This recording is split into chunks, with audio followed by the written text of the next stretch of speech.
Hello, hello, hello. MagicManMo house tour when, by the way? Never. There's nothing to see.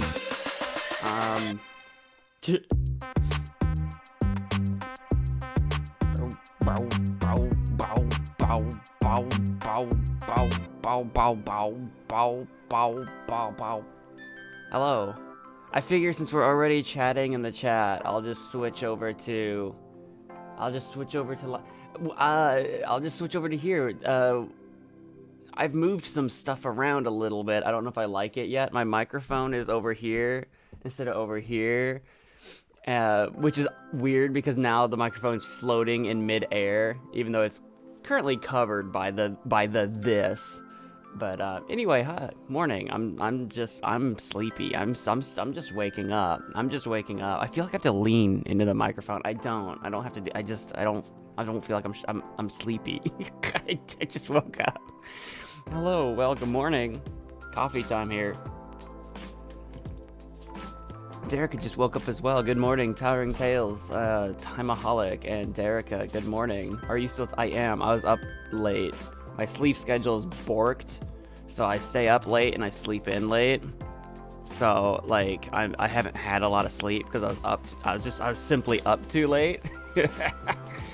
Suman, welcome to the stream. Morning, everybody. Good morning. It's a Sunday morning to start our 12-hour stream. We'll be here all freaking day. Oh, god dang day. Morning. Hello, hello.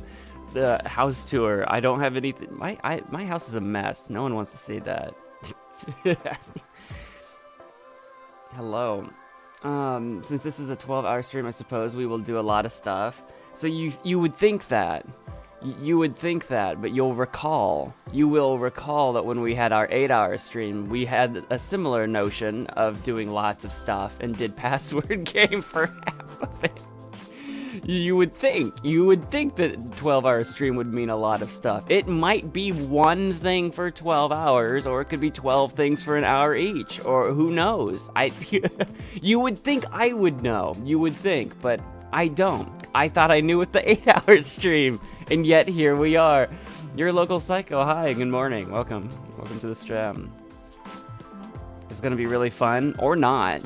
I mean, this might be a nightmare. This might be miserable. Only time will tell. Guys, the pair of glasses I'm wearing right now, after the sleepover stream, we had the sleepover stream on Friday, which was a roaring success. And that stream went almost 7 hours by itself. We stayed up all night. It was wild.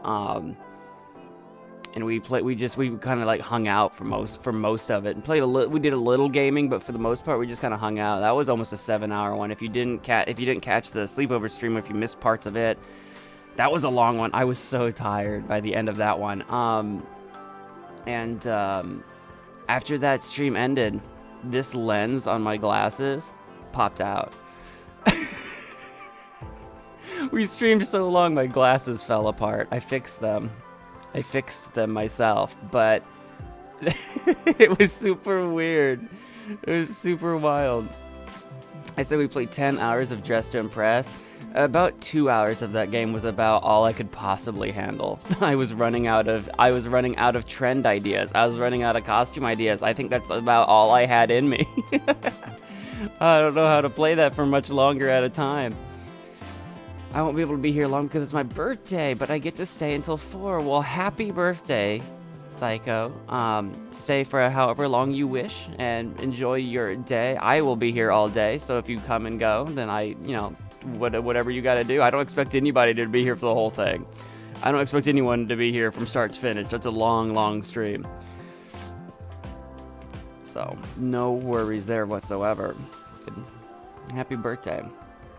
Real Gaming God, welcome to the stream. You know the... I don't even know, how do I read that? Gigage nugget? I don't know what that is. No. Is it like a chicken nugget? I could go for some breakfast chicken nuggies. I don't have chicken nuggies in the house. Hope you have fun time today, Towering. Welcome to the stream. Don't forget to eat a lot of cake. Oh, not me, Psycho. I thought you were talking about me. I'm like, why would I eat cake? Psycho's birthday. Don't mind me. Don't mind me. I'm not awake. I told you I'm not awake. I'm gonna repeat myself so many times. If you want something like the password game, I like how that's the full extent of your comment. If you want something like the password game, ... Well, there's a bunch of the other Neil.fun games that we didn't play, so we can play some more stuff on Neil.fun if we wanted to go that route. We could. There's a bunch of stuff there that we haven't done. We did end up doing the trolley problem, and we did end up doing, like, that map thing that wasn't really a game, it was just a map. But we can play some of their other stuff. We could do that. I actually wasn't planning on it, which is silly of me, because it's like, that's like an obvious choice of something we can do. I wasn't planning on that, but that's something we actually could go do. Lol, he's so confused. Yes, don't mind me. Don't mind me. I am so confused. I am silly. I don't know if I'll be here too, since it's my young brother's birthday, and he wants to go Chuck E. Cheese. He wants to go there just for the GH3 arcade machine. What's GH3? What's Kingdom Hearts 3? What is GH3? Man, I haven't been to a Chuck E. Cheese. Yeah, it's Chuck E. Cheese. I'm calling it Chuck E. Cheese because it's funny. I haven't been to a Chuck E. Cheese since I was a kid, and that was a very long time ago, because I'm a very elderly man. I'm like 90 years old. There was a back when I was a little kid, there was a Chuck E. Cheese like competitor. I've talked about this a little bit before. There's a Chuck E. Cheese competitor called like Ants in Your Pants or something like that. That I would go to sometimes instead, and I remember having a heart attack. There was like, I don't know what happened. I used to have this like doctor said I was fine. So it was some kind of, they thought it was some kind of growing pain situation. So like, I don't know if it's like my chest was growing at like a weird size, like in terms of like the organs versus the ribs versus the, like, you know what I mean? I don't know what the situation was. They said there was nothing wrong with me, but I would have this issue when I was a kid where like I would get these sharp pains in my chest quite randomly, and they were never like tied to anything. It was never like we could never tie it to like exercise or like lack of exercise or something like that, because that was the concern. It's like, well, if you're getting these sharp pains every time you do a bunch of exercise, that's a problem. But they would be random. They would be completely random. So they thought it was related to growing pains. But anyway, I would get these sharp pains. We were at an Ants in Your Pants, and I remember once I had this like an attack, a sharp pain attack, and I just froze in position, like just running around the building or whatever I was doing, no one paying attention to me, and like for like a solid like 30 seconds, I froze in place and couldn't breathe, and my chest hurt so bad. I'm like, and I was a child, so it's like, I think I am having a heart attack, and then it passed, and it never happened again, and that was like the end of it. So that was the time I had a heart attack at not a Chuck E. Cheese, but like a Chuck E. Cheese knockoff. I'm fine. I didn't, like, that was probably one of the last times it ever happened too. Like that was the last big hurrah, and then it didn't happen anymore. It was wild. I don't remember why I went on that tangent. Oh yeah, Chuck E. Cheese. Don't you shark me, I'm just waking up. Ashton and Erica, welcome to the stream. Good morning. Good morning. Good morning, shark. Good morning, sharks. Racing Fan, you're not a sweets type of person. I'm not a big sweets type of person, especially in the morning, but I do love chocolate. I mean, Mo can have cake too. I could. I don't have any. I'd have to go get some. Psycho's cake is purple. Is purple your favorite color? I'm a little behind on the chat because I went on my story. Check out Prove You Are a Human. It's password game, but might be less worse. I'll Google it. Hang on. What'd you say? Prove you are a human. Prove you are a human. I need to type in game. The first thing that came up was from a website called GovTech. Is that a game or is that... No, I think ProveYou'reAHuman.com is probably what we're looking for. Your job is to prove you're not... Got it. GovTech looks like it's about CAPTCHAs. Infinite Craft? Oh, that's right. We didn't get around to playing that. I knew there was something I was trying to remember. We could do that. I have arrived. Once again, just another person. Welcome to the stream. Good morning. I'm not sure if I already said this, and I know this has nothing to do with anything, but I finished an animation of mine. I think I said it last stream, but I don't remember. Yeah, I think you did mention somewhere that you were working on some kind of animation. I don't remember where I saw that, but that sounds familiar. Because I think I remember talking about animations. I don't think there's a Chuck E. Cheese anywhere near me. There's actually one. I actually live really close to one. I live a few city blocks away from... I say city blocks, like, I say city blocks because they're not like little blocks. Like, it's a good little jaunt that way. I think. Hang on. No. That way. I had to think about it. I had to think about it. I actually don't live that far from one. I have never been in that one. I am too old. I am too old and I have no children. I have no reason to be in there, but it's there. It's over by a grocery store that I do go to, so I drive by it.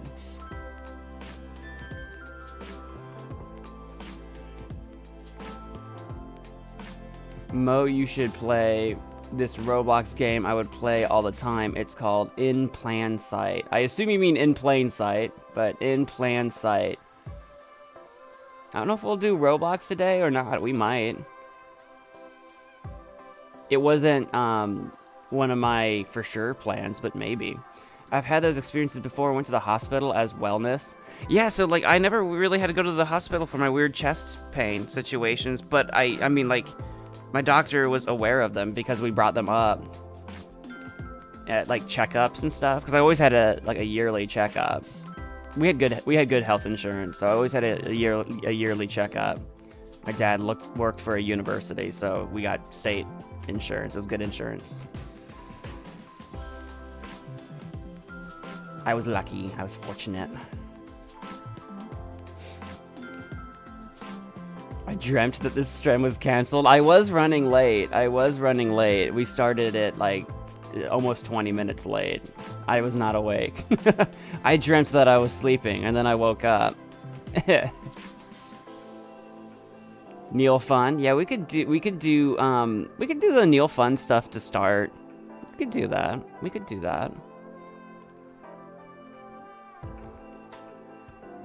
I'm actually surprised because my brother made his own Guitar Hero 3. That was what GH3 was. I forgot that's what got us into this conversation about Chuck E. Cheese to begin with.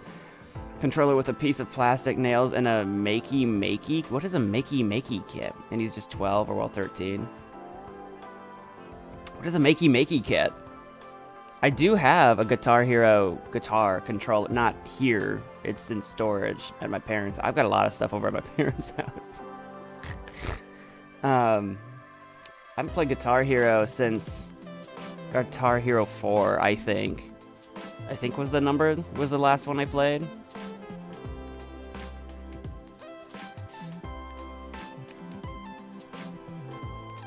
In Plain Sight 2.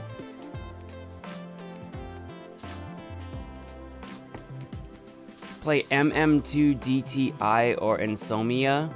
I don't know what those letters mean. I don't know what any of those letters mean. You guys cannot assume that I have any idea what those letters mean. Towering Tales, welcome to 35 months of Magician. Thank you so much. Thank you for your continued membership. Androidy, hello, welcome to the stream. Good morning. We're having coffee while I wake up. I hope you like coffee. A makey kit is a thing he got at school to do some programming, basically able to do anything to a controller. So it's like a little programming kit type situation. I never had anything like that in school. I physically have no idea what a makey. I don't know. Is it like, I'm just gonna Google it. Makey kit. That sounds like, it sounds like a kid's toy package kit thing. Just with a name like Makey. It sounds like something I'd get from Toys R Us. I just don't know. Makey.com. Makey Classic? What am I looking at? The original classic named one of Consumer Reports' best tech toys of 2014. So yeah, it's like something I would get out of like Toys R Us when I was a kid, like a Spy Kids kit or something. But this is a tech toy. We didn't have like tech toys. Technology wasn't real yet. Technology didn't exist when I was a kid. We were still banging sticks together to make fire.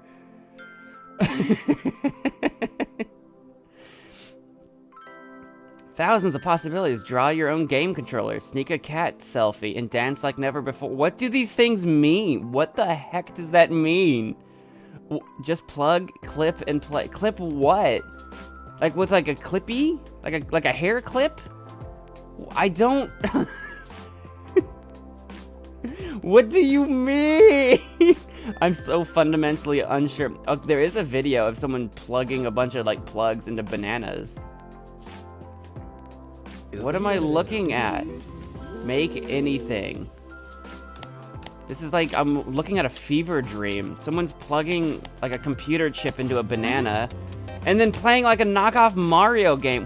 What am I looking at? Okay, so it's just magic. So it's just wizardry. Someone is playing like they made a notepad into a controller with silly putty. What am I? What? What is this black arts witchcraft wizardry? What am I looking at? Someone is playing Dance Dance Revolution with buckets of water and their feet. All right, well I'm gonna stop watching that. Yeah, I know you guys can't see what I'm looking at, but no wonder I had no idea what you're talking about. It's actually it's insanity. What the? Okay, so that just exists now. So that just exists. And people like... Okay, so that's real. Got it.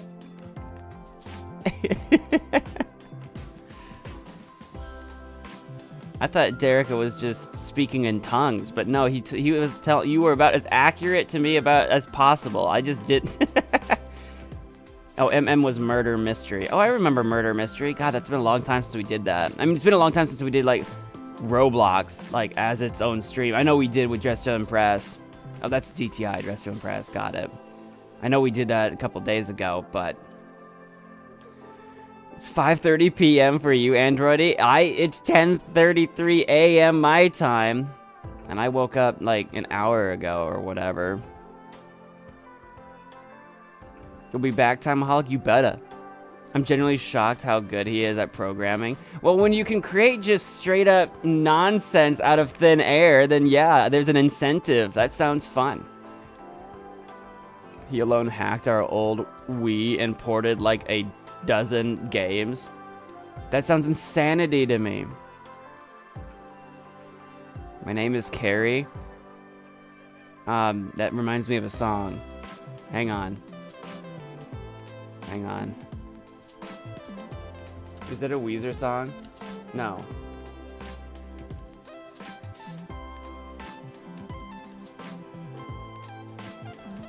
I don't remember. There's a song I can't Google it because I can't think of what it's. My name is something. My name is what? My name is Slim Shady. No, that's not what I'm talking about. Although that is what comes up. My brain's failing me. There's a song I'm trying to think of. I feel like it's a 90s song. I feel like. Oh well, it's gone. I'm not gonna try to look it up. I was gonna sing for you guys. I was gonna sing a song. I'm gonna sing you the song of my people. No, forget it. Forget it. I didn't say anything.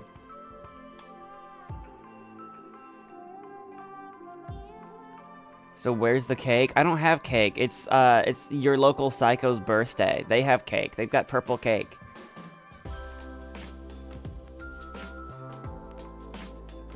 Carrie was also the name of that horror movie, wasn't it? Maybe. What's the song? I don't know. I don't remember. It's My Name Is Something, but I can't think of the name. And there's like 10 trillion names in reality. Like, there's so many names that exist. So I don't know how to Google it. I can think of the tune in my head, but it's like synthetic. So like, I can't make the sounds with my mouth. So basically, I'm hallucinating that there's a song that I want to sing to you, but I can't describe it, and that there's nothing to say. Think of Slim Shady. I actually am not thinking of Slim Shady, but when I tried to Google my name is, Eminem showed up, and then that's not what I was trying to think of. So there we are. Just admit it. No, I admit nothing. I admit nothing and will ever, never, ever, ever, never, never, ever, never quest. Ever quest? Also, Jim Carrey. What about Jim Carrey? Does he show up when you try to Google it too? My name is what? My name is what? Wicka, wicka, wicka, Slim Shady. Is it Destiny's Child? I don't think so. That's the other Carrey I'm thinking of. Oh, you guys are talking about Carreys. What about Jim Carrey? Jim Carrey, best actor? What's everyone's favorite actor? Jim Carrey, Jim Carrey's been in a lot of wacky stuff.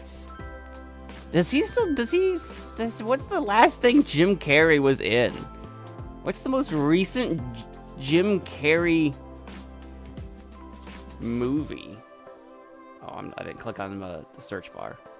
Most recent Jim Carrey movie. It's probably some indie film that I've never heard of or something. There's a movie called Michael Gondry Do It Yourself, came out last year. Or Plandemic 3. I guess he was in Space Jam: A New Legacy, maybe? He was in some kind of special or something? What is that? America Unmasked, Jim Carrey. Oh, Sonic the Hedgehog! He was in Sonic the Hedgehog. Sonic 3 coming out. Yeah, I forgot about that. I forgot already. He's not Jim Carrey in that movie, he's Robotnik.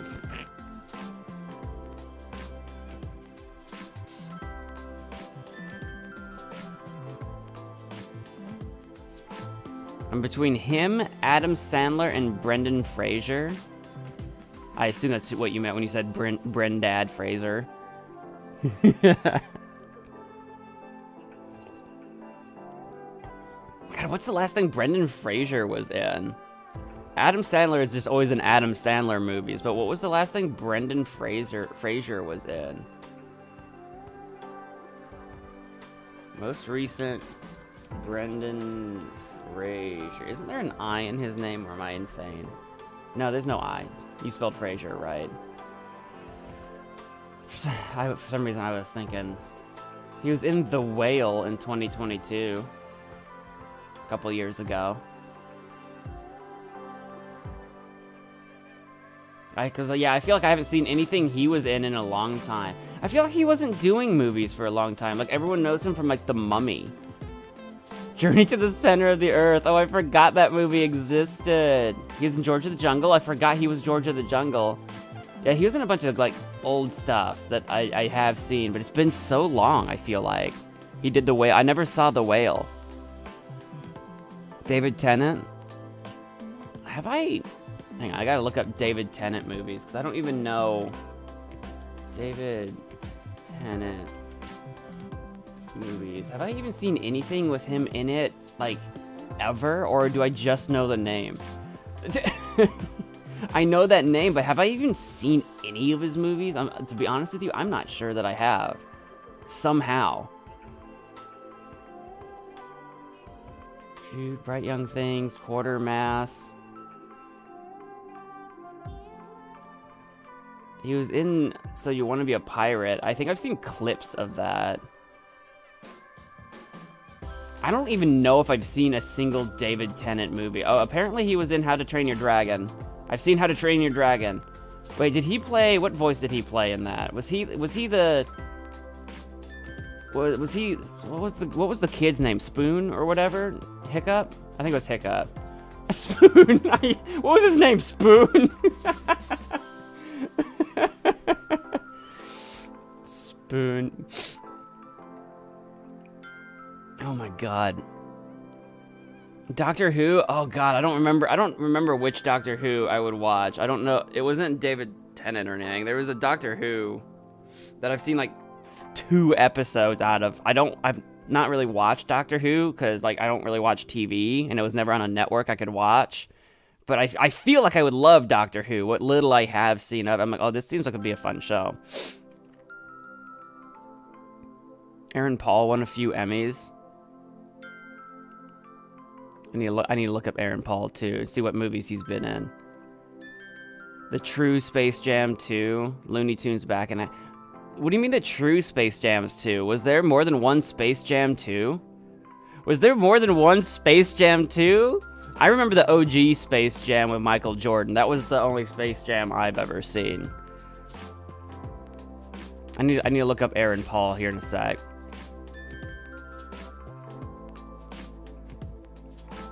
Rodriguez, welcome to the stream. Robin Williams. Robin Williams is a good choice. He was in so many good. Everything he did was amazing. Aaron Paul movies. What movies has he been in? Oh, he was in A Long Way Down. I never saw that one, but I forgot that movie existed. That was a long time ago now, like 10 years ago. What else have I seen any movies with him in it? I'm looking at a list. I don't know if I've seen any Aaron Paul movies. He may have shown up in stuff that maybe I've seen him. None of these look familiar to me. Which there's so many movies I haven't seen. This does not shock me. But I was just curious. Oh wait, Fishtailed? Have I seen Help, I'm a Fish? No, I have not seen that. It just kind of vaguely looks like Freddy Fish from the video game. So it looked familiar for a second, but no, I've definitely not seen that.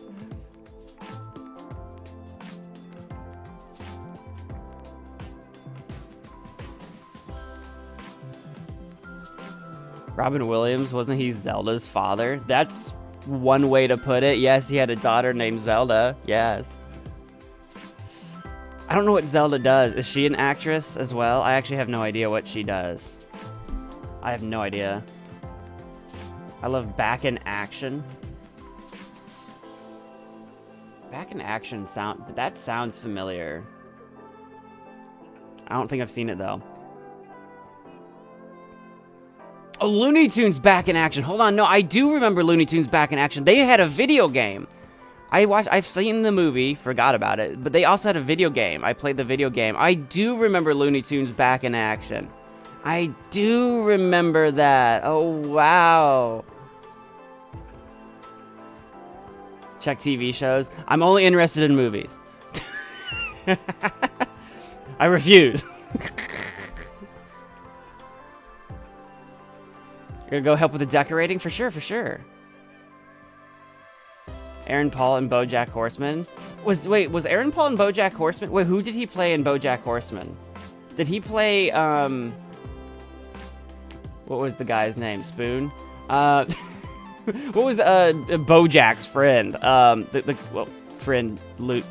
I'm gonna say friend. You know, his roommate. Todd! I remember Todd. I say friend, but like Todd wanted to be friends for so long, and BoJack just kept pushing and pushing and pushing him away. I have seen BoJack Horseman. That was a really good show, but it's like it's good because it's well written, but it's like depressing.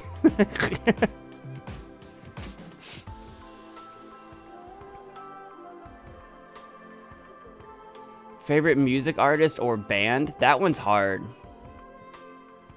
You'll realize why I love him. I'll look up Aaron Paul shows for you. I'll do that. TV shows.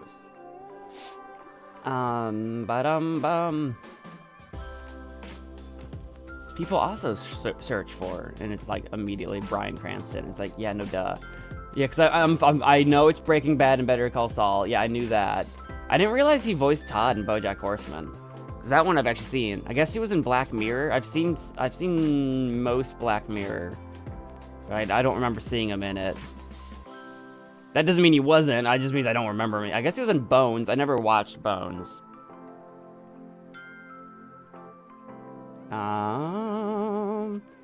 Yeah, I'm not seeing other shows though that I would personally recognize.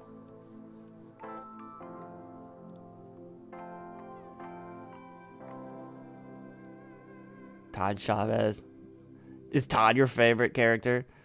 I just remembered who was the guy that played Machete? Oh shoot, what's his name? I always forget what his name is. Danny Trejo. Yeah. I know him.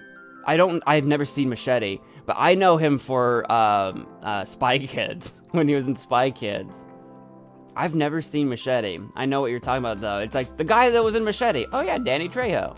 Have you seen Machete? No. But the guy. The Black Mirror episode he was in was so good, I think it was on the last season. If it was on the last season, I don't remember how many seasons of that show I've seen. I think I've seen all of it. I think. Unless they came out with a season that I missed and I forgot to go back to and watch. I'm not sure. I don't remember. Black Mirror was good. I know him for Spy Kids. Yeah, Spy Kids was a trip. Spy Kids was good. Well, I mean, it was mostly good. Spy Kids 3 / Spy Kids 3D was gimmicky because of the whole 3D thing. But, like, besides that.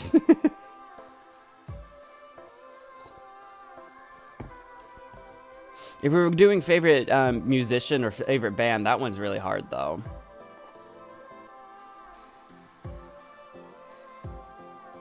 Robert Rodriguez movie. Okay, Robert Rodriguez isn't even ringing a bell. I might recognize his face once I type it in. Robert Rodriguez movies.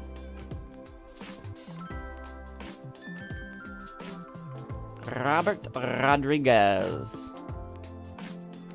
His face is not screaming out to me. I don't even know if... Oh, I tried to look up an image of him, and the image was, like, tiny. Why would that be the first image? He was in Spy Kids 3. But I don't know if I know him from anything else. Spy Kids 2. Yeah. I guess the only thing I know him from would be, Don't you tell me to get out. Oh, he was in Shark Boy and Lava Girl. For people that remember Shark Boy and Lava Girl.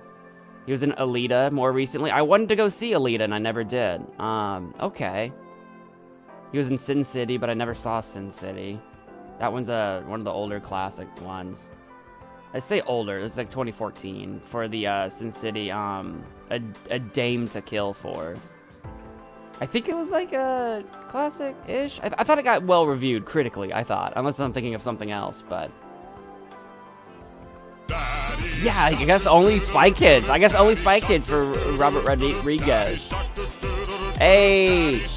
Good morning, Sharks. Good morning. I'm still not awake. He's a director.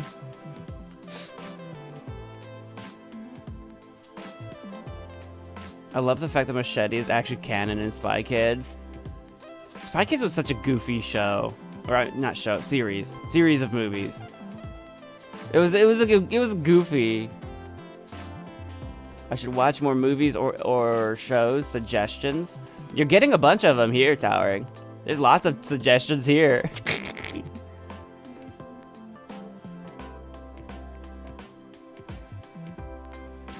The fact that Machete, a rated R film, is canon to Spy Kids is insane. Well, Machete was such a big movie. I mean, I've never seen it, but it was just such a big movie. And I think it was more of a shout out to the parents watching the movies more than the kids.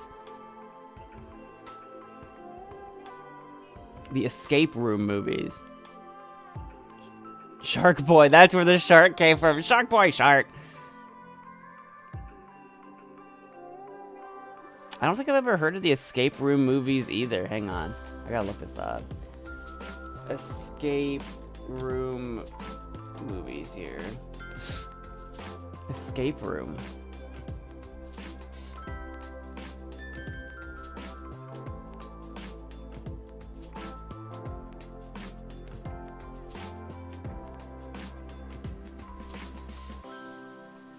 There's the one that came out in 2019 called Escape Room.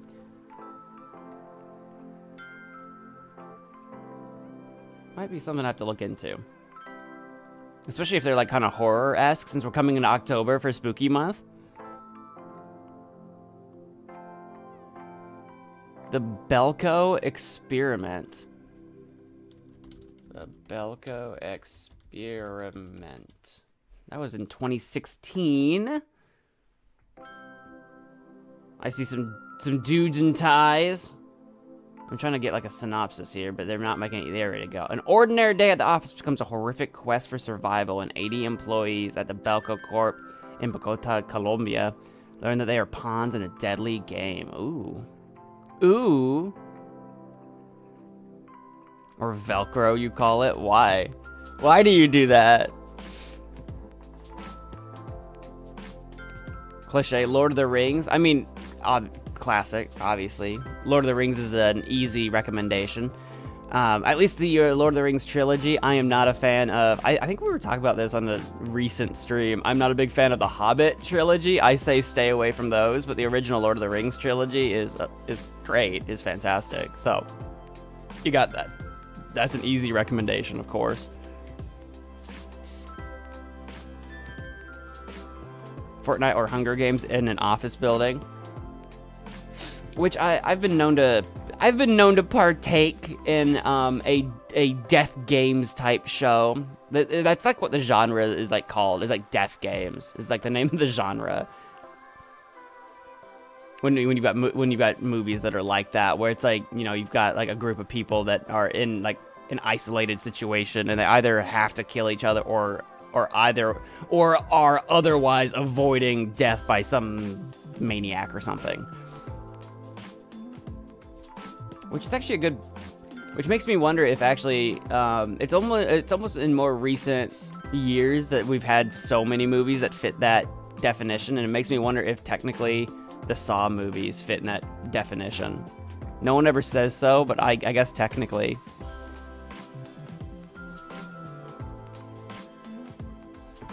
I would imagine. If you were in a realistic Saw game, why would you think you would be put in? Oh, sorry, I was reading that and my brain wasn't comprehending what you were asking. Why would I be put? So like what weird like what lesson do I need to learn, or what vice have I fallen prey to that would like make me deserve to be in a Saw game? I don't know. I think it'd be pretty rude to put me in a Saw game. I don't know what I did. I don't know what I would have done to deserve that. I haven't hurt anybody. I haven't like I'm not like particularly like problematic in any way that I can imagine. Why do you think I would be in a why would you think I would go into a Saw game? What would be the reason you could come up with? Like, I can't think of one. What did you think I was gonna do? Come up with some reason why I'm like a terrible person? Isn't that what he normally does? I've only literally seen the first Saw movie. I know there's like a billion. I've only seen the first one, but isn't that the shtick? Like, you get put into a Saw game because you're kind of like a terrible person. Isn't that the idea? There's a Winter Kids movie from where I'm from that's pretty good. It's not the best, but it's really good. However, the message in it hits really hard. Well, that seems vague. There's this show, there's this movie where I'm from. It's got a message. Stealing tips from work? What the stealing tips? Oh, like money tips. I'm like, oh, I don't understand words. Why would I steal tips? People tip me, or when I used to work and when I used to do that, I don't do that anymore, but I would just get tips. I got the best tips at everybody because I was the best. I didn't need to steal tips. I got the best tips. I'd rizz up the old ladies that would come in. No joke, the old women loved me, dude. The old ladies, the little old like 70 plus crowd. The old ladies that would come in, the 70 plus. I could rizz up some elderly women. Oh my goodness. I'm sure they're missing me now. Oh, they're probably like, where's that young man with the red beard? Where's he gone off to? Don't say I rizz up old ladies again, please. I'll say what I want. I say what I want. You can't stop me. Is that why I'm gonna wait? Is that why I'm gonna get put into a Saw game because I rizz up old ladies? I was rizzing the old ladies too hard, so I got put in a Saw game. I kind of laugh like an old witch, like a hag, like a hag of the swamp. That's my what was that movie? Bewitched or like Witch Time or whatever, the one with the 3 witches. They made a sequel to it not long ago, I think. That wasn't very good.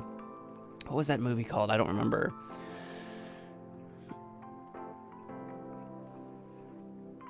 It's called The Dog Who Stopped the War, but they remade it into an animation called Snow Time. I've not heard of it. Just like 50 cents. I don't steal tips for 50 cents. I'd only tip $2. I do not like tipping. I wish I wish we didn't have such a tipping culture in the United States. I think tipping culture is bad, and I wish we didn't have it, but we do. So like I do tip. I absolutely do tip because that's just the reality of the situation. But I think tipping culture is bad for the consumer, and I think it's bad for the employee, and I think businesses take advantage of it. But that's a whole other thing, and I don't have the power to end it. So I think you should just do a good job without a tip for an incentive, and I think your employer just should pay you what you're worth, what you deserve to be paid, instead of being paid like $3 an hour or something stupid like that, and then you have to like beg customers for tips. It's panhandling. It's panhandling disguised as employment. It's stupid. Some people make amazing money on tips, especially at like really high-end restaurants or whatever. They want to work for tips because you're serving it's like $200 a plate, and at a 25% tip, you're making freaking bank on rich people. But besides that, if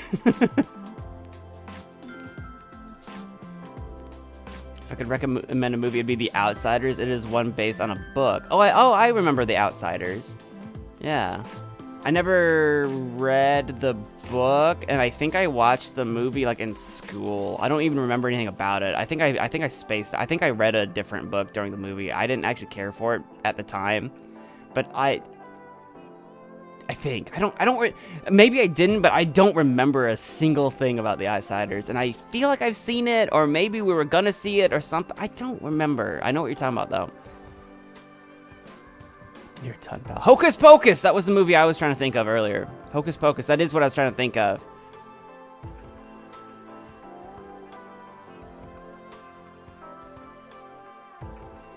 I only get paid minimum wage at my job. But depending on where you're at, that could be... So like in the United States, the federal minimum wage is $7.25. In Illinois, where I live, currently the minimum wage is $14 an hour. So I don't know what your minimum wage is. And next year, in Illinois, it's going to be $15. It's going up to $15 in 2025 here.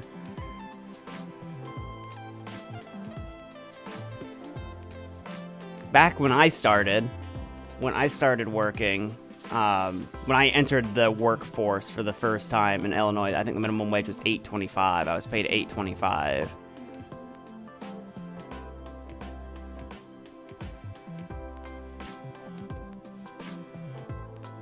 In an English class? Yeah, I think that's when we would have watched The Outsiders 2, is for an English class. It's like a classic one. They usually show it in schools, I'm pretty sure.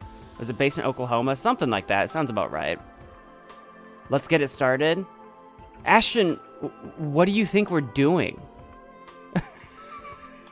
Get what? I've not promised a single thing so far. Get what started?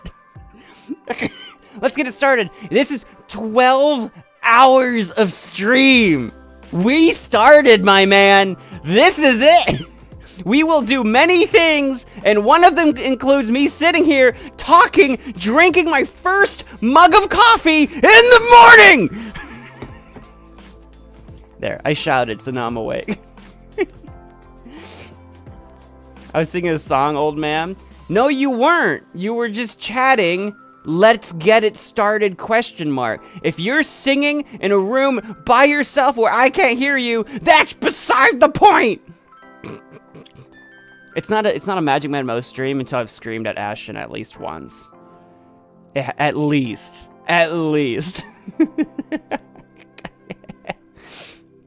No. I had to.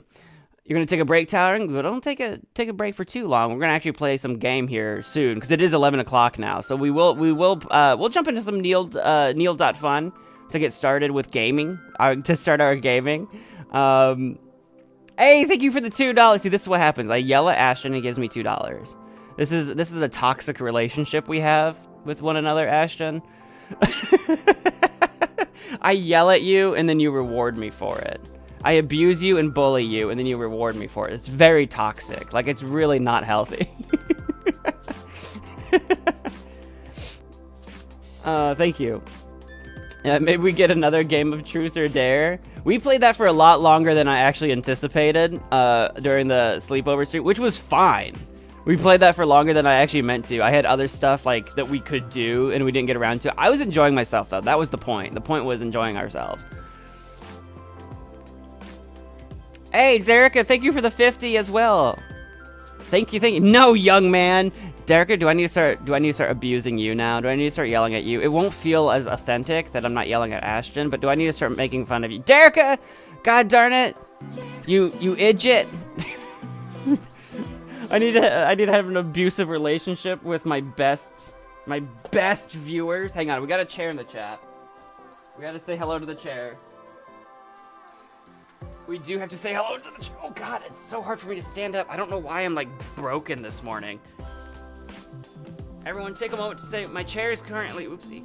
My chair is in such a bad shape. It's currently got a blanket for a back, you know, because we're having a good time. My arm over here, this arm, comes off now. Get out! This is how abused my chair is. Don't tell me to get out. I actually will be getting out here in just a moment. I'm gonna go like refill my mug of coffee before we like actually settle into a game. So we will be doing that. That's what we've been doing. That's why we've been doing just chatting for so long. It's like I wanted to sit here and chat. I wanted to sit here and wake up and kind of like get the blood pumping a little bit. But I'm literally having my first mug of coffee of the morning. So it's like I'm almost done with my first mug. I'm gonna go get my second mug, and then we'll play some Neil.fun to get started. And then I've got a couple other ideas about what we can do on a stream, so we'll see where we go with that. I know there's a lot of Neil.fun, and Infinite Craft is one that you guys want me to do, so... That chair has seen some better days. It has absolutely... it has absolutely seen some better days. Your allergies, Ashton? Dude, I was in a sneezing fit last night. I don't know what I was allergic to. Some BS, apparently. We finished up. I had my D&D sessions with the guys on Saturday nights, and we wrapped up our session. And I was just kind of like unwinding, and just kind of like on my computer. I was on my computer playing some Sims, and I got into the sneezing fit of a goddamn lifetime. Like just sneeze, and usually I'm like a 2 or 3 sneezer. Like I sneeze twice or thrice, and it just kept sneezing. And it was after the 12th sneeze. I'm like, okay, I'm gonna get up. I'm like blowing my nose. I'm like in the bathroom. I'm like, what do I gotta do? Like I was like having an allergy fit. I'm like, what happened? I'm not allergic to anything. What's happening? I was like losing my mind after like the 12th sneeze. And now, of course, this morning I'm very like nose runny, very sniffly, very cold. It's actually a very chilly morning this morning. I woke up, it was like 50 degrees, which isn't like freezing. It's not freezing. It's not like winter cold, but like since we've been having like 80 and 90 and 100 degree days, if you guys don't know Fahrenheit, I don't know how to help you. I don't have any idea what that is in Celsius. But it was like really chilly this morning. I was like, oh, I'm cold. I need more blankets.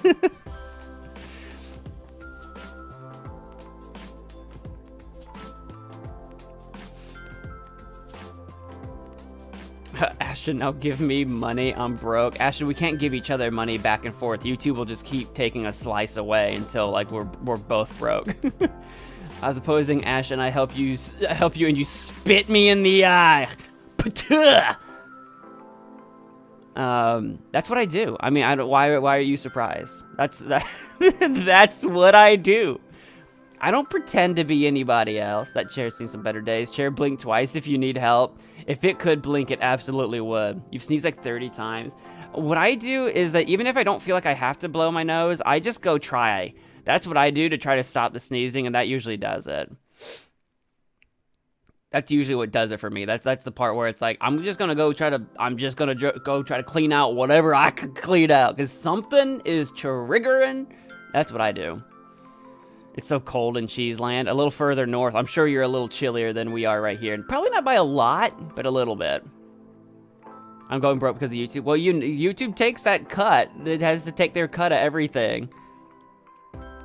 It's very rainy in Taco Land. We had some rain. Shoot, was that yesterday or was that... When did I have some... We had some rain here the other night as well. I've lost track of my days and times because I'm streaming at weird times.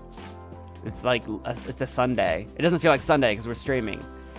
I don't know what's going on. It's rained 12 times this week. That's more times than there are days in the week. That's a lot of rain. I love the rain, though. I love the rain. I love the rain. I love a storm. I love a thunderstorm. Makes me so happy. I want to be somewhere where it rains all the time but doesn't flood. Like, we gotta have good infrastructure for rain. Some places don't have the infrastructure for it. I love the rain. I'm a big rain man. Maybe another suggestion for today is maybe another round of Truth or Dare. Well, that's what I was saying. We played a lot of that on the sleepover. I could not think of the word sleepover. My brain went blank there for a sec. On the sleepover stream, it went a lot longer than I expected it to. We played quite a bit of it. I don't know if we're gonna do Truth or Dare today, though. I feel like we did quite a bit of it. I know we can do more, but we did quite a bit of it on Friday. So that might get a little bit of a break. And that one's one where it's like, you know, since we were doing like a 12-hour stream and people are probably going to like be coming and going throughout the day, I feel like Truth or Dare is probably good for like a shorter stream. Even though I say a shorter stream, even though the sleepover stream ended up being like 7 hours long. But my dream is to chase tornadoes. We get tornadoes up over my way. I don't see a lot though. We used to in the village I grew up in. Every time we got like a tornado warning or watch, we'd all, like the entire town would go outside and stand outside their like doors and porches and stuff and like just look up at the sky and like, where's it at? Is it here yet? Where's the tornado? We'd all look for it. If you saw one, you'd have to run inside, go to the basement, but we never really saw one hit us. Which is good. Which is good. Finally, someone who loves rain too. I love the rain. I love the rain. So we play In Plain Sight 2 on Roblox. I don't even know if we're gonna do Roblox today or not. We might get around to it. We might, but I don't know for sure. We'll see. I've not seen a tornado in all my years of living. I've never seen one in person. They've been, like, in the region, but I've never seen one in person. Man, I don't know if it's the way I'm sitting. My earbud keeps, like, attaching itself to this part of my shirt. It's annoying me. Stop. Stop doing that.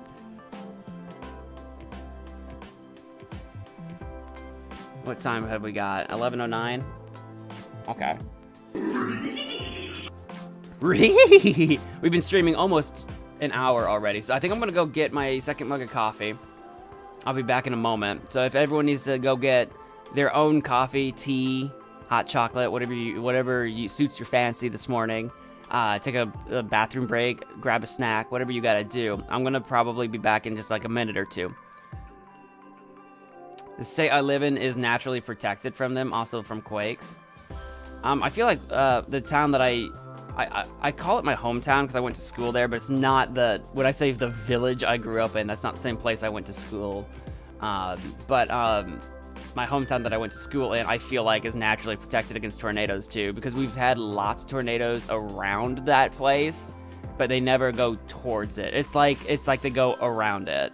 So I don't know if there's something about the geography or the atmosphere pressure or something, which is good. Again, I'm glad we never got hit by one, but it's always one of those things where it's like, oh, it's all the really big storms always moved literally around us, like in like a full semicircle. It's like, it's just so weird. It's so weird. Good, but weird.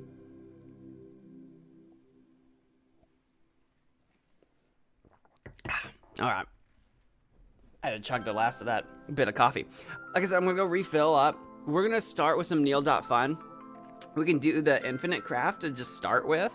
It's infinite, so I assume we won't do it infinitely, but we can start with that, and then we'll play some other stuff as well that we haven't. I need to get a haircut. My hair's starting to do goofy crap underneath my hat, and it irks me.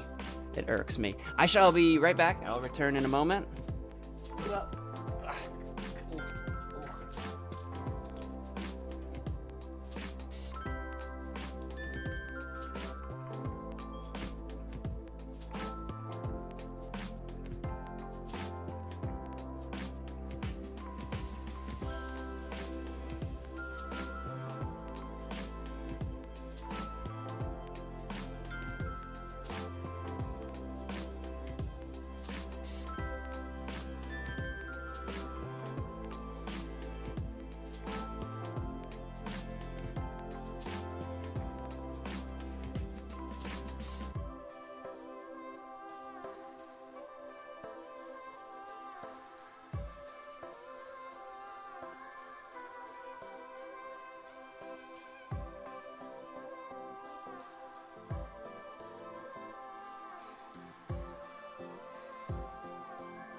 Ooh.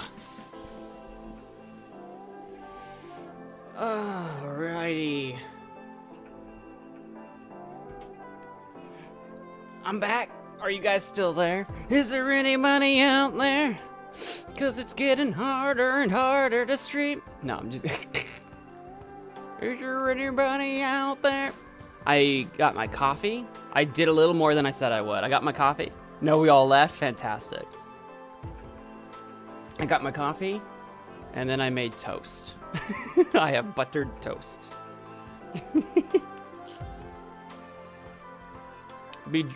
Be jealous. I have buttered toast.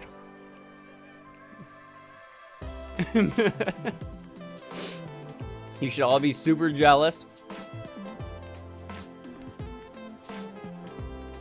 Do do do do do.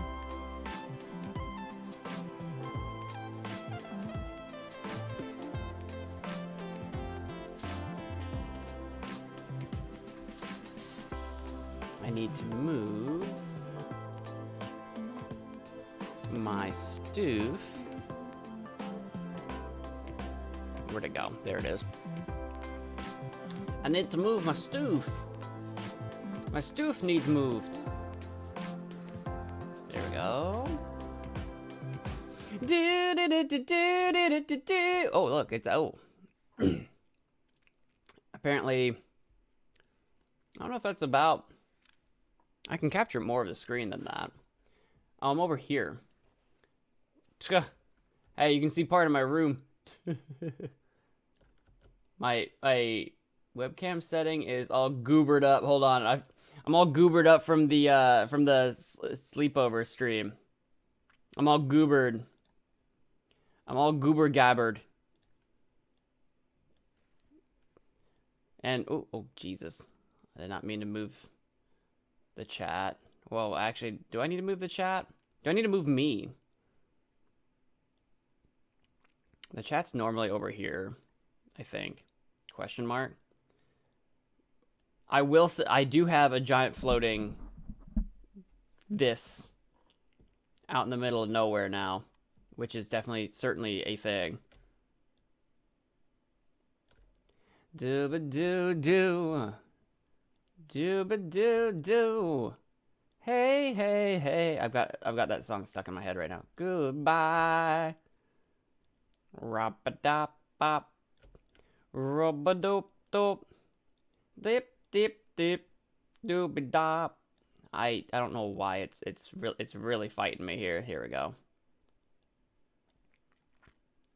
Not quite the correct size here, but we'll adjust that in a minute.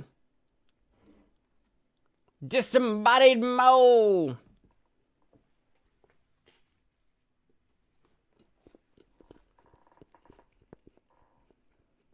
Because is Neil.fun the one that has infinite crap? It is the one with infinite crap. We've done the absurd trolley problems. Because that's the one I wanted to do during the 8-hour stream. And then we did, did I go past it? Whatever the password one, there it is, the password game. We've done that. We've done as much of that as I'm willing to do, anyway. We looked at the baby map, and then there's some other stuff moving its way up here. Some of them, like the baby map, is like how many babies are happening at a given time. So I don't know if some of these, like the spend Bill Gates money, this might be outdated. I don't know. But I wonder why you couldn't do.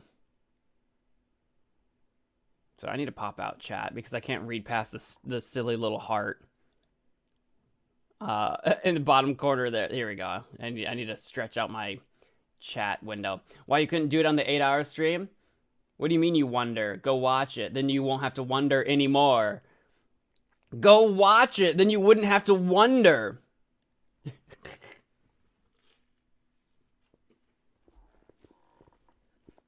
I'm trying to get toast crumbs everywhere.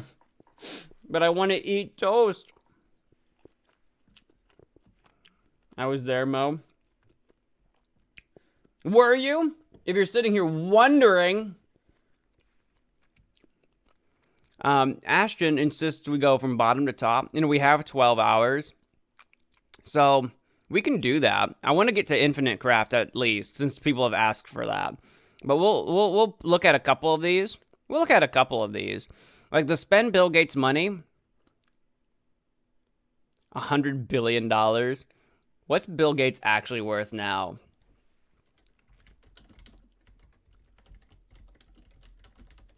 Because that's too even a number. 135 billion.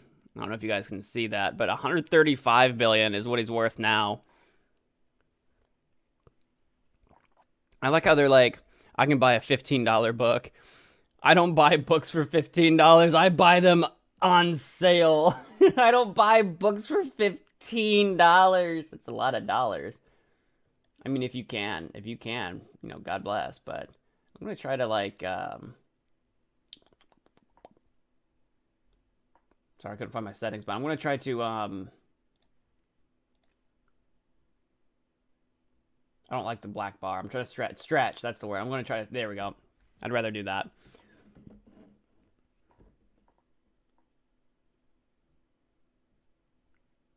He was giving the YouTube URL. Wait, who? What?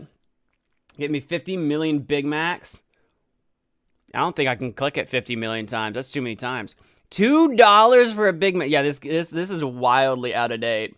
You can still buy a book for $15, but like a Big Mac, $2. Big Mac's like $5 or $6 now. You can type. Where's the fun in that? You want a lobster dinner? Coca-Cola, $5. On sale, maybe. They're like $6, $7. Amazon Echo. I don't know what an Amazon Echo costs anymore.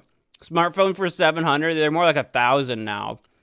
You can probably get like the cheaper models or whatever, but a lot of the models anymore are like $1,000 or $1,200. I think the new, because I was just looking at this the other day, I think the new really big Samsung one with the AI in it is like $1,200 or something for the big storage one. $1,500 for a puppy? $1,500 for a kitten? You can get a kitten around here for $5 and a howdy do. What are you talking? $1,500? Who's paying $1,500? I mean, unless they're like purebred or something. Who's paying $1,500 for a puppy or a kitten? They can give them away here. An auto rickshaw? I don't know what that is. A horse? I don't know what horses cost. That might be accurate. I have no idea about horses. But this is nonsense. A hot tub? We gotta have a few of those. $7,000 luxury wine? Why is the wine more expensive than the hot tub? I'm not saying it doesn't exist. But when I think like luxury wine, like your bog standard luxury wine's like $100. Not $7,000. Right? Those pets must be producing gold. Yeah, they must be actually like pooping gold nuggets. A $250,000 Ferrari. I feel like it's actually kind of a cheap Ferrari. Tesla for $75K. I think they have more affordable models. I think maybe. And when I say affordable, I think that like $40K. I don't remember. They were working on a cheaper model. I'm not in the Tesla market. I'm not that rich, but single family home, $300,000. You can find that depending on where you're at. Around where I live, you can actually find single family homes still kind of cheap, but they're gonna be like beat 'em ups. Like they're gonna need work. Gold bar, $700,000. Like a solid gold bar. A McDonald's franchise, gotta have a few of those. Gotta have our passive income. Are you eating a cheese? I'm eating toast. I'm eating buttered toast. I made toast. You guys want some toast? I got buttered toast. Imagine I'm just eating a block of cheese.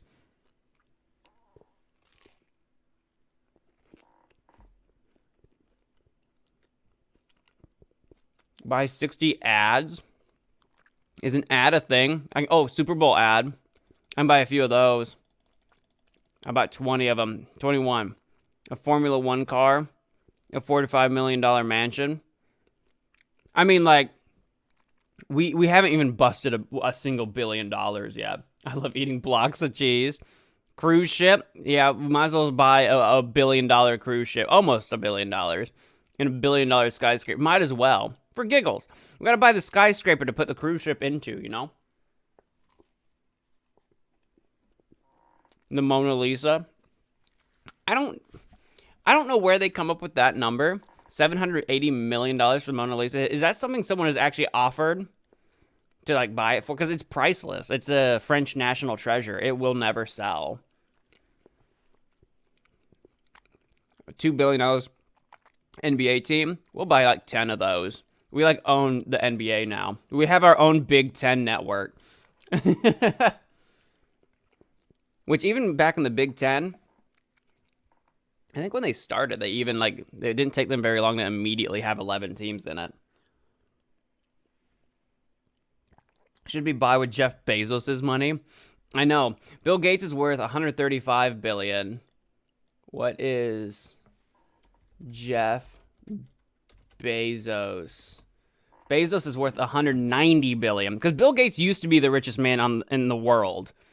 But he's not anymore. Jeff Bezos is $190 billion. And then I think Elon Musk is richer. Bezos and Musk were going back and forth for a while. And then, yeah, Musk, like, I know you guys can't really see this. Musk, like, exploded to, like, $241 billion. He's at $250 billion in net worth. Yeah, he's worth, like, twice. He's, like, 2 Bill Gates now, which is insane. And that's net worth. It's not, like, actual literal cash sitting in a vault somewhere, but that's net worth.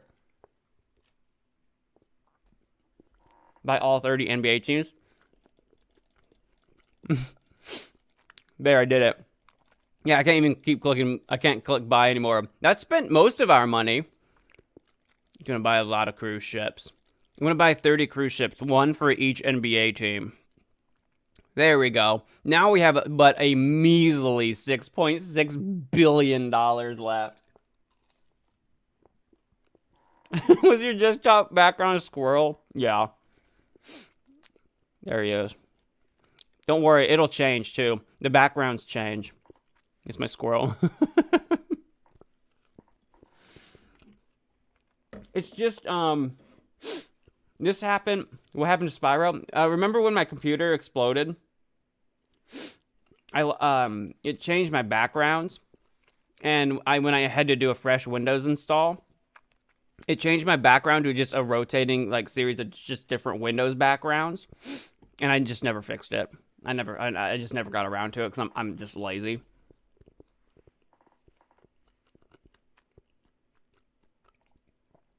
But yeah, this is us. What happens when we spend all the money?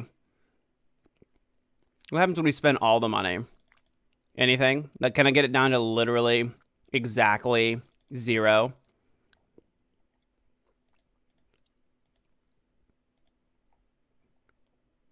I'm sure I can. Because we got, like, things for very cheap somewhere up here. Air Jordan's very cheap. Very cheap.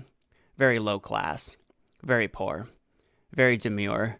There we go. Exactly 0. Yay! $0. There's our receipt. $100 billion worth of absolute crap that I don't care about. Rip Purple Dragon. It's a compressed image of a cat's face. I like that. What about a Crash Bandicoot background? Crash Bandicoot, I like Crash Bandicoot, but he'll never top my boy Spyro.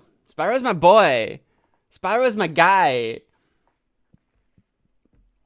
Sorry, how do I get back out of here? Neil.5. Well, that was us spending all of Bill Gates' money. There's a progress here. Progress. This is just a bunch of progress meters. It will be the next minute in 25 seconds. It will be the next hour in 28 minutes. It will be the next day in 13 hours. It will be the next month in 22 days. It will be the next year in 112 days. It'll be next Valentine's Day in 158 days. It'll be next St. Patrick's Day in 189 days. It'll be next Easter in 223 days. It'll be next Mother's Day in 244 days. It'll be next Father's Day in 286 days. It will be next Halloween in 52 days. That's coming up. Next Thanksgiving, 80 days. Next Christmas, 107 days. End of this page, 2,648 pixels. Next new moon, 24 days. Next waxing crescent, literally tonight, right now, as we speak. Next quarter moon, 2 days. Next waxing gibbous, 6 days. Next full, 10 days. Next waning gibbous, 13 days. Next last quarter moon, 17 days. Next waning crescent, 21 days. They really went hard on the moons there. I think it's just because they wanted to use all the moon emojis. It'll be the next decade in 6 years. It'll be the next century in 76 years. That's what I'm shooting for. This is the one I care about.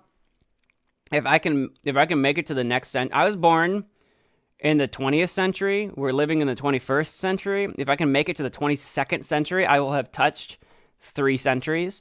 That's what I'm living for. Once we hit the year 2100, I can just die. It doesn't matter anymore. But I'm gonna be for that little bit of time as an ancient old man, well beyond a natural lifespan. I'll be like, I've been a part of 3 centuries. I was born long ago. And they'll be like, yes, sure, Grandpa, and they'll put me away.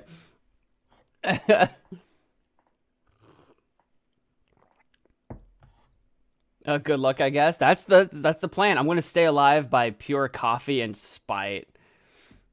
Next millennium in 976 years. Halley's Comet returns in 36 years. Chernobyl is fully safe again in 176 years.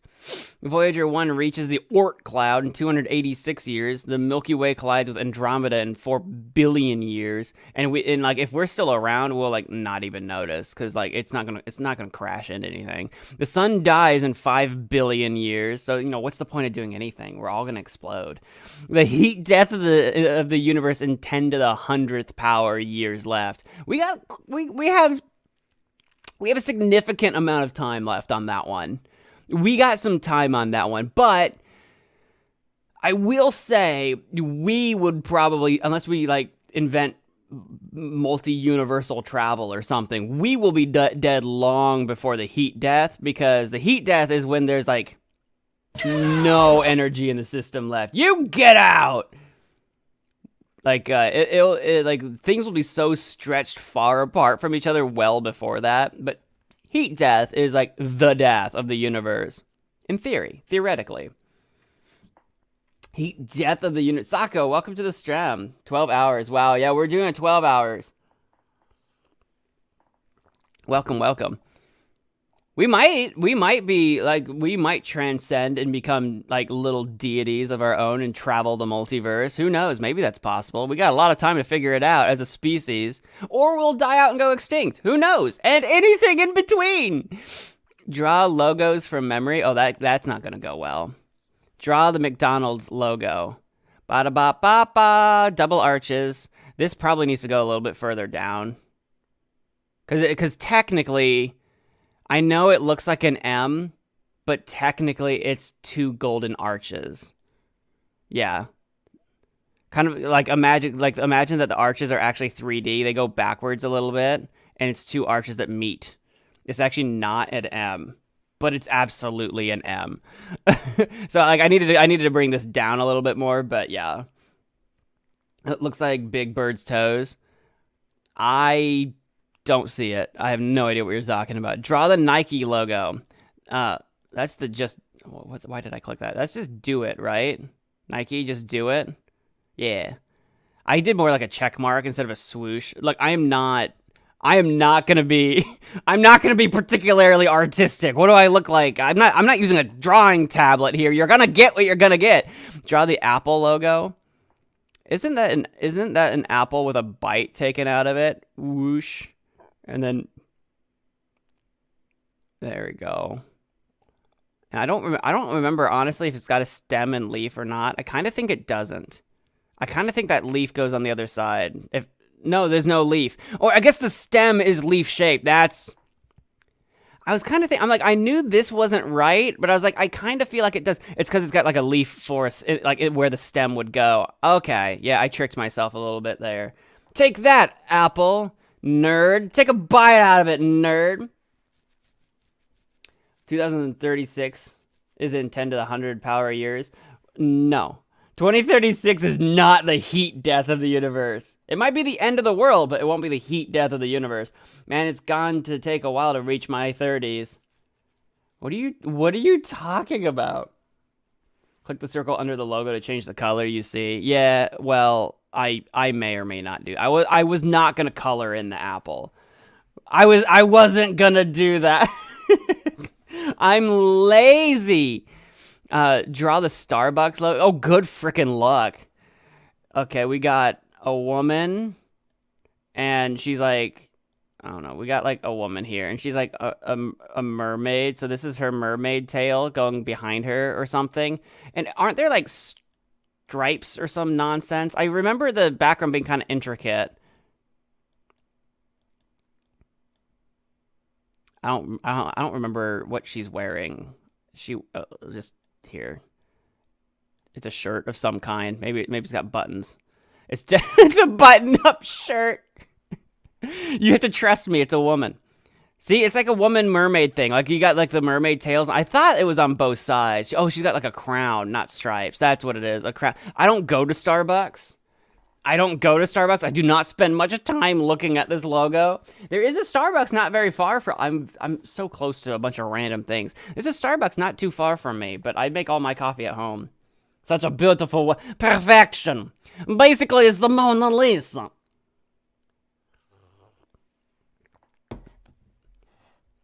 August 12th, 2036 is a meme from when someone made an AI SpongeBob live stream and they started shouting exactly what Ashton was saying. Oh yeah, didn't we look that up on one of the previous streams? Oh, we did look that up. I forgot about that. That meme meant so little to me that I forgot about it already. She looks like a priest. We'll give her a halo. Oh, that's a really big halo. It's like a giant dinner plate on her head. Draw the Amazon logo. Isn't that like... I have no idea. Amazon logo. Isn't that like a smile or something stupid? Isn't it like supposed to be a smile? It's the swoosh. It's okay. The swoosh is supposed to be a smile because that's like the smirk. I couldn't remember. I'm like, what is? I was like, what is an Amazon? I had no idea. I would completely blame. It's because one, it's just literally the word Amazon. My fault. That's true. I was kind of remembering this, but I couldn't remember. I was thinking of the Nike swoosh again.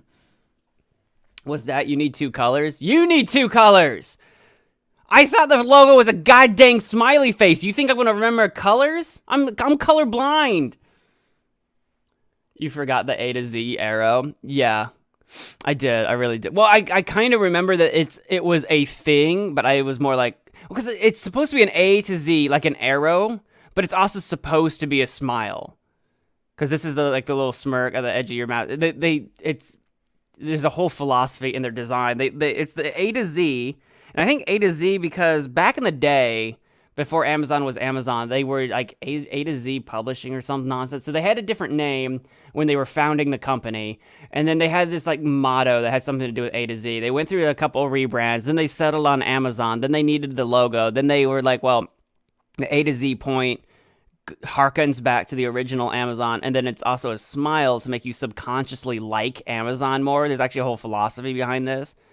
There's a whole thing about this, actually. They have everything A to Z. Yeah, I don't remember if that's the motto they came up with or the philosophy. I remember watching like a whole thing about where it came from.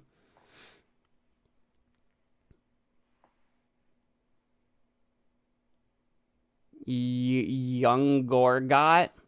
I don't know who that is. I don't know what that means. I don't know what that is. Pepsi logo. Isn't that... It started with red, but isn't the blue part on top? It's like a peace symbol.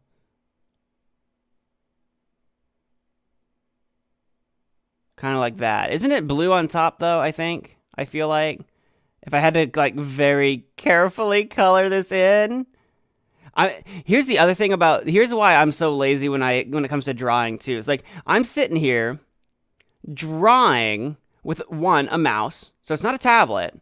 So already your abilities are limited, are already handicapped. Also, I'm using my mouse in my right hand, but I'm left-handed. So this is not, I'm not drawing with my drawing hand right now. Left-handed person problems. It is red on top. Oh yeah, they changed the sort of the swoosh angle a little bit. It was red on top. I couldn't remember. Pepsi over Coke. That's the way I drew it. I feel like blue has always felt more like Pepsi, and Coke has always felt like more like red. So that's why I thought blue was on top. But I guess it's the other way around. Sprite's better than both. Well, that's just objectively false. But I do like Sprite. Does Sprite or Coke have a faceless superhero exclusive to Japan? Are you talking about Pepsi Man? Pepsi Man! Pepsi Man! I actually think he wasn't exclusive to Japan originally, but then they never shipped him out anywhere else. So that's what happened. Draw the Twitter logo. Joke's on you. Ha ha ha. It's like that now or something. It's like an X with like a second line or something. I don't remember. Oh, I think the second line is on this side, and this is just one line. I don't remember. I don't remember. And it's also not blue. It's black now. It's black and white. The X is white. The background's black. But the old Twitter logo, obviously being the little Tweety bird, that's gonna be his beak. That's gonna be his head. Kind of make more of a beak there. He's like got like he kind of like swooshes back or something. I don't know how to draw birds. And he's got like a wing. There you go. You think I can draw birds? Aren't real. Birds are government security cameras or whatever that conspiracy is. Birds are just cameras that the government uses to spy on you. Don't you know? Don't you know this? I did pretty good. I didn't give him the feathers. And his beak needed to be up here, and it's open. I thought his beak was closed, but no, it's open. Not too bad. I mean, it's awful, but it's not too bad. The bird is dead. I've killed him. He's nose diving as we speak. Pepsi Man! His game was exclusive. I mean, probably. But there's a lot of Japanese games that are exclusive to Japan. Because they just don't like shipping anything overseas. They just don't like doing it. They just like refuse. Draw the Snapchat logo. I don't remember. It's like a ghost. There's some black in here. I don't remember. I don't have a clue. It's just like a little ghosty boy. It's like a little ghosty boy, and I think he might have little arms. I don't have a clue. Like they gave me the color black, but I don't remember there being any black in the logo at all. Does he have eyes? Does the ghost have eyes? They may or may not have changed the logo too. I have no idea. I don't use Snapchat. I don't like Snapchat. Not to be like an old curmudgeon.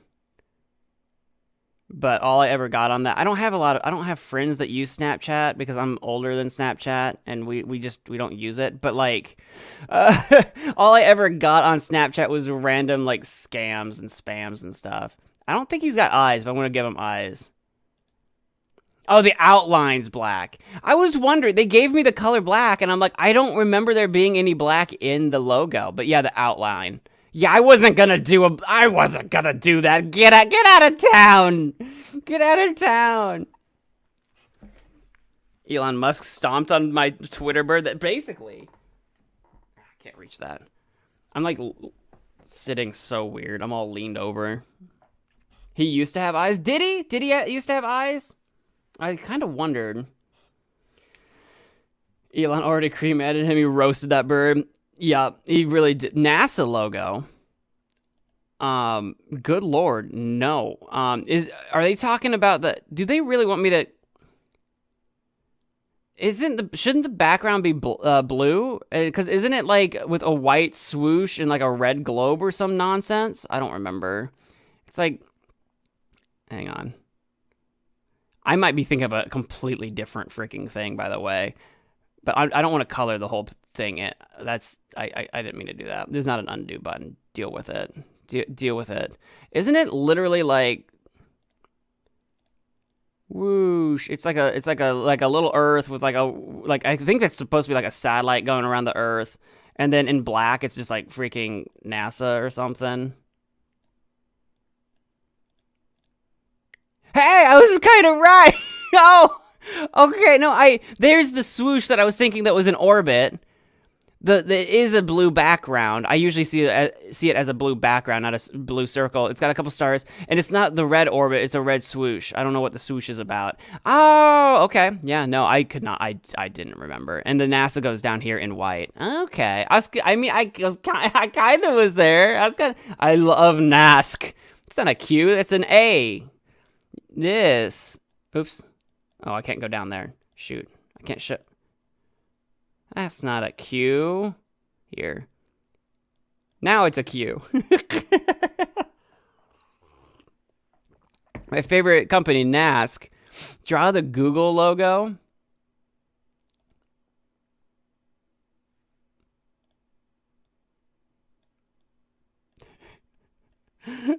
Isn't it just Google? Oh, maybe the letters are in different color. Oh, the letters are different colors, though, aren't they? Is that what it is? I'm like, I don't remember a logo. Is it a yellow G? I think it might be yellow G's or something. I don't know, like red, green. Sure, why not? It is Google. When they said draw the Google logo, I'm like, there is no logo. It's just Google. It's different. I didn't remember the colors. I did not. You think I remember or care? Do the colors right. Do you think I remembered or care? I don't. Draw the Android logo. I thought the Android logo was black, but maybe he's green. Isn't he just like a little robo boy? Hang on. I think he's got a square body, a round head. And I think he's like waving. I remember this being black, but maybe the colors have changed. That is not quite the right shape head. You're just going to have to deal with it. And then he's like waving. Like off camera. And he's got eyes. Oh, nope. That's how he's even got little antenna. Look. And look, it's Shrek. It's Shrek droid. Oh, what are you doing in my swamp? Get out of my swamp. Android over iPhones. I prefer Android, but I did not remember the logo. Looks like a dino. Yeah, like this little Stegosaurus or situation or whatever, a little dragon. He's cute. He looks more alien than robot, but definitely not robot. Alien or dinosaur or Shrek, whatever you want to go with, but definitely does not look like a robot. The Spotify logo? Oh, I have no idea. I don't use Spotify.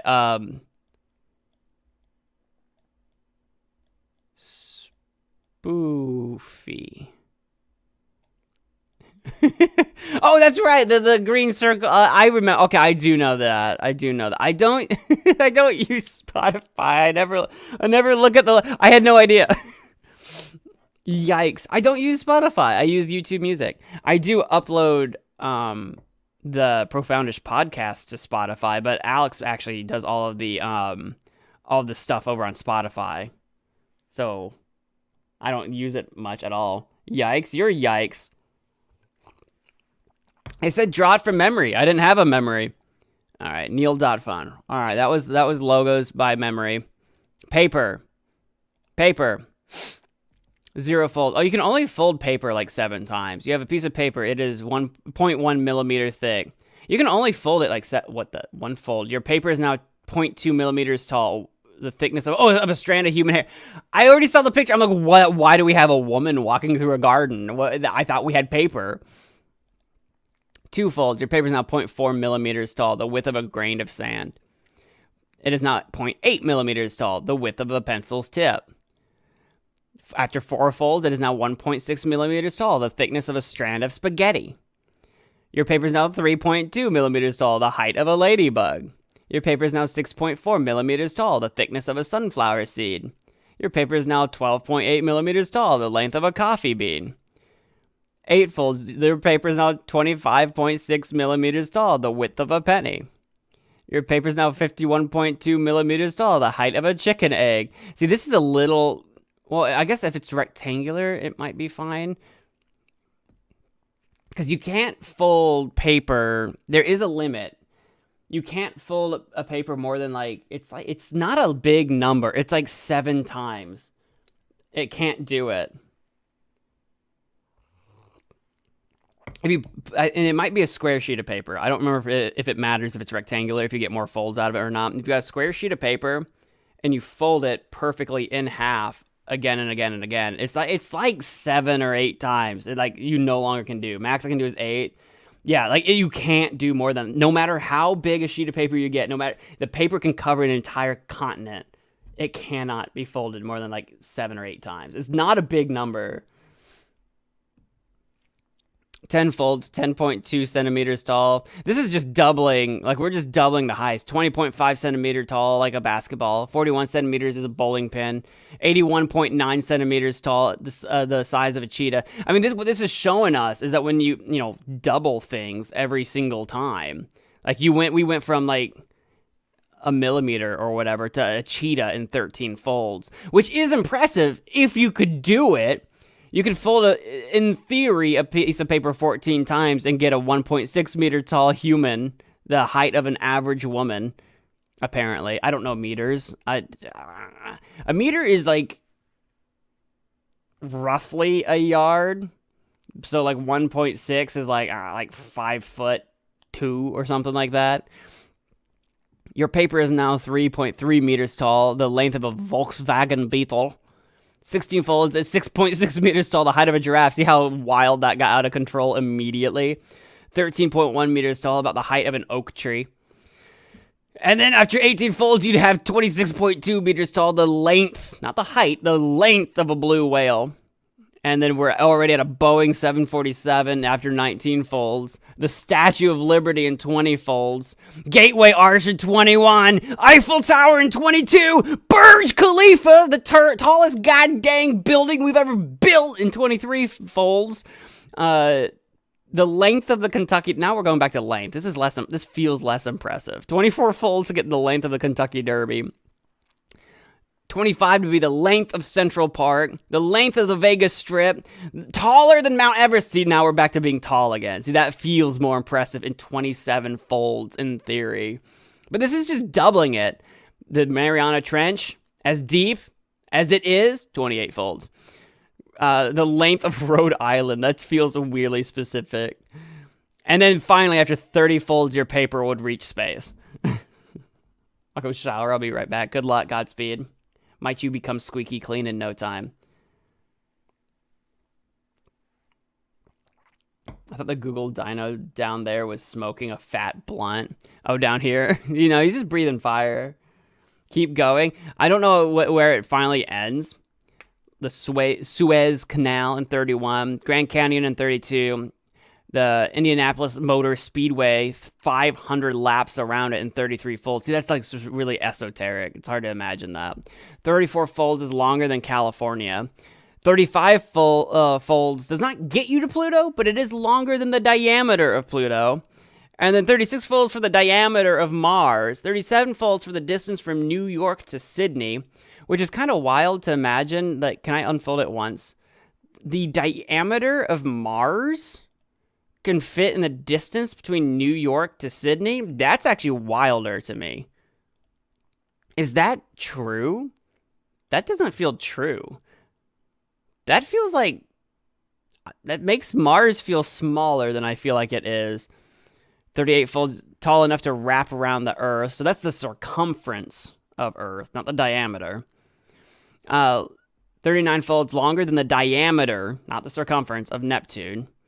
The diameter of Saturn without its rings in 40 folds. The diameter of Proxima Centauri, a red star, in 41 folds, which actually really speaks to just how massive Saturn actually is. Because Saturn is basically a failed star. Saturn and Jupiter are both failed stars. And then we've got, after 42 folds, your paper is now 439,805 kilometers tall. Congratulations, after only 42 folds, your piece of paper has reached the moon. And I can't fold it anymore. 42, that's why it's the answer to life, the universe, and everything. The diameter of Mars is 79 kilometers. That just makes it feel small. I'm not saying it's necessarily not true, because, obviously they probably looked this up. It just feels wrong.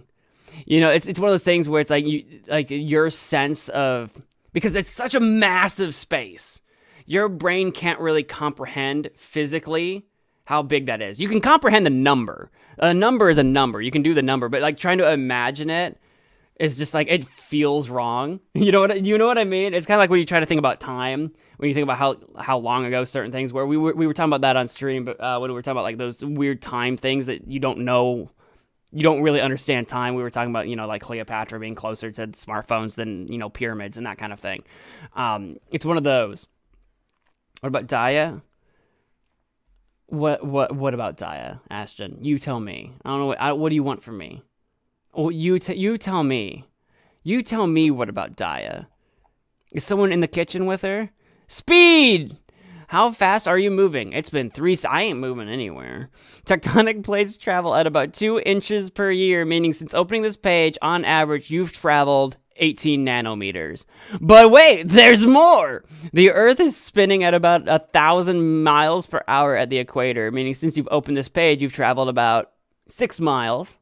But wait, there's more! The Earth is also traveling around the sun at 66,000 miles per hour. So combined with the Earth spinning, you've traveled 600 miles. But wait, there's more! Compared to neighboring stars, our sun is moving toward a local star called Vega at 43,000 miles per hour. So that combined with the Earth spinning and the Earth traveling around the sun, you've traveled 1,400 miles. But wait, there's more! The sun is orbiting the Milky Way galaxy at 483,000 miles per hour. So that combined with the Earth spinning and the Earth traveling around the sun, you've actually traveled 9,000 miles. But wait, there's more! The Milky Way galaxy is on a collision course with Andromeda galaxy at 225,000 miles per hour. So you've actually traveled 15,000 miles. But wait, there's more! The entire Milky Way galaxy is moving at 13... How do I say that? I was going to say 1,300,000. Yeah, 1,300,000 is how you would say it. But 1.3 million miles per hour combined with everything else, you have traveled 47,000 miles. But wait, there's more. The universe is expanding, meaning from the vantage point of the furthest known galaxy, you've traveled 17 million miles. But wait, the multiverse theory says that our universe may just be a tiny universe in a vast sea of other universes. How fast is our universe moving in this sea? And this is where it's like, that's complete, like, who knows? This is just theory isn't even the right word. It's a hypothesis. The multiverse hypothesis. Who knows? But wait, speed is all relative. It all depends on your perspective of the universe. So have you really moved at all? Or are we all dead?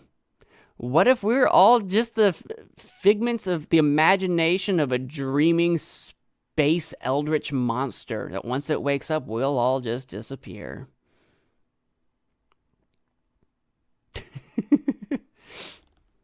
I don't know. IDK. That's the appropriate answer. That's the appropriate answer there. Yeah. Yeah, the universe expanding part was like the idea that, like, again, because speed is relative, it's wild that you can in theory be traveling all this, but it's just incomprehensible because, like, out in space, it's like the distance is just so vast. It's insane. This got deep quick. Or are we all dead? Well, that went dark quick. I'm just saying, it's brains in jars. Like we could all just be non-existent. We might not be dead, but we might not be alive. We could all be imaginary. But what are you gonna do? All you can do is live your life. What else are you gonna do? It's also like, are we all a simulation? Like the simulation theory, that with sufficiently advanced computing power, we're capable of creating near-perfect universe simulations at a lower resolution than ours. So we can create near-perfect 2D simulations of the universe with enough computing power. We're not there yet, but, like, we could. But we couldn't do it in 3D because there's not enough pixels and graphics that could fit on a chip smaller than the universe to do it. But the question becomes, what if the universe is 4D and a 4D civilization created a perfect 3D simulation of the universe, and we're that? And we're not real. We're just pixels. We're just qubits being watched by 4D gods. We wouldn't know. We wouldn't know. 4D is time. No. So I mean a fourth spatial dimension. It gets complicated when we talk about physics. The fourth dimension in our 3D space is considered to be time. I mean a fourth spatial dimension. So in a 4D universe, you have 4 spatial dimensions, and the 5th dimension is time. There you go. Now you know. Now you know. When people talk about a 4D universe, if you ever hear someone talk about a 4D universe, they're not talking about time. They're talking about a fourth spatial dimension. And according to the math, there might be as many as 13 spatial dimensions. According to the math. But math can do a lot of things that we can't seem to prove exist or not.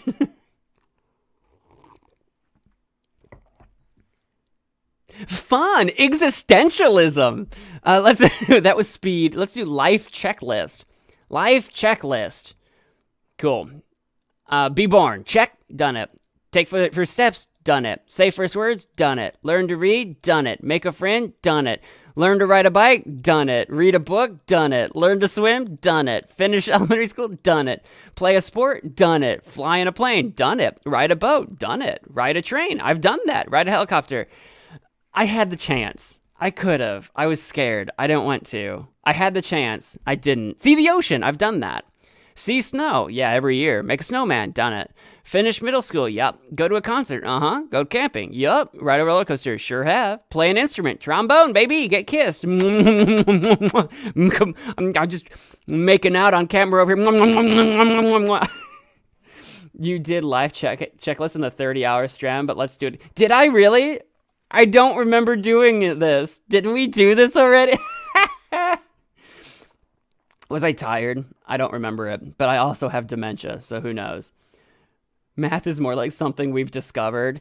Math is really funny. It's like we've both simultaneously invented it, but also because it's like so hard-coded into just how the universe works, it's also a discovery. It's like fire.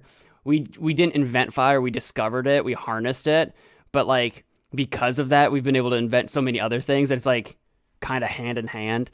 Get a credit card. Done it. Driving. Yep. Road trip. Visit another country. Not yet, although I do have my passport. I haven't visited another country, but I do have a passport. When you're done, I'll send you the checklist from last time. Will you? Do you have it? Do you have access to it? The 30-hour stream, I think, is lost to time. I don't think you can watch it. I think it's gone. Give a speech. I have. Graduate high school. Learn another language. I wouldn't say fluent, but I am going to mark it. I would not say fluent, though. Maybe it's disingenuous to say yes. But I feel like I'm going to say yes. You re-uploaded it. Oh, did I? Oh, fantastic. See, I told you I don't remember. Invest some money. Meet an idol. I don't really have idols, so that one's kind of tricky. I'm trying to think if I've met anyone that I would like call an idol, but I don't really have idols. So not really. I'm going to say no. Well, I'm going to say yes, but that's not necessarily because I will say I have met a couple, like especially as like a kid or whatever, I've met people that like I thought were cool and like looked up to for what they were doing, but like I didn't follow their life or anything like that. Like what was the name? There was a magician. Shoot, I can't think of his name. All I can think of is David Blaine, and it's not David. It's not David Blaine. I've met a magician that I had a poster. I think the poster's dead now. I think it got ripped or something. I had a poster of that I was on stage with, and that was pretty cool. And I've met a couple musicians and stuff, but they're not idols. I've met cool people, but I don't think I'd call them idols. I'm gonna mark it anyway. It's kind of like a half point, kind of like how learning a language is a half a point. Oh well, make a terrible mistake. I've made some terrible mistakes. We win a trophy. Yes. Like little sports trophies, like as a kid for the most part. Because I've won a couple awards for things that weren't trophies. So I had to think about it. The only thing that was like trophy is like little kid kind of like trophy types things. It's not like a giant like golden goblet, or not like anything crazy. I'm gonna say yes, but I feel like that's probably like half a point. Climb a mountain, yes. Not like Everest climbing, more like hiked a mountain. Not climb a mountain. I've hiked a mountain. I'm gonna say no. Climb a mountain, I think, is insinuating climbing gear. I've hiked a mountain. Like I've got family in Washington State, and we go up Mount Spokane like every time we go. But like you can literally drive up it, you can walk up it, you can bike up it. It's not like you're getting climbing gear, you know. So I'm gonna say no because I think they mean climb. Run a marathon. I've been running, and I was going to run a marathon one day, and then I stopped running. I got out of shape, and I haven't done it. Learn to cook. Not well. Like, well, sure. I mean, I can. Like, I can use a stove. I'm gonna say yes. I don't know where like not knowing how to cook and knowing how to cook. I don't know where the intersection is there. Explore a cave. Explore a cave is such a weird one. Like, it's not. I didn't explore a cave like that hasn't been discussed. I've been in caves. I've been on cave tours. I've been to the Mammoth Caves, the giant caves in Kentucky. I've been to those and a couple other caves here and there, around. But like, it's not like I put on a helmet with a flashlight on it and it was like, I'm gonna go caving and like squeeze through like tunnels like crazy people do. I'm going to say no since it says explore. I've been in caves, but explore feels wrong. See a volcano? I have. I've gone and seen Mount St. Helen. It's not active. It exploded a long time ago, but it is a volcano. I'm going to count it. It's wild to see the devastation around it. And then if you see pictures of what it used to look like before it blew up. Again, I've got family in Washington State. So graduate college, I did finally do that. I did do that. The last time we did the 30-hour stream, I might not have done that yet. I don't remember when we did the 30-hour stream. When I turned 30. So yeah, I think we did. Have a long relationship. I've done that. Get dumped. I've done that. Seeing as I am no longer in said long relationship. Sign a contract. I've signed contracts. I've gotten jobs. I've been promoted. I've gotten a paycheck. I like how get a paycheck is like after the get promoted. Like, imagine getting a job and getting promoted before you even get your first paycheck. Imagine. Get fired. I've never been fired. I'm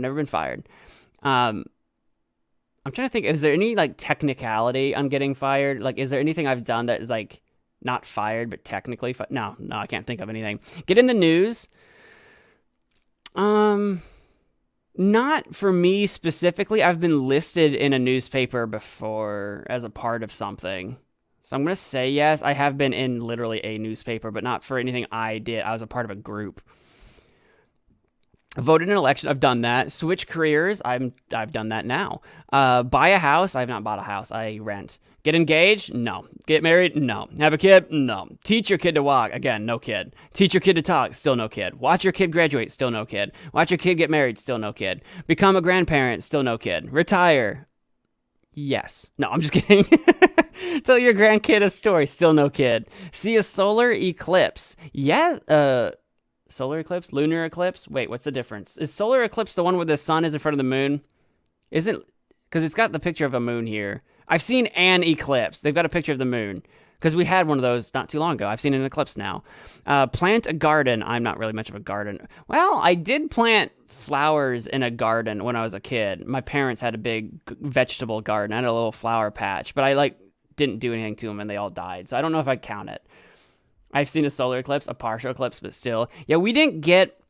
Where I was at, we didn't get totality, so it was a partial as well, technically. But it was pretty cool. Like the whole, like it was weird to watch everything like turn orange. Like even besides the moon coming in, like moving in front of the sun or whatever, just watching just everything turn like weirdly orange.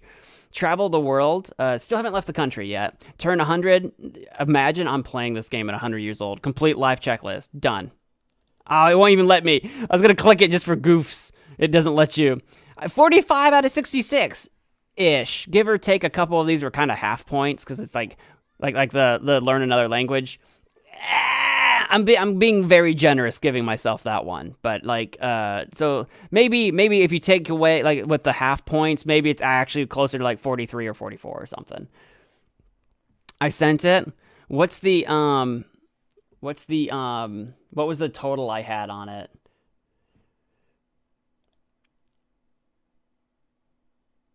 I'm even in the same outfit and everything. I mean, obviously I would be. I had 43 out of 66 on the previous one, so we got like 2 new things. This is not very zoomed in. So just trust me on this. It looks like, yeah, I still didn't have the helicopter one. So I had like pretty much everything up to that. Oh yeah, I had the timer. I was like 2.5 hours into it. Play instrument. I did not meet your idol. So that was one where, so I could probably take that off of this one and I'd actually be at 44. Because again, that was one that I was like counting as a half point this time. I didn't count the climb a mountain, so I must have come across the same philosophy. Get promoted. Vote in election. I didn't have to switch careers yet because I had not done that yet. Basically, that's the only new one. Because really, in theory, I could remove the idol because I said no on the last one. And I probably went back and forth on the 30 hours. So I could say no here, and it's actually 44. So I only gained one new one, and that was the switch careers. Hey, so yeah, I haven't done much in that extra year. But to be fair, the ones that I haven't done are kind of big. Like the helicopter, it's not often you have the chance to visit another country. A lot of people don't have the opportunity to. I can, technically. I do have a passport. I could go do it. Again, the idols, I don't know if I'll ever meet an idol. I don't know who my idol would even be. I don't idolize anybody. I idolize myself. I meet myself in the mirror every day. There, I'm putting it on. Hey, welcome back, Erica. Don't you shark me! No! Ah! Tell me when it's over! No! No! Give me a sec here. No! Oh, okay. I was checking a note. It was not important. I didn't know if that was an important message or not. Don't use shark. No! So yeah, and then like, getting fired. Ideally, hopefully I'll like never really get fired. Again, exploring a cave, I don't ever want to actually explore a cave. Like an unexplored. I only want to go into caves that have already been explored. I don't even want to do that one. Climb a mountain would be kind of fun if it's a little mountain, like a baby mountain. I don't want to go up Everest. Because I do like doing like rock climbing walls. I know they're not 1-to-1. I know that's not the same thing, but I do like I kind of like the idea. That would be kind of cool, but I would go up like a baby mountain. A baby one with lots of safety. And then the buying a house, God forbid, not in this state. Not here, I'm not. And then like getting engaged and blah blah blah. It's like all this stuff would just not there yet. Just not there. Just not there. Maybe never will be. Yeah. So, yeah. Yeah, you have 100 million mana. No! No! No!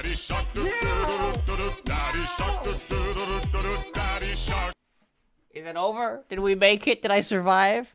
Where does the day go? Can I have some? Yeah, just watch the stream. The only reason Ashton and Erica both have so much mana is because they got it on the sleepover stream. What's the command? For what? The spellbook? I haven't added the spellbook command back yet. So you have no idea what the spells are unless you just guess them, right? Or if you just happen to already know. Where does the time go? Do you ever wonder where your days are going? Supposedly there are 24 hours in it. Supposedly? What do you mean? What do you mean supposedly? But some days seem to not even happen. Sleep takes up about 7 hours a day for most people, but that still leaves 17 hours in a day. Does it feel like you have 17 hours every day? It feels like I have 12 minutes a day is what it feels like. That's what it remembers. I wasn't remembering incorrectly then. No, yeah, there used to be a spellbook command. It's not been added back. Here are some things you could do with those 17 hours. Watch The Lord of the Rings, The Fellowship of the Ring 5 times. Or watch 7 full-length NBA games with commercials. Or read Cat in the Hat by Dr. Seuss 125 times. Or play 34 games of laser tag. On second thought, please don't do this. Why not? Also, that's a specific thing. Is there like a standard length of time that laser tag normally lasts? I loved laser tag back when I was like younger. I haven't played it as an adult, but as like probably a teenager, a couple places I've been to playing like laser tag. Oh, I loved laser tag. Laser tag was so good. Timeholic, welcome back. Or that, or you've been here for a while and I'm just crazy. Does it feel like you could do those things every single day? Well, of course not, because you have to pay bills or go to school or do both or stream for 12 hours. But even then, does your average day feel like the length of 7 NBA games? It probably feels shorter. So where is the day going? Let's find out. First, let's get a general sense of your day. Use the sliders below to reflect how much time you spend on each part of your day. Time spent at work, 22. Time spent at home, 22. See, this is already busted. What if I work from home? Because I quit my day job. I don't work anywhere now. I work from home. Time spent sleeping. No, 1 hour is about right. Take your time and slide those sliders. Okay, done. Great. This is what your day looks like. It's 1 hour of work/school because I couldn't make it 0 because I don't go anywhere for work anymore. 22 hours at home because I couldn't make it. I'm literally always home. I like how they're like time spent at home. Do I not sleep at home? Does sleeping, am I supposed to go somewhere to sleep? I'm sorry, Neil. I spend 24 hours a day at home. It's beautiful. It's beautiful. Okay, maybe your actual day looks different than that, but can we take a moment to appreciate how amazing that schedule is? It's pretty good. Imagine how productive you would be if that's what your day looked like. So what's wrong here? That is how much time you spend at work, school, and at home, but clearly your day isn't that, or you would be more productive. I don't know about that, Neil. I think the only thing keeping me from being productive is my own laziness and procrastination. I'm pretty sure that's it. Take one last look at your perfect schedule. It's about to go through some check. I don't think so. We need to make your schedule more accurate. First, we should factor in your morning routine. How long does it take you to get up, dressed, and ready in the morning? Oh, God, like 9 hours. Jesus Christ. Like the waking up process is already like 9 hours. I sleep for 2 hours and I have to take 9 hours to wake up. Wait, another game like the password game? What are you talking about? This is just... What are you talking about? You're not taking away our stream again. I'm taking the stream hostage. When can I have 100 million mana? You have to earn it. You have to watch for a very long time. I don't know how long it takes me to... realistically, I do not get up at the first time I hit my alarm. So, like, not counting that. By the time I actually start to get up and actually start my morning, I don't know, probably not even 30 minutes. It's roll out of bed, hit the bathroom to do your bathroom things, you know, brush your teeth, whatever. And then, like, put clothes on. I don't really gussy up. I don't put my makeup on or anything. Here's your updated day. Yay, I now have a 30-minute morning routine, I guess. Still not bad. You lost some productive time. Did I though? Did I? Let's add a few more things to your schedule. How much time do you spend eating lunch? That depends. Am I eating lunch and watching Netflix, or am I just eating lunch? Is it eating lunch or also making lunch? Because that can be, we'll call it 45. Sure. If I have to make it, eat it, and I like just watch YouTube for a while, we'll call it 45 minutes. Also, you have to eat again later. How much time do you spend eating dinner? Probably about the same as lunch. Probably. Sure, we'll go 45 minutes. No, you know what? It's dinner. It gets late in the evening. I watched extra YouTube videos. Sure, why not?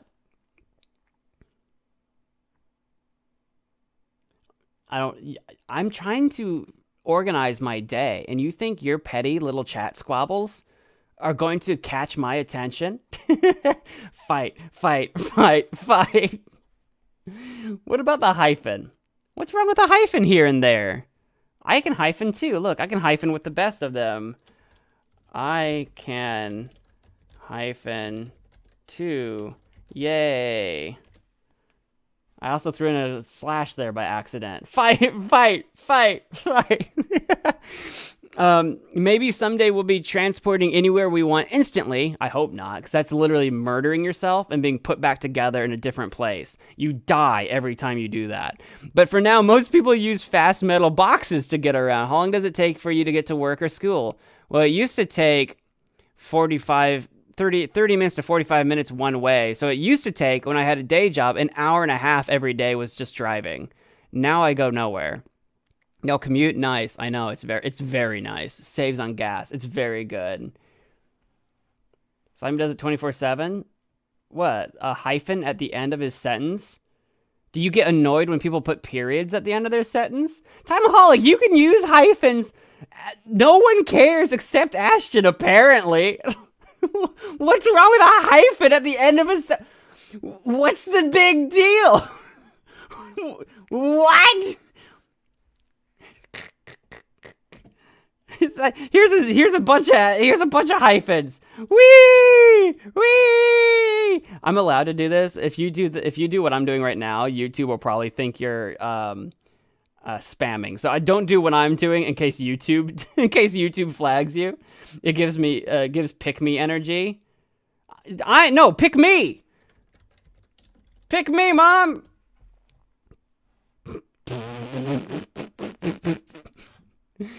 No commute. Anyway, sorry, we're back. So we can see the drama though. The drama. Yeah, Ashton, you'll probably be allowed to do it. Actually, Ashton and Timeaholic can probably do it because you're mods, so YouTube probably won't flag you now that I think about it. But if Racing Fan or Androidy tried it, it might flag you. What is happening? I don't know. Ashton's like annoyed with hyphens, apparently. I was getting flagged when I tried to link the videos for the password. Oh yeah, links won't go through unless you're modded. Check out Prove You're a Human. I have it in a tab. We may check it out. We may. You get out. So we can see your schedule degraded a bit. Not really. Some time was lost to lunch and dinner, but that is expected. Is it really lost if you enjoyed it? If you enjoy your lunch? We've been exploring the big chunks of your day until now, but there are many things that happen randomly throughout your day, also known as distractions. Let's explore just one of these distractions and see what it does to your day. For most people, their biggest distraction is their phone. How often do you check your phone? Literally, like, oh yeah, like all the goddamn time. Like, what do you want from me? Like all the time. On stream, not so much, but yeah, I'm on my phone every minute of every day. What are you talking about? Every white strip is you checking your phone. Before adding this distraction, your schedule was made up of 10 pieces. Now it's been cut to 134 pieces. Luckily, you can't check your phone while you sleep. That's what you think. I could sleep, walk, talk. I have used my phone in my sleep. I have turned off alarms. I have changed alarms. I have been on my phone in my sleep. 100%. I've done it. That's why you guys might remember from the sleepover stream, you might have been able to see on my desk. That's why I have a separate alarm clock, because I use my phone in my sleep. I have to have my alarms on my phone and my alarm on my alarm clock so that one of them will wake me up. And sometimes they both fail. It's a problem. I won't lie. The hyphen looks like people are trying to cuss. That would be asterisks. That would be asterisks. That would be like this. Checking your phone is one of many possible distractions that happen throughout your day. Here are some more common distractions. Checking your email. I actually should check that more often. Eating snacks. I'm not a big snacker, but when I get snacky, I do like a good snack. Coworker asking questions. That used to be a problem during my day job all the god dang time. That's actually a large part of why I check my phone as much as I do. It's PTSD. Getting marketing calls. I ignore all phone calls. I don't answer the phone. Going into YouTube spirals. That's a pretty big part of it. Getting attacked by your pet. I don't have a pet. Pacing for literally no reason. No, I'm firmly planted. Like, I will actually just turn into a potato in a recliner on my phone going into a YouTube spiral. I don't do the pacing. Don't you shark me! We're talking about me! We're talking about me right now! We've got having an existential crisis. I'm actually pretty okay. I don't go into crises unless I'm like doing it on stream for fun. Distractions by themselves already segment the day, but what happens after the distraction is even worse. When you go from one task to another, you don't instantly start performing the new task at a high level. Your brain needs time to become familiar with the new task. Or if you're me, it never gets there. It never performs at a high level. I am a permanent low-level brain. To make your schedule more accurate, we need to add the amount of time it takes you to switch tasks. How long does it take you to switch tasks? 5 hours. We'll call it 5 minutes. I am slow. Now, all the parts of your day where your brain is warming up on a new task have also been cut out. I'm going to have no time in the day because if I'm on my phone every 10 minutes and it takes me 5 minutes to warm up, then I'm never warmed up. And that's exactly the point I'm trying to make. Notice that this also includes distractions. So when you're doing a task and then get distracted, your brain has to warm up again, even if you go back to the same task. This is what makes distractions so costly. Each one forces your brain to warm up again. I will say this is a little disingenuous because I do go like, I'll be like, oh, I'm editing a video and I'll be like hyper fixated on that video for the next hour with no distractions. But then I make up for it where it's like after the video's edited, then I go into one of those YouTube spirals where I'm like watching YouTube for like an hour. So like I make up for it, but sometimes it's not every 10 minutes. Sometimes it's, oh, I have a long stretch of focus and then death spiral. So it's not quite right, but given all these slices cut, what is the get out command? It's that. It's get out. Something happened? What are you talking about? Oh, you're talking to Derica. Why a bunch of symbols? Yeah, no, why not? Why not? Given all these slices cut out of your day, here's how much work you're actually getting done. Work you think you're doing. 1 hour.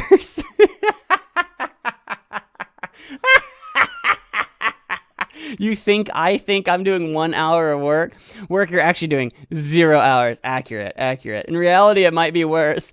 I don't think it can be. In reality, you might be doing negative work. You might, in reality. How do you do negative work? Countless distractions happen throughout your day. Each distraction takes you out of your flow. I've never been in a flow, dude. And then your brain has to warm up again. We think of our days as chunks of time, but really our days are made up of tiny pieces. And each time we switch our task, we get distracted. We lose another tiny piece. Slowly these pieces add up till we wonder where the day went. Do everything in your power to keep your day intact. Because once your day gets cut into tiny pieces, you're not in control any. Are you telling me I'm out of control? Neil just told me I'm out of control. Do I look like I'm out of control to you? You have 12 hours left today. Make the most of it.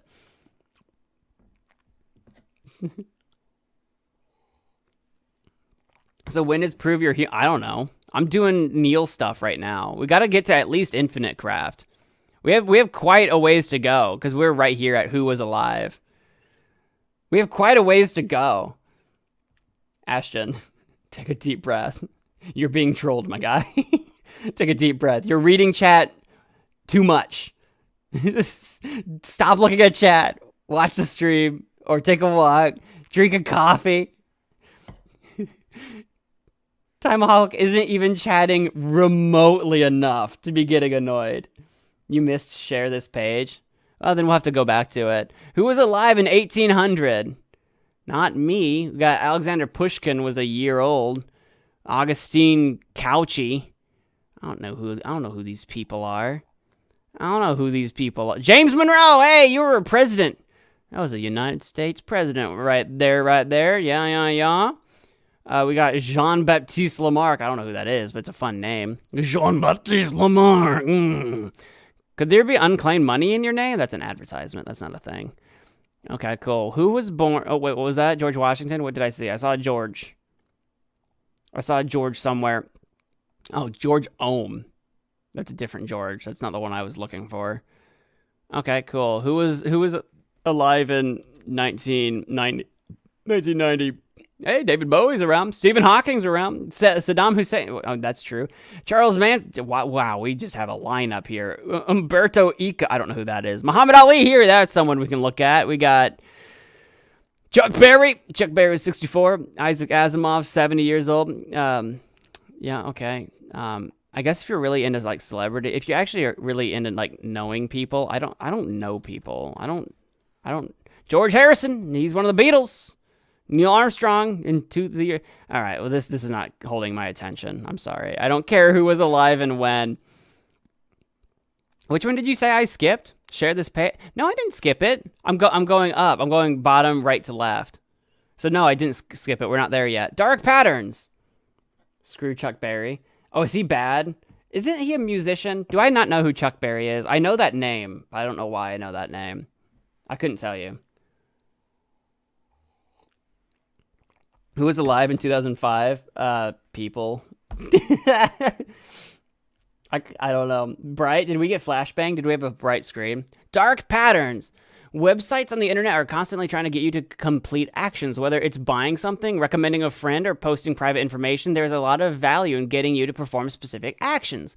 However, some websites go too far and try to trick or mislead you into doing what they want. This has led to what are called dark patterns, or shady ways of tricking you into performing actions without you knowing. It's important that you are aware of these patterns, and so below are a list of dark patterns with interactive examples. The more you know, the more control you will have. Remember how you... Neil, remember how you told me I have no control over my life? Sneak into basket. Excuse. The sneak into basket technique is often used to get you to buy extra and unnecessary items without your knowledge. It works by sneakily adding items into your shopping cart right before your purchase. What? What are you talking? Shady store. Cool item. Awesome item. Okay item. So if I click cool item, shopping cart. This has never happened to me. This is not a thing I have ever seen happen where you add one thing to a cart and that adds more things. If you ever go to a website that does that and it's a .com website, report it to the BBB. That's not legal. Like that's not like I have never seen that happen ever. Confirm shaming. Confirm shaming is when websites make the no option something terrible to guilt you into saying yes instead. I've seen that, though. This technique is a favorite among blogs and news sites to get you to subscribe to the newsletters. Do you want to sign up for our amazing newsletter? Yes! Or no, I hate amazing. I've seen this kind of thing. I've seen this. Yes, I'll sign up. Thanks. I'll start getting a newsletter every hour of every day. Most people don't do that anymore because they know, because you'll just unsubscribe. Or what happens... If you're a shady site, they don't want to send you a million newsletters anyway because you probably used a burner email. It's something like, I did the statistic on this because I do research for e-commerce businesses as a freelance thing. And it's some absurd number. I don't remember what it was. It was something like 60% of consumers use a burner email when signing up for like newsletters and stuff. So they're not really valuable emails anyway if you spam them because they just won't get read. Click on no. Too late. I clicked on yes. We'll see you later, Timeaholic. Mo, have you ever taken the 16 personalities test? Is that the Myers-Briggs? Are you talking about the Myers-Briggs test? Or is there a different one? I have taken the Myers-Briggs. If that's the one you're talking about. I know there's a few different kinds of personality tests. I can't think of another one off the top of my head that has 16 specifically, but maybe. Is Myers-Briggs 16? Or is it just... I think so. Something like that. Yeah. I think the last time I took it, I always forget. I'm INTP, if I remember correctly.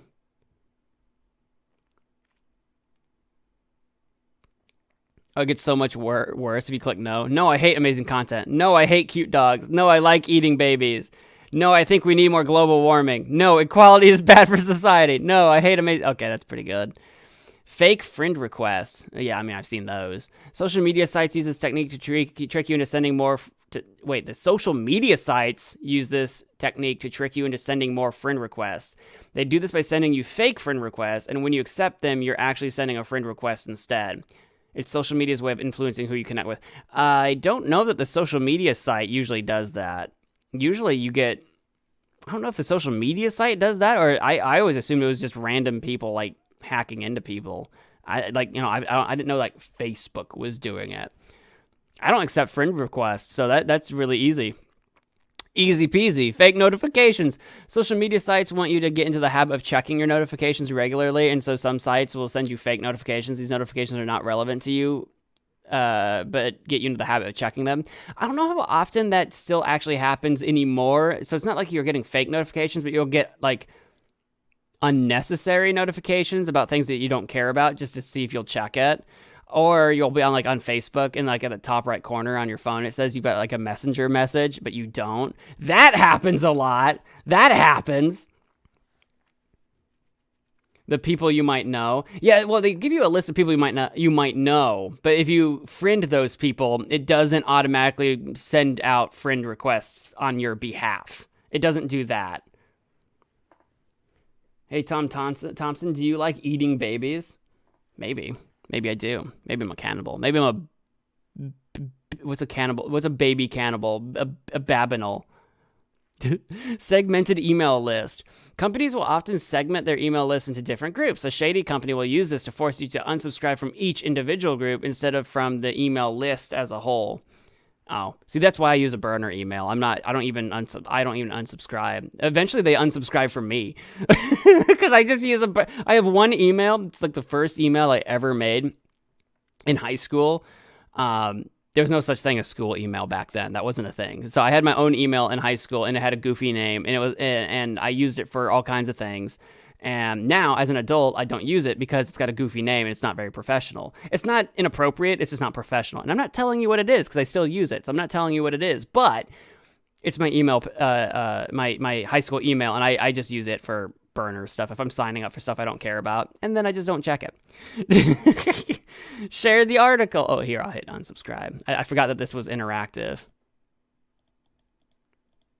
Okay, cool. Share the article. Sometimes desperate sites will make you share the article before you can finish it. It's a lame attempt at going viral, and the article is always low quality. That might have been more common a long time ago. Nowadays, it's just more like, if you want to read this article, you'll have to subscribe to either our newsletter, or you'll have to pay our fee, or whatever. It doesn't usually ask you to share stuff anymore. Lazy! 7 reasons listicles suck. They're lazy! Message from grandma. What is a list? What is a listicle, honey? It's a list. It's a list. Desperate friend request. Some social media sites will send a desperate sounding friend request on your behalf. See, I don't think they do that though. Social media sites are more valuable when they are highly connected, and so some go too far to make it happen.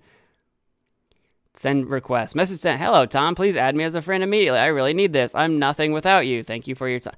I don't think they do this. If they used to, I don't think they do that anymore. Magic Man Grammy.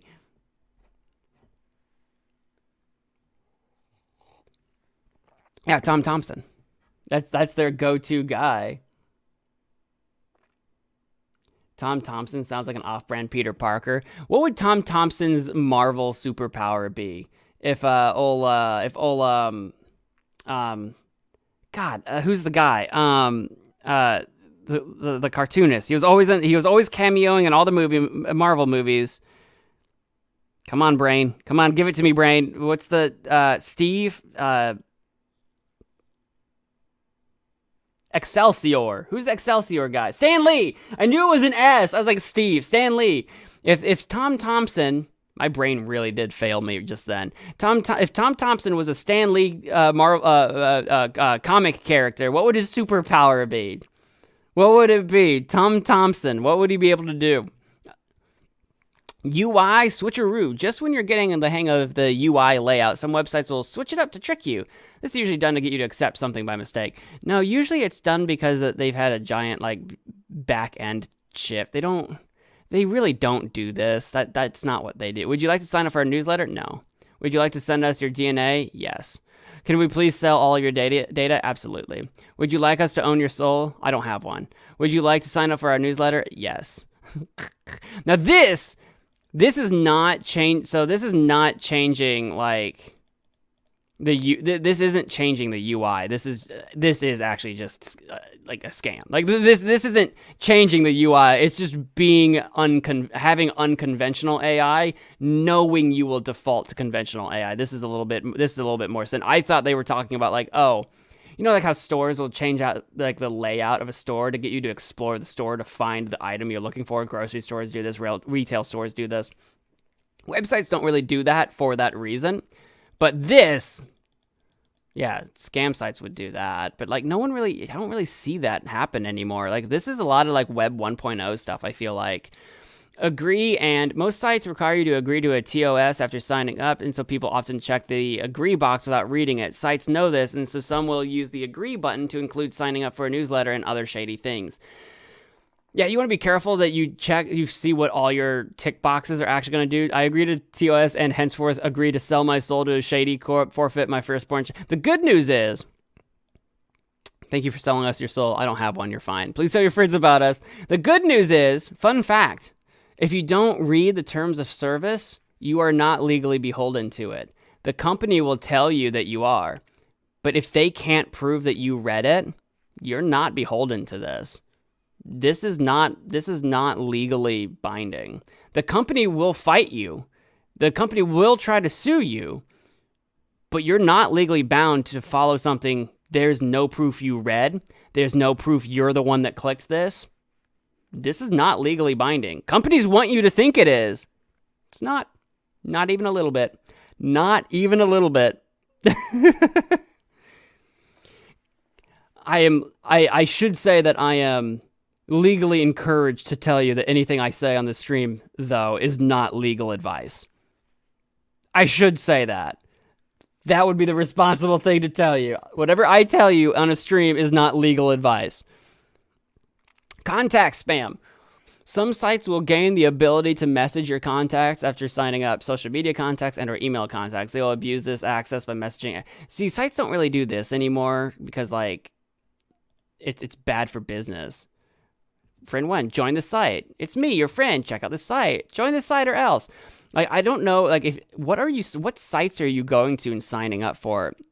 Like, that's what I mean by like Web 1.0. There was a Wild West era on the internet where like this stuff was very possible, but a lot of this feels like fear mongering. Like a lot of this is stuff you don't see anymore unless you are like, you know, you're going someplace you shouldn't on the internet. Like, you know, when you've crossed a bridge into some place you probably shouldn't be hanging out. Download ads. Okay, those happen a lot. These are still everywhere, and I don't know why they're still around. They can't be legal. The dark pattern is probably the oldest on this list. These are ads that disguise themselves as the real download button and give you malware instead. Sometimes they don't give you malware, but they are going to like bring you to a different website, or they're going to show you a different ad, or they're going to try to get you signed up for something. Whatever they are misleading at best, and at worst, yes, they're sometimes malware.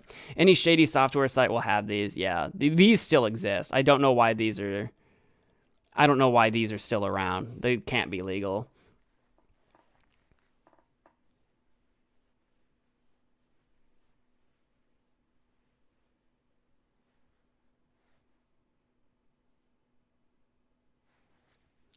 Oh, you're talking about the Disney terms of service thing. They walked that back though, because it wasn't gonna fly in court. They walked that back though. They're paying out. Probably not enough money, but they're paying out. The Disney situation with the girl having the allergic. I don't know who at Disney thought that was okay, because there's no way that terms of service with Disney Plus relates to anything outside of the scope of Disney Plus in any universe. Yeah, that got walked back. It's kind of sad that it had to get walked back because it turned into such a crazy situation. That was Dark Patterns. Share this page. Share this page. Are these just a bunch of share links for like literally this page? Share with whales. Whales, share this whale song with your whale friends so they can learn about this page. You may need to help them with the mouse and keyboard.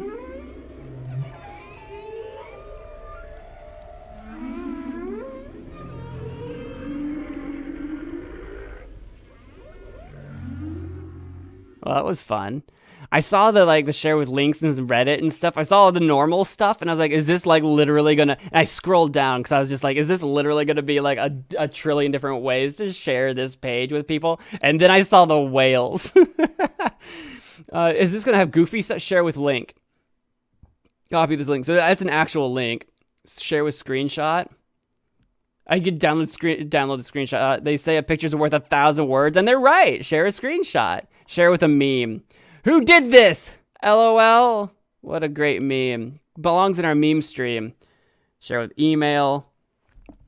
Share with printer. I don't have a hooked up printer. Share with a letter. Send a handwritten letter to really make the experience personal. Don't forget to buy a stamp.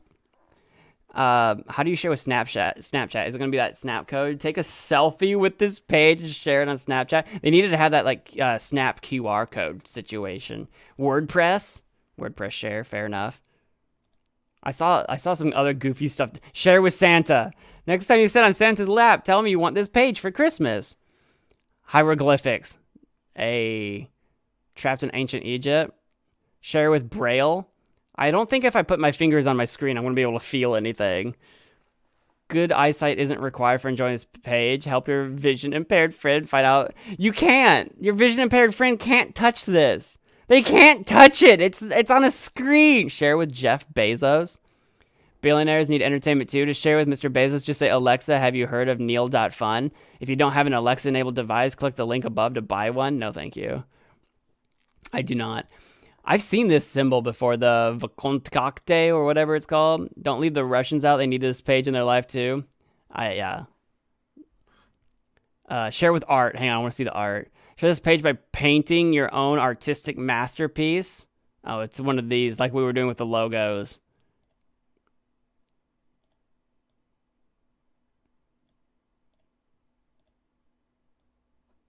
It's a balloon.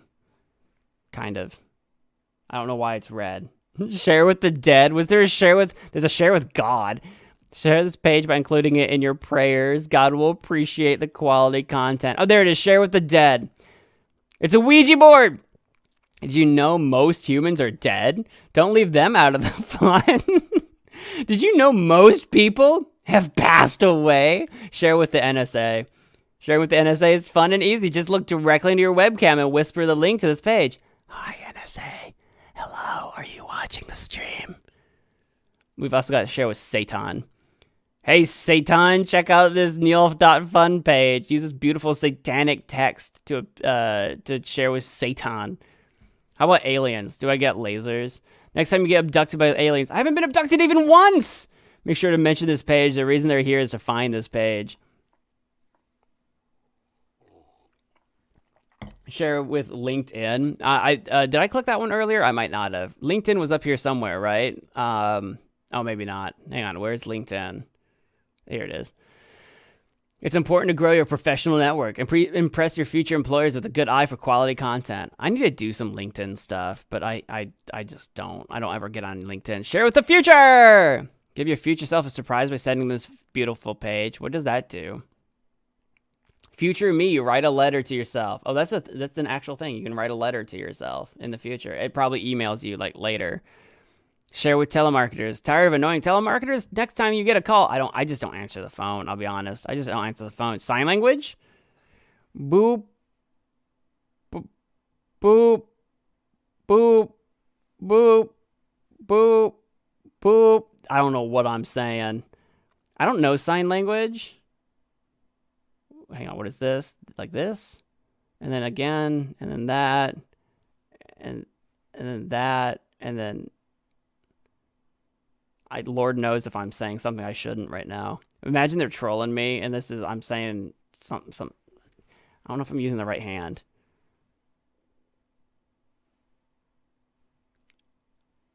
There, I've almost done it. There you go. I think I did it. I don't know. Also, was my hand off screen the entire time? I wasn't watching the screen. Was my hand just off screen? Wait, the MySpace one is gold. I don't know, where's MySpace? What's the show with YouTube? Upload video? No. MySpace. I don't even remember what the MySpace logo looks like anymore. I'll be honest with you.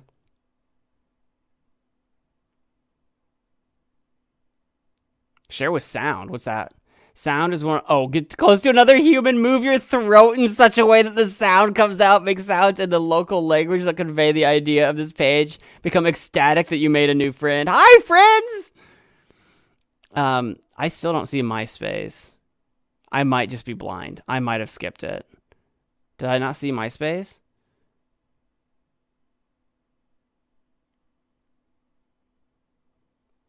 There it is. Ah, just kidding. Don't do that. Haha. It's below Pinterest and above Uber. Wait, there's an Uber? Share with Uber? Uber share. Tired of awkward Uber conversations? Make it worse by telling your driver about this page. Or better yet, become an Uber driver and always mention this page to ensure those 5-star reviews. Oh, it literally brings you to Uber. How about emojis? Oh, this is more than emojis. It's text and emojis. So I was walking the other day and I came across this page called Share This Page and my mind was blown. Check it out. That's my emoji talk. Nice. What's the next one we can do? The size of space. The size of space! Use the right arrow to swipe. There you go. We have an astronaut. But the NSA, we already did the NSA one. I don't know where you were. That's the one where I whispered into the webcam because it said look into the webcam and say share this page. And I literally looked at the webcam and said, hi NSA, are you watching the stream? Where were you? It's not my fault you were out having a smoke. It's not my fault. Astronaut. Hubble Space Telescope, man-made object. We got a space shuttle. We've got the space station, the International Space Station. The Saturn V rocket. I didn't realize the Saturn V rocket was so much larger, like lengthwise, than the space station. Bennu asteroid. We have Deimos, the moon on Mars. We have 243 Ida as an asteroid. Imagine that thing. The 4 Vesta asteroid. These are massive asteroids, by the way. Ceres is a dwarf planet. Like this asteroid. Imagine this asteroid hitting this dwarf planet. It just explode. It just explode. Make. Oh my God, it's Derica's Makey. Is this the Makey? Was that what it was called? Your Makey kit. It's right here. It's a giant rock. Pluto, dwarf planet. Europa, moon. Pluto's not a dwarf planet. It is the 9th planet in our solar system. I will have you know. I will fight for it. Europa, moon of Jupiter. You mean planet of Jupiter? No. Moon of Earth. The moon of Earth. They could have called it Luna. Sometimes it's called Luna in some places. We got Io of Jupiter. We got Mercury, the rocky planet. Titan, the moon of Saturn, which is like literally the same size as Mercury. We got Mars. We got Sirius B, a white dwarf star. Don't be confused by how small it is. It is very powerful. We've got Venus, the rocky planet. And Earth. I didn't realize Earth was bigger than Sirius B. That's kind of insane. Kepler 22b, which is an Earth-like exoplanet really, really far away, which might be, that might be habitable one day. Who knows? Neptune, the ice giant.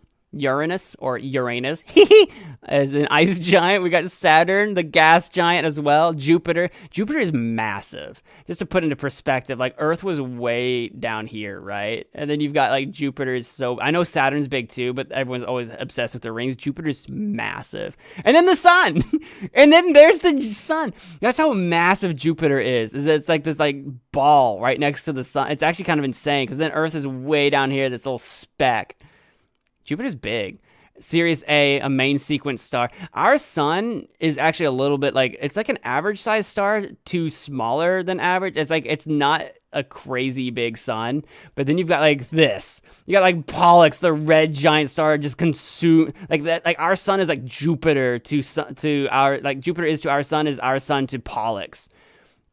Sagittarius A, a supermassive black hole, which the black holes you get at like the centers of galaxies are like insanely massive.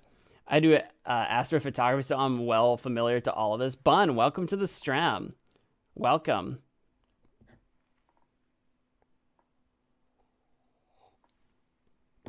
Language? What language? Did someone say language? What language? What language was said? Oh, when was it when I said Uranus? Is that what was it when I said Uranus? Maybe. Arcturus, red giant star, which it's hard to imagine just how big these are. Like again, our sun is way, way, way down here. Aldebaran, the red giant star. Rigel, a blue supergiant star. And then this pistol star. And then we got Betelgeuse. Not to be confused with Beetlejuice. This is Betelgeuse. And then the Yui Scooty red supergiant star. And then here's the M87 black hole, the supermassive one. Like, they just keep getting bigger. The ones at the centers of the galaxies, they're insane. Ton 618, the supermassive black hole.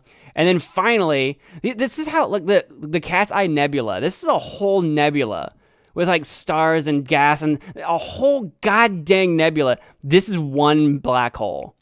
This one black hole is like, I don't know, a 10th or a 20th the size of an entire nebula by itself. And you wouldn't see this coming. You can't see this in space with your eyeballs. It's so goddamn big, and you cannot see it with your eyeball. Obviously, you can see the accretion disk, but you can't see it. It's insane. Betelgeuse is going supernova in the next like 10 to 100,000 years, which like you and I aren't going to be around for, but like it's in the time span of space is actually pretty soon. In the time span of space, still pretty far away, but that's the nebula. This is Bernard 68, a dark nebula. I'm not sure what makes a dark nebula exactly. That's a little outside my convention there. I don't know if it's because like there's a void, what do they call? There's I think massive voids and minor voids, or maybe they're micro voids or something. In space, there's these things called voids, which is these points in space where it's just for whatever reason there's like no stars, even though the rest of space is relatively evenly distributed with stars, relatively speaking. And then you have like voids where there's like freaking nothing or almost nothing. Most stars in my telescope are white. Betelgeuse is an orange color, and that's how they can. I can't read past the heart for some reason. Can tell it's in the last stages of its life. Yeah. They can figure out how big something is, how far away it is, and what color it is to try to guesstimate about its mass and about how much of its fuel it's burned. Yeah. Ring Nebula. Now this is a much bigger nebula than the Cat Eye we saw earlier, but this is huge. The Butterfly Nebula, you can kind of see where they're coming up with the names for these. And they're usually not this pretty if you look at it with the naked eye through a telescope. A lot of the colors you get are artistic additions to help you like figure out like the different clouds of stuff that makes up the nebula. A lot of the different colors, the way we see the shapes are through naked eye, through radiation, through microwave radiation, like all these different things. And then you have an artist comes in and actually colors it so you can better see the shape of these nebulae and galaxies and stuff. Here's the Crab Nebula, Kepler supernova. Eventually, I'm sure, I think they're bigger than these. Eventually, we'll probably see the what are they called? The Pillars of God Nebula. I don't think it's a nebula. I think it's a galaxy. I don't remember. You'll know when you see it because it looks like a giant fist in space. Tycho's supernova remnant. Really big. What makes this super cool is it's literally the leftovers of a supernova, a star exploding and becoming like a bajillion things. Segue to a dwarf spheroidal galaxy, the Tarantula Nebula, which is an emission nebula. I'm not sure what an emission nebula is exactly, but that's the fact that we have a nebula that big. That's huge. Barnard's Galaxy, because now we're getting into galaxy territory. A barred irregular galaxy. The Fireworks Galaxy. Again, because nebulae are so much smaller than a galaxy, but again, like the suns and black holes and stuff, like they're not even specks. Like you can't even see the pixels of those anymore. That's how big galaxies are. That's when we were talking about the Andromeda and the Milky Way crashing into each other in like whatever billions of years from now. I forget what it was. Like they're not gonna hit anything. They're so freaking big. They'll just merge. Here's our Milky Way one. That's ours. That's us. We usually the orientation, we're not like in the center. We're not in the center because there's a black hole in the center. We're like somewhere like that far out. I don't remember what spiral we're on or whatever, but we're like around here-ish. We're like a third of the way away from it, if I remember correctly. We've got Hoeg's Object, Ring Galaxy. That's super cool. I don't even know what would make it ring like that. Probably some crazy black hole nonsense happening.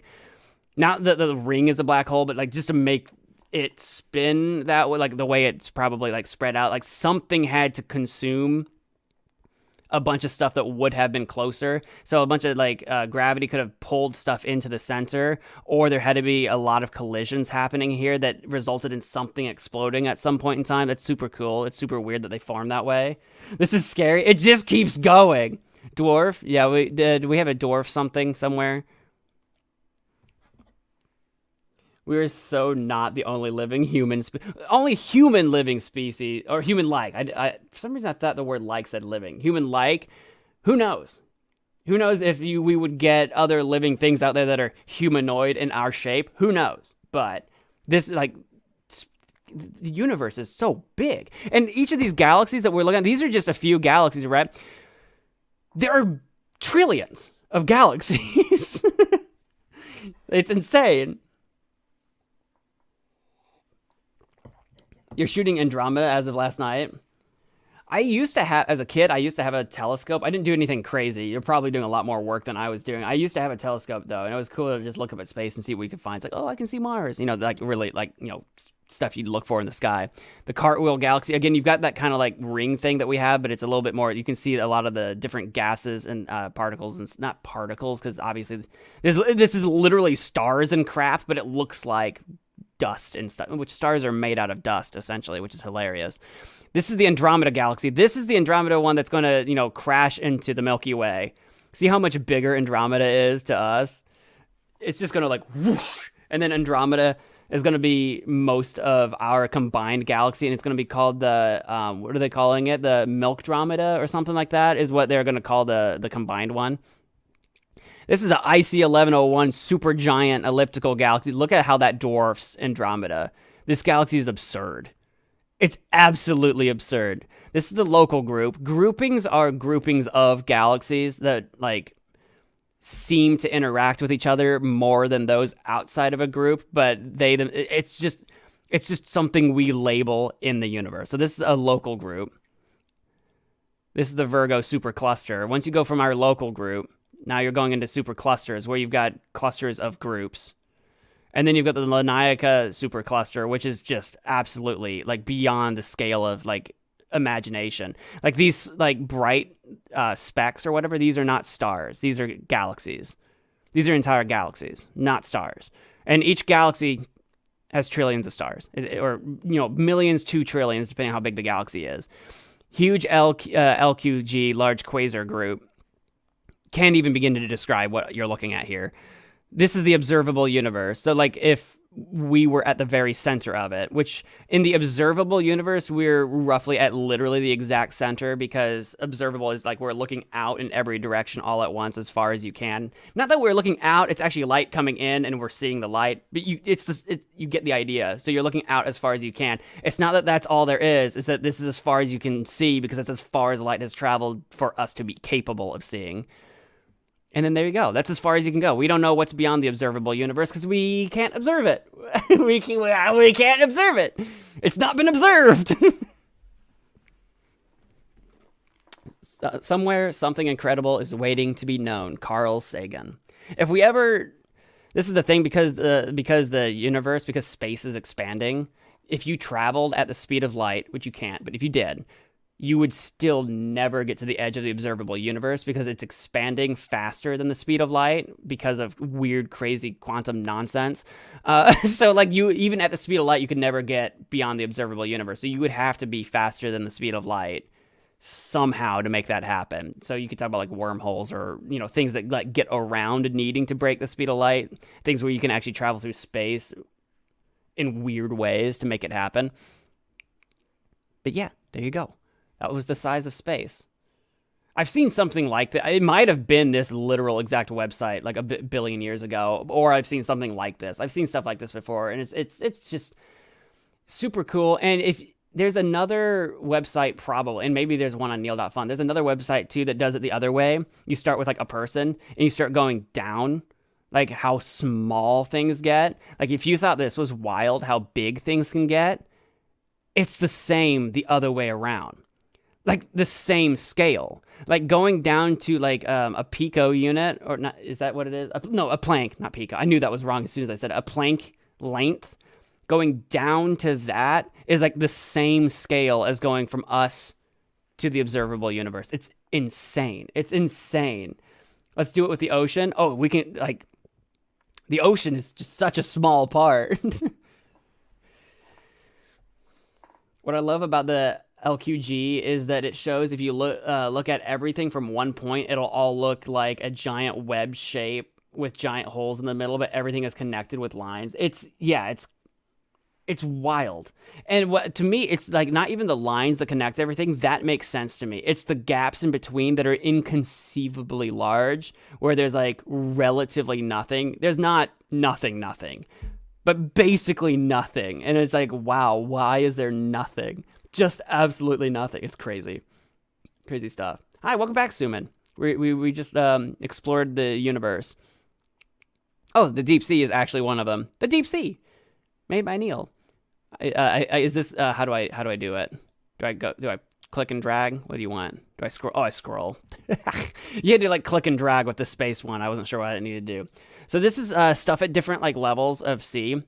There was a I think it was a Magic School Bus like PC game that I did something kind of similar where you traveled down to the bottom of the sea. You could do different things at like the different levels and stuff, and that was a lot of fun. Way back when I was a kid. You hear it towards the top, 24 meters deep. Again, a meter is about a yard ish. It's not exactly right. So if you see like, if you're at like 12 meters, that's like roughly like 36 feet or something like that. Somewhere between 35, 40 feet, something like that. I don't remember. But anyway, if you think in meters, then this means you're totally fine. So we'll get a lot of stuff relatively towards the top. I like how the polar bear is deeper than salmon. What does that? Is that just their maximum diving distance? Because polar bears don't usually hang out. Polar bears don't hang out 36 meters deep in the ocean. Maybe they can dive that far. It is kind of wild to see them lower than even a manatee or even coral, which is kind of wild. We got our clownfish, if we want to do some like, we're Finding Nemo up in here. We got some crabs, cod, blue tang. Yeah, we got our Finding Nemo situation, our leafy sea dragon. And then we start getting like mahi, like some more exotic like fish and stuff that you can get. Flounder. We got beluga whales at 90 meters deep, which is deep. This is quite deep, right? Like we're getting killer whales at just below 100 meters deep, and we've got our barracudas. This is usually about as deep as anyone ever really observes. This is about as deep as anyone ever goes for any reason ever, period. But it goes deeper. That's when we start getting the stingray, and then we got sea lions and sharks. This is when we're starting to get to what a lot of people think are deep ocean, and you're not even close yet. This is, I think, where you start thinking, oh, giant green sea turtle, we're getting really low. Yippee! I'm watching this while I work on my laptop, and it feels like a science lesson. We're doing a long stream today, so feel free to do multiple things. Yeah, multitask. Have the stream open. Just kind of hang out in the background. We're just doing stuff. Dentec, the Twilight Zone. Yeah, okay.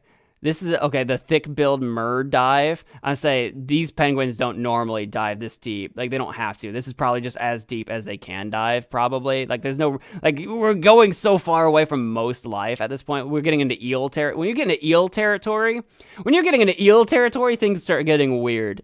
We got our chain cat shark, got our kelp. Kelp can grow much higher than this, but this is probably around where you see it or as low as it does get. Terrible claw lobsters. They're insane. Look them up sometime. They're dope. Olive Ridley, the sea turtle. I didn't know turtles got this low. Sharks can get pretty deep, so I'm not horribly surprised about that. I didn't know that turtles could get this far. We're at 288 meters now. Bottlenose dolphin dive at 300 meters. That's actually deeper than I thought they would do. Cockatoo squids. Squids can go way deep. Got the gummy shark. And at 332 meters, this is the deepest any human has ever scuba. Oh my God, imagine scuba diving? Scuba diving 332 meters? I wouldn't have wanted to go past 100. Jesus. Holy cow. Don't you shock me? Yo, Dot, I got you. No way. Why did Erica's shark not even work? Why did that not even work? I don't know. You're clearly not out of mana. We got our blue shark, firefly squid. He looks super dope. I actually don't know about firefly squids. He looks super cool. Big eye tuna. God, tuna go lower than I thought too. Sea angels. Sea angels are majestic sea slugs that use wings to propel themselves. Imagine that, a slug that's like flying through the ocean. You know what's kind of crazy too? You ever think about like, because they say they use like wings, right? We often like, you imagine fish swimming, right? Like how they're like propelling themselves and like swimming and moving and all that kind of stuff. And you're like, wow, would it be really weird to be constantly surrounded by water and like being able to have like all that movement? You can go up, down, left, right. It would be like flying in the air. And it's like we do that too. We just can't go up and down. Like we're constantly surrounded by a fluid as well. Air is, scientifically speaking, a fluid. You're constantly being surrounded by about 10 pounds of pressure of air at all times. So we also move through a fluid like fish move through water. We're always feeling that air. It feels like there's nothing. It feels like there's nothing on you, but you're getting about 10 pounds of pressure at all times. We just can't go up and down, but birds can. So birds are like fish of the air instead of like, and we're like slugs kind of in the sea, except we can't go up and down, but we kind of like move on things. It's super weird when you think about it that way. When you think about air being fluid like that, it's crazy. I love sea angels. Look them up. They're insanely small and impressive. Yeah, they look like they'd be fun to like get in a giant group and just like watch them fly through the water. Chinook salmon, mako shark. Again, sharks they go. Emperor penguin dive 540 meters. What are you doing down there, guy? Where are you going? Where are you going, my man? Penguin, what are you doing? Swordfish, way down. Nautilus, sunfish, and bamboo coral. They must not need much light, if any. Now, Japanese spider crabs are dope. I've seen those in an aquarium. Considering how deep they can go, it's wild we can even keep them in an aquarium. The Japanese spider crab is the largest known crab with a maximum leg span of 3.8 meters. They're insane. These guys are huge. They are huge, creepy, and alien. What is that? Yeah, it's a Japanese spider crab. I've seen one before. They're insane. They're massive. Didn't NASA used to explore the sea and then they found something that they refused to tell us about? No, that's just random conspiracy nonsense. They share everything. It's all public. Turn away from sea exploration? No, NASA doesn't do sea exploration specifically because they're a government organization. Their funding is for other stuff. But there are sea exploration agencies. But no, anything about them finding something they won't, that didn't happen. It's all public. They are not the FBI. They are not. NASA publishes everything. From space, WTF. Yeah, they're super cool. They're super cool, but they're super creepy. But they're crabs. They're not spiders. They're called spider crabs because of their crazy legs. And they are like, like an arthropod or whatever. But like, they're super crazy. They're like spider. I know, but they're crabs. The good news is they're crabs, which means they're not spiders, which means they don't quite work the exact same way, and they're way more fun. A coelacanth. They're extinct. Coelacanths were thought to be extinct until they were found alive in 1938. I think they're... aren't they considered extinct again now, though? Aren't they considered extinct again now? There was a Pokemon named after or model after the coelacanth. I think they might be called like a relicanth or something like that in Pokemon. That's where that comes from, is the coelacanth. And then I think in the movie Atlantis, I think it was called. It was that animated Disney movie from forever ago that didn't do very well at the box office. But if you've ever seen that, the rich man that like sends them on their mission to go to Atlantis, he's got a coelacanth in his aquarium, and the movie takes place before 1938.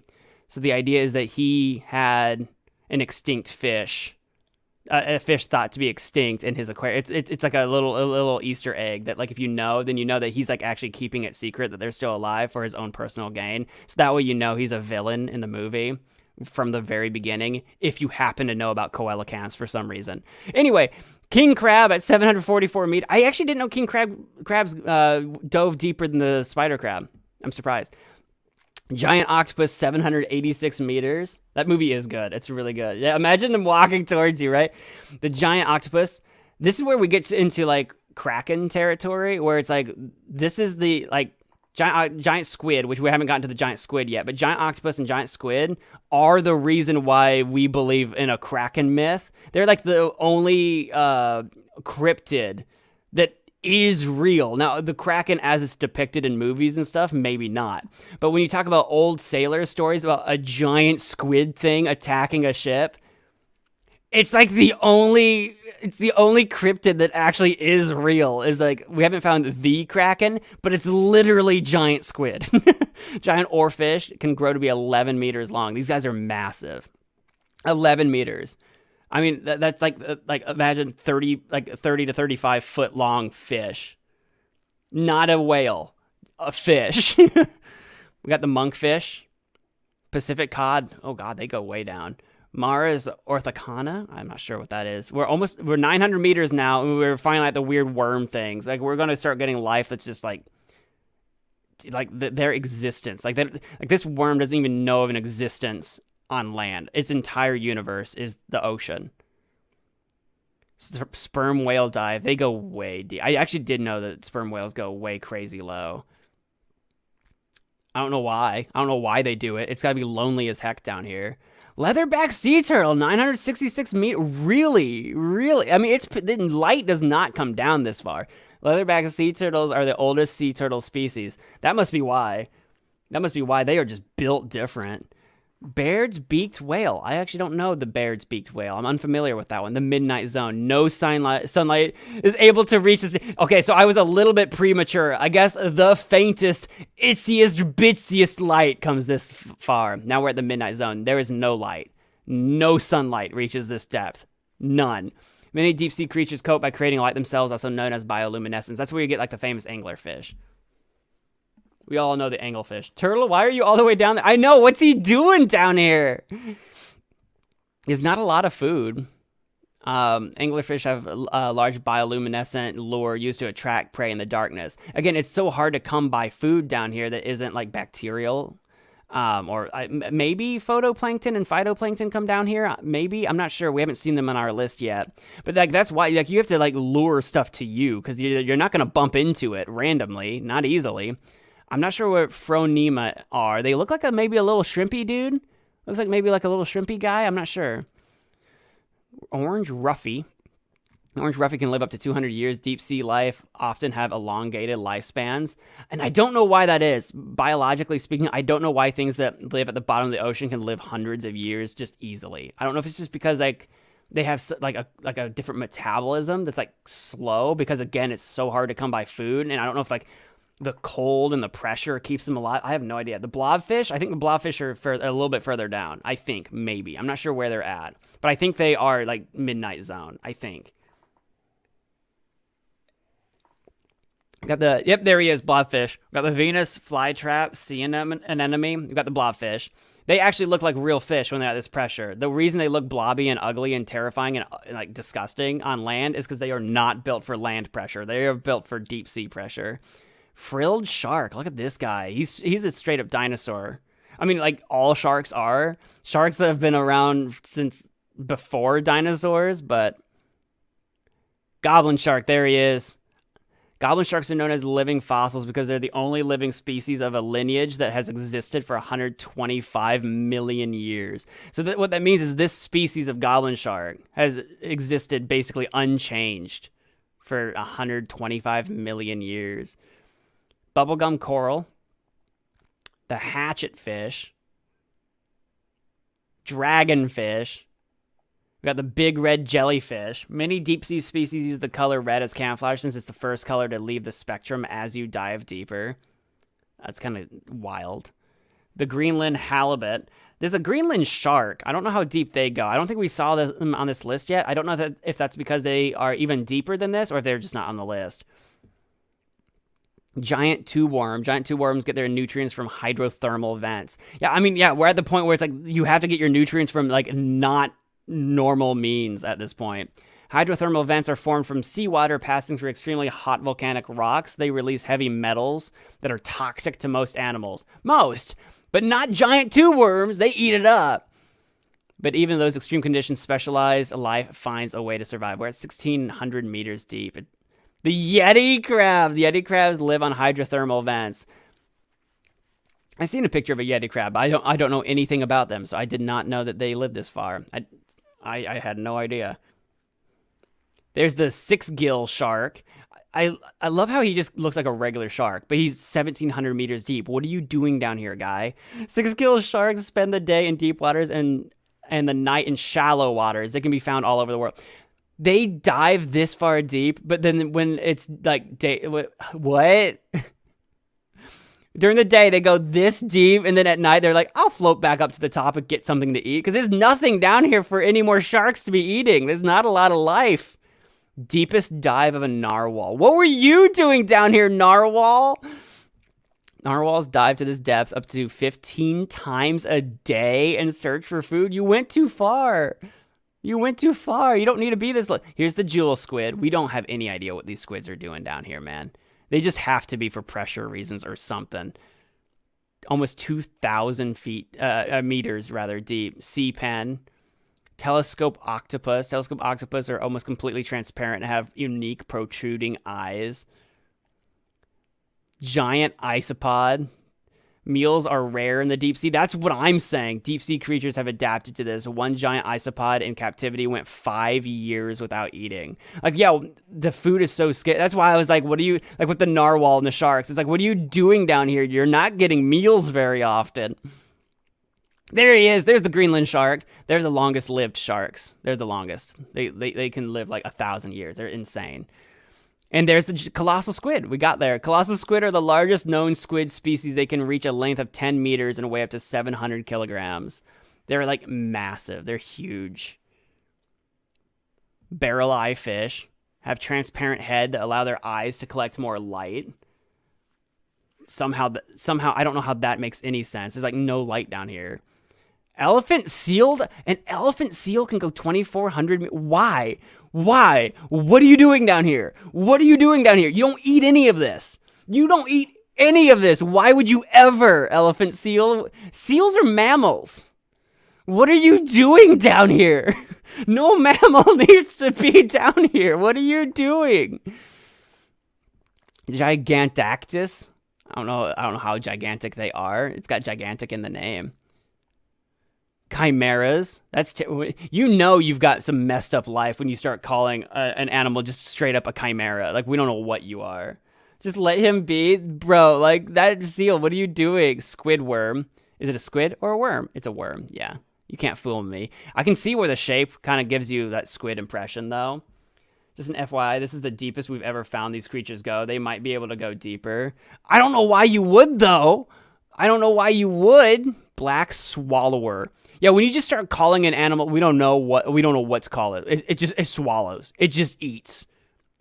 Black swallows can swallow entire fish whole, even those vastly larger than themselves. Like what? Like what? What? Viperfish. Scalyfoot snail. The scalyfoot snail gets its name from the iron plates on its foot and the iron shell it makes out of iron sulfide. By the way, this animal is less animal and more iron. This animal is more iron than animal. This animal is a metal. Vampire squid. Vampire squids eat marine snow, organic materials that fall from shallower waters. They're not even hunting for real living things. Like just trash of the ocean that makes its way to it. It just eats that and hopes for the best. Headless chickenfish. I don't know what that is. Headless chickenfish are sea cucumbers with wing-like fins that allow them to swim. That's wild. Zombie worm. Yeah, because the only thing that should be this deep is freaking the dead. 3,000 meters deep.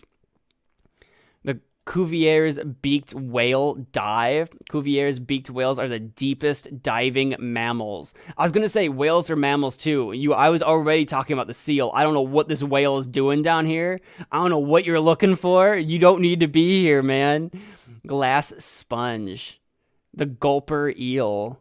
I've seen pictures of those. Cosmic jellyfish. I mean, yeah, we're so deep in the ocean, you might as well be just like in space. We are so deep in the ocean right now, you might as well be in space. right? This is the universe. Like this is yeah, I get it. Cosmic jellyfish, it makes sense. I cannot imagine the insane pressures, the atmospheric pressure. I mean, not atmosphere, but like the water. Stoplight loose jaw, harp sponge.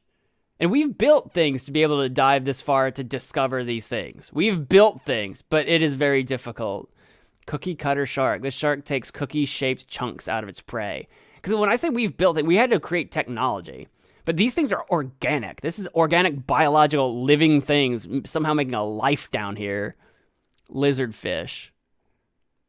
Flabby whalefish. Man, we had to go and call them names, too. We had to go and call them names. Bros, at the bottom of the ocean, this is the average depth of the ocean, but in some places it goes deeper. Yeah, this is about as deep as it goes, and then you start dealing with, like, trenches. The Titanic is at 3,800 meters down, and it's very difficult to reach. It's very difficult to explore the Titanic. I mean, you can do it. Like, we make submarines that do it, but it's not... It is an engineering feat. It's an engineering marvel we've been able to do that. Like, I think... Especially when we talk about the Titanic, I think a lot of people think, like, submarine or whatever. I mean, we've had the Blue Gate thing, so maybe people are a little bit more aware of how dangerous it is now than maybe in the past. I think a lot of people, we've made submarines. It's like, oh, we've made submarines. Submarines that go this deep are engineering marvels. They're very well designed. Ocean Gate, Blue Gate is a cult. Did I say the wrong Ocean Gate? I don't know. Something gate. Some Watergate. The Watergate scandal. The Nixon Watergate. Watergate. What I have. You know what I meant. Anyway, we keep going much deeper. Yeah, the Marianas Trench is insane. There's the Titanic wreckage. On April 14, 1912, the Titanic sank to its final resting place at the depth of 3,800 meters. Very deep. Very deep. Like, all that crap we were talking about, how it's insane to be this low. That's how hard it is to actually explore the Titanic. That's how actually difficult it is to do. Patagonian toothfish have antifreeze proteins in its tissues to prevent freezing in sub-zero temperatures. These toothfish have antifreeze in their blood. They drink antifreeze. I don't know if you guys have experience with antifreeze. That's what you put in your car to keep it from, like, locking up in the cold. They're made out of it. They're made out of that. Ocean Gate was built to be as cheap as possible. Yeah, and I don't know why they did that. I won't go into it because I feel like the internet's already done it to death. But, like, I don't know why they did that. I don't know why they made it as cheap as possible. Like, they could have just called it, because it was like millionaires and billionaires on that submarine. I don't know why they didn't just call up James Cameron. I can't think of his name. I don't know why they just didn't call up James Cameron and say, hey, where do you make your submarines? We want one. I don't know why they didn't do that. James Cameron goes on sub dives. He loves it. The guy that made the Titanic movie. He does that. He's a billionaire that does that routinely. I don't know why Ocean Gate didn't call him up and be like, hey, how do you make those? I'll never understand. Anyway. Keep going. Dumbo octopus. I've seen pictures of these guys. The abyssal zone. The temperature here is near freezing and very few animals can survive the extreme pressure. This part of the ocean would be frozen, like in ice, if not for the fact that the pressure doesn't let it freeze. James Cameron dived to the Titanic to get images of it for the movie around 17 times. Yeah, he's done it lots of times. Ocean Gate's still doing it? Are they still around? You mean they didn't go under? No pun intended on that, but like, Jesus. Atolla jellyfish. We are in the abyssals that, like, nothing lives down here if you can help it. If you can help it, you do not live down here. Sea pig. Like, I mean, we're at the point where anything down here is just blobs. It's just blobby critters. And then somehow a megamouth shark. What is this? Megamouth sharks are one of the largest growing shark species, with some reaching 7 meters long. What are you doing down here?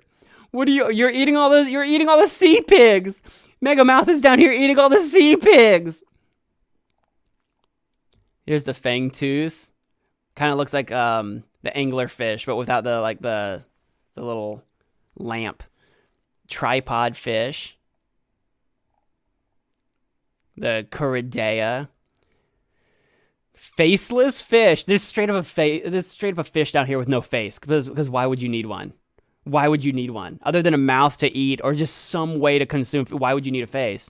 You don't need a nose, eyes, ear. What are you going to see? What are you going to smell? Straight up a faceless fish. It's straight up slender fish. It's straight up slender fish. Can we just talk about how we have pictures of all these things? Some of these things we've got because they either wash up or we find them higher up. But some of these things we have built stuff that has dived really deep. We've done some I say some. We've done lots.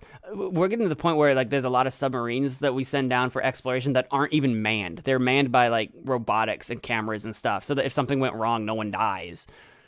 You know, so we've done that too, where we send basically drones underwater. Amphipoda. This is the deepest point of the Manila Trench in the South China Sea. Not the Mariana Trench, which is the deepest. We got the Brittle Star. But we are at the point where it's like nothing lives down here except for the absolute exceptions of sea life. Because now we're below the ocean. We're going into different trenches. These are critters that are only designed to live in their very exact trench, basically. Basically, that's what we're dealing with. The abyssal spiderfish. I mean, imagine being called the abyssal something. Imagine being called abyssal. The Hadal Zone. More people have been to the moon than the Hadal Zone. Yeah, because anything at this point we don't send people down here. We send robots. It's not safe. It's not safe to be down here. It is difficult to get to the moon because we have to blast a rocket off the planet. That's why there hasn't been that many people to the moon. And yet, fewer have gone down here. It is not safe. Most of the Hadal Zone takes place in deep sea trenches. That's what I'm talking about. We are only in trenches now. Deep sea trenches formed by a process called subduction, where the Earth's tectonic plates meet and push together. Yeah, and they kind of like...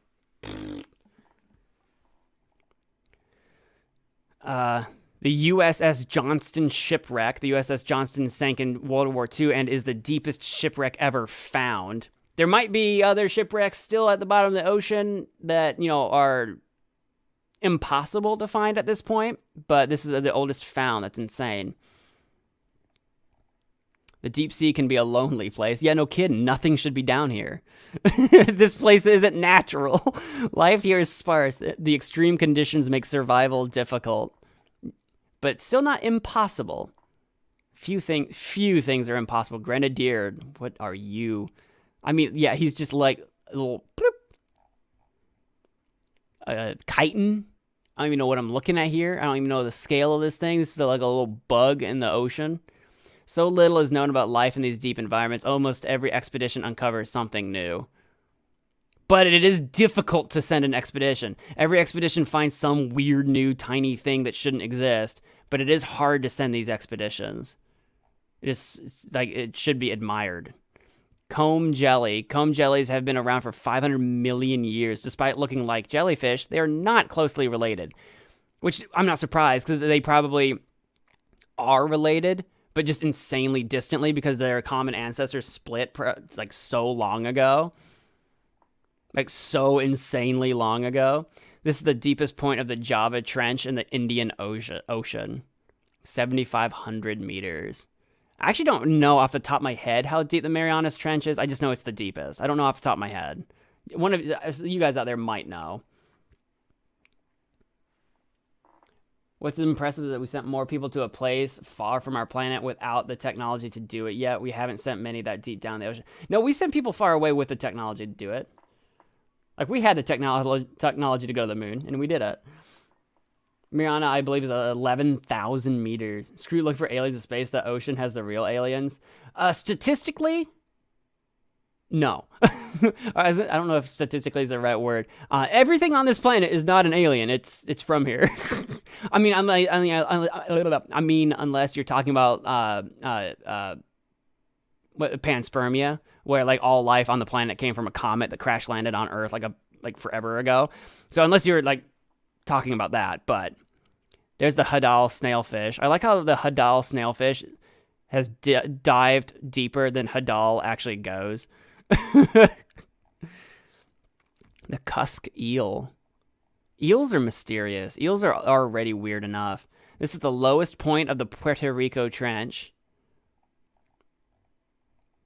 You have scrolled the height of Mount Everest, which is kind of insane just how tall Mount Everest is. But it's so much easier to go up Mount Everest than it is to go down in the like a Mount Everest of the ocean. But that does really speak to how tall Mount Everest is. Many probes and submarines have been lost trying to reach the deepest parts of the ocean. Yeah, something cracks finally, and then it fissures, and then water comes in, and you just lose it. On January 23rd, 1960, about 9 years before the moon landing, humans went where they never had before. What, here? Two men, Jacques Piccard and Don Walsh, which I think this is the Picard that Star Trek's Picard is named after, I think. On board the submarine, Treese slowly descended into the Mariana Trench. Two dudes. Not a drone. Two dudes in an actual submarine descending into the Marianas Trench. Good God. Their goal was to reach the Challenger Deep, the deepest point in the ocean. Just sinking slowly, listening to the pressure of the ocean creak the very metal of your vessel all the way down. The submarine used a rebreather system that would later be used in spacecraft. There was barely enough space inside the pressure sphere for both of them. That's insane. The immense pressure of the deep sea means any mistake would mean certain death. Yeah, I don't know why you would volunteer for this. I mean, it's the same reason why I guess you go to space, but the exploration. Takes a braver man than me. During the descent, one of the window panes cracked and shook the entire vessel. The fact that they had a window pane at all is insane. You can put windows on a spaceship because there's no pressure in space. They just have to be able to withstand the rocket part. But there's pressure. There's so much pressure down here. The fact they even had a window pane at all. Nevertheless, they continue. They probably figured in for a penny, in for a pound at this point. They'd probably already prayed their lives away. They're like, well, we're gonna die. Might as well keep going. Is probably what they thought. Even at these unfathomable depths, Jacques and Don could still see life out the window. Life can survive unimaginable environments. Look, another Hadal. Hadal amphipod. I don't know. Hadal's probably the name of a scientist that named it or something. I don't have any idea. We're almost at the 11,000 meter depth, though. We're almost there. These dudes, yeah, they're insane. We're getting a full movie story, basically. After 4 hours and 47 minutes of anxiety and claustrophobia, the fact that it took them almost 5 hours to reach this, that is 5 excruciating hours. They succeeded and became the first humans to reach the deepest point in the ocean. It doesn't even take 5 hours for an astronaut to blast into space. I mean, it takes a long time to get to the moon or Mars, but to just leave the atmosphere, it's 2 minutes or whatever. This is 5 hours of excruciatingly descending. And that's just descending. If they want to live, they got to go back up. The first humans to reach the deepest point in the ocean, the Challenger Deep. Right there at the end. I think they did live too, I think they did come back. I think. Question mark? Someone tell me. I think they made it. I think they actually did do it. But no, I don't think anyone's ever done it again. I don't think anyone ever did it again. I think the only thing we send down are drones. Just piloted by robots and attached to cameras.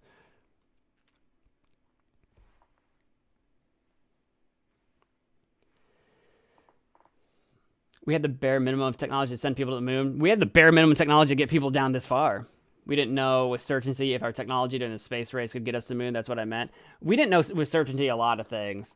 What is wild, with the moon stuff, is the computers that we used to calculate the trajectories and stuff to get to the moon. What we keep in our pockets and our phones is 1,000,000 times more powerful.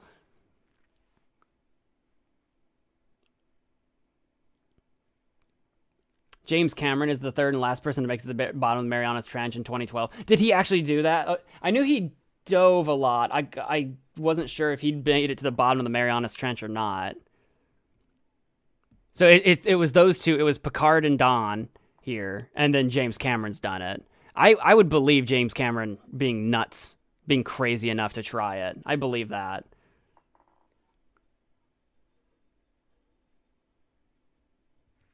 Anywho, that was cool. And that's just on Earth. That's just on Earth. God, there's a bunch of these. I'm going to I'm out of drink. I'm out of coffee again. I'm gonna go. It's already 1:45. I'm trying to decide if I want to try to make some kind of lunch or not. Or I think I'm gonna go get some coffee. Okay. Did you say Okie like that because that's the name of something? Or okay. No, I was like, wait, did you say it like that for a reason? I'm not sure. I'm for sure gonna go get some more coffee. How you guys feeling? How's everybody doing? How's everyone hanging out on this lovely day? We got like another 8 hours ahead of us and some change in this stream. So we are not close to stopping. We're nowhere close to stopping. I think I might make a sandwich. Yeah, just something easy. I think I'm gonna go make a sandwich, like a PB&J or something. Just something easy. I'm gonna go make a quick sandwich, get some more coffee. Check out that squid. Oh yeah, you said you sent me something. Oh yeah. I've actually seen this video. Yeah. The Magnapina squid filmed at drilling site. I know I'm not like zoomed in or whatever. I've seen this video. I'm looking for, when was this shot? I don't remember. Oh, November 2007. Yeah, this was a while ago. Apparently Shell Oil Company had this film. What's crazy is this guy's like legs or like tentacles or whatever you call that. Just how that, like this is being shot from kind of like a distance. Like this bro's like tentacles or whatever are so long. And for whatever reason, he's got them like sticking straight out and then drop. Bro's so creepy. It's so creepy. I've seen that video. I assume that's real and not like fabricated. Because it was back in 2007. I wouldn't be surprised to find out like, oh no, that was like a fake like Bigfoot sighting that someone invented and then no one ever heard about it. I wouldn't be surprised, but I think that was supposed to be a real video and like it's so creepy. Zach Ted. Hi, welcome to the stream. I'm glad you're doing well. Yes, man, go eat something. I think I'm just going to go make a sandwich. I was trying to decide what I wanted to do. I was like, I for sure need to go eat something, but I'm like, what am I doing? I haven't decided. Poor camera operator, he must have had a mini heart. He was probably like over the moon. He's like, oh my God. Because I got it on camera. I was like, oh my God, I got to get this on camera. He was probably excited. Because I feel like a lot of people, like you watch like horror movies and stuff, like people freak out and are scared. Like when they see some crazy monster or whatever. I feel like if you're actually scared, you're not filming it. You know what I mean? Like the guy who's like scared, oh my God, yeah. No, they're not stopping to record. Scared people run. Scared people are scared. The people, the psychopaths that are like, oh my God, I have to record this. More than they're scared, they're thrilled. They're like, I have to get this on camera. If I make it out of this, oh my God. Scared people don't sit there and record. So he was probably thrilled. He was probably excited. Yeah, if Bigfoot came up to you, if Bigfoot was charging you, like you're out in the wilderness, you're in, I don't know, the Canadian wilderness. And I say Canadian wilderness because specifically like that, like central part of Canada, like there's just no one lives a bajillion miles. If you're in the center of the Canadian wilderness, Bigfoot is charging you, right? You're like, he's like a football's field away or whatever, and you see him through the woods or whatever, he's charging you. You're not going to be like, oh, this is kind of neat. Oh, hope he doesn't come over here and murder me. No, you're running or fighting. Anyway, I'm going to go I'm going to switch over to the just chatting, just so it's not like dead sound, no sound, nothing to see. I'm just going to switch over to here because there's some light music playing in the background. I'm going to go get a sandwich and fill up my drink, and I'll be back in just a couple minutes. I won't be long. I'm going to bring the sandwich back up here with me. So I'll be back in just a couple minutes. Take a stretch, take a bathroom break, grab snack food, whatever you guys got to do, get some water. if Mr. Bigfoot put his hand on my shoulder to talk about the weather, I would still bolt for it. I wouldn't let him get close enough to start talking about the weather. That's the thing. It's like, nope, nope, nope. I'll be right back.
Oh my gosh, I forgot I was watching this. Suman, what do you mean? Did you just have the stream like just on? I got a cup. I'm trying to figure out what this is. I got to figure out my. I gotta figure out my desk. I got a lot of crap on my desk that I do not need to have here. Some of it's like not fun stuff. It's like random like bills and like envelopes and like paperwork. I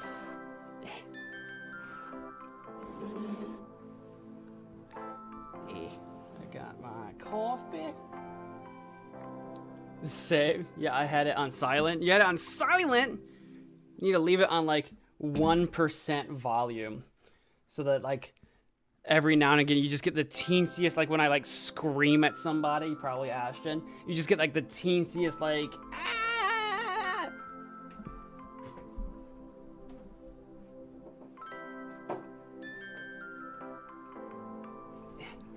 I was looking for my other coaster. Couldn't find it.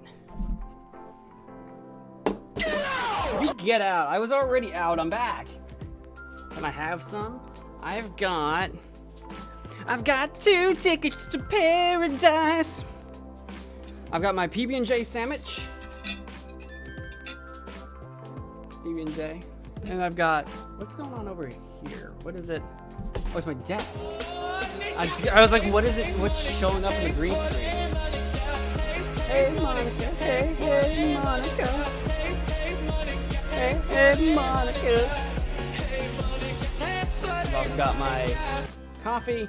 And I've got a little Huel mac and cheese. It's not great mac and cheese, but it's nutritious. I'm letting it sit for a while. It's very hot. I got 2 tickets to Iron Maiden, baby. That's a different song. That's a different song.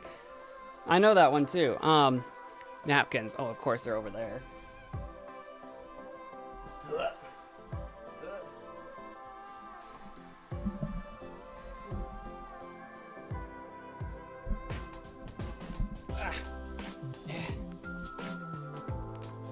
As soon as I got all comfortable, I was like, I need a paper towel or something though. Because I know I'm gonna get peanut butter. It's not just peanut butter, it's peanut butter, it's jelly, it's honey. I add honey to it too. Ashton, what I giveth, I can taketh away. Don't get too excited.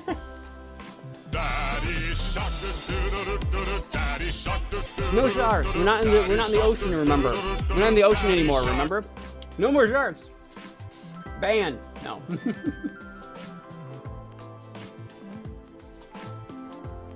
How much mana do you have, Mo? I don't know. Infinite if I want. In theory. I don't know what Botboy Berry has me set to. Let's see what Botboy Berry says I have. Obviously I have God powers. I can change it on a whim.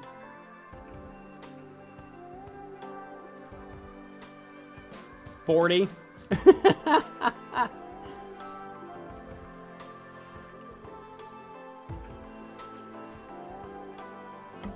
Apparently I have 3 hours of watch time on myself at some point. I don't know. Apparently. Because that's how you earn mana. You have to be like watching in the stream. And because this is YouTube and not Twitch, if you come in and watch the stream and you lurk, if you never chat, my bot doesn't know you're here. So you can't earn mana. And I'm not usually chatting with myself on stream. So like earlier, that 40 mana might be from this stream. How long ago was it when I was chatting those hyphens earlier? It might have been this stream, I don't know.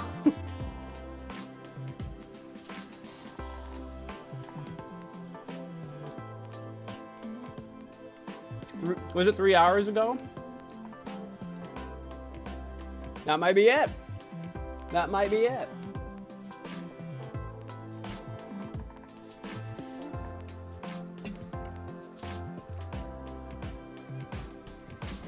I could give myself a trillion mana if I wanted. Infinite mana!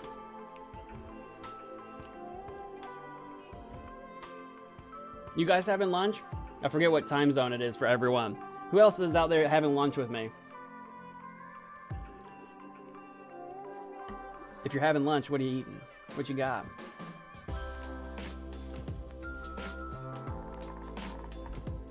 I don't normally like eating on stream. I think it's weird and awkward because you're all watching me eat. 2:01 p.m. Haven't eaten yet today. Same. It's 2:01 p.m. for me too, and I'm just now eating. I feel ya. I feel ya. Your mom's making tacos, but it's not Tuesday. But it's not Tuesday. It's not Taco Tuesday today.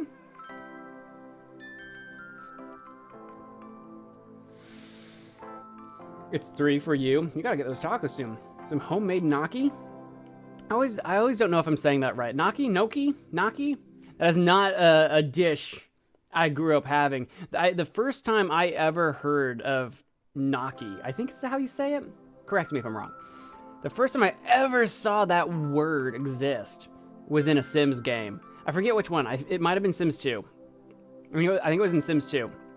That was the first time I'd ever seen that word, and I had never seen it before in my life, and I didn't know what it was. But I did make my Sims eat it from time to time. I didn't know what it was. I still don't really remember what it is. I'm gonna Google it. I know I've looked it up, and I know I've seen it since, but like, that's simply not a dish I grew up with, and no, I've never seen anyone. Gnocchi are a varied family of dumplings in Italian cuisine. They are made of small lumps of dough, such as those composed of simple combination of wheat, flour, potato, egg, salt. It looks like it would be good in the right like sauce and seasoned and blah blah blah. I'm sure it's good. I'm sure. How sad, I know. I just didn't know what it was. I just didn't know.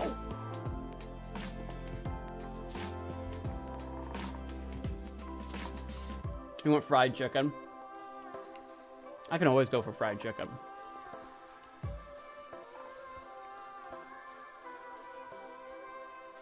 I feel like it's lunch right now, though. So fried chicken for me is like a dinner. I can eat it anytime, but fried chicken is like a dinner item. Lunch is for like, you're doing tenders, or you're doing like Buffalo Wild Wings, or you're doing like a chicken fried steak, which isn't actually chicken, but don't worry about it. It's got the word chicken in it, don't worry about it. But that's like more lunch. Like a chicken sandwich, like a good crispy chicken sandwich. But I go for fried chicken anytime. Life statistics. Yeah, that's the next one we're doing. Yep.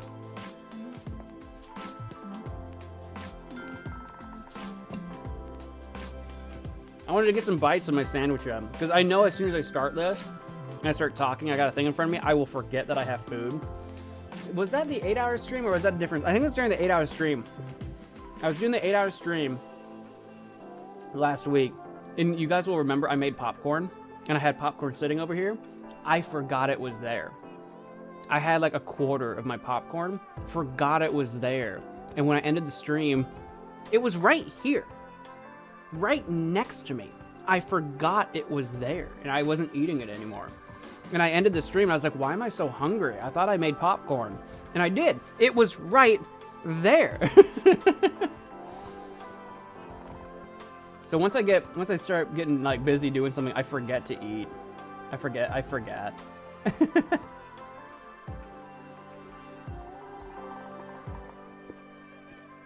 My fat self can never forget about food. I have a complicated relationship with food. When I get to eating, like I can eat obscene amounts of food.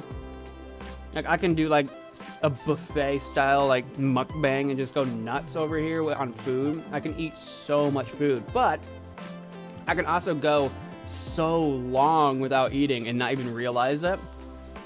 I did that a few weeks ago. A few weeks ago, I forgot to eat, period. I whole day. No breakfast, lunch, dinner, no snacks. No, I forgot to eat all day, and I went to bed. I ate a lot of food the next day. I have a weird relationship with food. It's not harmful. I'm not obese. I'm not whatever the opposite of that is, like I don't know what the word is for. I'm not over heavy, and I'm not underweight. I'm a perfectly healthy weight, perfectly healthy like composition or whatever. Doctors aren't worried, but I have weird eating habits. I'll like not eat, or I'll eat a ton, or I'll eat this thing like too much salt or too much fat or too much. I swing so wild every which way. It's weird. And I'm very blessed that my metabolism keeps me at my general body size no matter what I do. No matter what I do, I'm very blessed.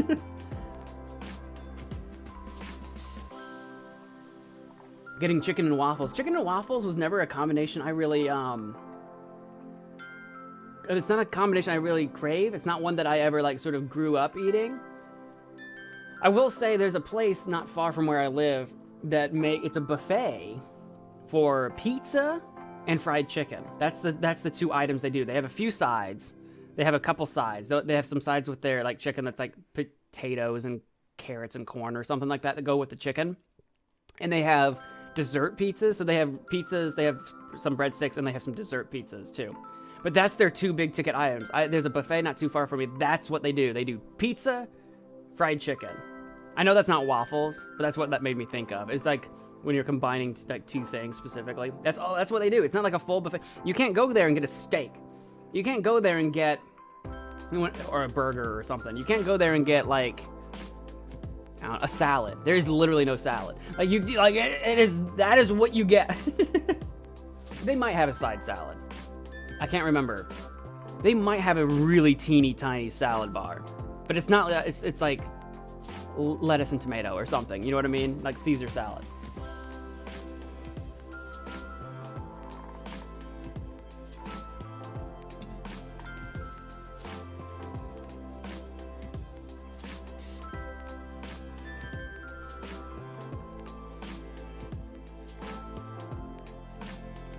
Days on when I forget to eat lunch or dinner, I usually write a lot because I'm so hyper-fixated on it. Writing is a good one to get hyper-fixated on. That's kind of like how I write best too, is like I sit down and start writing and then I just try to not stop. Because it's already so hard to get started. It's like once I start, it's like, well, I know it's so hard to get started. I'm started. I want to just keep going. Ice cream and fries. That one doesn't make sense to me. I don't like that combination. It just makes the fries mushy to me. I just think it ruins the fries, and I feel like the fries don't enhance the ice cream. I think they're better separate. I've heard people doing that, like dunking their fries in ice cream. That's been a thing for a while, and I've heard of that, and I don't get it. I don't get it.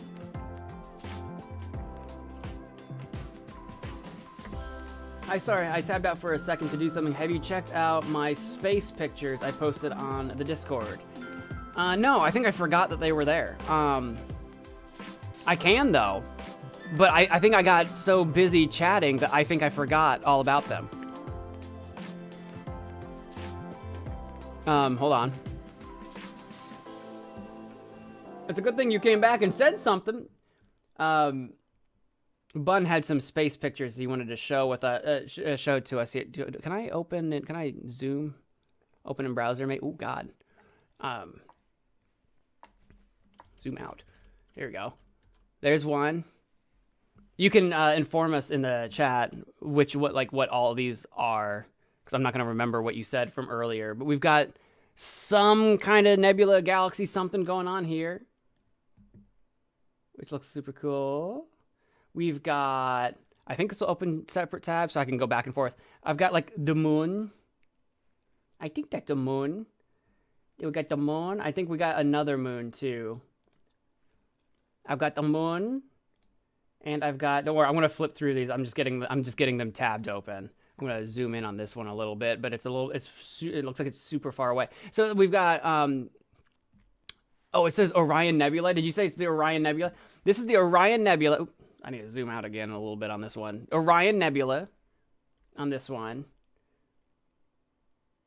It's within the Orion constellation, located in Orion's Belt. Orion's Belt is my favorite constellation. I've never seen it quite like this. It's my favorite constellation because I can always find it in the sky. I mean, sometimes it's like not there because of like star maps, but like that's the one I can always find. I can always find Orion's Belt. I can find it easier than I can find the small and big dippers, the Ursa Minor, Ursa Major.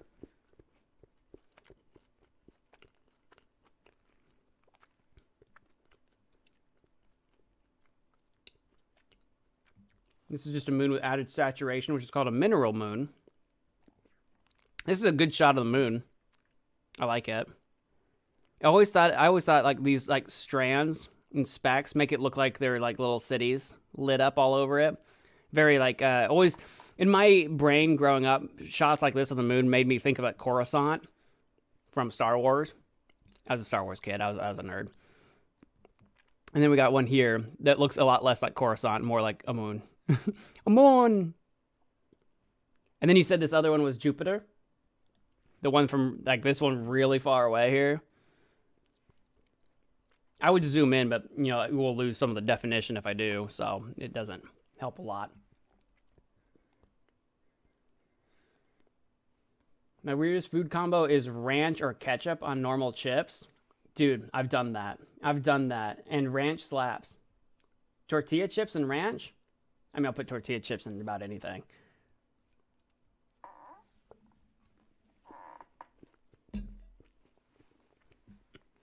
This is Jupiter, and it's 4 moons. 4 moons around Jupiter.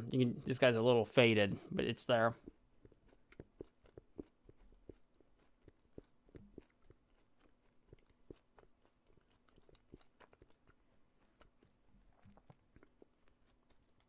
I think Popeyes is the best fried chicken place. Then again, I don't have a lot of options. I really do like Popeyes. You have to have a good Popeyes. I've been to bad Popeyes, which is so disappointing. But if you have a good Popeyes, Popeyes makes a really good chicken. Olive oil and ice cream? I've never heard of that. That sounds disgusting. Chocolate and avocado, I never understood. That sounds disgusting as well. That sounds terrible. I think you just made those up. Ain't no way.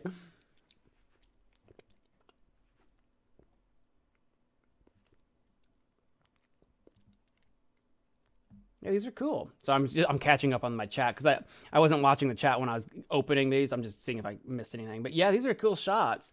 Like I said, the Jupiter one, because it's so far away, I wish I could zoom in with a little bit more definition there, but cool shot. Because especially with getting the moons in it too. The Orion Nebula and the Half Moon are your favorites. The Half Moon came out really good, and the Orion one came out really good. I do like this one. I like this one a lot. Myself.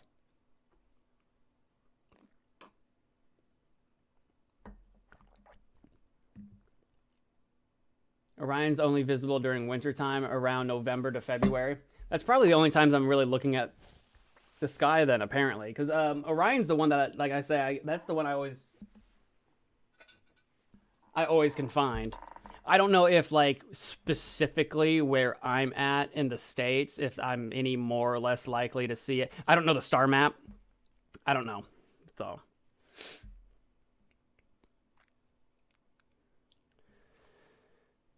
You have a bit more, but they're mostly moon pics. We got some good ones here between these two that we have.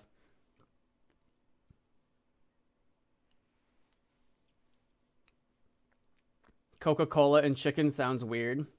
Well, I don't know why you'd be dipping your chicken into Coca-Cola, but like as a beverage and food, they're fine. I don't mind pineapple on pizza. Pineapple on pizza is delicious. Pineapple on pizza is great. It's not my first choice for topping, but it's good. Strawberries and balsamic sounds interesting. I don't actually like balsamic vinaigrette or balsamic sauce really anyway, so I'm not a big fan of that, but that's because I'm not a big fan of balsamic to begin with. Like, I'm not going to vomit if I have it, but I'm not a big fan of just balsamic. I love strawberries, though. I love strawberries. I'll murder for a strawberry. Cheddar cheese and apple pie might taste good. No. I mean, cheese is good, and you could do it, but I don't know if they enhance one another. I think that would just be weird. I don't know if they would enhance. I don't think it necessarily ruins the other. Kind of like I think French fries and ice cream, I think they end up ruining each other. I don't think cheese and apple pie would ruin each other, but it wouldn't be better together.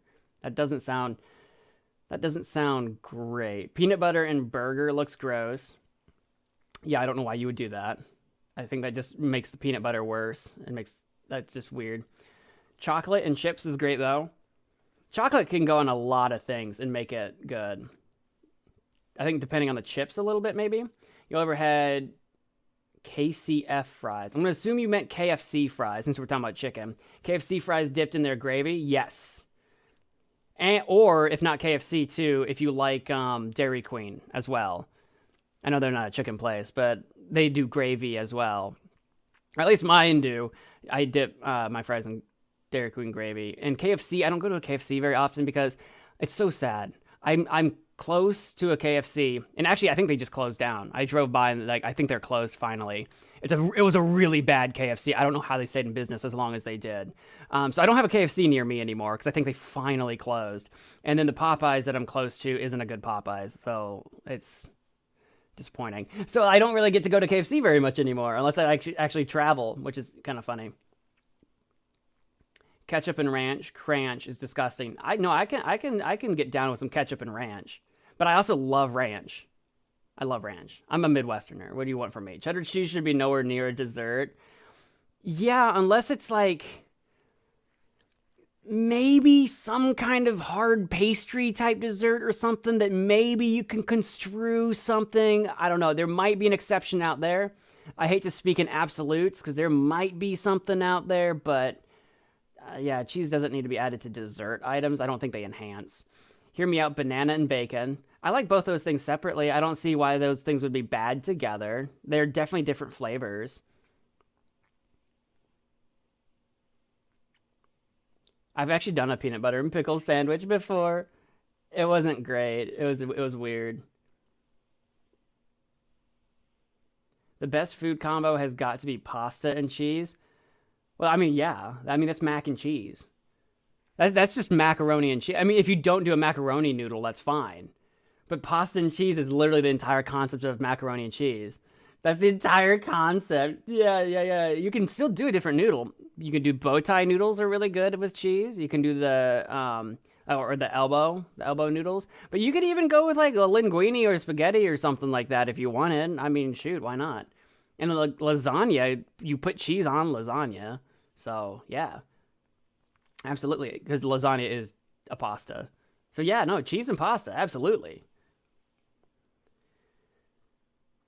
Ashton, I feel like, are you just Googling weird food combinations and listing every single one you see? Is that what you're doing? Because I feel like you're not. I feel like these are not things you've tried.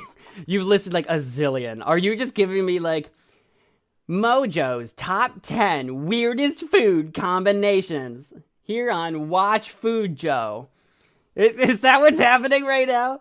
I've never had a Bloody Mary. A Bloody Mary just sounds like a very disgusting drink, but these are things that your dad has made. I don't believe you. I think you're full of crap. French fries and honey?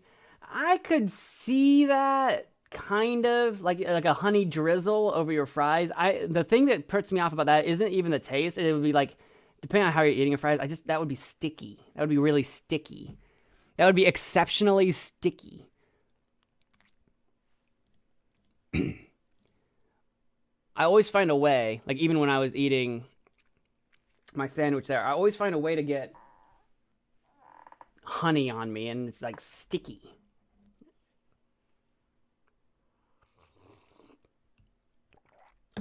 I've had my sandwich. We're talking about food. Life Stats is our next game that we're gonna play. We're gonna find out. We're gonna find out what's up next. I do have more food that I will be eating in a bit.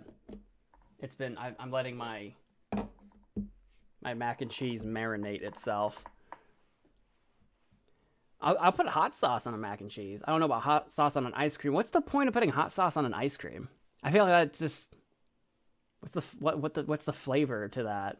Live reaction to trying hot sauce on ice cream? I don't know what that would do. I like hot sauce, but on ice cream, like it's just gonna like I don't know what that does. I actually physically can't imagine what that does to the hot sauce. Like the hot sauce isn't going to be able to like sink into the ice cream, is it? Well, I guess it depends on what hot sauce you're going with. If you're going with something like kind of vinegar based, if you're doing something a little bit more viscous, I don't know. I think that's just, I don't think they enhance one another. Ice cream's usually, because it's dairy, ice cream would tone down the hot sauce And I just feel like it would defeat I think it would defeat the point. I think it would like kill the purpose. Ice cream and hot fudge better? Oh, absolutely. No, absolutely better. Life stats! Your birth date. Oh gosh, do I need to censor this? Alright. I don't want to tell you what year I was born. I was born in 9000 BC. Oh, I can't type in letters. Let's go. 9000 BC. Let's go. It's my birthday. It's my birthday. It's on your Wikitubia. I know it's not a secret. Well, I even had a birthday stream. I know it's not like a secret. I just like to be really coy. I like to be really coy about it. I refuse ever to give people, whenever someone asks me how old I am, you guys would know this because you've probably all done it before or you've witnessed it on stream. I never give a direct answer when I'm asked. Never do I give a direct answer. I never do it. I remember because I would work when I was working at Subway, because I'm an adult, I'm an elderly man, but working in food, you hire a lot of teenagers, and that's where I learned all the hip teenager lingo out there about all the Rizzler and the such. But anyway, you work with a lot of teens, and of course, being the adult, I'd get asked a lot. It's like, how old are you? And I would never. I'm like, I'm a 9,000-year-old anime vampire cat girl, is what I would tell them, and then they immediately know who I am. It's like, oh, this guy is not serious. He's not gonna give me a serious answer. Yeah, I got that skibbity Riz. I don't even know what the new lingo is anymore. I feel like Skibbity's slowly getting old now because everyone's using it. I feel like it's already slowly disappearing. Riz, I don't know. Riz has a chance to have some staying power. Maybe not as big, but Riz has a chance to maybe have some staying power because it's like not that weird, but kinda. We'll see. We'll find out. We'll find out in a few years if we're still using any of that. That's always the tell. If we're still using these words in like 5 years from now, we'll find out. I hate the new generation. Welcome to getting older. You will feel that again and again and again, and it will get worse and worse and worse. And eventually you'll be like 80 one day and like literally not understand what the children are saying. You will literally not comprehend it. And you'll just smile and nod like your grandpa would or whatever. It's just like, yup. You clipped that? What'd you clip? And sent to the Discord? Good. I'll have to look it up. I'll watch it. Tuesday, July 1993, the 6th. I don't know if I knew that. I don't know if I knew it was on Tuesday. I probably looked it up at one point in time and forgot. I'm trying to remember. I was like, I was born on a Tuesday. It's just a completely unremarkable day. If you were born on a Monday, you'd be like, wow, that's a bad start to the week. On Monday? I was born and it was on a Monday? I have a work week ahead of me? Or if you're born on a weekend, you're like, yeah, weekend, party it up. Or like a Friday even. Tuesday is just kind of an unremarkable day. It's just, I was born on a Tuesday. I was supposed to be a July 4th, baby. I was a little slow. As I live up to my nickname. I was a little slow. I wasn't ready yet. I wanted to sleep in a little bit longer. A lot has happened in the 11,837 days since you were born. That's a lot of days. Since I was born, look, it's little me with a single strand of brown hair. Never mind, that's not me. I came out with bright red hair. Like my hair was so much redder and brighter than it is now as a kid. Back in my day, Riz wasn't a thing. It wasn't, though. Riz was not a thing. Riz was not a thing. You know what's kind of funny, though? Vibe was, but it wasn't. Like, Vibe and Vibes was a thing, but no one used it. And then I don't remember when Vibe became a thing. It became like a new slang, and now it's like everyone says Vibe. And it's that one was a sleeper. That one was actually the world's slowest burn on finally showing up in lingo. It's amazing. But yeah, Riz was not a thing. Since I was born. My heart has beaten about, this is probably on average because my heart beats a little fast. So it's probably higher than this number. Your heart has beaten about 1,278,988,182 3 times and pumped 983,837 liters of blood. It's a lot of blood. I've had a lot of blood pumped through me. Yeah, no, my heart rate runs on the higher side, so it's probably even higher than that, to be honest. Your body has produced a lot. 100,000, million, billion, trillion, 2 quadrillion, 277 trillion, 399 billion, 864 million, etc. red blood cells. That's a lot of red blood cells. You've taken about 227,740,070 breaths, almost. Any second now. 70 breaths. There you go. It's like maybe higher. I was waiting a long time for that breath to happen. But I'm also a yapper. I do a lot of yapping, so I do a lot of breathing. You do a lot of breathing when you're doing a lot of yapping. Actually, yeah, no, you're just gonna have to deal with it.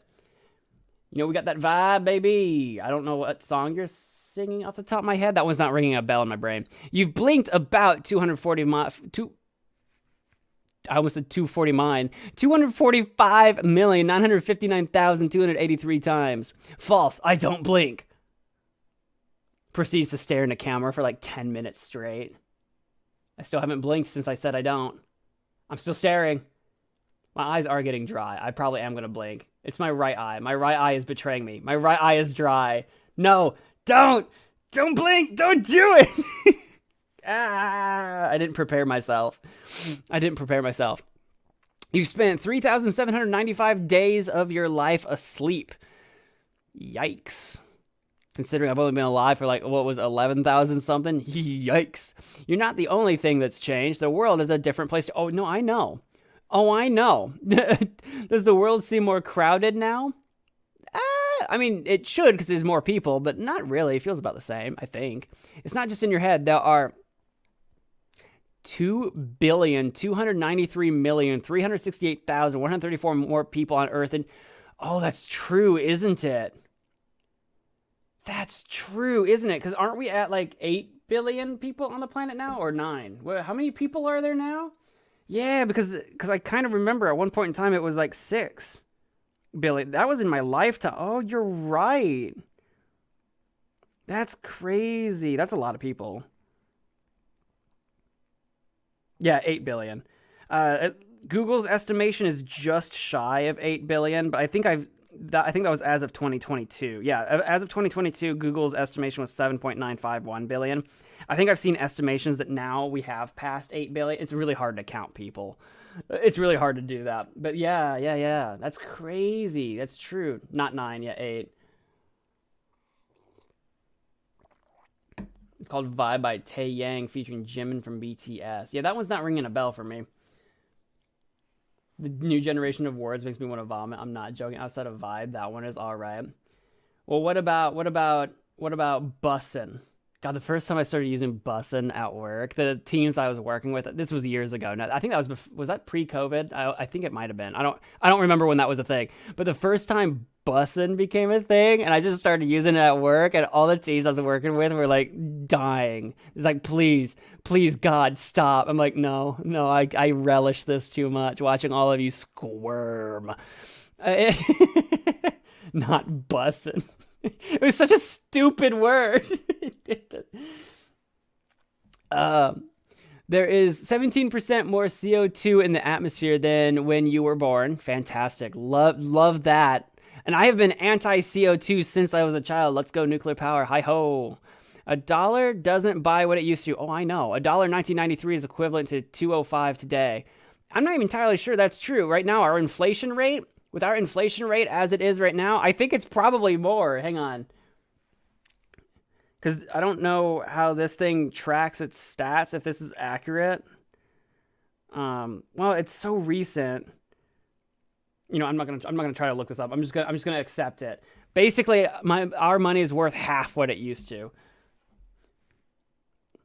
The S&P 500 is up 1,000% in your lifetime, which is the usual nature of the S&P, unless we have a massive stock market crash, which might happen. We're moving in that direction rapidly all the time. Your life has been one of constant movement. Yeah, we did a moving thing earlier. Always moving. You've traveled almost 30 billion kilometers around the sun. Not only that, but our entire solar system is orbiting the Milky Way. We already did this. We did this earlier. So you've traveled about 226 billion kilometers around the Milky Way. The moon has orbited me 416 times in my lifetime. Good Lord. The moon is slowly moving away. It's 119 centimeters further away than you were born. Yeah, it's just a little bit smaller than it used to be, which isn't a lot. That's not a lot for how like big it is, but still, it's wild that it is slowly leaving orbit a little at a time every year. It'll take a long time, but here on Earth, we often feel things are getting worse. But in your lifetime, the amount of humans living in extreme poverty decreased 75%. Globally, yeah, globally, the world is better off than it ever has. It's always one of those things like people talk about. It's like, I don't want to have children. I can't imagine raising a child in today's times. It's basically the apocalypse out here. On average, everyone's lives are like objectively better than at any other time in history. Period.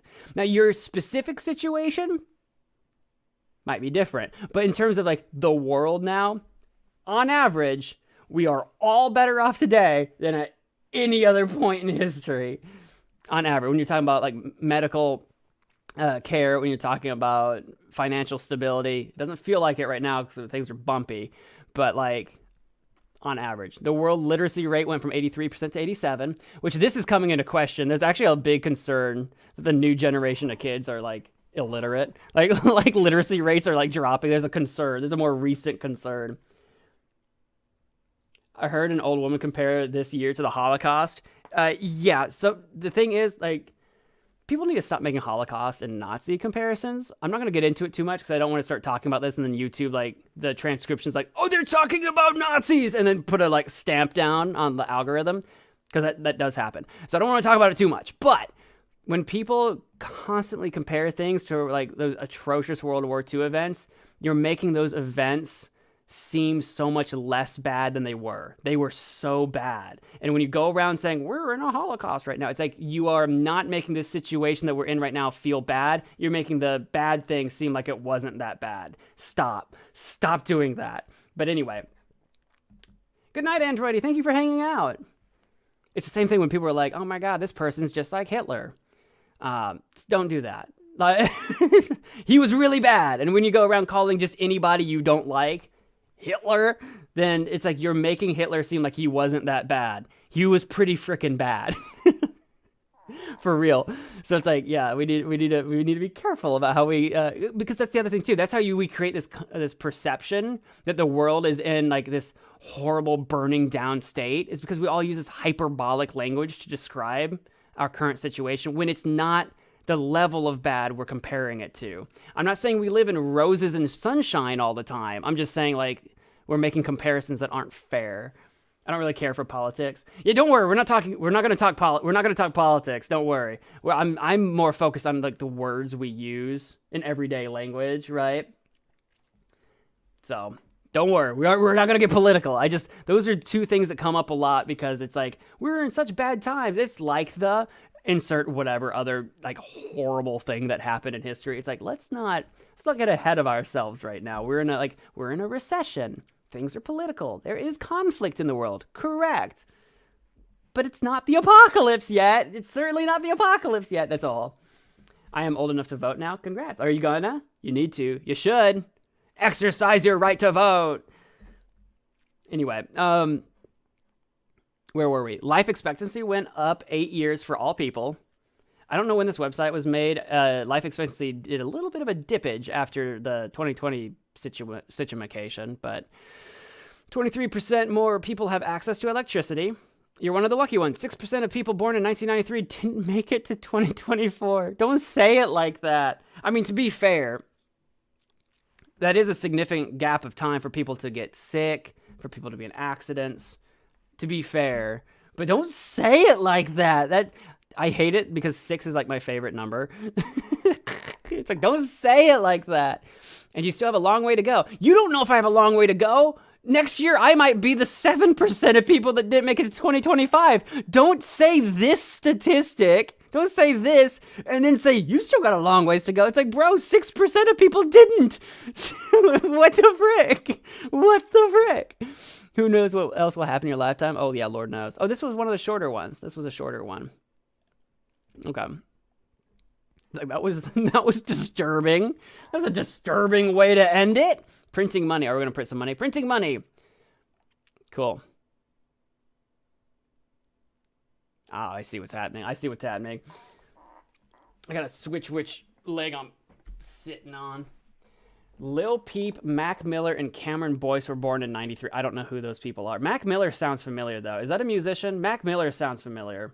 I don't know who Lil Peep and Cameron Boyce are. I don't think. Printing money.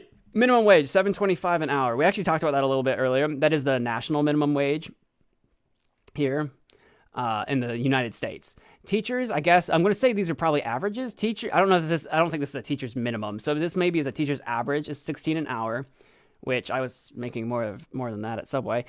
So that's disturbing. Pay your teachers more. They deserve it. Software engineer, $45 an hour. Physician, $90 an hour. A Fortune 500 CEO, $4K an hour. And the sky's the limit on that one. CEOs just make infinite money. Your hourly pay. I don't have an hourly pay, so that's gonna just have to be a zero. I freelance. I get paid a thing for a job, and it takes me however long it takes me to do. That's on me. So I have no idea. I have to say zero. I don't get paid hourly. Teachers do not get paid enough. I know, like the 16 for like an average.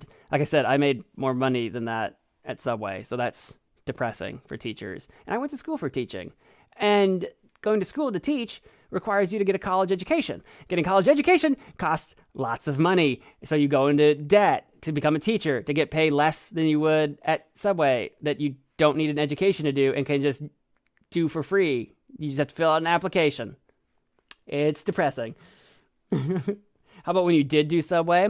Oh, when I was at Subway, I was making $9,000 an hour. Oh yeah, no, for sure. It's over 9,000.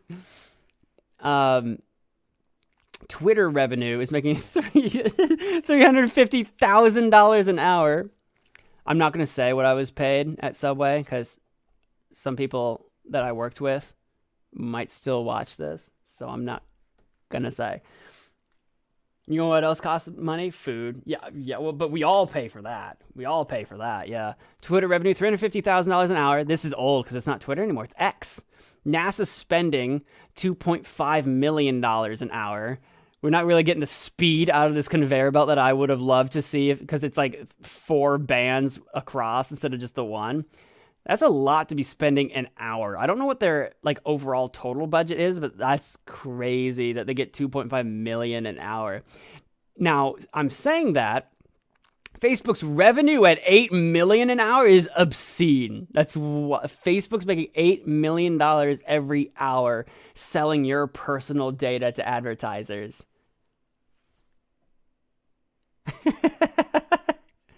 Amazon revenue. See, Amazon, at least they're selling things. They are collecting your personal data too. They won't tell you that, but they are doing that. But at least they're selling products. $32 million an hour, and it is a global company. Walmart, Jiminy Christmas, $59 million an hour. U.S. military spending, this is hard to wrap your brain around. $84 million an hour is what the U.S. military spends. Now, the U.S. military is one of the largest militaries on the planet. Not technically the largest in terms of like standing army, but in terms of money spent, it's either like the most money spent or like second most to maybe China. I don't remember. My statistics on that are outdated, so I don't even know for sure. But yeah, the U.S. spends a lot of money on lots of things. Hey, look, it's the U.S. deficit increase.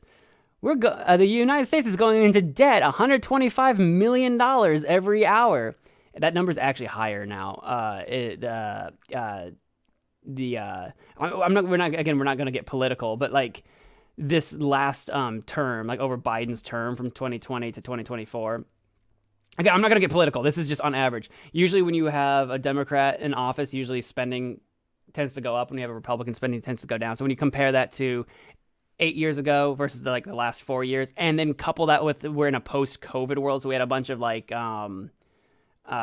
stimulus checks and stuff. We've had a really rough 4 years because on average spending goes up. I think this number is higher in the last 4 years. I don't know what the next 4 years will do. It's wild to imagine how much money the country spends, but at least it's a whole country. Again, I'm not getting political. I'm just saying that that's like how it kind of usually works. So we're currently in a democratic term, and it's post-COVID, and Ukraine and like all these different conflicts everywhere. It's like it's probably even higher than that. It's actually crazy to think about. All right, that was that. That was printing money. My eyes are hurting. I still have never understood how we're in debt when we can print money. Well, you can't just print infinite money because that devalues the money. The more of a thing that is available, the less that thing's worth. So think about Pokemon. That's right. Think about Pokemon. A Pikachu isn't that hard to get. It's kind of rare. It's rarer than like a Pidgey or something. I don't know what generation Pokemon we're on. I'm just picking a random thing. A Pikachu's not that rare, but it's not completely common. It's worth a little something, right, to find. Now a shiny Pikachu, like a bright, I don't know what a shiny Pikachu looks like. A bright red Pikachu is really valuable, and people work really hard to get a shiny Pikachu. Spend a lot of time on it. Will trade very well for a shiny Pikachu. Now imagine if instead of like finding a shiny Pikachu like once every 10,000 searches, now what if it was half and half? What if half of all Pikachus were yellow and half of all Pikachus were red? Suddenly the shiny Pikachu is not worth very much anymore. Suddenly it's not worth a lot. They're easy to find. Same thing with printing money. If there's $1 million available on the planet, period, $1 is worth a lot. It's worth 1/1,000,000th of the total sum of all dollars possible. Now you print $10 quadrillion. $1 isn't worth jack diddly squat. It's 1/quadrillionth of the value of all money. So the more money you print, the less it's worth. So the reason we're in debt is because you can't pay off debt by printing more money. You can try, but suddenly it doesn't go as far, and your debtors, the people that lended you that money, don't want your money anymore. They want your things. They collect on other things instead. And then the other thing with the trade deficit that we have, the reason we're in debt isn't necessarily because we owe people like flat cash. There's a lot of international trade that happens, and we're talking about the value of goods, and that fluctuates a little bit. So yeah, you can't just write a check. The people the United States borrows the most money from in terms of goods and trade is China. We can't just write China like a check from United States, $1 billion. You can't just write a check. China doesn't want it. That's not how that works. So yeah, that's yeah, you can print money, but that's not the answer. It's not the answer. The US government did make that mistake once. We got into a depression over it.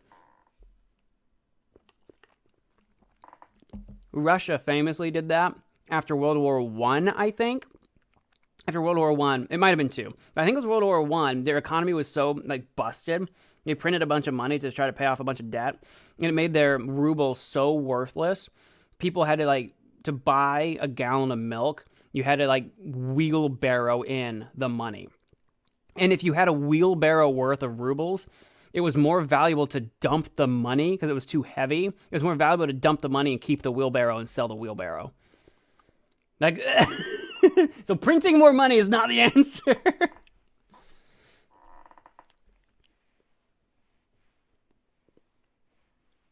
Look what happened to Germany in 1929 before they became whatever they became since. I don't think I could say. Germany's made has turned it around a lot economically since obviously the World War II with or World War I and II. One after the 20s and two after the 40s. They've turned it around since economically. But yeah, Germany was the same way. Germany's economy was destroyed after World War I. And it's a huge reason why... Again, not talking about Hitler some more. Here we are. We're back to talking about Germany. It's actually a large reason why Hitler had a lot of the support he did going into World War II. Because the guy did a lot of terrible things. Holocaust, etc. We know that. But the reason he had so many regular German people on his side is because a lot of his stance was... the rest of Europe destroyed our economy, and we will never recover because of all the World War I sanctions. And people that were like starving to death in Germany really like thought, oh, this man has a lot of good ideas. He's right. We need to do something. And eventually got to World War II. Printing money is not a good thing. Printing money is bad. Or at least printing too much of it, at the very least. At the very least, I can say that. There is a certain amount of money you do have to print extra every year for a couple of reasons. One, to replenish what might have gotten lost or destroyed. You know, maybe money burned in a fire or got thrown in the ocean or whatever. So lost and destroyed currency needs to be replaced. And then because of inflation, because of the way the economy works, you need to have a little bit more printed every year to make up for that. Otherwise, you end up with a deflation situation for the value of the dollar. And you have a scarcity situation where like people don't have enough money to purchase the things that they need, but the prices aren't changing. That's a whole different thing.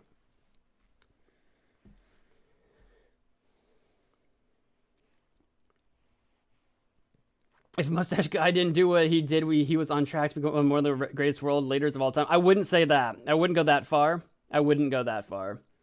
He was a product of his time, certainly, but I wouldn't go that far. The auction game. Start. I mean, I know what you're saying with that, because like under his regime, XYZ things happened. Like, like the Audubon happened under his regime. Adidas, the shoe company, happened under his regime. I think it was Adidas, I'm pretty sure. Things happened, but it's not because of him. It was the times.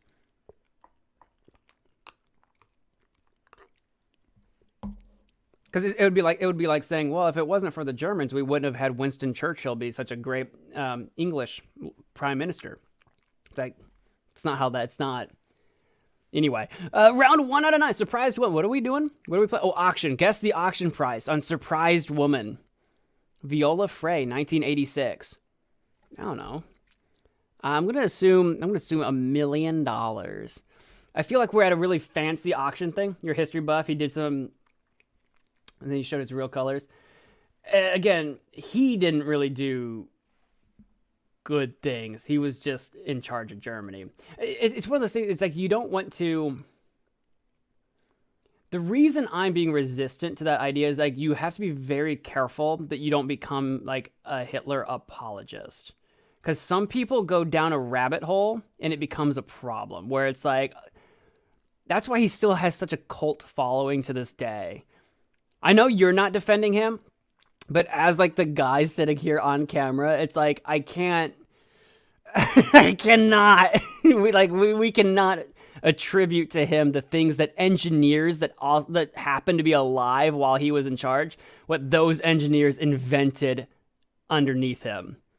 We don't want to put the credit on a failed artist politician for being the reason engineers invented things that they invented. Does that make sense? Does that make sense? It would be like saying, hang on. When was, hang on.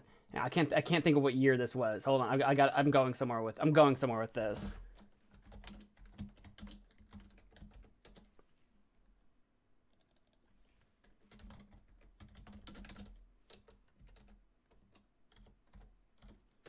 There we go.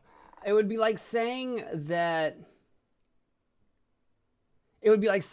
Herbert Hoover is one of the greatest presidents of all time because under him penicillin was invented. Okay, but he didn't invent it. Anyway.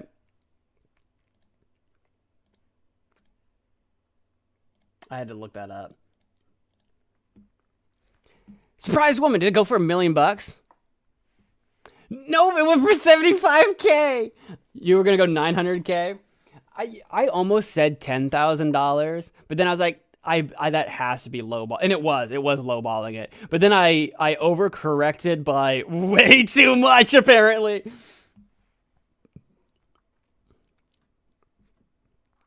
Your ex-best friend's great-great-grandma. That's a lot to keep track of. Dated mustache guy's driver. That's insane. My direct grandma was married to a hitman for a while. We don't know what happened to him. He's gone. True facts. Watch there be a dot worth 10 million. Yeah, like that banana. Like wait until we get, is the banana gonna be on here? The banana taped to the wall that went for like stupid amounts of money and then someone ate it or something. Hen. Alexander Calder, 1943. Do you think the numbers are going up each time? If the last one was 75K, do you think this one's like 100K? Do you think it's going up? Oh my God, $8.4 million. Why did I get a point for that?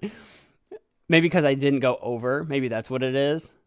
Why did it go for $8.4 million? I actually don't know how big this is. If it's like a big sculpture, maybe for like outside of like a building. Golgotha in Goa. Again, is the number going to go up every time, or like should I be guessing more than 8.5 million, or is it going to come back down? I'm going to just $9 million? 9? Okay, the number can come back down. Oh, I got 9 points for that one. Okay, so 437. I didn't know where we were after Hen. After Hen, I had no idea where we were going with that. I'm related by marriage to the popular smiley face. I don't know who that is. Not popular enough, I guess. OMG, yeah, the banana taped to the wall went for like 500K. Someone ate the banana. Then the art gallery just put a new banana underneath the tape. LOL. Yeah, that was ridiculous. I remembered that. Rare dining table and set of 10 chairs. Now, this seems like it wouldn't be that crazy, but like also, if this is art, one, it's going to be a lot because it's art. Two, actually well-made tables are very expensive. I've got a buddy, my buddy Justin. His parents had access to a table from a sale of some kind. It was something like something got foreclosed or something. And there was this really nice, it was technically like $1,000 table. It's just a table, no chairs, like $1,000 table that they got for like $100 or something. It was like insane because it was like a foreclosure sale or something. It was like an auction or something. And it was very heavy. So you also had to be able to move the thing. So tables can go real expensive. I want to go, if this is going to be for art too, I don't know if, I'm going to go 250,000. Whoa! Almost $1 million! Jiminy Cricket by Alexandra Knoll, circa 1945. Tete de Femme. Pablo Picasso, executed circa 1940 to 1944. I don't know what executed means in this instance, but that's a Picasso. This thing's like $25 million. Never mind. Well, you know what? I'm thinking, you know what? If they're saying executed, maybe it probably sold for 56,000 in the 1940s. It would go for something stupid now. I bet that's, hang on. Tete de Femme value in 2024 money. Value. Let's see if we can get a number on this. Can we get a number on this about what it's worth? The print, you can buy a print of it for $600. Art Plode, hang on. Price, $42 million. No, $42,000. No, that's what it sold for. Okay, maybe. I don't know. It's a Picasso. I expected it to be more. I expected it to be more. You know, I'm not gonna spend all day looking at that. Art is weird. Art is crazy. I was expecting it to be absurd. I was expecting it to be just insane. Porcorole apremide de ete. Albert Marquette maybe, painted in 1939. Well, is it going to be more than the Picasso? It might be. Artistic, I like it more than that last Picasso one, but Picasso's Picasso. That's the thing. Hey, 211, we were really close on that one. Ashton said 200, yeah. We were really close at 100 though. Composition by Arthur Siegel, 1923, painted in 1923. So I'm assuming, is this in 1923 money? I'm gonna go 100K again, I think. I'm gonna go 100K again. 276,000, again, another really close one. Ars Polaire sofa. Is this going to be something ridiculous? I'm going to go 75K. I'm going to go 75,000. Oh, why is it so much? How big is this couch? Almost $500,000? Almost $500,000. Why? Black cross with stars and blue. $300,000. Oh my goodness, 4 million. See, this is why like exquisite art trading is just money laundering.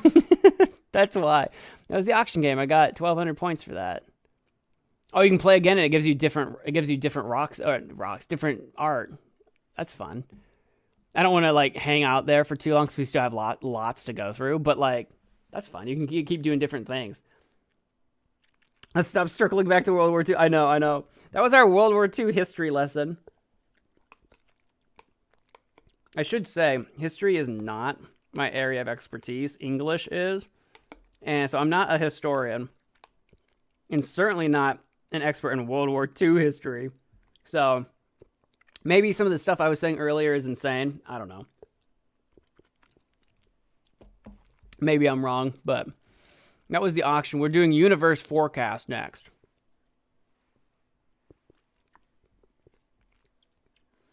If you make me do a reading comp test, I'll leave. Why? Are you worried you don't comprehend what you read? Are you worried that if I give you a paragraph, you won't know what it says?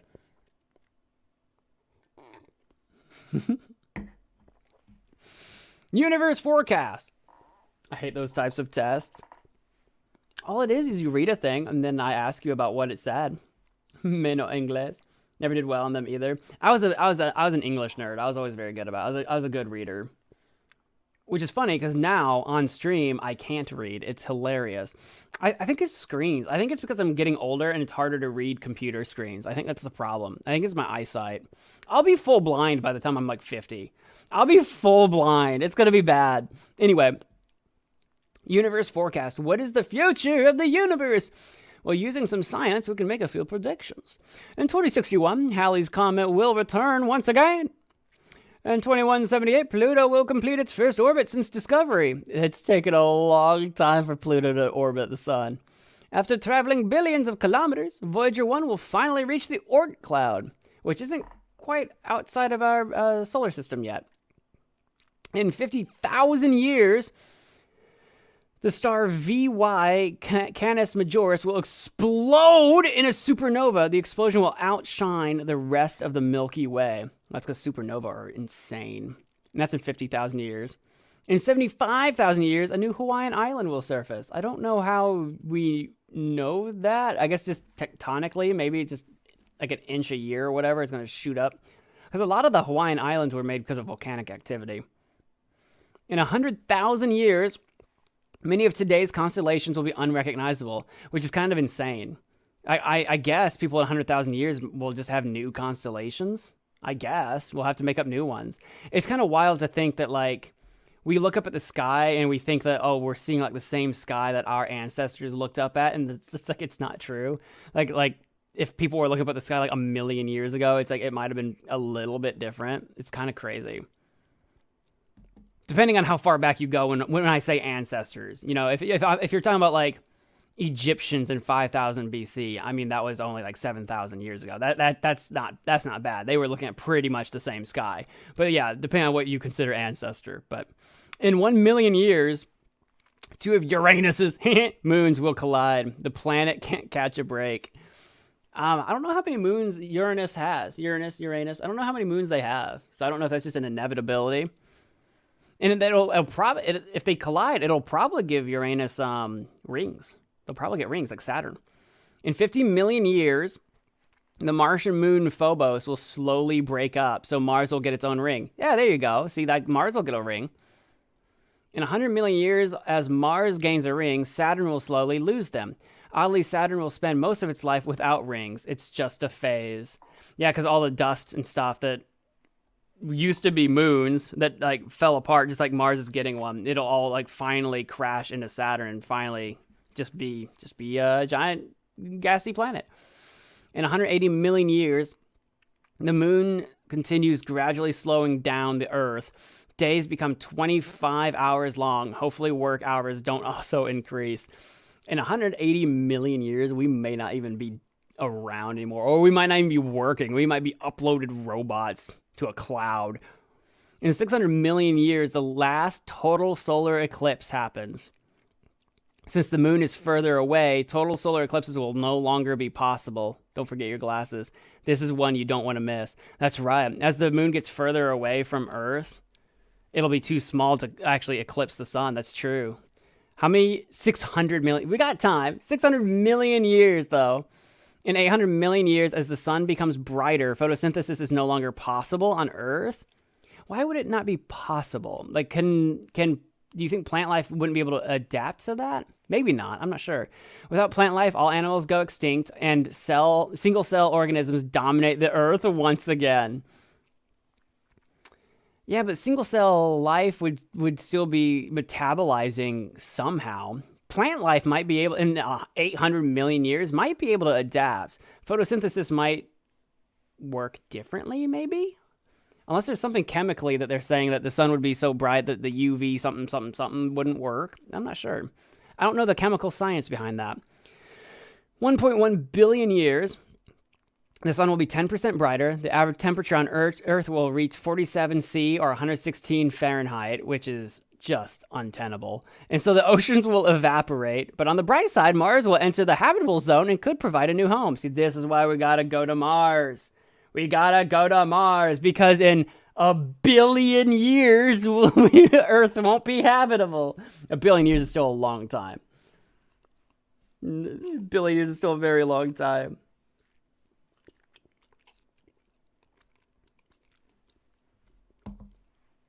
In 5 billion years, the Andromeda Galaxy will collide with the Milky Way. We've talked about that. And the new galaxy will be called the Milkdromeda. Yeah, I knew it was something like that. We will gain 1 trillion neighboring stars, and anyone left will see an incredible night sky, which is quite nice because it's so much harder to like see stars now because of like light pollution. Now we'll have a lot more options. Light pollution's still a problem though, but that's also in 5 billion years, so we might not care by then. In 7 billion years, as the sun becomes a red giant, it grows to 256 times its current size. After billions of years of providing energy to the Earth, the sun will eat the Earth. It was a good run, but the Earth was freeloading for too long. The sun also eats Mercury and Venus for good measure. Right, because they're closer. Yeah, this is why we have to go to Mars. The sun will eat us. It's way more difficult to make Mars habitable. I don't think it's too difficult. I think it's just difficult. Like I think it can be done. But, like, it'll take insane leaps in technology to do. It's so hard to say anything's impossible when so many insane things have been made possible. You know what I mean? The fact that this is happening, that we can put a bunch of silicone and, like, copper together to create a magic box that allows me to talk to all of you in different places, thousands of miles away from me at any given moment of the day. We make magic happen all the goddamn time. It's insane. So I don't think it's too difficult. I just think it's difficult. Hopefully, the technology we discover in making Mars more habitable will be useful in making Earth better and better as well. Not habitable, because Earth is already habitable, but making it better for ourselves that are here. Hopefully the technology we learn will be translatable.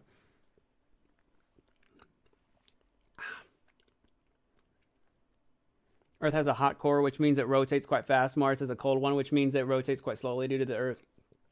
In slow rotation, it cannot hold in an atmosphere.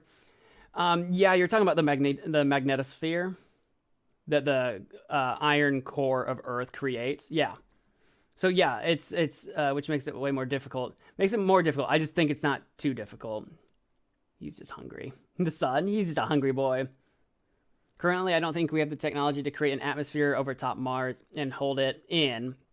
And of course, we could still live on it, but we'd have to live in little bases with pressure and oxygen. Yeah, like bubbles and stuff. Yeah, I think with the current tech, I think you're right. With our current technology, I don't think we can really make it feasibly happen. But that's with current technology. As we continue to strive to do some of these things, we might unlock and learn some new stuff. Speaking of, he's just hungry. I'm just eating some of my mac and cheese here.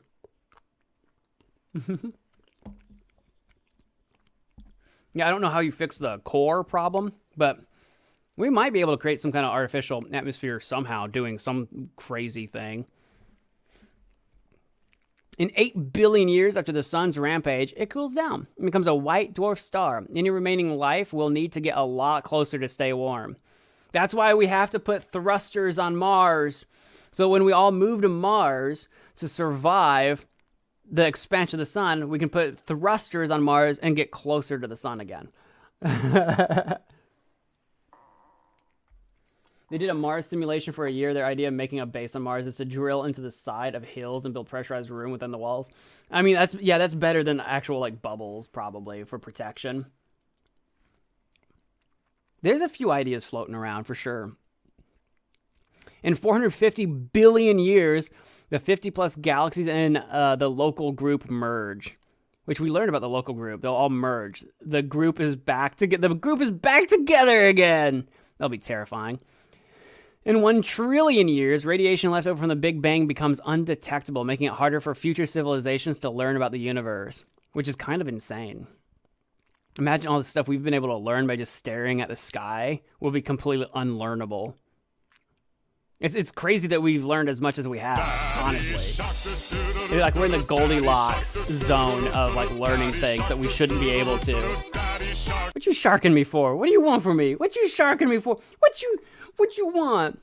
We swimming through the space like a shark through the sea? In 10 trillion years, red dwarf stars turn into the first ever blue dwarf stars, because it just takes that gosh dang long to do. In 100 trillion years, the gas clouds needed to make stars will be depleted. Somewhere in the universe, the last star is born, and soon only white dwarf, brown dwarf, and neutron stars are left. That's like, in my mind, that's the beginning of the end. Like the end of the universe, but that's 100 trillion years. In 10 to the 15 years, everything outside the local group is impossible to reach due to the expansion of the universe. Even the speed of light won't be fast enough to reach distant galaxies. In 10 to the 17 years, white dwarf stars cool to black dwarf stars. The universe is dark. The only natural light comes from the occasional supernova. In 10 to the 30 years, black holes are the only things remaining, and they are massive. But even they slowly evaporate from Hawking radiation. In the last few seconds of a black hole's life, it will emit a burst of light, providing the last light in the universe, like a final fireworks show, but each firework billions and billions of years apart. After that, the universe is basically dead, with nothing of interest happening. But don't worry, there's plenty of time left. January 1st. In the life of the universe, if the life of the universe was a year, you're living in the first millisecond of January 1st. So enjoy the ride. I like how that's supposed to be optimistic. It's like if the life of the universe was 1 year, you're in the first millisecond of January 1st. But like the beginning of the end, because of the way numbers work, the beginning of the end for me is like 100 trillion years. That's like January 3rd or whatever. It's like yeah. That's not accurate, but like the sentiment I'm trying to get at is like, we don't need to wait until December 31st for it to be the end. It'll be functionally the end well before that, but still a lot of time, an inconceivable amount of time. It's a little existential though, because it just makes you wonder like what life will be like. Like, it's hard to imagine. Like, it's so easy to say, like, oh, well, what will people be like? What will we be doing? And, like, historically speaking, there probably won't be people like we know it. I mean, there'll be people, but not like humans, like you and me. We'll look different, behave different, or exist different. We'll be completely unrecognizable. And what does that mean for life? Because being living creatures, I feel like we kind of want to see life go on, you know? Sell! Everything vanishes. Eventually there's nothing. Then out of nowhere there's something. The universe is weird. especially since we don't know what's beyond the observable universe. So like I think it's the Big Crunch. There's the heat death of the universe, and there's the Big Crunch idea that like it's possible that if we are adjacent to other universes, eventually our expansion will slow down, halt, and reverse as neighboring universes are expanding into us, and that would result in a big crunch, and that's the idea, is that would recreate a new Big Bang. We have no evidence that that's what's happening or could happen. It's just an idea. We're seeing evidence for the opposite with the expansion of the universe. We're seeing evidence for the opposite, but like, if there's so much time and so much unknown, it's like any idea you can come up with is almost just as likely as anything else. The Great Attractor, and it's pulling everything into it, but we don't know what it is. Yeah, and calling it the Great Attractor is kind of a misnomer because it makes it seem like there's like one thing, but it might not be a thing. It might be a fundamental misunderstanding about how some system of the universe works that results in it looking like we're all being attracted to something, kind of like the galaxy being attracted by our central black hole, for example.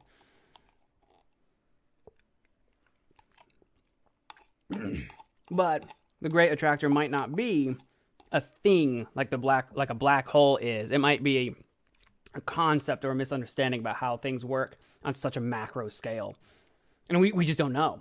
We just don't know what that's all about. Sell.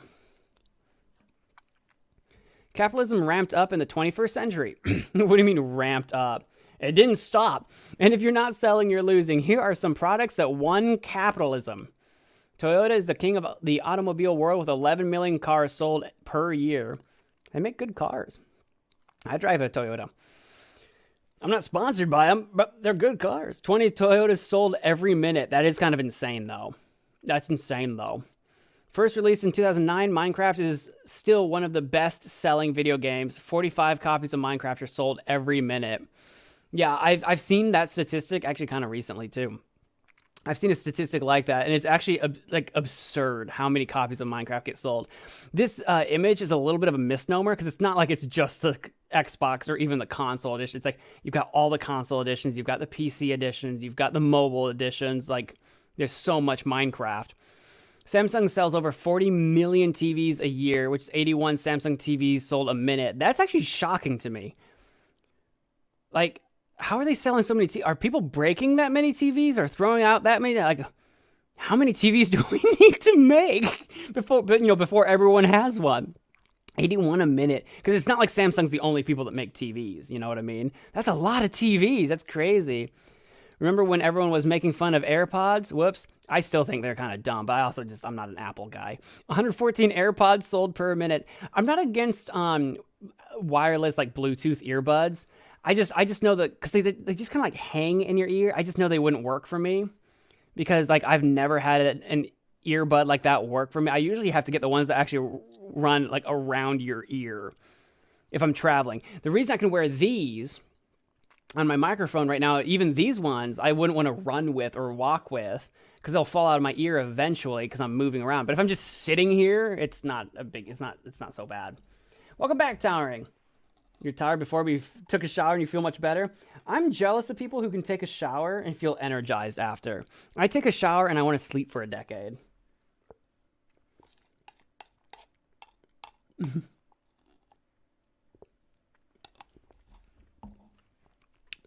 Is capitalism giving you a headache? Buy some Advil. This is not brought to you by Advil. 2 Advils are sold every second. All right, that's a little interesting. Like, are they saying 2 Advil bottles? Or do they mean like 2 Advil pills? Because you can't buy them by the pill. You know what I mean? So I'm not exactly sure what that is. Cheerios is the most popular cereal with over 100 million boxes sold per year. That's 4 Cheerio boxes sold every second. It's a lot of Cheerios. That's a lot of Cheerios. I didn't know they were the most popular cereal, but I'm also not that surprised. Like, it's a very basic cereal that kids can eat, adults can enjoy. Like, I'm not surprised. Campbell's Soup has owned the soup market since the 1800s. Yeah, they're the biggest name in soup. 6 Campbell's chicken noodle soups are sold every second. That's a lot of soup. That's a lot of soup. I wonder how much of that, too, is also restaurants buying Campbell's Soup to sell. I don't know how many restaurants are selling Cheerios, but like hotels and stuff probably do. Because I wonder how much of this is not just consumers, but also businesses. Here's Apple printing money again. 7 iPhones are sold every second. Y'all gotta stop. Y'all gotta stop. They're plain Cheerios, ew. Plain Honey Nut Cheerios. Favorite cereal? My favorite cereal as a kid was Lucky Charms. I don't really like cereal now. I'm an adult. I got old. I can't have sweet cereals. They make me feel sick.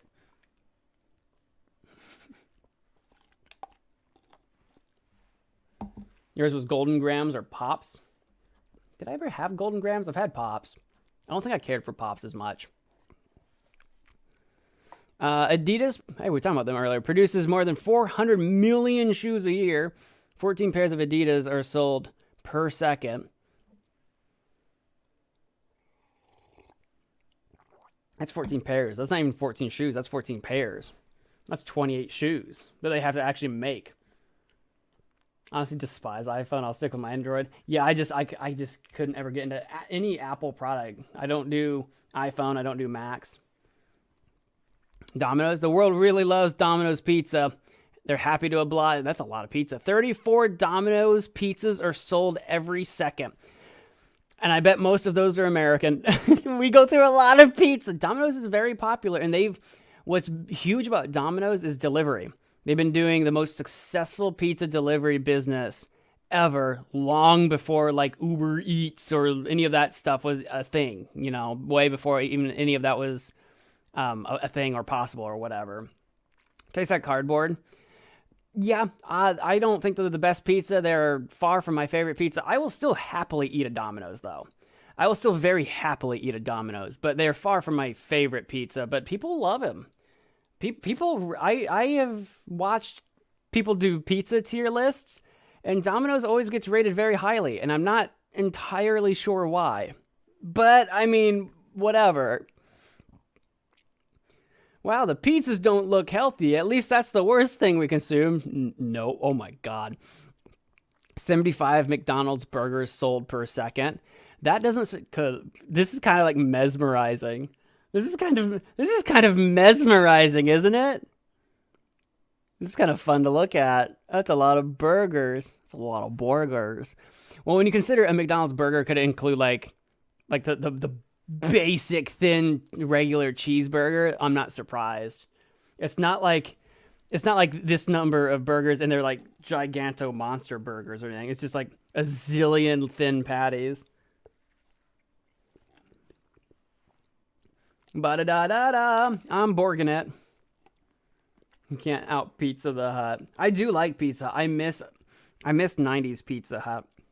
And I know you've probably all seen Pizza Hut memes out there of all the millennials just really missing 90s Pizza Hut, but you had to be there, man. 90s Pizza Hut was its own thing. It was awesome.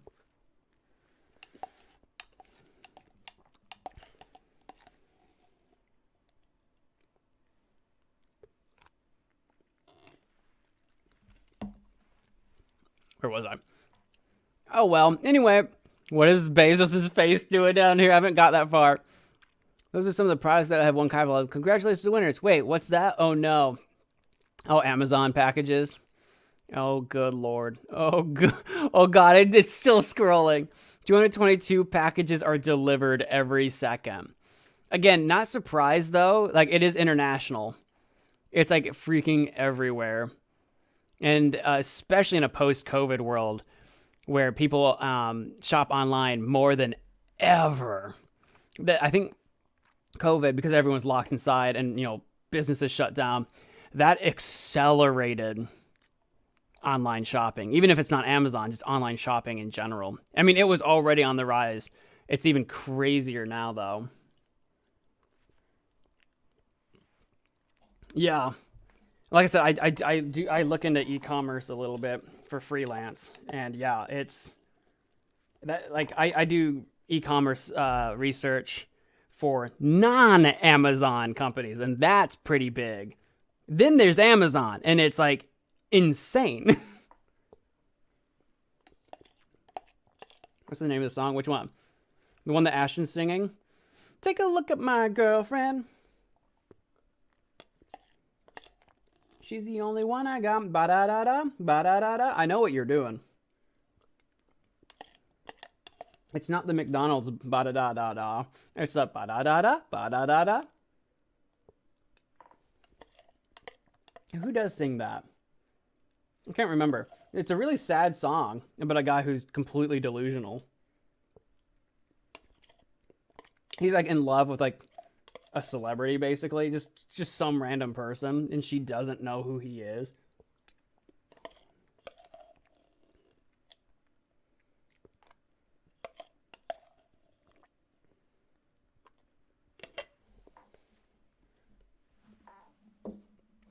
Wait, what? I might be combining songs in my head, but like the relationship's not real. And you if you look at the lyrics to that song, hang on, I'll try to look it up. I might be combining songs in my head. I might have to refresh my memory. I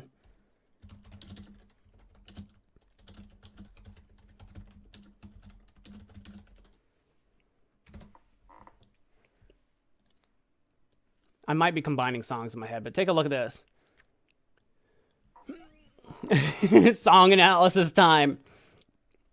Take a look at my girlfriend. She's the only one I got, but not much of a girlfriend. I never seem to get a lot.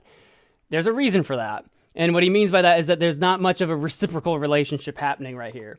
You watched Skibbity already? No. Real Gaming God? No, we have not. That's not what this stream is. So nope. That's on the Magic Pass list. That's over there. We need more subscribers. We're almost there. Once we hit 680, it'll unlock it and we can do it. But we're not there yet. We haven't done that. The other gym class heroes. Been some time since we last spoke. This is going to sound like a bad joke. He's talking to his mama here. He's not talking about the lady, his girlfriend. So it's been some time since we last talked, but mama, I fell in love again. It's safe to say I have a new girlfriend. Yeah, he fell in love again. And I know it sounds so old, but Cupid got me in a chokehold, and I'm afraid I might give in. Towels on the mat. My white flag is waving. So he's fallen head over heels for this lady. What does she think? We don't know yet. I mean, she even cooks me pancakes and Alka-Seltzer when my tummy aches. If it ain't that love, then I don't know what love is. Okay. So this is a different song. I'm thinking of so this is someone that does know him. So I was thinking of a different person. But let's continue. So she does cook for him when he's sick. We even got a secret handshake. She loves the music that my band makes. You know, he's in a band. I know I'm young, but if I had to choose her or the sun, I'm one nocturnal son of a gun. So he's head over heels. But we still don't know a lot about this girlfriend. We just know she'll cook for him when he's sick. Take a look at my girlfriend. She's the only one. Not much of a girlfriend. Blah, blah, blah. Take a look at... It's been a while since we last talked, and I'm trying hard not to talk fast, but Dad, I'm finally think I may have found the one type of girl that will make you way proud of your sign. So he's still head over heels over her. And I know you heard the last song about how girls don't last that, about the girls that didn't last long. We know he's been a failure at this in the past. We know that this has gone sideways before. He's fallen head over heels for people in the past. This is a recurring thing. His parents know this. But I promise this is a whole new plane. I'm sure they haven't heard that before. I can tell by the way she says my name. Okay. Just your name. Not pet names. Not fun names. Just calling you by your name and you're head over heels. I love it when she calls my phone. She even got her own very ringtone. If that ain't love, then I don't know what love is. I don't know about you guys, but this like that was not. When did this song come out? Help me out. Hang on. When did this come out? Cupid's chokehold. I need to know.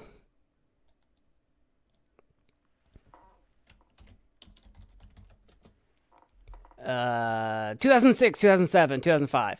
So that in that era, that was not uncommon. That was not weird. That was not weird yet. People did that all the time for anybody. Like, I had different ringtones for lots of people.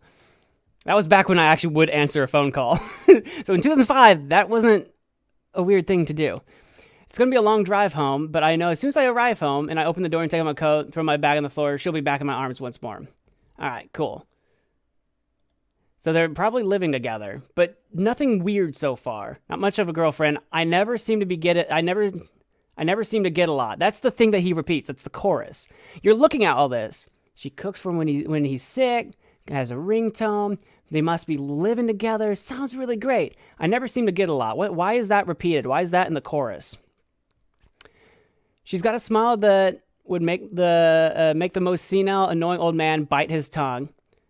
Pretty smile, but we already know he's in love with her. I'm not done. Yeah, we already know that you think she's pretty. She got eyes comparable to the sunrise. Okay. Doesn't stop there. Oh, yeah, no, do go on. Man, I swear, she's got porcelain skin. Of course, she's a 10. That's just a personal preference. She's just very white. She's paler than pale. She's paler than I am, apparently. Okay, whatever. But to each their own. Now she's even got her own song. Well, yeah, you just wrote it for her because you're head over heels in love with this girl that you live with. You have a ringtone, but you don't do much to get...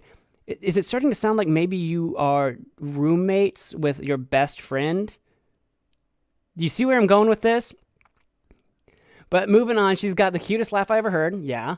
And we can be on the phone for 3 hours. Cool. Have you ever been on the phone with your best... Well, back in 2005, it wasn't weird. I don't know. Maybe people think that's weird now. You ever been on the phone with your best friend while you're just like playing Call of Duty? Because, you know, Skype and Discord and that kind of stuff wasn't like a thing yet. Not saying one word. They're not saying it. They're just on the phone. Just not a word being said. Just breathing into the phone. Okay, cool. We know he's obsessed. We still don't know her side of the story. And I would still cherish every moment. And when I start to build my future, she's in the main component. Yet we already know you're in love. Call it dumb. I do call it dumb. Call it luck, probably. Or call it whatever you call it. Everywhere I go, I keep a picture of her wallet in there. Look, just because you're a stalker and you keep a picture of her in your wallet does not mean she reciprocates. You know how I know she doesn't reciprocate? Take a look at my girlfriend. Not much of a girlfriend. I never seem to get a lot. Now, you can take that in a different way and say, well, she's very reserved and conservative and like they're taking it slow. You could say that. But we're only getting this from his point of view. And that's the line that repeats over and over again. Do you think he fell in love with his best friend who happens to be a girl? And do you think he's done this before because he has to tell his dad, don't laugh, I know I've done this before? This is a song about a guy who fell in love with his best friend who happens to be a girl, and they must be roommates, and he thinks he's going to spend the rest of his life with her. That's why this part is in the chorus. It's that little thing in the back of your head that's like, something doesn't add up. She sounds like a perfect 11 out of 10. Perfect, too perfect. What's the catch? It's because she's not my girlfriend. She's probably his roommate. Anyway, I love analyzing songs. I could be wrong. Maybe someone has interviewed the band. Maybe someone has interviewed Gym Class Heroes, and they're like, oh, no, this is definitely about a girlfriend, blah, blah, blah, whatever. Maybe someone's interviewed them. I like reading lyrics and finding, like, the little hidden gems in there like that. It's like there's something kind of sinister going on here. Not sinister, but there's something going on here that, like, it's underneath the surface that doesn't quite meet expectations, and that's it. That's the part. That's the chorus. And you can't just brush that off. You can't just say, oh, well, it means nothing. It's the chorus. It's the part you repeat again and again. And the chorus is repeated twice at the end of the song. Why? Sounds like a done deal. 10 out of 10. What's the holdup? What's the problem? Not much of a girlfriend. Repeated again and again. Anyway, who was the genius that made this song? Gym Class Heroes. Gym Class Heroes. Yes, now sing it. I studied English, so I spent a lot of time reading lyrics, poems, stories. Like that's just what I could be wrong. I'm allowed to be wrong, but I'm giving you my take. If you don't like my opinion, if you don't like my take, if you love that song and my take ruins it for you, ignore me. Forget it. Do you? You are welcome to have a different analysis. That's just mine. That's mine. What I said earlier, though, about it being about a girl he didn't even know personally, I was confusing that with a different song, and I can't think of the lyrics to that one, or I look it up. So what I said at the very beginning, I was getting two songs jumbled together. But now you've heard my take on this one.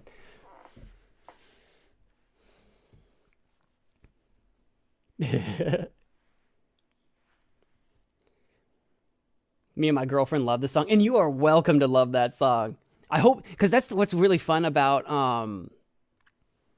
art, art in general. There is whatever the artist, in this case, the musician, the band, the singers, etc., the writers, whatever. There's what the artist intends, but then there's also what the consumer gets out of it. You're the consumer of it. It's a song that if it means something to you and your girlfriend and it means something that's not what it means to me, that's 100% valid. 100% valid. Some people argue against that. I've had people say, well, according to the artist, according to the writer, according to the musician, according to them, they say, I don't care. I can care a little bit because intention isn't unimportant, but just because you intend something doesn't mean you got it right. Like, you can write a poem and intend it to be about one thing, but if everybody reads it and they get a different story out of it, you might have failed at your intention as an artist, which is fine. People fail at things all the time. No one's perfect. That's not a slight, but no, I love doing that kind of stuff. I'm not talking because I'm trying to like back up I'm just trying to say, like, I love doing that stuff. It's fun. It's a lot of fun to do. If you take a look sometime, find a song, like one of your favorite songs that you haven't like actually read the lyrics to like closely, and just like analyze it and see if it changes your understanding and maybe even your appreciation of the song. It's fun. It's fun to do. Reminds me of Animals by Maroon 5 because it sounds like such an upbeat, chill kind of song until you listen to the lyrics. Animals by Maroon 5. I think I know that one. Animals, Maroon 5 lyrics. Let me refresh my memory. I know Maroon 5, so I'm sure I'm sure I've heard this song, but I just need to refresh my memory. Brownie, hunt, eat, let me. Yeah. I don't know this one nearly well enough to have a take on it. I would have to like look at it, read it, and think for a minute. But there's a lot of songs like that. Yeah, this is one that I haven't looked into deeply enough. But there's a lot of songs like that. Like, they sound upbeat.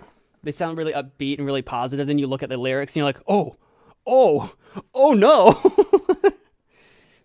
The lyrics are very blatant and obvious, but unless you really look into them, yeah, you don't get the full picture. Yeah, there's a lot of songs that do that. They just kind of sneak their true intentions underneath this like vizier of like of something else.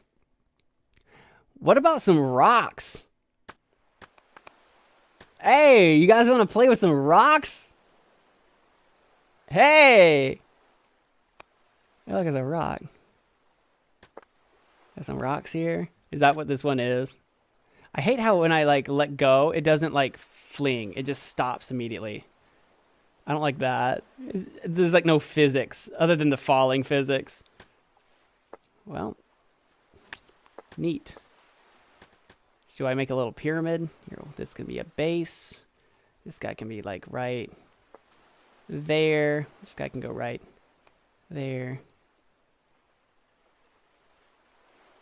Perfectly balanced, as all things should be. I guess I could try to make it like one tower. See if I can get as tall as it can go. This will not be as stable. I kind of need this rock to be the other way around. It is not. Okay, that's stabilizing, I think.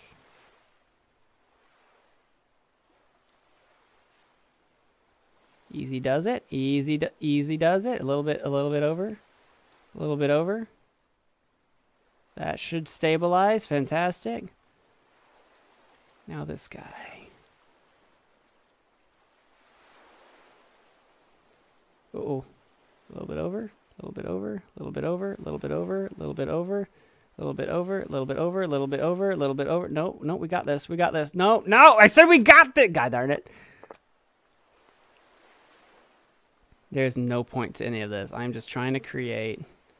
Here, I kind of want this guy right there. Ooh. Easy. I feel like I have to talk silent. I have to talk quietly so I don't like scare the rocks. I don't want to scare the rocks. I don't want to knock them over. You ever play Jenga and you get really quiet while you're playing Jenga? You ever do that? You ever get real quiet while you're playing Jenga because you don't want to jinx it? It's like you don't want the Jenga blocks to know you're there. Oh, oh, oh, oh, oh. No, no, don't shark me! No, no, the rocks! You sharked the rocks! No! No! No! Oh, oh, oh, save it, save it, save it, save it! Oh, balls. Stop, stop, stop, stop, stop, stop, stop, stop, stop, stop, stop, stop, stop, stop, stop. Uh-oh, uh-oh, uh-oh, uh-oh, uh-oh, uh-oh, uh-oh, oh, oh, oh, no! Oh, okay. Well, that was rocks. How dare you? How dare you? That was rocks. Ambient chaos. These rocks don't have a lot of traction. They really don't. They're also just oddly shaped in general. Ambient chaos. Oh, oh, rain? Oh, that needs to be, yeah, that needs to be, oh, I love that. You guys can hear that okay, right? Oh, I like that. Let's get a little coffee shop action in here. No, that's too much.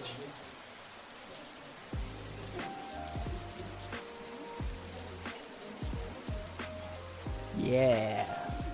At the coffee shop, some lo-fi playing over the stereo on a rainy day. You're over in a corner, not at one of the tables, but at one of the comfy spots. It's like a little half couch over by a little coffee table, and there's like a plant next to you and a little outlet where you can plug your phone into. You got your laptop open, you got your headphones on. You're just vibing in the coffee shop right now.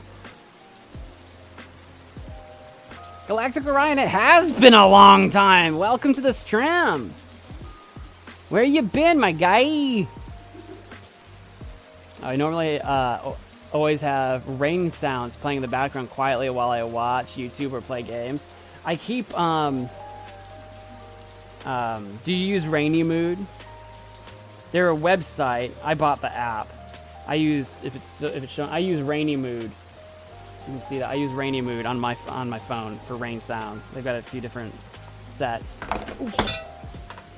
As I yeet my phone off the table. Trying to set it down, just yeets it. Is that smooth criminal MagicManMo? You've been hit by a smooth criminal. How about we go with, well, let's lighten up the rain a little bit and give ourselves some forest.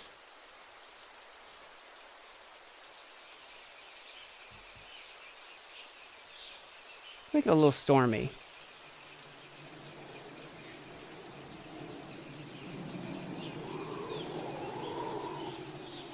A little less stormy. And a little less rain, because we are in the forest and we got a campfire.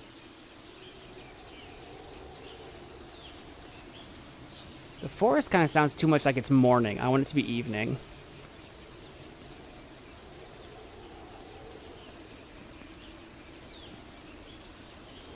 This is fun. The rain comes to a close. The birds are coming out. Throw another log in the fire. You gotta get the waves in there. Here we go. Here come the waves. We're maybe at the edge of a lake on a, like in the middle of the woods or something like that. And it's a little windy out, and we're just coming off that storm, and the waves are kind of coming in. The little like the sort of sandy, gritty, dirty, like not dirty like, you know, like litter, but dirt beach or whatever. Get a couple waves in there. Maybe a little too much, but.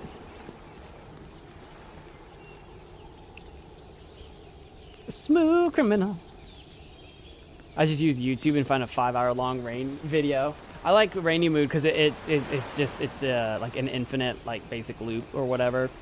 Like, you know, you don't have to start and stop it. I mean, and it's got a few different sliders, kind of like this. You can change different settings for like rain, thunder, that kind of thing.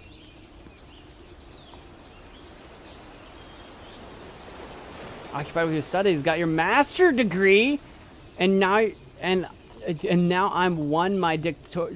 you're what? You've got a doctorate?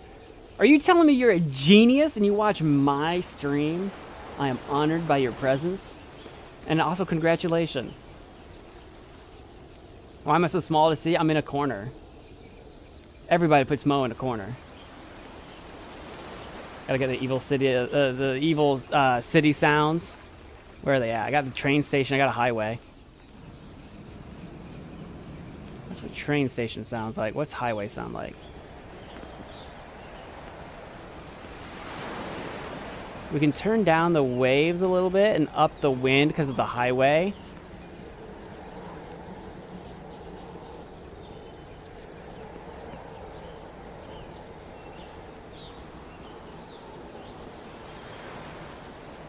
It's actually kind of hard to hear the highway one. It's actually kind of hard to hear that one. Can go train station a little bit.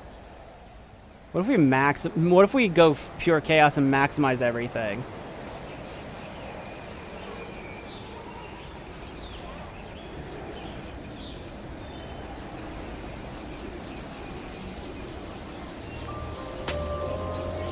Just chaos, just everything. It's the whole thing. Are you smarter than a 5th grader? Dude, that would be a good game to play on stream or something. Prove just how stupid I've become since I was a 5th grader. There's more if you scroll down. What? What? I thought that was all. Hold on. I thought that was all. There's more. They needed to have like a little down arrow, so I knew that there's more.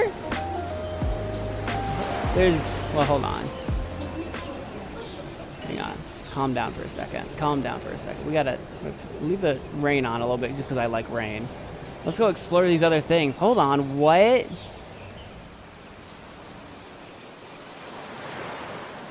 We've got office, dentist, playground, hospital, casino, carnival, marching band, church bells, lawnmower, couple arguing. I'm gonna turn that one on. Some barn animals, some construction, some crime scene, haunted dungeon, fireworks, beehive, alien ship, volcano, zombie invasion, medieval battle, and nuclear siren.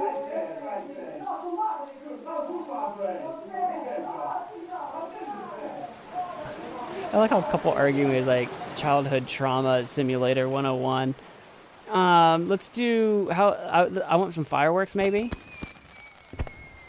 Dentist? The dentist was up here, I think, yeah. Is that gonna be like the drill?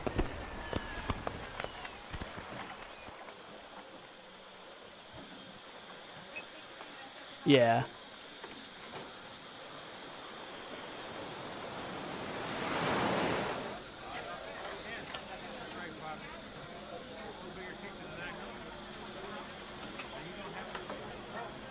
Casino's mostly just people kind of talking. Is there slot machines I can hear? I'm trying to listen. Maybe. I can't tell. It's mostly just people chatting. What's marching band sound like?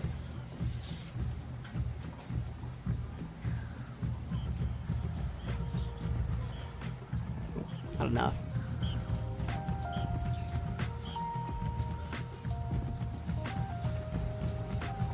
The dentist back down. What's office sound like? Phones ringing and stuff. That's kind of good with the lo-fi. How about aliens? We'll turn office out. Alien shit. Let's go. Unnerving. Unnerving. What's going on with the haunted dungeon? What's that about? Ooh.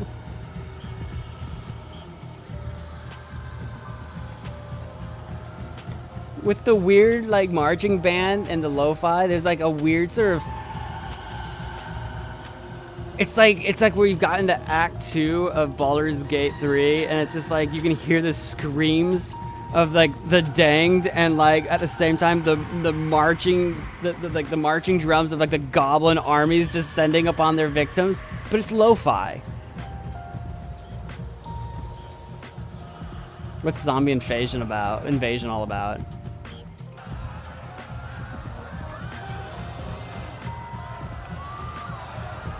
If I turn on the volcano, the zombie invasion is just people running away from the volcano. Maybe. Oh yeah, it's like a low rumble, actually.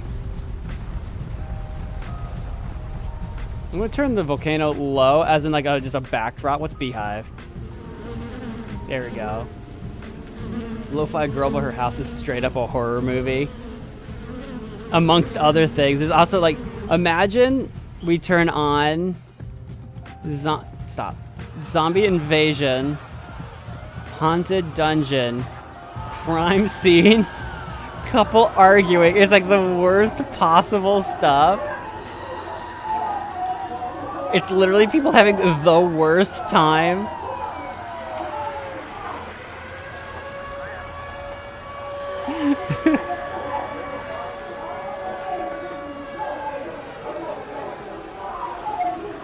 Is this the crime scene sound that's... I think it's the couple arguing. It sounds too much like they're like in another room.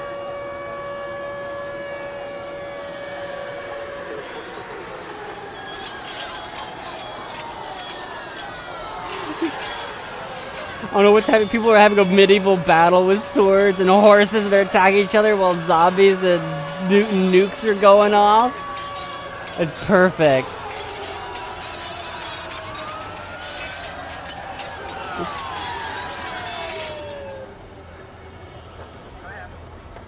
It's actually kind of hard to move the slide around. It doesn't like to behave. What have we not done? We haven't done construction.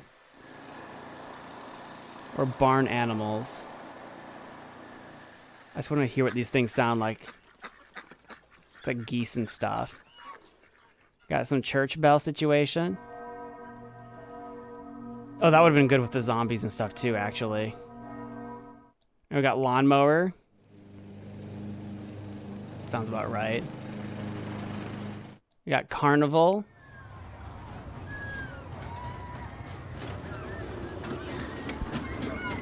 So I don't hear enough children screaming for their lives as clowns chase them around. Did we do hospital earlier? Beep, beep, beep.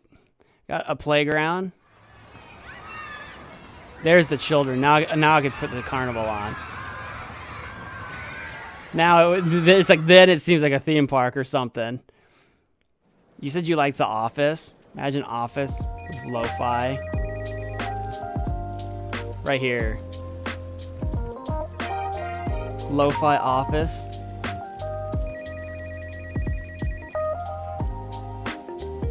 That's a vibe. That's a vibe, right?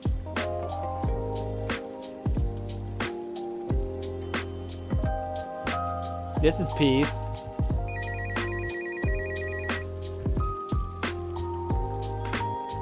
What is the occasion of this 12-hour stream? We unlocked it in the Magic Pass. I can show you the Magic Pass. I need to play more BG3. I've barely gotten through Act 1 yet. I will tell you, probably the best act of the game is Act 2. So, like, keep with it. Act 1's really good. Act 2's probably the best act with the best ending to the act. And Act 3's not bad, but it's probably the weakest of the three.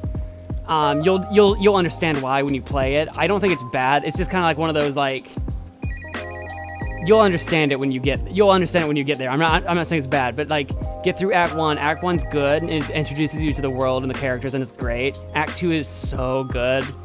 And the villain in Act 2 is so good. And then play Act 3. If you're anything like me, you'll spend more time in Act 2 than you do in Act 3. Some people it's the other way around, but...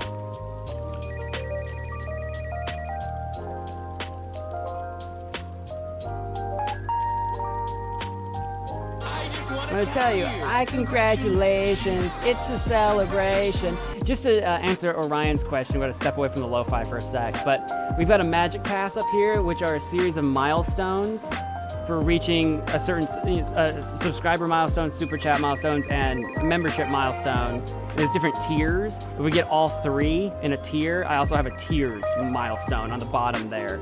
And the 12-hour stream is the third tier membership milestone. So you can kind of see what we've already unlocked. I haven't gotten to do all of them yet, but you can see with the green check marks which ones we've unlocked so far. So that's what that's about. So that's the occasion for the 12-hour stream. Just keep the lo-fi on for the rest of the stream. I hope it's not like copywritten. I assume Neil.fun had to find some probably some public domain stuff. I assume. So yeah, we can leave it on. I kind of dig this. I kind of dig The Office, a little bit of Rain, and lo-fi. Is there something else we want to add to it that would be just kind of chill though? Is there anything else that like seems like a good one? What did the church bells sound again? That might be a little bit too much. If they were a little less frequent, that would be a good one though.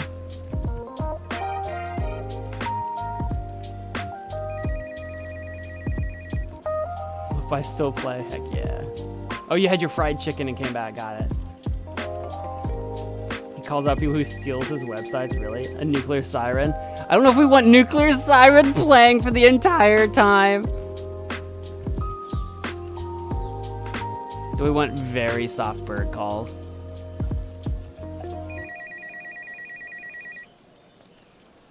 Or would that be weird with The Office? Maybe that's weird with The Office. We'll leave it. I've come so far. Well, thank you. You absolutely deserve success and many congratulations. Well, thank you. That means so much coming from your educated self.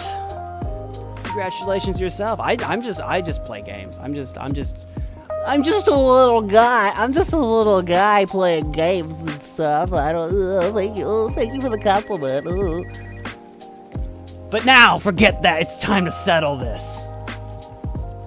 It's time to let's settle this. Internet debates have raged for far too. I feel like, have I seen this before? I don't know. Have raged for far too long. It's time to settle the big question so we can move on. How do you pronounce GIF?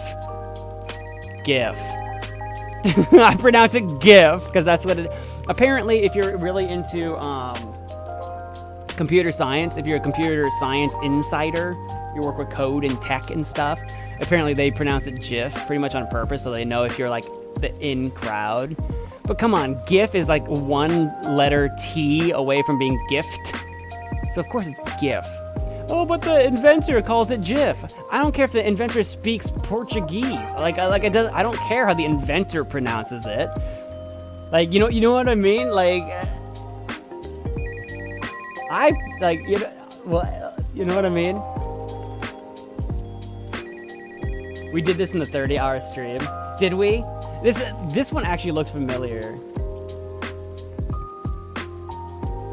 Yes, hello? Hello what? That you bring joy and entertainment, that's something you need to be proud of always. Well, thank you. Why is Ashton feeling freaky? What does that mean? What is that about? Hey, yo, what is that all about? What's going on there? Should we do this one? How many of these? Hang on. How long is this list? We can barrel. If we've done this during the 30 hour, we can barrel through this, especially for anyone that wasn't there for it. This dress, to me, looks blue and black. And most people seem to think so. What do you guys think? What do you see? What do you see? I can see where the gold comes from because it's very yellowed, but it's definitely blue and black to me. Like 100% blue and black. This broke the internet a while back, and there's a reason for it. It has something to do with resolutions in your monitor and like what screen you're looking at this on. Like, there's like reasons why people see different stuff, but it's 100% blue and black to me. Gold and blue. I could see gold and blue because what I see are the black stripes. There's like a gold tint to them that seems to be coming from like maybe a light source off camera here. So I get where blue and gold comes from. But blue and gold is actually not the typical two choices. You have blue and black or white and gold. So if you see blue, you're not supposed to see gold. If you see blue, you're supposed to see it as black, if that makes sense. But I see where you're coming from with that, and it's supposed to be controversial. What came first, the chicken or the egg? That would have been the egg. Eggs were around for, it's a tie, it says. Wow, like 50-50. Eggs were around longer than there were chickens. Now, you need to have a chicken before you have a chicken egg. But an egg that's not a chicken egg had to birth a chicken from random mutations in order for a chicken to lay a chicken egg. That's not what it asked. It didn't ask chicken or chicken egg. It asked chicken or egg. An egg that was not supposed to make a chicken birthed a chicken because of random genetic mutations. And then that chicken went on to eventually lay chicken eggs. But that's not what it asked. So egg first. It says 50-50. I'm giving... I know what it says, but 50% of people are wrong.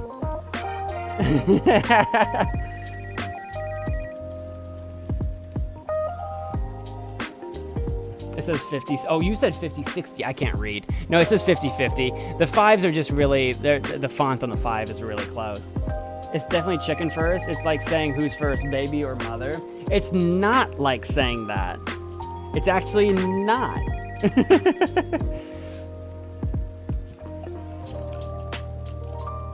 Because a chicken is a very specific species. Egg is not a specific thing.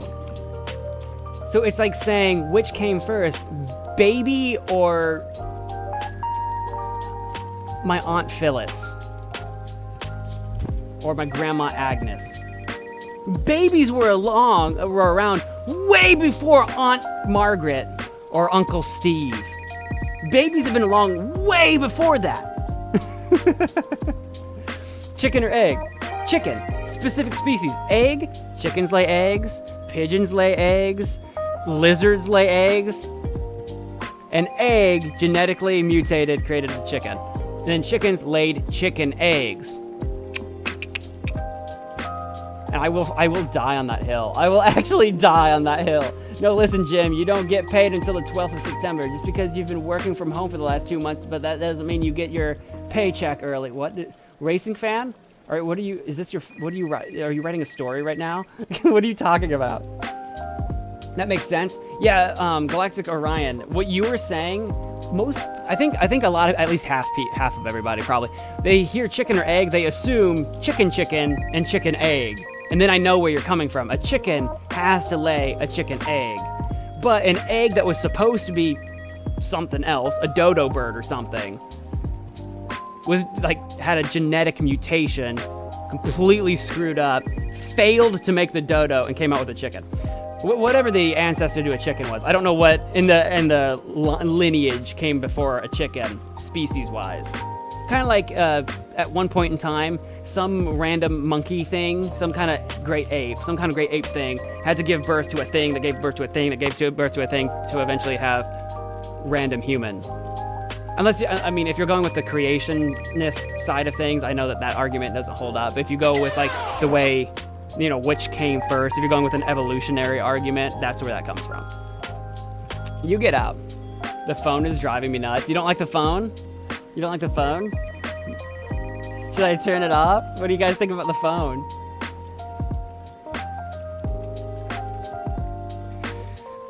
Should a sandwich be cut diagonally or horizontally? I don't really have an opinion on this one. I don't really cut my sandwiches.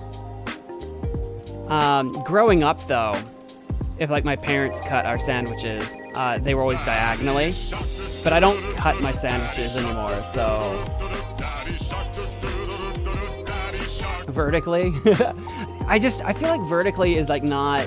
Like the middle of the sandwich wouldn't be like stable enough, I guess. And I don't know why I think that, because it's not like if you cut it diagonally, it's not like that really changes. I don't know, there's something about it being diagonal that feels more right. But I think that's just because I grew up that way. I don't really have a strong opinion on that one. Is cereal a soup?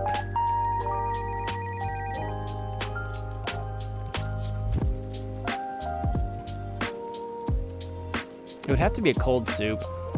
I feel like my gut instinct says no. Because usually I typically think of like, soups have to have a protein in them, but that's not true. You can have a vegetarian or a veggie soup or something, like, you know, like a tomato soup. But you know, when I think soup, I think like chicken noodle soup. But then when I think cereal, I think like Cheerios. You know what I mean? No, because it's cold. But you can have cold soup though. You can have a gazpacho. There are cold soups though. And I think miso. Isn't miso cold soup, or am I crazy? I don't know a lot. I don't know a lot of. Is miso soup cold? Isn't miso soup cold? Yeah, the miso soup at least can be served cold. And isn't gazpacho cold, or am I making that up? gazpacho cold soup. So you can have gazpacho or miso, and those are cold soups. That's the tricky thing. Is milkshake a soup? No. It's a dessert. Nerp, syrup, herb. Okay. I'm gonna go. It feels wrong though. But you can have like I'm gonna say yes. I feel like last time I would have done this, I would have said no. I'm gonna say yes on this one. I feel like I'm coming around on the cereal being a soup thing. I think I'm coming around on that, but it feels wrong. It's not something you would say. It's not something that you would like, you know, I wouldn't defend it. I would not die on that hill. Why in the world would you say cereal is a soup? Well, you have a water or a milk base, which soups tend to do. So you have like a liquid thing that you put food thing into. Food thing for cereal is the cereal. You put the food thing into a liquid thing and you consume it with like a spoon. A milkshake you'd consume with a straw. So like a milkshake is like more beverage than soup. You don't eat soup with a straw. And you don't eat cereal with like a fork or knife. You have to do it with a spoon, and that's what you would normally do with a soup. If you ate cereal with a soup spoon, you could still eat cereal. It just feels like the mechanics of eating cereal and the mechanics of eating soup are too similar. And you might say, well, you can eat cereal by itself, not in soup form, but you can absolutely eat soup by itself, not in soup form as well. And I think that changes the game a little bit. So like if you eat a tomato, that's not soup. But if you put it in the liquid, now it's a soup, it's a tomato soup. The cereals by themselves that you eat, like the little pieces or whatever, that cereal, not in liquid, isn't soup, but it could be turned into soup. So there is an argument to be said to be no, where cereal kind of has a little bit of a distinction there. It just kind of depends on what your cereal is made out of. Like Lucky Charms, for example. Eating the marshmallows not in liquid is eating marshmallows. So then it wouldn't be soup.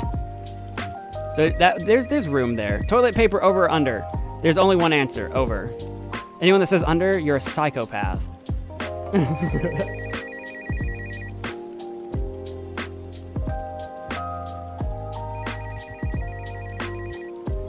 I will explain whatever I want to explain, Ashton. This is my stream. I think soup is something made, not put together.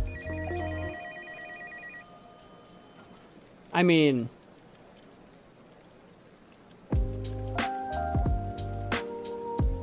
I don't know. I think there's an argument. I'll take it. Use baby naps, to be honest. No. Coke. Oh yeah, Pepsi or Coke? I say Pepsi. That's a personal preference. I don't think one is better than the other.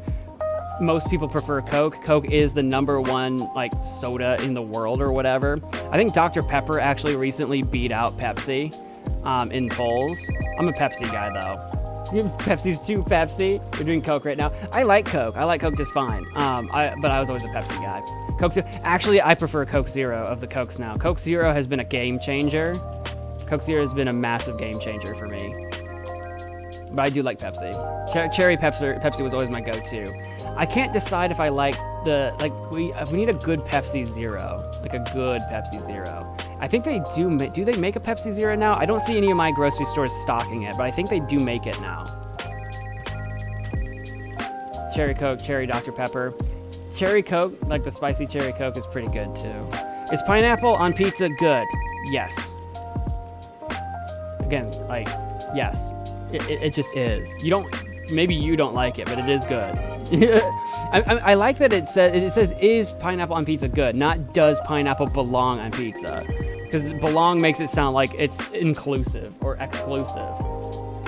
Yuck. No, you can absolutely put see, you say yuck, but here's the thing, no one bats an eye. No one bats an eye at anchovies on pizza, and anchovies on pizza is disgusting. We are so alike. Yeah. No one bats an eye at anchovies on pizza, and anchovies on pizza is disgusting. But pineapple, for some reason. People have issue with pineapple. You get out. I love tuna pizza. That sounds awful. No, I don't like seafood. Full disclosure, I don't like seafood. Tuna on pizza sounds disgusting. But why is pineapple bad? So, there you go. Star Wars or Star Trek? God, that man, I used to be like it would be Star Wars without a doubt, and I still would click Star Wars because I simply have not watched enough Star Trek. But newer Star Wars media really makes me want to change my mind on that. Like, newer Star Wars media really isn't doing itself any favors. Really not doing itself any favors on that. Neither, I know. Would a dog wear pants like this? Or like this?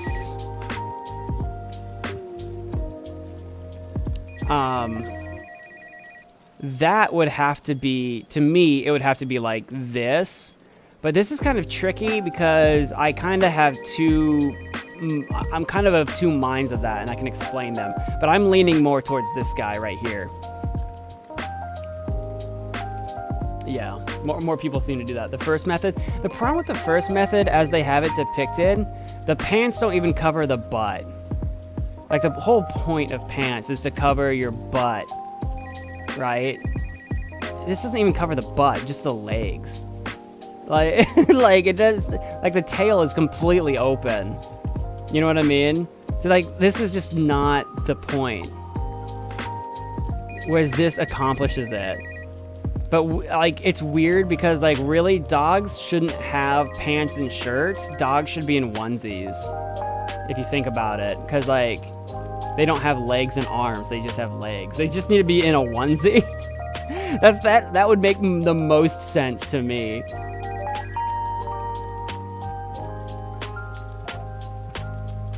His natural second breathing hole. I hate to break it to you, Orion. Dogs don't breathe out their butt. I hate to break it to you. They don't do that. Could Jack have fit on the door in the movie Titanic? This is such a BS question because could he have fit?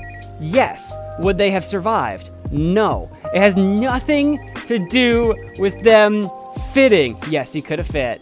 Would he have survived? No. The door would have tipped. It's buoyancy. It's buoyancy. But yeah, he could have physically fit. The door was physically large enough. That doesn't mean it would have worked. It doesn't mean it would have worked, though. When I saw the pics, I thought, which method to slice your dog? It kind of looks like which way would you rather slice your dog? Did a science experiment over the door in Titanic, and it is true that the door would have tipped and sunk. Yes. Again, with the whole, like, would he have fit? Even if the door was like the exact size as Rose, I mean, Jack could have like lied on top of her. We could have stacked Roses and Jacks over and over and over again. That doesn't mean the door wouldn't have tipped over. Are hot dogs a sandwich? No. And I have a reason for this. The National Sausage Foundation in America says so. So hot dogs are not a sandwich. Hot dogs are a hot dog. They are literally their own thing. The species split off from the lineage of sandwich a long time ago, and they are not sandwiches. This one's controversial for people, but you just fundamentally don't eat a hot dog like you would a sandwich. Hot dogs are burgers? No, burgers are sandwiches.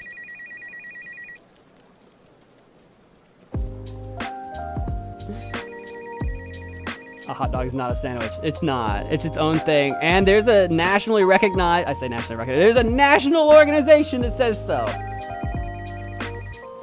Marvel, you guys are getting ahead of me on the Marvel. DC, Marvel or DC? This one's so hard for me because growing up, I was such a hardcore DC guy. Like, I was always like a big Batman guy, like Batman, Superman, that kind of thing over like Marvel. But in more recent years, DC just can't get their crap together. Just cannot get their crap together in Marvel. Marvel's losing a lot of favor because they've gotten so samey, like a lot of their movies. But like in modern days, Marvel's killing it way more than DC is. It's true. It's true. I liked OG DC way back, but what movie would have been top game? Marvel versus DC. Yeah, good luck seeing that ever happen. Good luck. They're like arch nemesis in the like IP game. Jared Leto as Joker, like, come on. I mean, yeah, but like one actor doing a good job on one character isn't enough to save all of DC. You know what I mean? Also, like Batman the animated series, bro. Obviously, Jared Leto as Morbius was bad as well, but Joker, come on. It's Morbin time, though. it's Morbin time. Should we get rid of daylight savings? Yes. I don't care if we get rid of daylight saving or if we just get rid of standard time. We need to not have two different times. There's no reason to do it. There's literally no reason to do daylight saving. Should we get rid of it? Yes, absolutely get rid of it. It has to be destroyed. Nuke it. I don't care which one we get rid of. I don't care if we change it so that we're like halfway. Like we're like, you know, the hour difference, split it and do half an hour. I don't care if we're half an hour between everybody. I don't care. One of them needs to go. It's for the farmers. It's not. It's not. I grew up in a farming community. I know the farmers. I've talked to the farmers. I served them for years. They don't care what time it is. The sun's up, they work. The sun's down, they work. Like, they don't care what time it is. They base it on the sun, not the time. And they've never based it on the time. The farmer's story was made up and perpetuated on the internet. Farmers did not come up with that. It has nothing to do with the farmers. Ever. It never had anything to do with the farmers. But everyone says that. But the farmers don't care. And they've never cared. They base it entirely on the sun. And now, like, they work with the sun or without the sun because they have these massive tractors with massive lights on them. They've never cared. I like the one that gets us an extra hour in our day. Neither of them do. Like, how much sunlight you get throughout the... You know what I mean? Like, why do we change what time it physically is instead of changing what time we do things? You know what I mean? We can just change what time we start things instead of changing what time it is for everyone. Doesn't one of those make more sense than the other?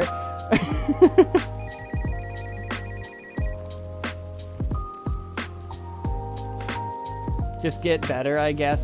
Better at what? I'm just talking.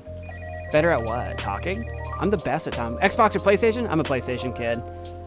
You're not going to get me to say Xbox. I will say Xbox has a better deal with Game Pass. Xbox 100% better deal. Game Pass 100% better than PlayStation Plus. 100%. But PlayStation's the better console, spec-wise. Better library of games. Better exclusives. Between the two, just PlayStation every time.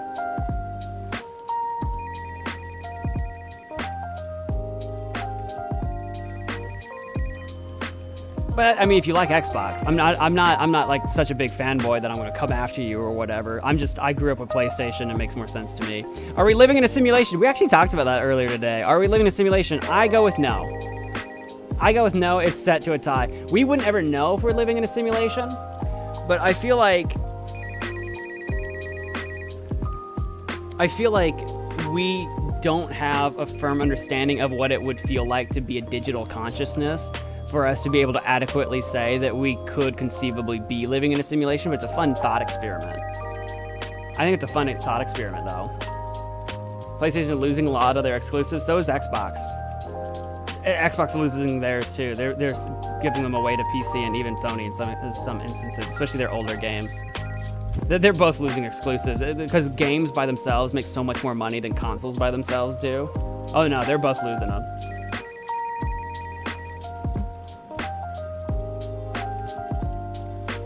Is Die Hard a Christmas movie? I wish I had I don't care. I've never seen Die Hard. I'm gonna say no. I feel like it's not about the Christmas spirit, so it's not a Christmas movie. People consider it a Christmas movie, so yeah. Just because people consider it doesn't mean they're right. Like, the whole point of everything we've answered is that people consider it either way. I say no, but I've also never seen the movie, so take my opinion with a grain of salt there. Nintendo refuses to give away under any circumstance because they're all like first and second party games. Like, Nintendo literally makes games for itself. Whereas Sony and Xbox, usually their exclusives are second or third party exclusives.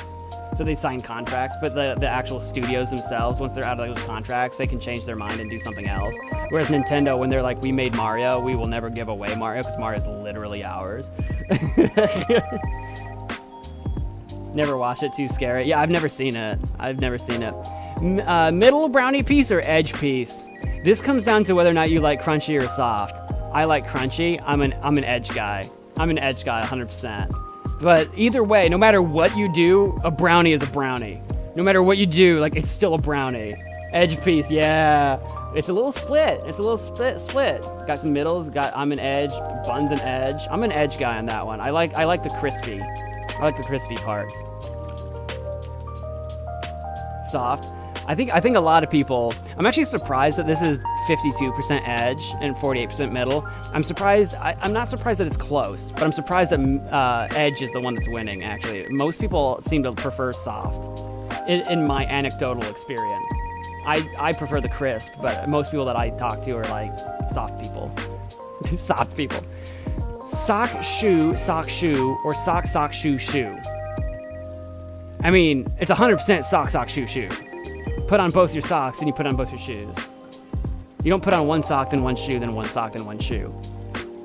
Do you keep your shoes and your socks even in the same place? Because I don't. I keep my socks in my closet in my room. I put on my socks, and then when I leave the house, I have to go to the door where my shoes are, and I put my shoes on. So sock shoe makes no sense. I don't even keep them in the same place. Racing fan prefers crust. Yeah, me too. Sock, shoe. What about shoe, sock? That would make you a psychopath. That would make you just crazy. That you're just wrong. iPhone or Android? We kind of talked about that earlier. I'm an Android guy. Never been an Apple guy anyway. Not gonna humor anything else on that. iPhone people are brainwashed. Does a straw have one hole or two? Oh, I don't know how I answered this last time we played this. It has one tube. I'm gonna say 2 holes.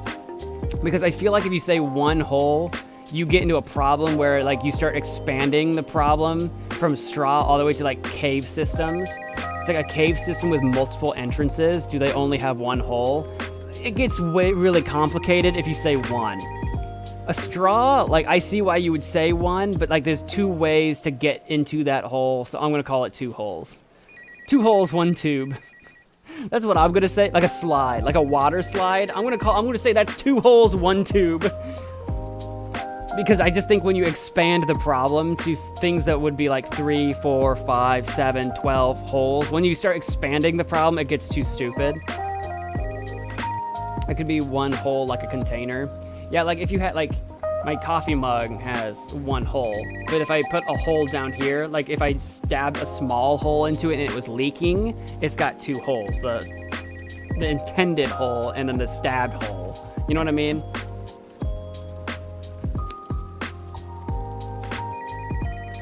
Smooth or chunky peanut butter? I just don't care about these debates. That's your problem, racing fan. That's you. That's your problem. You should care. Debate. Everyone is a straw. I would say everyone's a straw. We're all a tube. Never had peanut butter. Never had peanut butter? Are you allergic to like nuts, like peanuts? Because that would put a damper on that. That would put a damper on that right fast. I like chunky. I'm a chunky guy, but the thing is, I almost always buy smooth. Because chunky's either always expensive or specialty, or like you don't have the same selection as you do with smooth. It's kind of funny. I really like chunky peanut butter, but I almost always buy smooth. You love peanuts. You eat them almost every day. You just never had peanut butter? You gotta try peanut butter sometime. There are good peanut butters and there are bad peanut butters, though. Why you like chunky? How strong are your teeth? The peanuts aren't like hard. They're not hard. They're pretty soft. They're not mushy soft, but like they're not hard. Peanuts are not soft. Peanuts are not hard, and they're not shelled. You don't keep the shell. You don't eat the shell in the peanut butter. I like crunch. I like crunch. I like crunchy stuff. So that's why I go. That's kind of like back to the brownie thing. There's absolutely nothing wrong with smooth peanut butter, but I like crunch.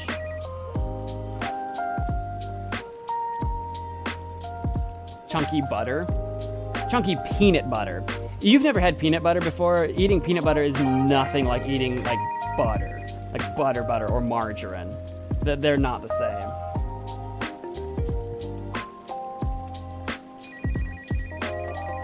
Earth reviews is kind of lame. No, man, you're the one that insisted we had to do everything from bottom to top. This is your fault. Your fault. Earth reviews. I'm going to spend as long on this as possible. Let's find out what it is. Earth reviews. It turns out Earth is just a simulation. Luckily, the creators are looking for feedback. Interesting. Interesting. Drive-thrus. What is this? Drive-thrus. Food through a window. Your rating. Oh, I just need to review what I think about drive-thrus. Like, what do I think about them? It is just a... It is a hole in a wall. It is food through a window. I don't know. What would I get? 5 stars? I don't want to write. I don't want to write any of these, though. I do not want to write any of the reviews. So let's just take a look at what they got. we'll take a little perusal. I don't feel like writing. I do not write reviews. I do not. I do not write. I'll leave a score, but I won't write a review. I have no desire to write a review. Drive-thrus, I don't know. Convenient, 5 stars. Glasses, I need them, 5 stars. Spicy food, delicious, 5 stars. Calendars, required for the literal freelance work that I do, 5 stars. Brunch, better than breakfast, 4 stars. Dancing, I'm bad at it, but it is fun, 4 stars. Blinking, necessary, 5 stars. Dentists, could be gentler, 4 stars. Bicycles, take them or leave them, 4 stars. Segways, silly, 2 stars. Elevators, I've actually given up elevators. I only take them if I absolutely have to, for whatever reason, and I take stairs every time, 3 stars. Sweating, I'd rather not, 2 stars. Billboards, annoying, shouldn't exist, literally there to distract drivers, 0 stars. Beaches, too hot, 4 stars. Bowling, fun, but hurts your fingers, 4 stars. Sponges, I can take them or leave them, 3 stars. Table tennis, I'm terrible at it, 3 stars. Dogs, I'm not a pet guy, and dogs seem more needy than other pets, 4 stars. Basketball, I'm bad at it, 3 stars. High fives, don't miss, 3 stars. Toothpaste, I mean, what else are you gonna do? 5 stars. Skin, need it, 5 stars. Spiders, hate them, 0 stars. Pooping, I'd rather never do it again, 1 star. Sailing, no opinion, 3 stars. Movie theaters, used to be better, 3 stars. Watermelons, good in the summer, 3 stars, 4 stars. Laws, necessary for civilization, 5 stars. Beards, I have one, 5 stars. Toasters, make toast, 5 stars. Laptops, burn my lap, 4 stars. Roller coasters, amazing, 5 stars. Siblings, I've got one, 5 stars. Cars, good, helpful for getting around, 5 stars. Handshakes, don't squeeze too hard, 4 stars. Small talk, I mean, basically my entire existence, 3 stars.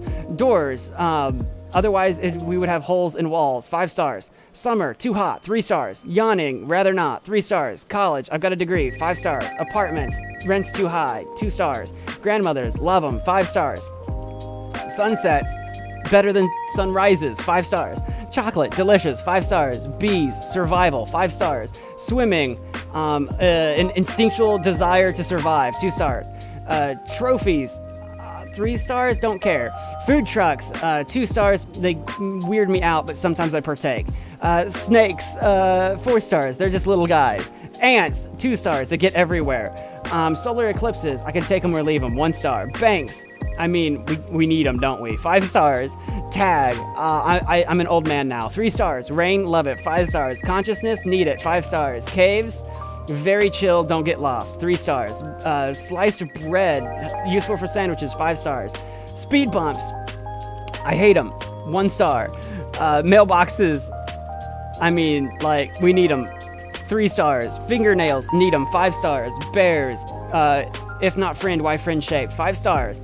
Fireworks, big boom in sky, 5 stars. Campfires, very cozy, 5 stars. Crying, I mean, like, salty water out of your eyes. That's, like, awful, right? 2 stars. Frogs, they're just little guys, 5 stars. Books, read them, 5 stars. Hiking, good for your health, 5 stars. Pens, delicious, 5 stars. Mathematics, big numbers make brain go burr, 5 stars. Funny bone, do not touch it, 2 stars. Jellyfish, if not friend, why friend shaped, 5 stars. Bones, need them, 5 stars. Suits, delicious, 5 stars. Clouds, cumulus, 5 stars. Jeans, they're not uncomfortable, 5 stars. Kneecaps, I mean, need 'em, 5 stars. Midnight, beautiful, 5 stars. Garbage trucks, need 'em, 5 stars. Canned food, less good food, but very practical, useful food, 4 stars. Acne, I mean, I'd rather not, 0 stars. Video games, best thing, 5 stars. Traffic lights, otherwise we would just have stop signs everywhere, 5 stars. Cats, what did I give dogs earlier? 4 stars. Winter, better than summer, but not as good as fall, 4 stars. Braces, I mean, I had them for a while. They correct your teeth, 5 stars. Boulders, big rock make brain go burr, 5 stars. Weddings, they're fun when you become an adult and you can like drink and dance and it's like a good time. They're agonizing when you're a kid, 4 stars. Skyscrapers, tall building make brain go burr, 5 stars. Elephants, they can paint, 5 stars. Umbrellas, they protect you from the rain so you can stand out in the rain and that's a lot of fun, 5 stars. Running, good for your health but very exhausting, 4 stars. Middle school, awkward, 3 stars. Carpet, prefer that over hardwood, 5 stars. Fire, 5 stars. Need I say more? Sloths, they're just little guys, 5 stars. Sleeping, yes, 5 stars. Stock market, maybe 3 stars. Deserts, too dry, 1 star. Spring, lots of rain, very much love. Don't like the mud though, 5 stars. Spreadsheets, 2 stars, they're boring. Gum, hurts my jaw, 2 stars. Jumping, hurts my knees, 2 stars. Geese, hurts my heart, 5 stars. Socks, good for the feet, 5 stars. Ketchup, makes Ashton sick, 5 stars. Rivers, very fun to canoe down, 5 stars. Spoons, who doesn't like a good spoon, 5 stars. Lightning, comes with storms, 5 stars. Snow, fun to look at, 5 stars. Sneezing, annoying, 2 stars. Because sometimes also really nice. Sometimes really nice. Singing, 5 stars. I'm best at karaoke. Coins, 5 stars. I like to throw them at people. Cooking, 3 stars. I'm just kind of bad at it. Crowds, I hate crowds, 1 star. Rainforests, I've never been in a proper rainforest, but if they're anything like forests, I love them, 5 stars. Coffee, best thing, 5 stars. Rainbows, come with rain, 5 stars. Fast food, bad for you, but is fast, 3 stars. Barber shops, I don't know, my mommy does my hair, she owns a salon, 5 stars. Juice boxes, 2 stars, overrated.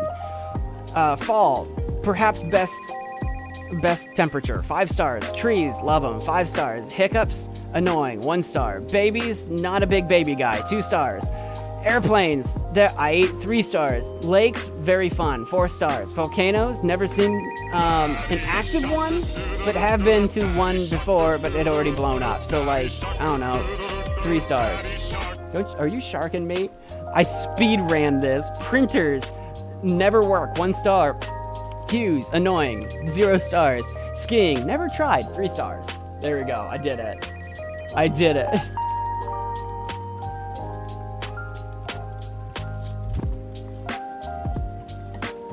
You'll die on the hill that hockey is the best sport in the world. Hockey is fun to watch. Hi, congratulations, it's a celebration. Pick one of them by random and read a review. We could do. It's like the only fun part of the website. According to you. According to you. There's a song that goes that way. I love spicy food too much. I put on a single potato chip and an entire bucket of hot sauce. What? Oh, you love spicy food too much. I put a single potato chip and an entire bucket of hot sauce. Got it. I don't usually put hot sauce on my potato chips, but I do like hot sauce. What do you mean dogs 4 stars? Well, you have to take care of them and they need all this attention. They gotta go on walks and then they get the wet dog smell and...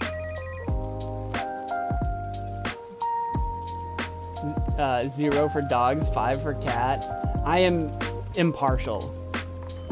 Which is worse, spider, snake, or scorpion? I mean, probably scorpion, but I don't have any experience with scorpions. I'm gonna assume scorpion is probably worse, but I've never had to worry about scorpions. I've had to worry about spiders and snakes. Between those two, spider is worse. Snakes are just little guys. Snakes are just little guys. Unless it's a rattlesnake, and then it's like a very angry little guy.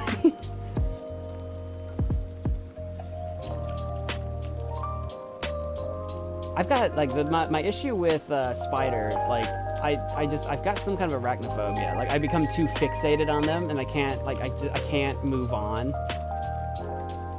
I don't know where it comes from, but like a snake doesn't even bother me. I'm like, hi little guy, and then spider, I'm like, oh my god, kill it. Like my fight or flight kicks in, and I get all sweaty. I'm like, it has to go. If it's inside, if I'm outside in the outdoors and I find a spider, I just leave it. Look, it belongs there. Stay away from me. If it is on me, I'll probably pee myself and like kill it. But like if it's out in the outdoors and there's a spider on a flower or something, I leave them alone. That's their world. That's fine. Spiders are actually healthy for the house. See, I've heard people say that. It's like, oh, spiders are good for the house. They eat the bugs. I kill the bugs too. I kill everything in the house. If they want to hang out outside the house, fine. They catch and kill most of the insects. Spiders are harmless unless you threaten them. Insects are mostly harmless so long as you don't threaten them. I know they get into stuff, but I kill all of them. I kill all the bugs. It's not like I kill the spiders and don't kill the bugs. That's the thing. And I'm also not catch and release. If there is an insect or a spider or a pest inside my house, I murder it. It's dead. I kill it. I am not catch and release, and I don't apologize for it. There's so many people. It's like, but spiders are good for the environment. I know, and that's why there's like 10 trillion of them outside. The ones that are smart will stay there. The ones that are dumb are inside my house, and they die. That's natural selection. All the spiders within any radius of my house will learn to stay the freak out, or they will die. Next time you see an ant, you lick your finger and spread your saliva in a box shape around an ant. The ant will not be able to escape the saliva. Oh, for some reason I read that, like, if I see an ant, I should, like, touch it and lick my finger or something. I did not read that right. Yeah, ants get very lost and confused. They're just little guys, too. No, they are little spiders. They're not little guys. Cannot stand them. Ants are terrible, though. If one spider could destroy an entire colony of ants, I would feel better about leaving spiders alive. But ants will murk a spider.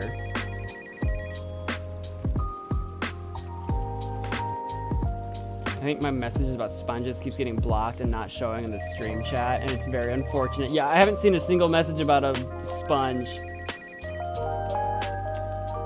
You're gonna have to eat a lot of beans. I'm not gonna fart on an insect. I'm just gonna murder it. I'm just gonna kill it. If there's a bug in my house, I kill it. And then I like scoop it up with a little paper towel, or not paper towel, but like a little piece of like toilet paper or something, and then throw it away.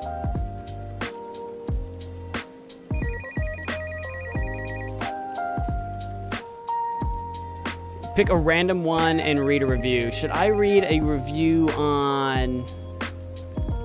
Here, how about on the Funny Bone? There better be a funny review for Funny Bone. People don't realize that the funny bone is useful and underrated. People just see the funny bone as a bone that hurts every time you hit it. But what they don't know is that it's actually a nerve. We would die if the funny bone didn't exist. Why would we die? Why would we die if we didn't have a nerve? Like in our elbow. Why would we die? Why would that kill us? Presumably if you didn't have a nerve where your funny bone is, like maybe you wouldn't be able to feel your elbow or something, but why would we die? Why would we die? I mean, I'm gonna assume that this person is not an expert, but why would we die if we didn't have a nerve there? What do you mean we would die?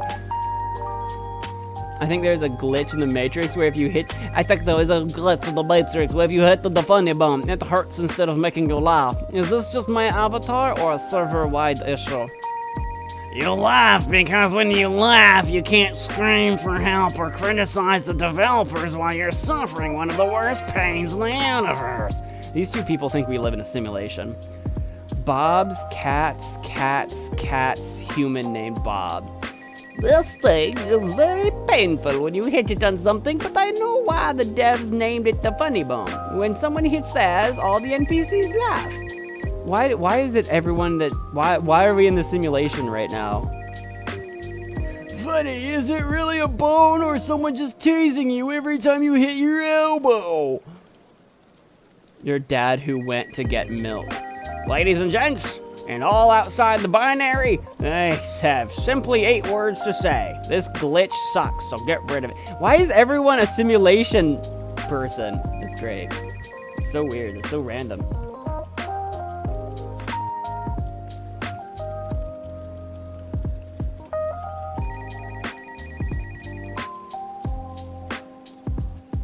Yeah, there's people without arms completely. They're still alive. Yeah.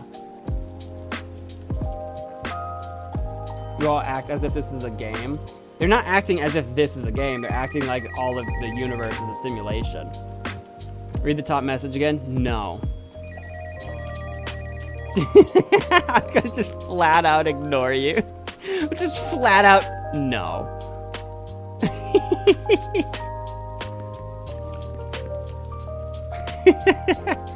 That was Earth Reviews.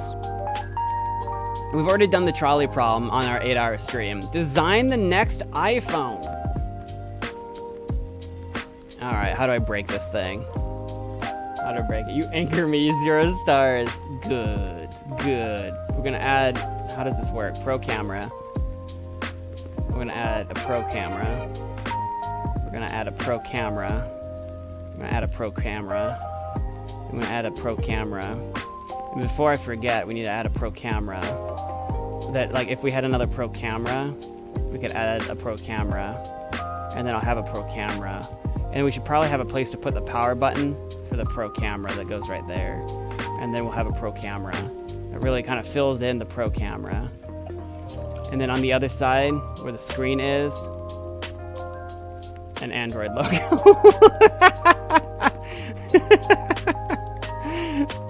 And then over here, where we need to have like one of our ports, we'll put another pro camera. And then we'll have a pro camera. So that you can really fully utilize a 360 like scope, right? You can really get every possible angle from a new pro camera next to our old pro camera. And what do we got here? We should probably go ahead and add like a helicopter blade. What the frick?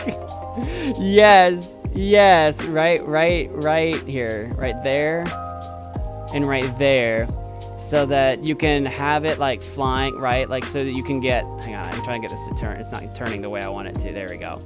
Oops, not like that. No, I said not like that. Stop. Well, anyway, when you set this on its backside, right, and this is on the top, it'll fly like a drone, so you can get like side views and the bottom view of like the entire, like, you know, of everything. And once you've got that, you can also get a view of the sky with your pro camera. Oh, that was the dual camera. Hang on, I know what I said. Pro camera. There we go. Cup holder. Don't forget the pro camera. Oh yeah, you're right. I forgot we needed a pro camera. There we go. I almost forgot the pro camera. Thank you for the reminder. That's a good thing to remember. And just in case you get like lonely, you gotta talk to somebody, you should probably have a pair of googly eyes on either side of your pro camera.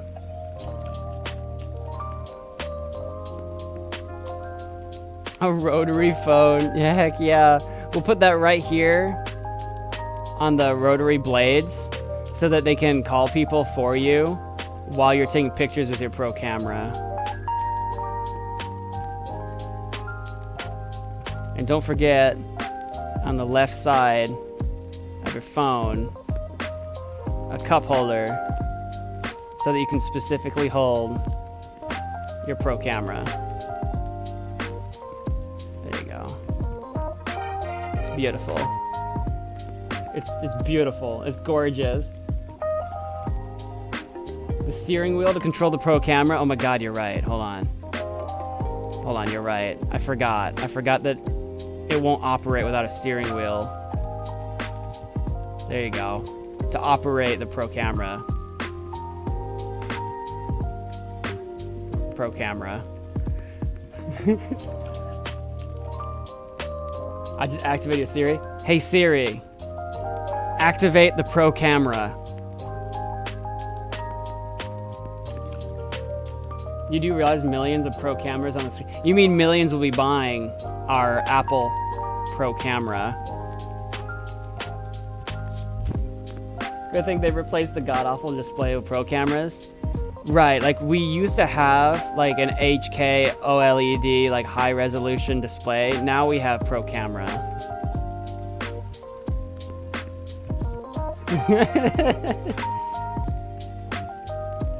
You'll need to activate your iPhone first. You could have so called the cops. Hey Siri, activate the Pro camera. Whee! I think we did it. I think we designed the next. I don't know what more they want from me. I mean, a Pro wheel, bro. Bro, what?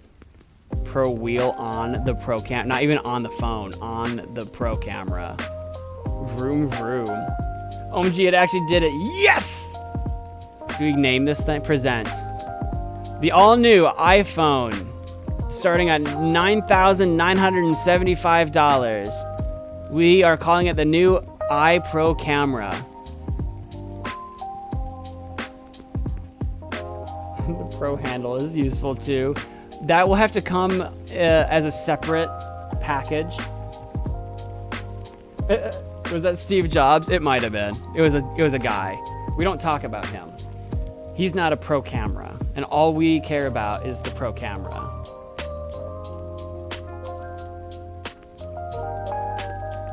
But that was Pro camera simulator.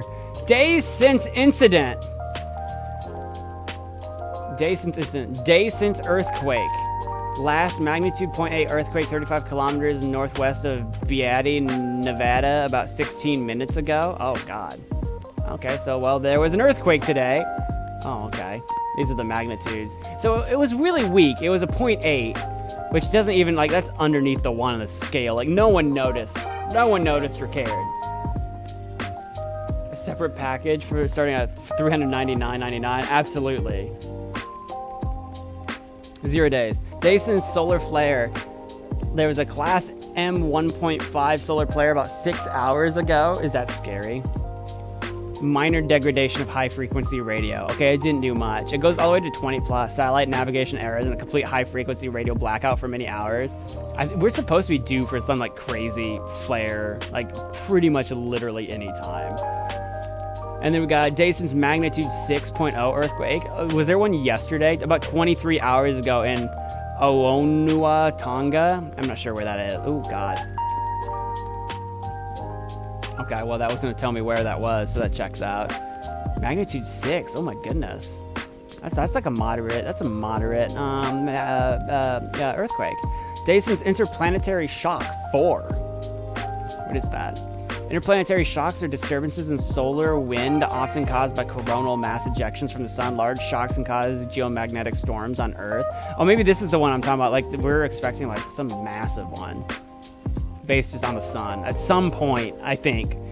Days since geomagnetic storm 12. There's one detected on August 27th. Oh, at what scale? It just says one was detected. So I'm not sure how bad it was, but we had one 12 days ago. There's a hurricane 18 days ago. Hurricane Hone. There was a category 4 hurricane 22 days ago in Gilma. How far? I would say that's a big one, right? Yeah, category 4, 130 to 156 miles per hour. That's a big one. Obviously it gets bigger, but like that's a big one. Magnitude 7 earthquake 22 days ago in Petropavlovsk-Kamchatsky in Russia, about a month ago. A class X1 solar flare. That's that mid-range one, X1, not M1, X1. Like with blackouts, 26 days ago. Oh my God. You don't hear about all these. Category 2 hurricane 28 days ago. A strong geomagnetic storm 28 days ago. That's over here. Voltage corrections may be required. Oh my. Severe geomagnetic storm. Is that worse? That's worse than strong. Widespread. 28 days ago. There's a tsunami 32 days ago. Oh, 0.5 meter high tsunami.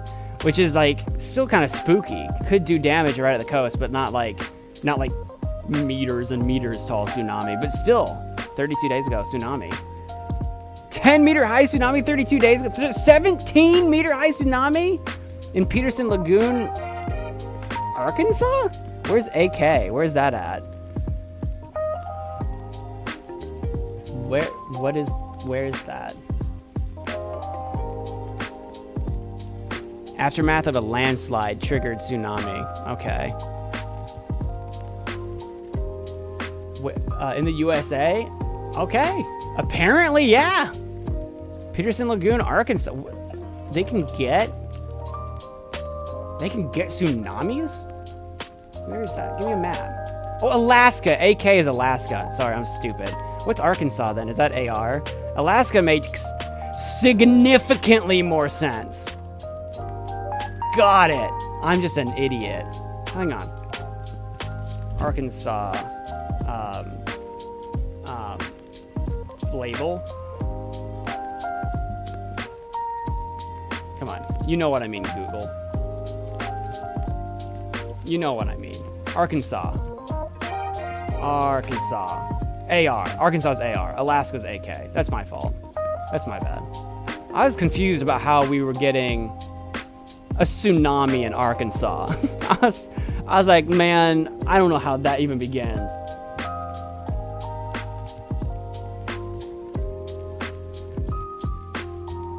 It's getting late, very tired. Thanks for hanging out, Galactic Orion, and I hope to see you in future streams or anywhere on comments, videos, whatever. Enjoy. Good night. Welcome back, Towering. Hey, we're going through how many days it's been since several different disasters. It's been 36 days since a super typhoon. Oh my god, that's the big one. More than 150-mile-an-hour winds. Typhoon Ample. I don't know where that was. There was a super typhoon.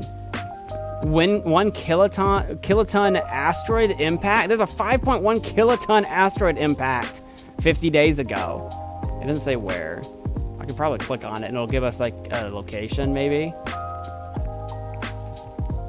Oh yeah, there's a big one over here in like some part of like Russia, or yeah, some part of the border of Russia and wherever this is. I am not geographically intelligent. A lot of stuff lands in Russia that, like, one, in the US we don't hear about, and two, Russia's just so big, like it's such a wide country, it's so big. And there's big stretches of it that aren't like super populated. Volcanic eruption 65 days ago in San Cristobal in Nicaragua. I can never say that name and make it, I don't know, I can never get that to sound natural to me. I always feel like someone who's struggling to say it. Category 5 hurricane, Beryl, 73 days ago. Class X5 solar flare, that's one of the bigger ones. Oh, it's kind of in between, but still a bigger one. Radio blackouts. How far does this go? It keeps going. In EF4 tornado, I don't know the ratings for tornadoes. That's a big tornado. Where was that at? In Iowa? We had a big tornado in Iowa like 528 days ago, like a really big one, almost 2 years ago. A bunch of volcanic eruptions. What's like towards the bottom? An EF5 tornado in Oklahoma again. You know, Hurricane Alley, you know, as you do. 100 kiloton, I keep saying kiloton asteroid impact, a 440 kiloton asteroid impact over Chelyabinsk Oblast, Russia. I told you a lot of asteroids land in Russia. I told you. Gee, cricket, that's a big one. That was also a long time ago. That was like over 10 years ago, like 14 years ago or something like that. We might have heard about it back then. Yeah, it's got its own Wikipedia page. Yeah, we probably heard about it back then. Yeah, 2013. So about 11 years ago. In February. So a little bit more, almost 12. You live in Kansas. EF1s are small and non-destructive. EF5s are the worst, and their destructive tornado ratings are based on destruction caused and not the size or wind speeds or deaths. They have like a rating that's kind of loosely based on their wind, and that's probably like how fast their winds are moving is about how much destruction you can probably imagine that they would leave if they hit something, you know? And then we had the major nuclear accident was Fukushima in 2011, almost 5,000 days ago. And coincidentally, not coincidentally by the way, same time, same day, same place, the magnitude 9 earthquake that caused the Fukushima nuclear disaster. It was a 9.1 earthquake, you know, above where the scale goes. So you can kind of imagine what happened there.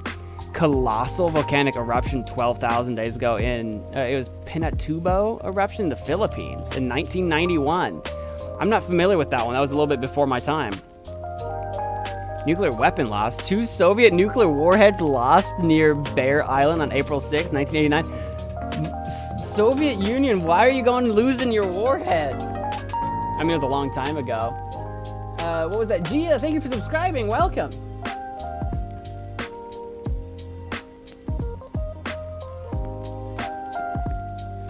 Involved in the process, yeah. We had a 250 meter high mega tsunami in Washington in 1980. That's crazy. This is more interesting, but like, of course, the craziest stuff, you have to go further and further. Like 24,000 days ago, a 524 meter high mega tsunami in Lituya Bay, Arkansas. Once again in Arkansas. Definitely Alaska. Definitely Alaska. That date is technically wrong. I don't know how this measures everything. I want to see what's towards the bottom. Oh my god. Wait, we got there. Gigaton asteroid impact. Yeah, it's off the scale here for the 2.3 gigaton asteroid impact in Kazakhstan about 900,000 years ago. Or the teraton, the 1.75 teraton asteroid impact in Chesapeake Bay, Virginia, about 35 million years ago. I think that's the one that killed the dinosaurs, probably, right? These probably both killed lots of things at the time. That's crazy.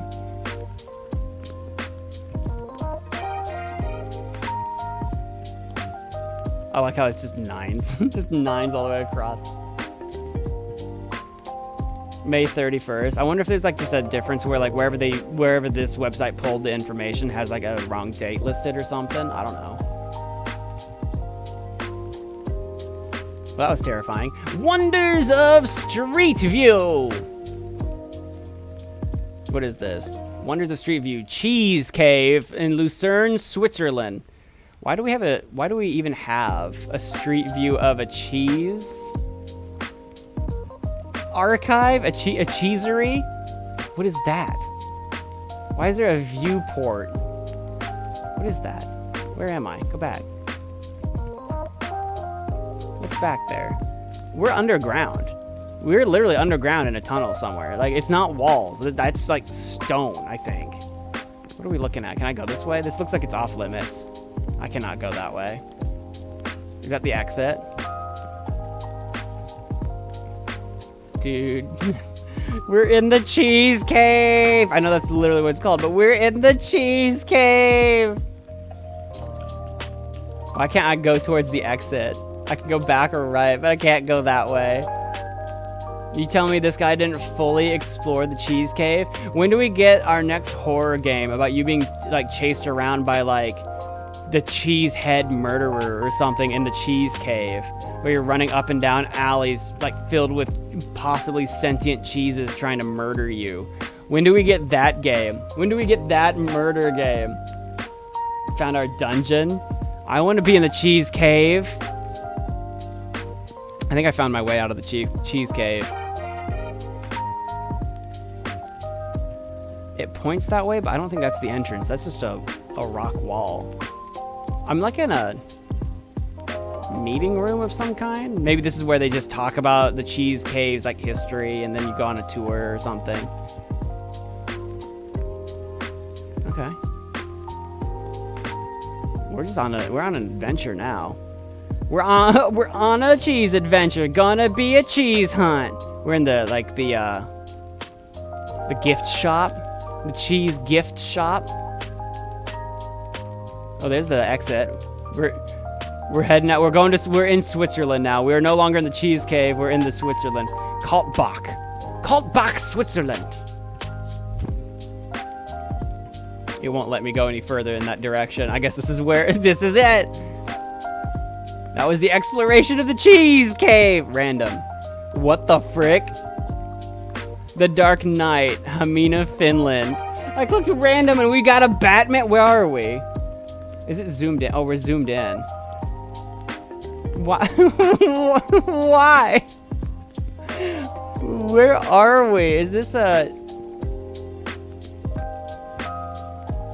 What, like, I know we're in Hamina, Finland, but what is this building? Some kind of warehouse? Some kind of... It's not a parking garage. What is this place? The Dark Knight. Bro's just wearing a spandex onesie. What? Where are we? What is this place? Imagine if in every scene... There he is! He's still there! Imagine if he was just in every scene somehow. Oh my god, he's still there. He's like lying down, I think. Or peeping over or something. What is this place? This is fascinating. It's like GeoGuessr, but significantly more interesting.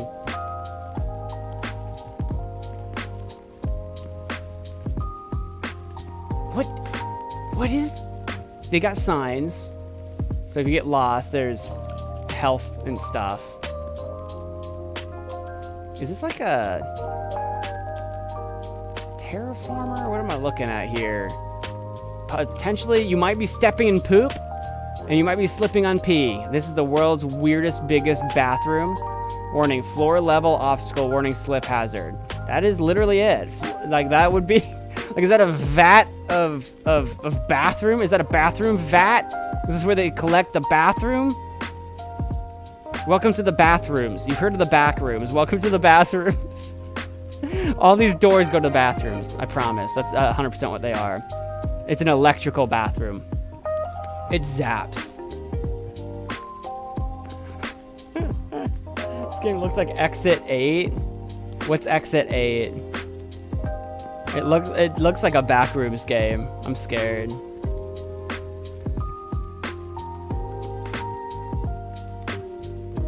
Backrooms game where you're being stalked by Batman. It's the Bat Rooms. Welcome to the Bat Rooms. Alright, let's do another random one.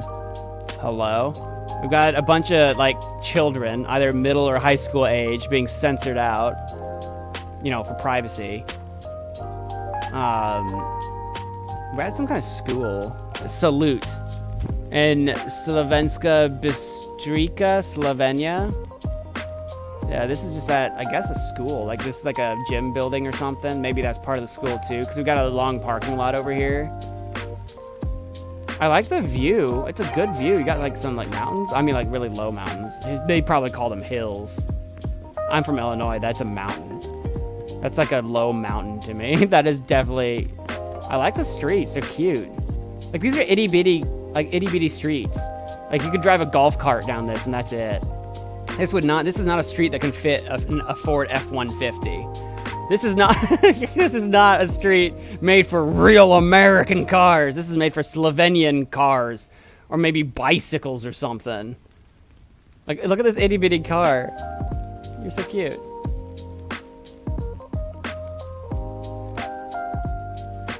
Even the street name's like, nah. Oh, look at this. Alright, we're just in a random town now. Hey, watch out for the... Tell me you don't know what, like, a llama looks like, and then try to draw... It's like someone tried to draw, like, a llama ostrich. Do you see that? It's like an ostrich body and head turned into a llama. That road looks like it couldn't fit two people. That's what I'm saying. That's what I'm saying. Never in America. America could never. We're just out in the desert looking for ostrich llamas. Oh, this is llama. Oh, it's actually called Llama Crossing. We're in Peru. Llama Crossing, Puno, Peru. That is the weirdest looking llama sign. And I've seen llamas in person, by the way. I actually had a family member that had a llama farm for a little while. For the, like, the wool on a llama. But anyway. This building has seen better days. It looks like it's been almost bombed out. But you can see, like, a town of some kind back here. See, yes. A la revocator. As in, we're gonna revoke your right to be here if you make fun of our bombed out building again. Where are we? Let's take a better look at maybe this town. There we go. Oh, where the frick are we now? It's a different day, apparently. We've got, again, some buildings that are either under construction or deconstruction. I'm not sure. We got some better looking stuff a little bit further out. I can't tell if it's like a new town being put together. Some of this stuff doesn't look too worn out. Some of it. Like, that building looks like it's probably new, right? So I can't tell if it's like a new situation or if maybe there's a really old town here that's being revitalized or something. Because we got some stuff like, I don't know, that's got hearts on it. I don't know if this is, I don't know a lot about Peru. Other than Peru is land of Inca Games, we gotta go find the Inca Games headquarters. You think the Inca Games headquarters is like that building right there? That's where Aldo's at, making the next Pigsaw game. Just kind of hanging out in this shack, in this, whatever town we're in. Yeah, this is kind of weird. It's like a mismatch of like what looks like either old or dilapidated buildings, and then this like brand new terminal terrestrial. Oh, is this a terminal? Is it an airport? Is it a railroad terminal for? It must be an airport, right? Is that what these are for? Oh, we might be at an airport. Is that what we're dealing with? Okay. So we're out in the middle of nowhere because it's an airport. Some of these buildings probably don't serve the same purpose they used to. That's why it probably looks that way. Maybe. It's also like random graffiti on stuff, so I'm not sure what's going on. Aldo has to fight off llamas every day to get to work. Absolutely. Okay, we got some town names now. Elave and Moquegua. What is this? It looks like it's supposed to be like a drainage ditch for like water, like over a little bridge or something. It looks like it's supposed to be for drainage, but then you look around and we're like in the driest freaking desert I've seen in my life. It's like what are we draining? I'm sure it maybe rains every now and again, but like it's pretty dry out here. Like, you know what I mean? It's pretty dry. It's just funny. It's just funny. Okay, dope. Oh yeah, there is a bit of a town right here. Okay. Kind of. Anyway, we'll hit random on that one. Hey, we found a blue McDonald's in Sedona, Arizona. That's closer to my neck of the woods. It's in the same country, not the same state, but I think I've heard of the blue McDonald's. It's like the only one. It's the only McDonald's with blue arches. And there's like a legal reason for that or something. I don't remember. There's only one. There's only one McDonald's that does that. We got a Staples. PetSmart. I'm just looking at all the Nitwits. Oh, that's such a good name. Is that like a little hobby shop? That's such a good one. There's a something Pack Ranch or something. It almost looks like that almost looks like a tomato from like a Monocle's, but I don't think there's Monocle's in Arizona. It's more of a Midwest thing. Safeway. I'm like trying to zoom in instead of just like get closer. Dragon's Den. Crystals, magic, and fresh apparel. That's what I'm talking about. The Dragon's Den. Next to Sedonuts in Sedona, Arizona. Sedonuts. That's dope. Daily. Can I get a better look at these crystals? They got hats. Those aren't crystals. This lady is about to perform some serious seance with like that Ouija board or whatever she's got in her hands. It's the only blue McDonald's in the world. The city wanted them to make the logo blue to match the surrounding environment, hence why all the buildings are colored the same. Okay. So it wasn't really legal stuff. They just, a community thing. I couldn't remember. I remember hearing about it. The ultimate biohack, bone strength balance. So some kind of like physical therapy or something like that. Osteo strong, yeah. I want to know what. Where was it? Was it next to Nitwits? Southwestern Eye. Oh yeah, this is the one. Oh, it's got a blimp, so it's some sort of travel agency or something. Red Rock. I was trying to read it. Balloon Adventures. Okay, so they do like balloons. We can go balloon. I like the nail salons that just call themselves nails. We've got those around here too, but it's not called, it's Silky Nail Salon, but they'll just put nails. They won't, like, there are so many nail salons that they don't name the salon on their signs. They just call it nails. The ones that I see a lot around here are like nails, nice nails, pretty nails, or some variation of that. It's so funny. Do you have a blue McDonald's? No, didn't think so. Let's do one more random one, just because whoa. Mannequin party, Tausu, Latvia. Hi, hello, mannequin party. What the? Oh, okay. I was kind of expecting that there was gonna be more. So you're just in a random like hillside town, and there's just a bunch of mannequins in one person's yard. Sabiles Leyes. I would hate to be coming down this road lost. Like, I took the wrong turn somewhere, and coming down this road in the middle of the night. Like, coming down this way, like, oh, where am I? I think I took the wrong turn. What the frick? You know what I mean? I like this one. This is like a wizard over here. And then just like a playground, like a play set. Somebody's kids live over here. And they just have like that kid must be traumatized. They live next to all these mannequins. Like, what up? Actually, I can't tell. It looks like that might just be part of someone's house. And they've got like a wall and like a tower over here. Is there like is there like an amusement thing? Like museum or like pumpkin patch or something? It looks like there's a congregation of folks over here, but I can't go that way any further. I wanted to try to see if there's like a reason for this. Like some other attraction or something. What's down this way? Anything? Maybe some apartments or something, it looks like. We're literally just exploring the world is what we're doing. Ooh, what is this? It's got a gate. It's either someone's really nice house or it is like a garden or like an orchard or something like that. I don't know. Like a seasonal thing. It might be just someone's really nice house. Yeah, there's another gate right here too. Right across the way from a boarded up window. Like, someone buy this house and pretty it up. This house needs some work. We're right next to these like gated houses, and then there's this one that's like, someone please replace the window on that one. Oh, this is an interesting building. I wonder what this used to be. Maybe a school or something at one. I mean, probably not anymore. Although the window's open, maybe it might still be apartments. I just can't figure out with the door. They might have that walled off on the other side though. They might have that walled off. Because it doesn't look dilapidated. It just looks like maybe it's showing a little bit of age. Not brand new. Yeah, it looks like, okay, yeah, it's got curtains. Yeah, it must be an apartment now. But it looks like maybe it used to be something else. A school or something. If I were a kid, I would love to live there, though. What, with the mannequins? You would love to live with the mannequins?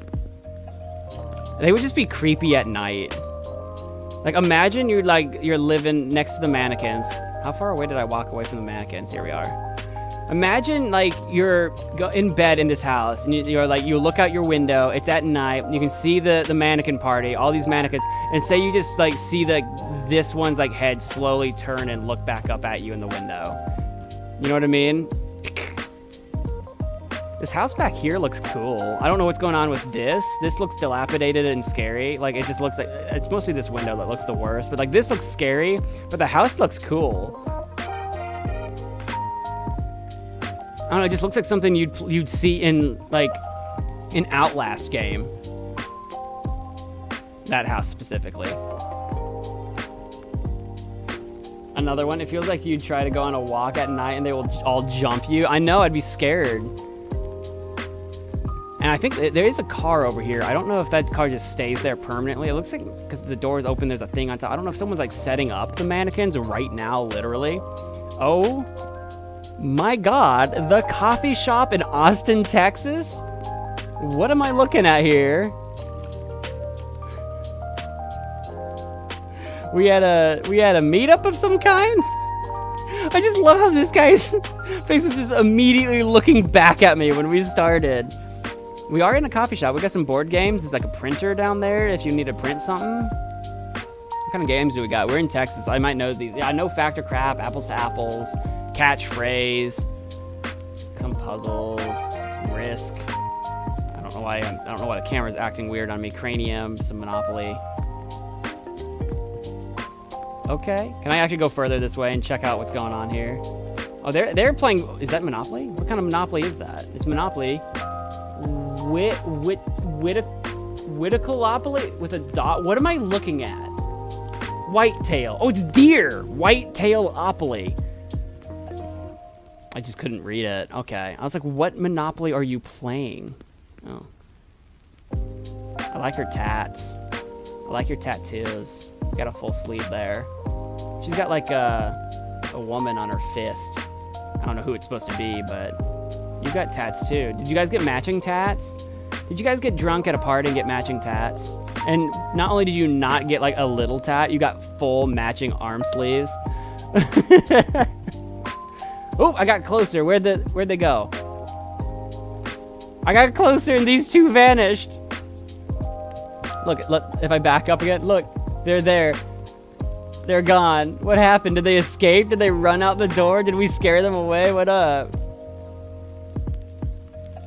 Because these two are still here. Weird. I want to know if there's more like costumed people in here. What if I turn and like there's no one running the counter. Who's running the counter? I wanted to see if the person running the counter also had like a squirrel face. Factor crap. Yeah, it's a game. Is that Derica? No, Derica's a fox. I like this website. This is so weird. There is like a little animal down here, so I don't know if they're having like that's like a regular thing, like, you know, like this is just a regular spot for folks that want to like dress up as like an animal, and then like because he's got all these like woodland critters around here, so I don't know if that's just like a thing you do or if that was just pure absolute coincidence. They sell hams here. Hams is hard to come by. Really cheap beer, really exceptionally cheap beer. Not exceptionally good beer, exceptionally cheap beer. Infusions. They got apple cinnamon whiskey and a jalapeno habanero vodka. That sounds terrible. I don't know how I feel about spicy drinks. That sounds terrible. Cherry lime rum, peach rum. See, now you're in my category. Now we're in the rums. Now we're in my land. Now we're in rum land. Why do we have vodkas, rums, and whiskeys? I thought this was a coffee shop. I mean, I guess it could be coffee by day and then like a little bar joint at night. They could do that. I've seen places do that where you're a coffee shop during the day. There's a duck man! And look, it's are you the same person that, I don't remember who we were looking at. Are you the same person that was playing Monopoly earlier? You've got the arm sleeve again. What if everybody had arm sleeve? Oh my God. I took one step and we have a convention. We got a duck, a raccoon, a chipmunk or whatever. What are you drinking? What is that? Buzz milk, maybe? Cold brew? Bootleg? I don't know. You got arm sleeves too. Oops. I didn't mean to move. I was trying to move the camera. I can go further this way? Can I go out the door? Let's check out the patio.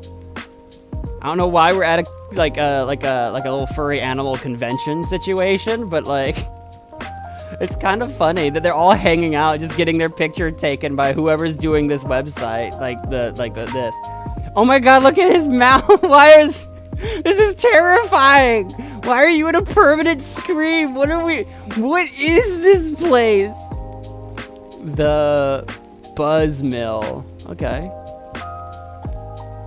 I like the area. I mean, the walls are kind of like they give you the vibe that this was like thrown together by like just some dude, which I think is what they're going for, like very like do it like DIY type situation. They got giant Jenga. They're playing some kind of like Lincoln Logs game. I don't know how you play a game with Lincoln Logs. As a kid, I just played with Lincoln Logs like a toy. Oh my God, are they the entertainment? Are they the entertainment, or are they just? Is this the entertainment? Are these the workers? These are the workers. These are not people. These are people that are. These are people that are posing for the pictures because they work here. They 100% work here. I think they 100% work here. What is this? It's the coffee shop, Austin, Texas. I have family in Texas, not in Austin area because Texas is huge, but like next time I'm around Austin, they've got a random water bowl in the middle in the middle of the ground. The Blue Ox. Because yeah, they must not actually serve food inside the building. They just have like a food truck or whatever. That's fine.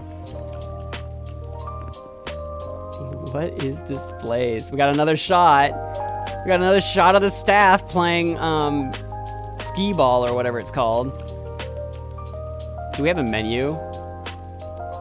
The Blue Ox. I wanted to see if there's not really a good like look of a menu. They've got some like maybe merch stand or something.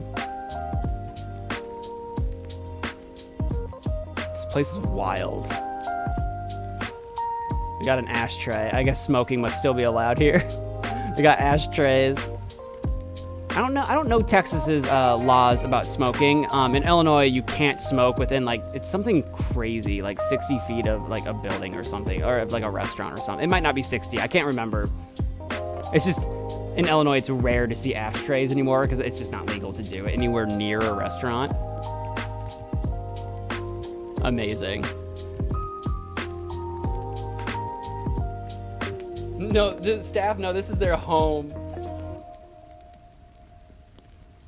It's Rambly the raccoon. It's Rambly Coon. I don't know if I like that. Rambly the raccoon. Raccoonly? I'm trying to figure out how to get Ramble in there, but I don't like it. I don't like it.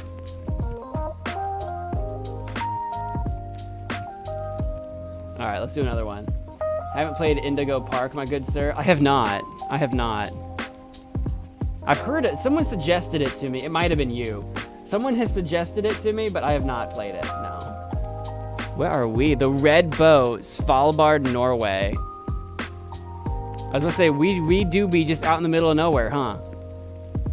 Okay, we do be just out in the middle of nowhere, huh? Okay. Norderlicht. I guess you can walk up to it. I mean, this boat is landlocked. I mean, it's not landlocked, but it's stuck.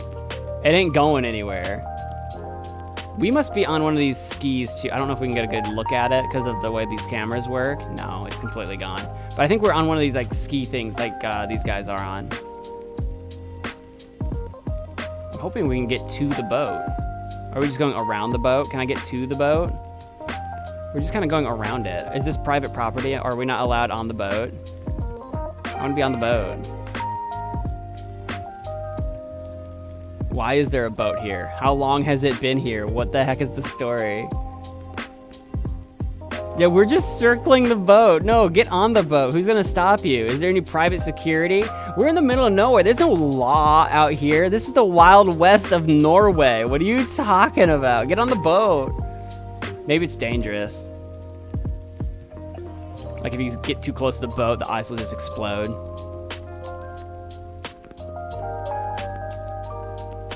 I don't think we're getting on the boat, guys. Nope, doesn't seem like it. It looks new. Yeah, it looks like it's in good shape, but like we're in Norway. Like we're surrounded by ice. Like things don't decay as fast in the snow. There is a dog here. I think they live on the boat. Like they've got like dog houses. There's a living dog here. Like two. There's at least two. I think they live here or something. I'm not sure what I'm looking at. This is like Case Gump. Hey, look, a bear. Dinner time. Kamchatka, Krai, Russia. This is in Russia. I'm just now realizing it's like up there in the corner. It's cut off for you guys. But look at the bear completely surrounded by like a zillion fish. That bear is like, oh, there's another bear. There are bears chilling, and there's straight up like a bunch of dudes over here. And I don't know how we're getting this picture taken. I don't know if I'm on a drone. I hope there's not like a dude somehow with like a selfie stick just chilling in the water. I don't think so. This is a red fish. What kind of fish do you reckon that is? They almost look like chili peppers in the water. It's beautiful though. The water is pretty. Mountains. It's like a tiny volcano or something way back here. That's what it looks like. I can't move. Like I can't move a direction. So this must be like a drone picture that those guys are maybe piloting. I can't see I can't see like a remote, like a control or something, but got a couple bears and a ton of fish. What if these oh, this birds, some ducks or something. What if these fish are actually eating the bear? Imagine this bear is actually in like the most trouble of its life. Like, oh no, I came in here for one fish. Now the whole gang has come to get me. Only in Russia. That was the Norderlicht ship. It was intentionally frozen in ice to be used as an expedition camp. That's what I figured. That's what it looked like, that it wasn't like in use as a boat. That's kind of what I was wondering. Okay, one more. These are kind of addicting. Hey, Larry! Kingston, Southeast, South Australia. Larry! Got people visiting. Everyone's got their face censored except this lady. Maybe she's in charge of it. I don't know. Fish and chips. Coffee! Now you're speaking my language. I don't know what they're selling on this one. It's coffee, fish and chips, and something that God does not want you to see. Like, that was censored out. Lord knows. We've got a little tractor up here. So we're clearly in the middle of nowhere, Australia. We're in rural Australia. I assume. You don't have giant tractors hanging out in urban Australia. Although there is like a car wash right here. Car and boat wash. I was gonna say it's a big shed, so I was wondering what else. Yeah, car and boat. There, it's Larry. It's Larry the whatever you are. Larry the monster. Is that supposed to be like a shrimp, a crab? What am I looking at? It's like a shrimp with legs for eyes. I'm scared. You reckon we can go down this road a little bit? Can I get into this parking lot? No, I can't. What's that say? Breakfast, lunch, dinner, takeaway, dine-in? Sounds like a plan to me. Sounds like a plan to me. Let's go up this way. There's some civilization this way. Vacancy. They've got like a little hotel, motel over here. Motel.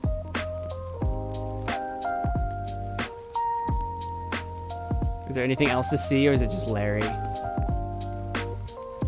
Got a bakery and cafe around the corner. See, this looks like a garden or something like that.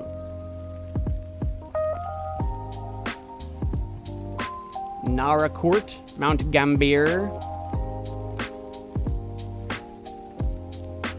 There's the bakery.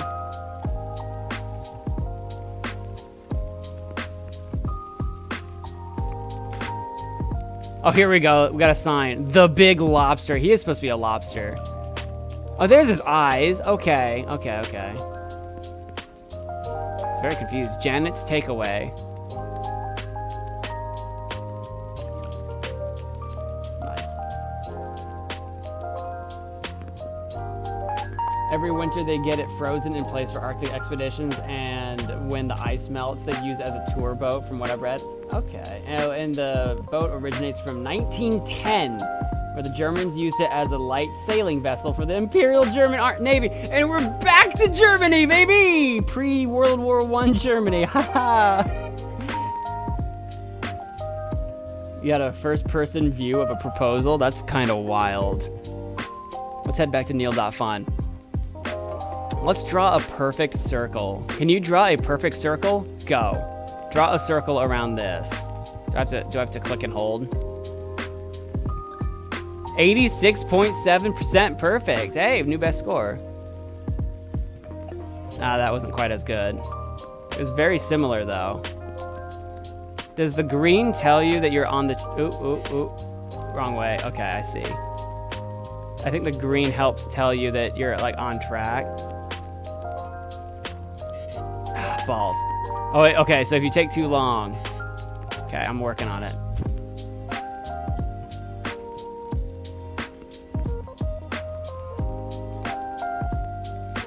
Balls. It was like going red. I was like, oh no. Oh, that was close to my personal best. Hey, I don't know how that's better than my previous one. 87. Can I get a 90? Oops. The way my wrist moves, I'm going like way out here. Here, can I get like a little bit better like leverage? Hey, there we go. 88.1%.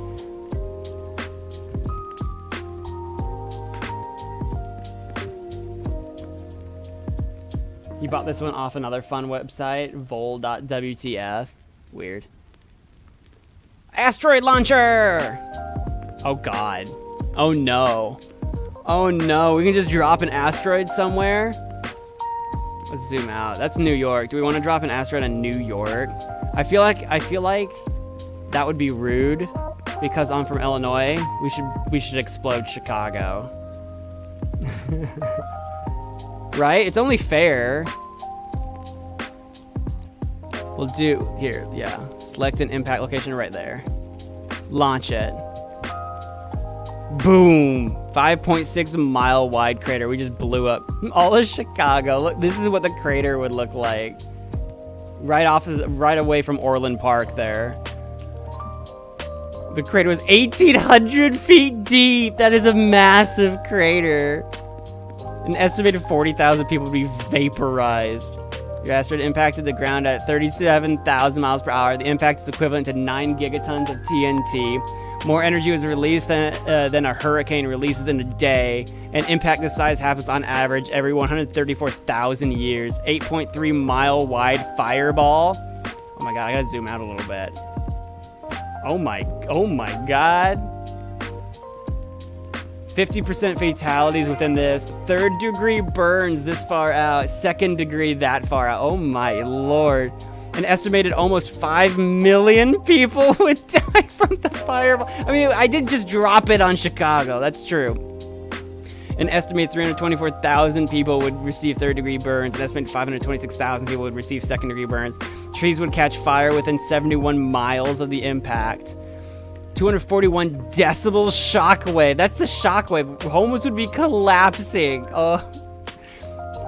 An estimated 563,000 would die from the shockwave. Anyone within 25 miles would likely receive lung damage. Within 32 miles would have ruptured eardrums. Within 56 miles, buildings would collapse. Homes within 75 miles would collapse.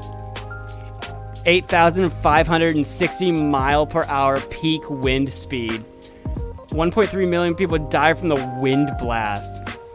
7.1 magnitude earthquake. Oh my. I dropped an oopsie on Illinois here. I dropped a big old oopsie. We're getting into Wisconsin land. We're getting to cheese land here. That's terrifying. Drop one on me. I don't know where you are. Screw Chicago. Well, you got me. Let's launch another one. We got iron, stone, carbon, a comet, gold, or iron. If we drop a comet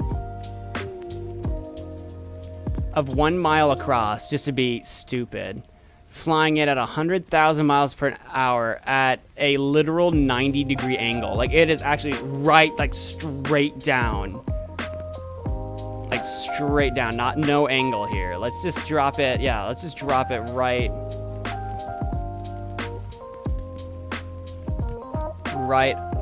is there like can I find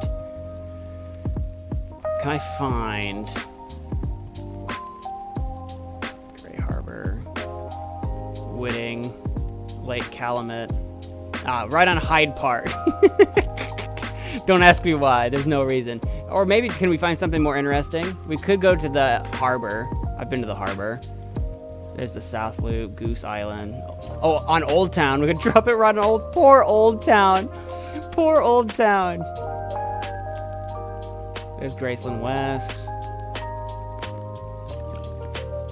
I don't remember where the Bean is. I just know it as the Bean. I'd have to look it up.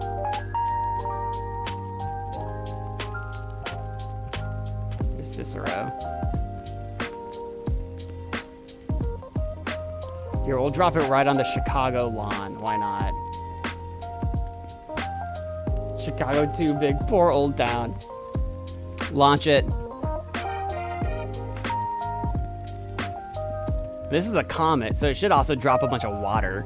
The crater would be 14 miles wide, and 1 million people would be vaporized in the crater alone. The crater would be 2,400 feet deep. Your asteroid impacted the ground at almost 100,000 miles per hour. The impact is equivalent to 302 gigatons, which is still not that teraton. asteroid that we were talking about with the like the day since last catastrophic whatever. So it's still not like the dinosaur one. More energy was released than the last eruption of Yellowstone, which is quite bad. An impact this size happens on average every 2.1 million years. The fireball would be 27 miles wide itself.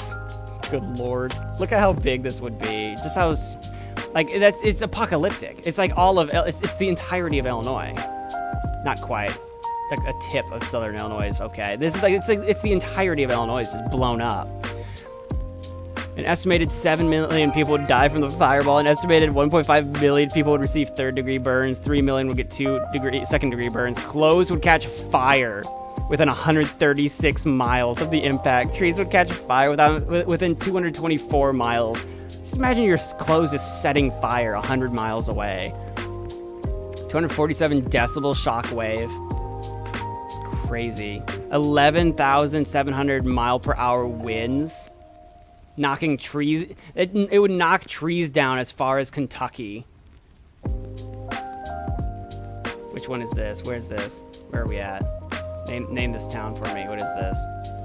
St. Louis. Oh my god. I can't clearly see the state borders. I couldn't figure out what that was. The wind speeds reach St. Louis. Oh, here's the border. The very, very, very, very tip of Illinois is okay so far. That's it. 8.1 magnitude earthquake. Wild. Absolutely wild. Almost all of Michigan. Oh my gosh. How did I get almost a minute behind? I don't know. Internet lagged for a second and then paused your video for like a whole minute or something. I'm not sure. Pretty much all of Indiana is screwed. Most of Wisconsin.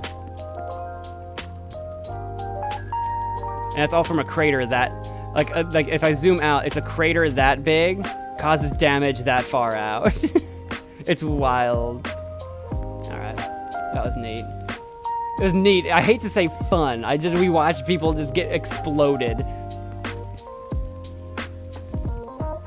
And we got space elevator. Oh, this is like the ocean one, but we're going up. I'm gonna go refill my drink and I'll be right back, I think. I'll be right back.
Who's still with me? Oops. Who's still with me? Is there anybody out there? How many tabs do I have open here? Oh, that was from earlier. Got it. I just dribbled a little bit of coffee onto my table. Whoopsie, filled it up a little high. Filled you up a little bit high. Just need just a little napkin. Just a little bit of napkin here. I say napkin, but it's a paper towel. There we go.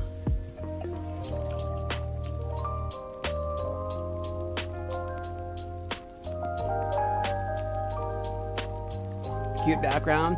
What was it? I wasn't paying attention. Is it still a squirrel? Hey, look, it's still the squirrel. It's on a rotation. It changes every now and again. No, not a shark, a squirrel. No! How dare you? I should have shark background. It would make sense.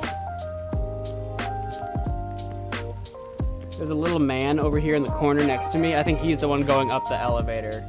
But yeah, yes. Even though I nearly passed out, let my sweet succulent voice. I don't think you have sultry, not succulent. Let my sweet sultry voice lull you to sleep to my lo-fi beats. Succulent is more for like eating things. I was like, that's not right. Sultry. We need to see him. See who? Shark? I don't have a shark yet. I got a squirrel though. I got a squirrel eating a nut. Eating an acorn. Eating an acorn nut. Oh, I just lost it. There we go.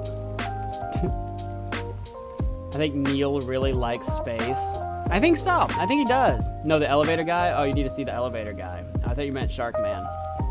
I thought you meant Shark Man Lava Boy.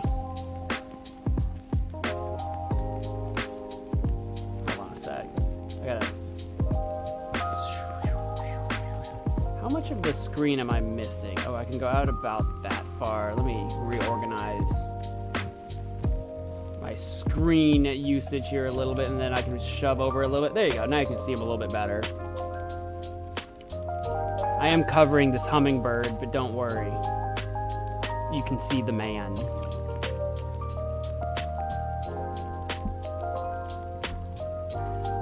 Hummingbird. Hummingbird. Hummingbird. Repeat after me. Hummingbird. Scroll up. You scroll up. You scroll all the way back up to the very first chat, to the very first message in chat. Right now, do it. I dare you.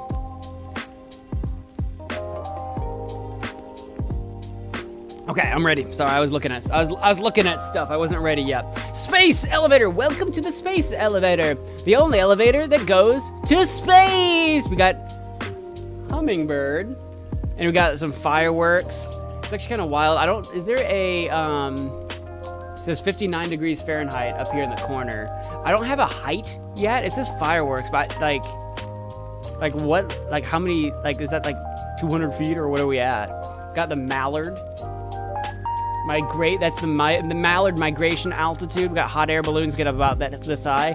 The Blair Riot in 11, first plane across the English Channel. You're currently in the troposphere, the lowest layer of the atmosphere. There's the osprey. Oh, look, it's raining up here. I love the rain. The troposphere contains 99% of the water vapor in the atmosphere. That's why it's like forming clouds and such. Hang gliding. This is the typical hang gliding altitude. Really? It's wild it's that far above fireworks. I thought fireworks were a little higher up. Pigeons can be up this high. I don't know how high birds typically go, like migratory birds. Like they have to get pretty high up so they can catch like a drift wind or a drag or whatever it is. Down in the middle. Oh, I'm just blind as crap. Oh, when I was at the very bottom, it's not there. Now it's there. That's why I didn't see it. Because when I was down here, I was looking for it, couldn't find it. And as I was scrolling up, I was looking. My eyeballs were up here at the top of the screen. I didn't see that show up. So yeah, we're at like 1,500 meters in the sky already. Gotcha. Nice. There's an a MIL V12, largest helicopter ever built. Nimbus stratus clouds are responsible for rainy days. And we've got skydiver, typical altitude. I assume the typical drop-off point for skydivers, I assume. Bald eagles, fly high, bald eagle, fly high. Monarch butterflies. Freaking chads of the sky. What bug is flying above the cloud, like flying above the rain clouds? Monarch butterfly, what are you doing up there? There's no flowers. There's no nectar. There's birds. They eat you. What are you doing up here, Monarch?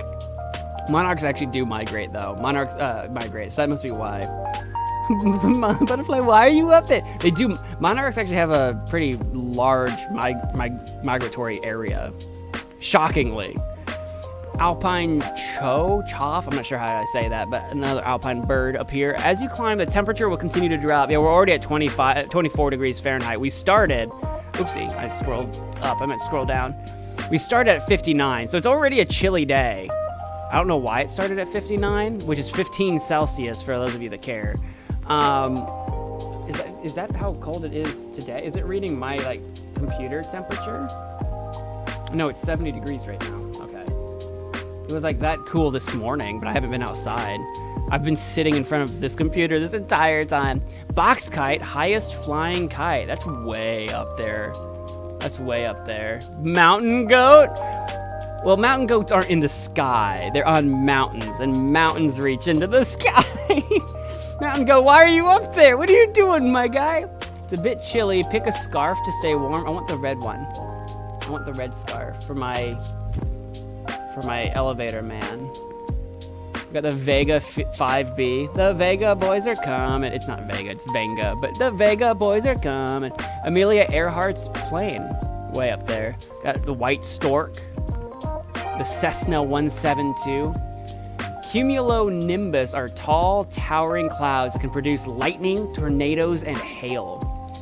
Flamingos, why are you so high? You're supposed to be standing on one leg on the ground. I didn't know flamingos flew that high. Like I knew they could fly. I didn't know they flew that high. For some reason, I just didn't think that they did.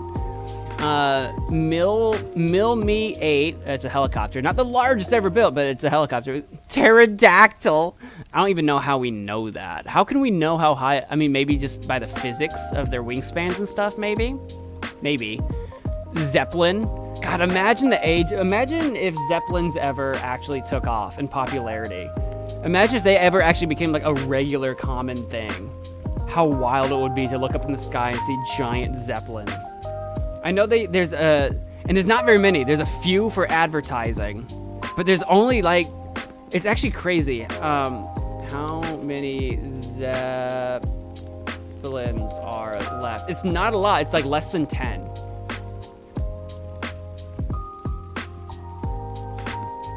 Or maybe 25. There are only 25 blimps left in the US, 60 in the world. 10 might be like a specific brand or something, because it wasn't a lot. That's a Reddit post, but it's not a lot. There's a mental floss one. There's less, let's put it this way, there's less than 100 of them, period, in the world.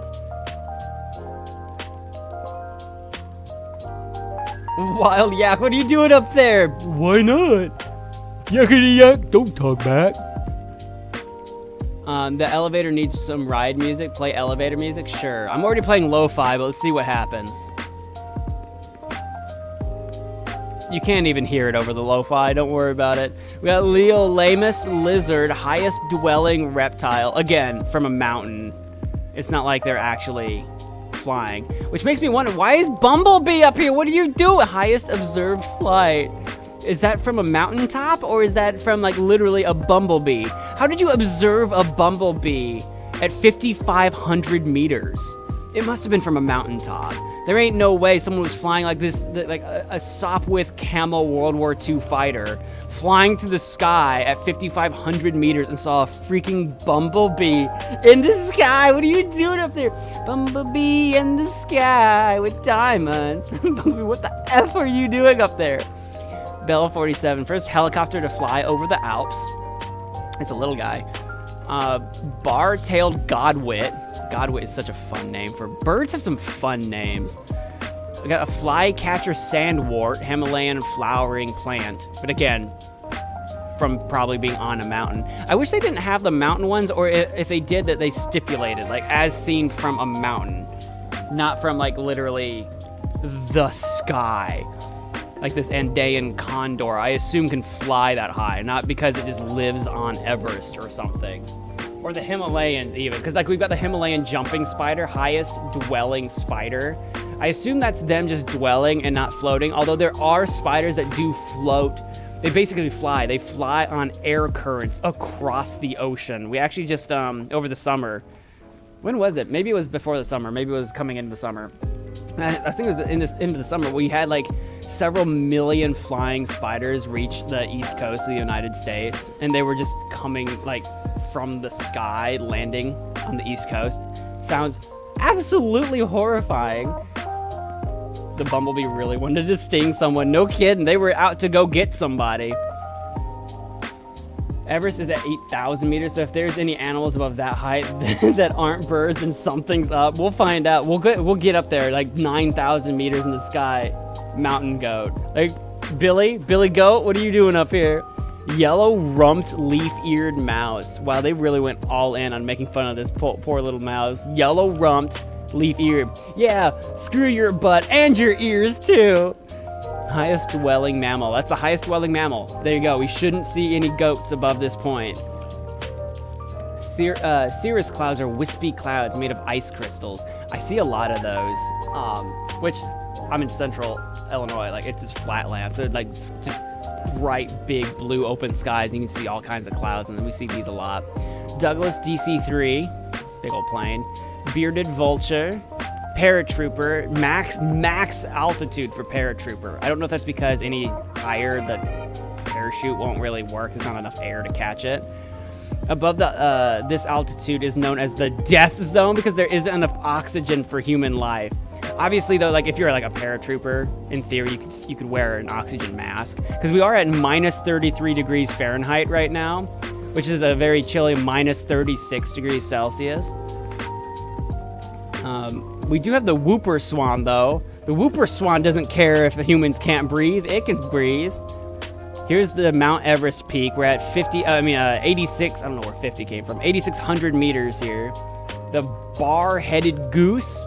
Party balloons. Is this where they pop, maybe? If you've ever wondered where your lost balloons went, at this height, a typical party balloon will pop. Yeah.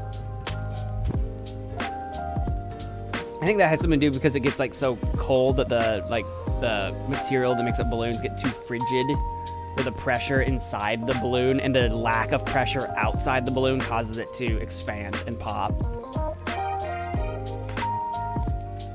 Common crane. God, they get way up there. Passenger jet, flying over, the mountains and such. And people have been like in passenger jets. Obviously, inside the jet, it's temperature and pressure regulated. People have put themselves in storage units of jets and like froze to death because they don't temperature regulate the bags. So at minus 55 Fahrenheit, minus 48 Celsius, people have like frozen on like in the storage of jets because they were trying to sneak onto a plane. It's insane. Negative, not minus. If you know what I mean, then it's all that I care about. Cirrocumulus are patchy clouds that can blanket the sky. We got the Spitfire. And 225 Mariah, heaviest plane ever built. And we've got the space shuttle reaches max aerodynamic pressure. So obviously it goes above that because it's a space shuttle, but that's when it reaches the max aerodynamic pressure. I don't really know exactly what that means. You know what would be fun? It'd be fun to play some Kerbal Space Program. You guys want to shoot rockets into space sometime? Not necessarily today, but like in a stream or something. Ruppel's Griffin Vulture, highest flying bird. And it's a vulture. Why are vultures flying that high anyway? They're scavengers. Can they see the ground? What are you looking for? What are you looking for that's dead that high up in the sky? Why is there a vulture 11,000 meters in the sky? Why? What are you doing up there? Now would be a good time to pick your spacesuit. We'll go orange. Why not? As air pressure drops, so does the temperature needed to boil water. At this altitude, water boils at just 129 Fahrenheit. Yeah, it's like half of normal. We're at minus 70 Fahrenheit, minus 56 degrees Celsius. Yes, I said minus because it would upset Ashton. We got the 3A315B Llama, or maybe even Lama. Highest flying helicopter. It would be so cold in that helicopter. I mean, I assume they would try to regulate too, but a helicopter is just smaller than a plane. A P-51 Mustang, World War II fighter plane. That's so high up. Jet streams are bands of strong winds in the atmosphere. They can reach speeds of up to 275 miles per hour. That's when we're getting to where wind is crazy. We're getting to the point where wind is crazy. P-80 Shooting Star. Don't worry, the elevator is pretty strong, I think. Yeah, we're rocking a little bit. We're a little shaky. We got the Learjet 45. I think the idea is that some of these planes ride these streams to like make up for fuel efficiency and stuff. Got an F-35 up here. We're talking about like military jets. We're finally at the stratosphere. Welcome to the stratosphere. The stratosphere is home to the ozone layer, which protects us from harmful UV rays. It's a very important sphere. I got the Sukhoi Su-9. The Caproni CA-161 1938 altitude record. What were you doing up there? Look at this thing. How did you even make it past the slipstream? What the freak? That is an old, like, it is so cold up here. To be fair, it's still minus 70 Fahrenheit. I think it's because we're like, officially because we're getting past the ozone right now. We're actually getting some of the full brunt of like the sun's rays are actually starting to warm us up a little bit. It's not warm. It's still well below freezing. Doesn't protect us redheads enough from those UV rays. Yeah, not nearly enough. Not nearly. Unlike the troposphere, the temperature in the stratosphere increases the higher you go up. That's exactly what I was just talking about. I just now read that. Yeah, because we're getting closer to the sun now, and we're not protected by its rays. The D.E. Haviland Vampire 1948 altitude record. It's still very cold up here, though. The Concorde, way up here. USSR 1 1933 balloon altitude record. Oh, that's kind of fun. Just to get a balloon as high up as they can. This is the Armstrong limit. Above this altitude, your saliva and tears will boil if you don't have a pressure suit. Your saliva and tears will just boil. You'll just start boiling.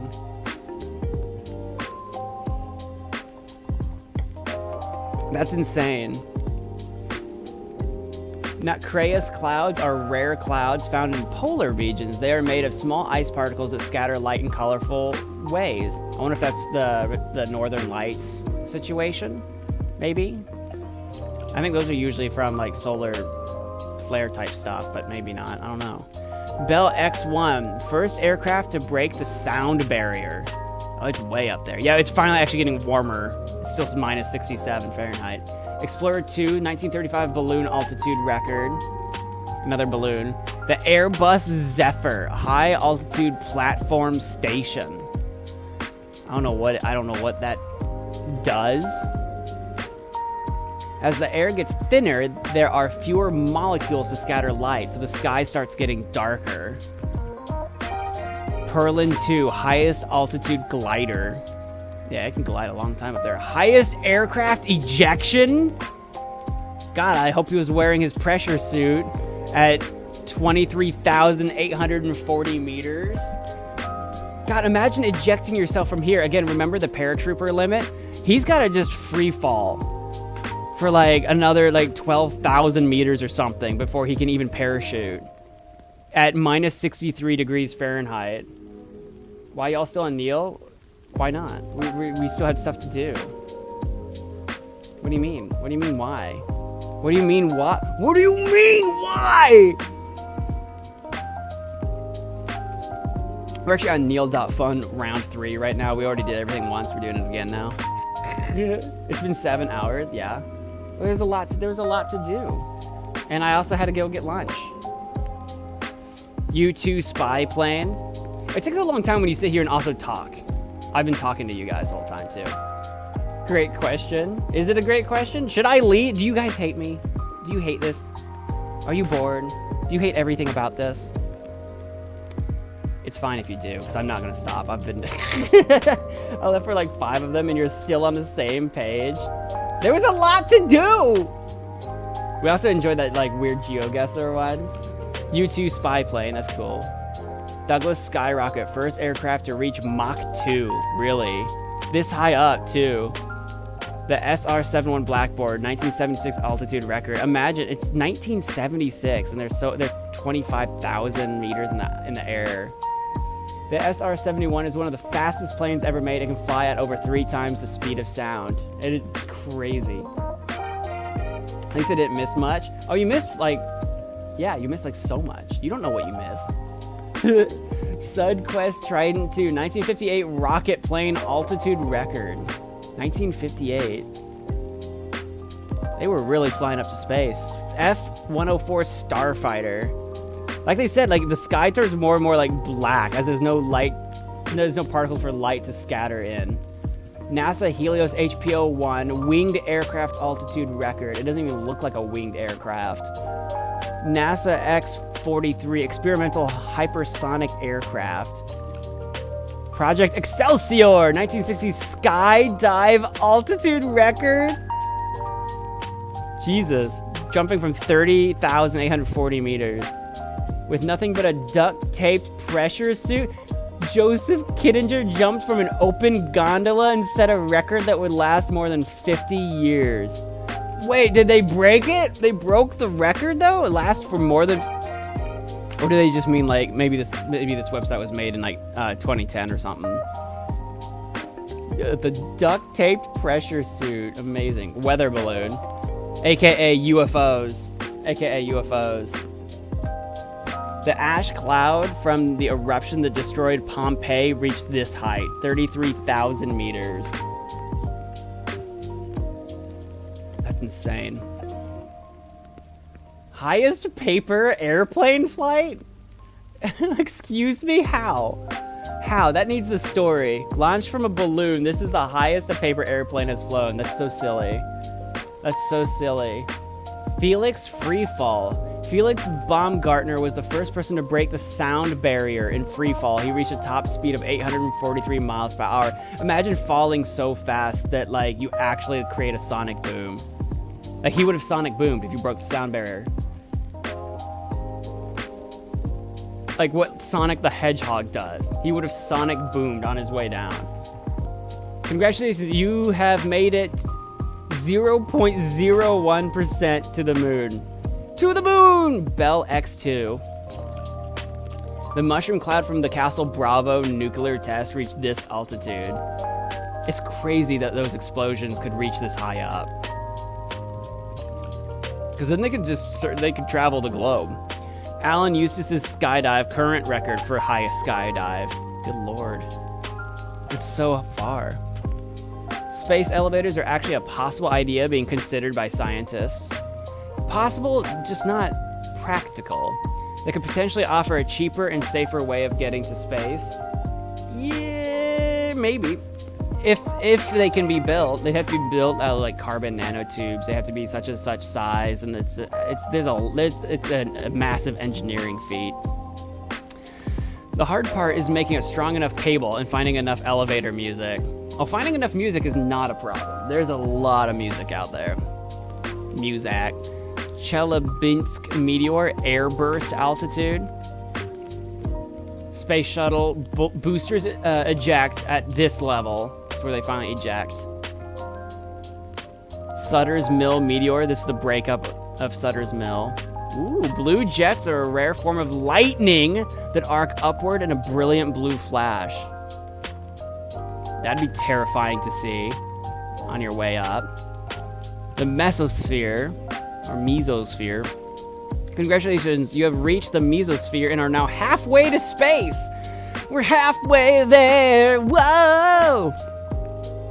Riding a space elevator.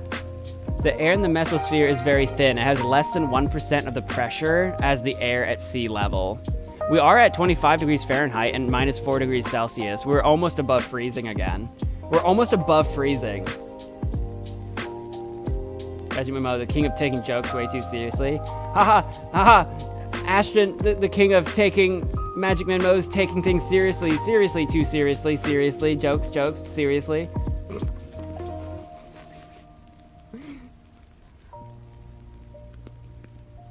Haha, haha, haha. His suit was legit burning. The guy with the duct tape suit, I think, or the other guy.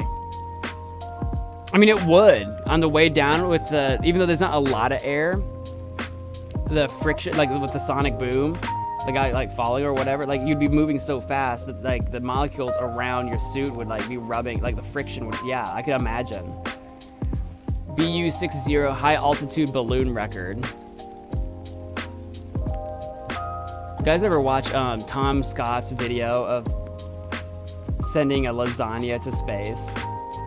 You guys should watch that. He sends a lasagna up to, I think it's a lasagna. He sends a lasagna up to space on a balloon before the balloon pops and falls back to Earth. I think it's a lasagna. He sent something up there. You mean Tom Scott? Yeah, Tom Scott. What did I say?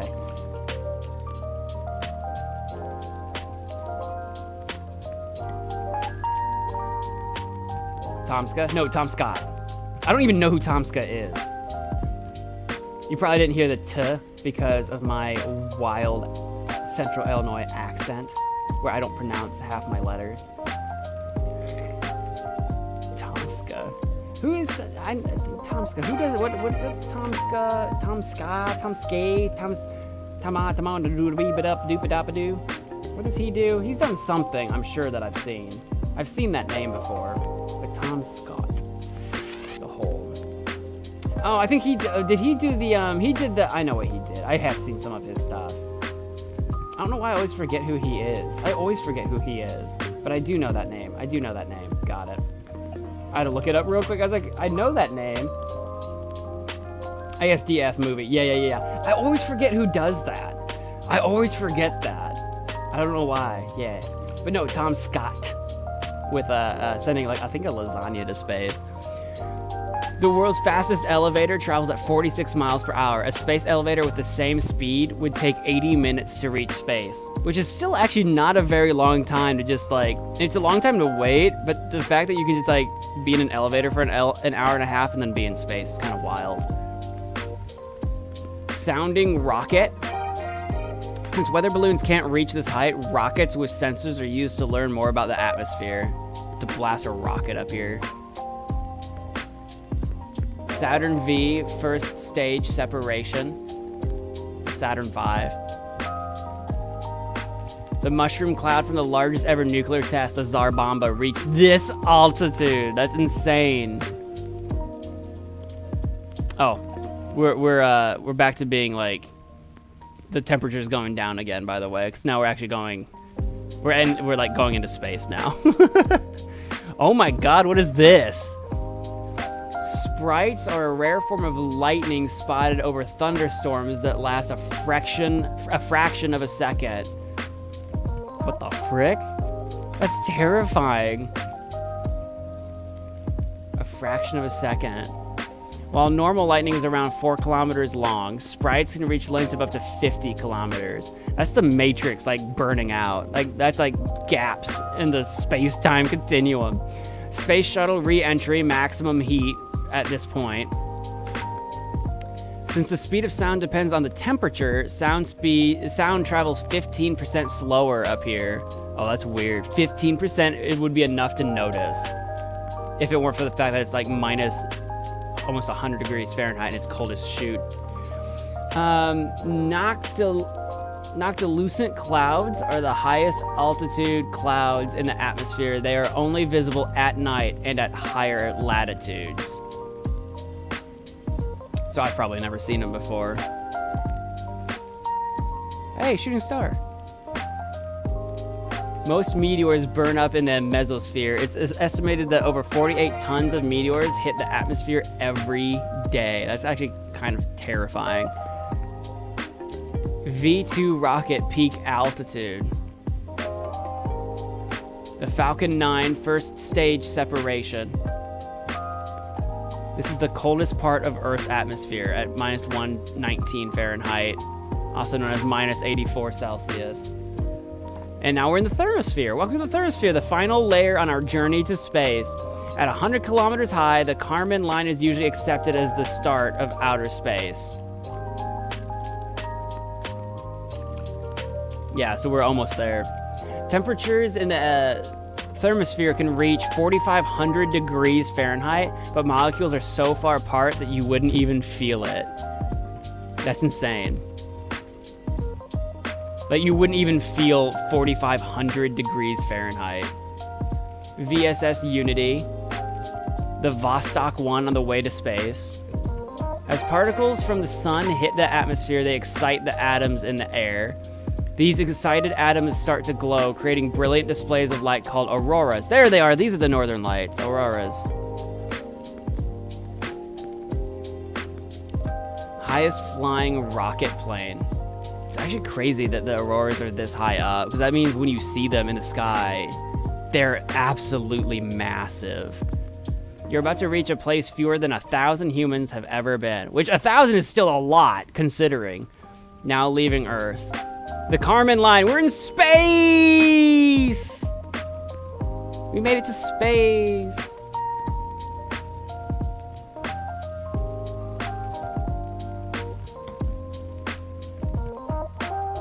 The space elevator is cool. Wahoo! Wahoo! Whoopsie, I didn't mean to close that tab, I meant to back out. All right, next up, the password gate. No, internet artifacts. You may touch the artifacts. Password game. No, thank you. Enter. What are our internet artifacts? Map of ARPANET. A map of ARPANET, the precursor to the internet, showing the 111 computer terminals connected to the network in 1977. ARPANET was created by the Department of Defense to allow researchers to share information and resources. The network was initially limited to universities and research institutions. By 1983, ARPANET had over 4,000 connected computers and a growing number of email users. The ARPANET completion report concluded that the full impact of the technical changes set in motion by this project may not be understood for many years. I mean, yeah, like, it set the foundation, the basis for creating the internet, where everyone's connected to everyone forever now. It's kind of wild that any of this made sense to anybody, though. The fact that, you know, when you know where you started and then how, like, where you came from, right? Yeah, you can click on each one. The pluribus imp, satellite circuit, tip, imp. Rutgers. It's crazy. 1982, first spam email. Didn't take that long. 5 years, though.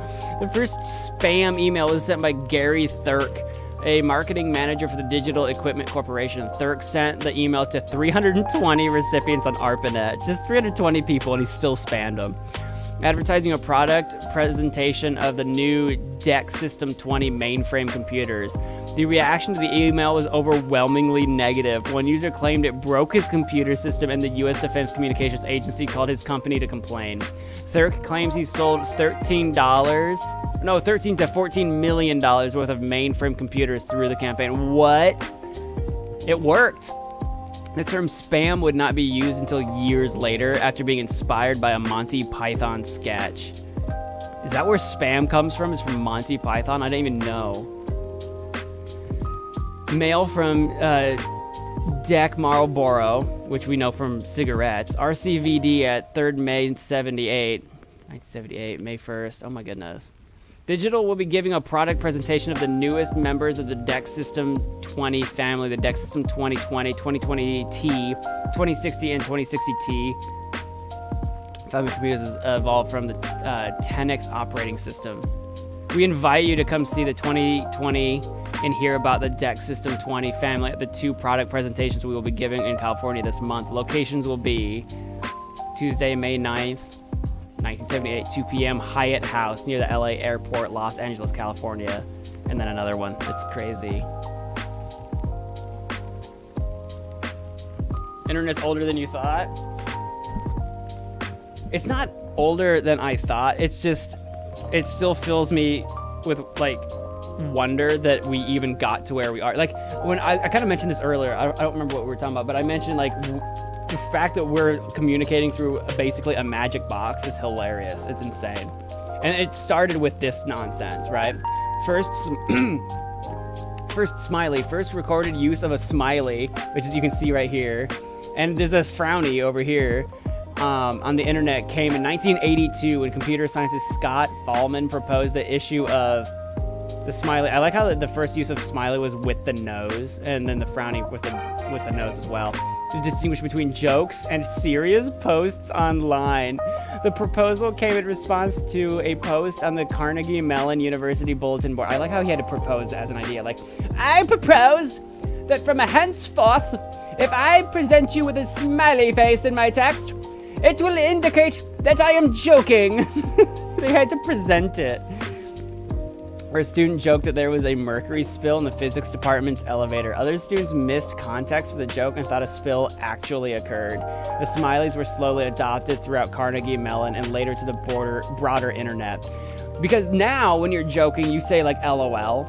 LOL wasn't invented yet. LOL would come much, much, much later.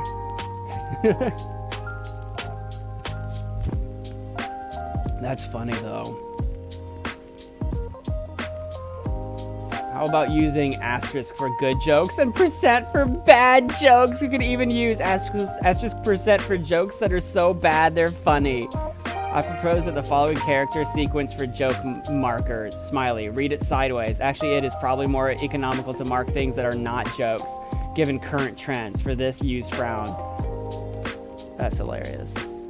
The Hacker's Dictionary. The Hacker's Dictionary, also known as the Jargon File, was a collection of hacker terminology, jokes, and folklore from the early internet. It became an essential reference for hackers and computer scientists and helped shape early online culture. First created in 1975 by Raphael Finkel at Stanford's AI lab. Yeah, AI has been around for a while, guys. The dictionary quickly spread to MIT and eventually to the broader internet community. It became a collaborative effort as hackers and computer scientists crowdsourced new editions of the dictionary to reflect the ever-changing culture.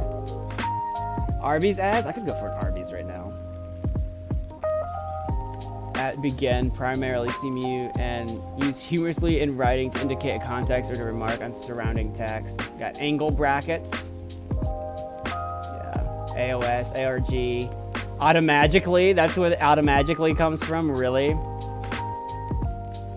I don't think anyone even uses Automagically anymore, but I know what it is.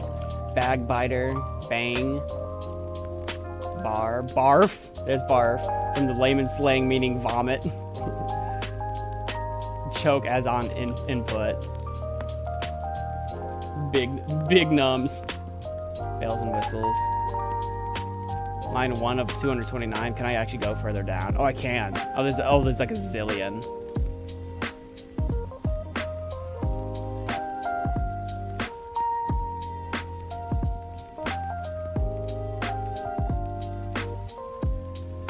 Dragon, a program similar to a daemon, which you still see in like cyberpunk terms.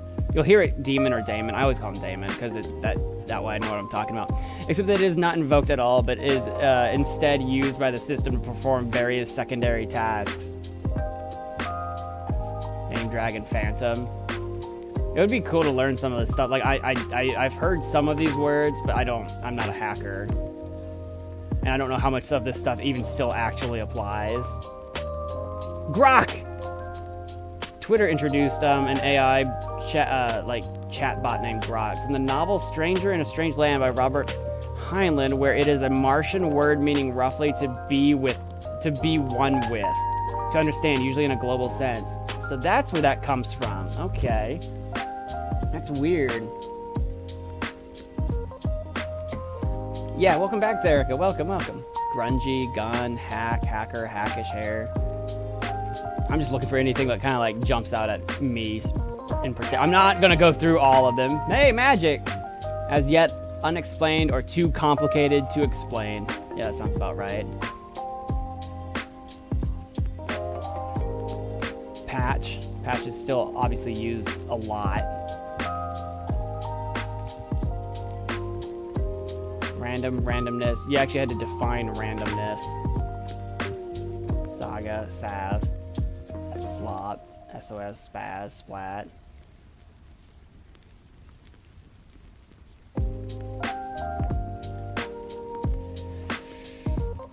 Wormhole, wow.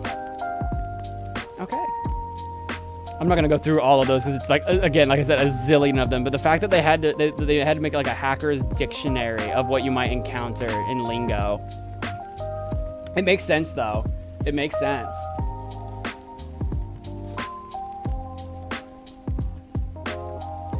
I just came back from buying with my little bro. He got some more ARAM and a new camera and got myself a used copy of Oblivion, as well as 8 more RAM cards. Oblivion's fine.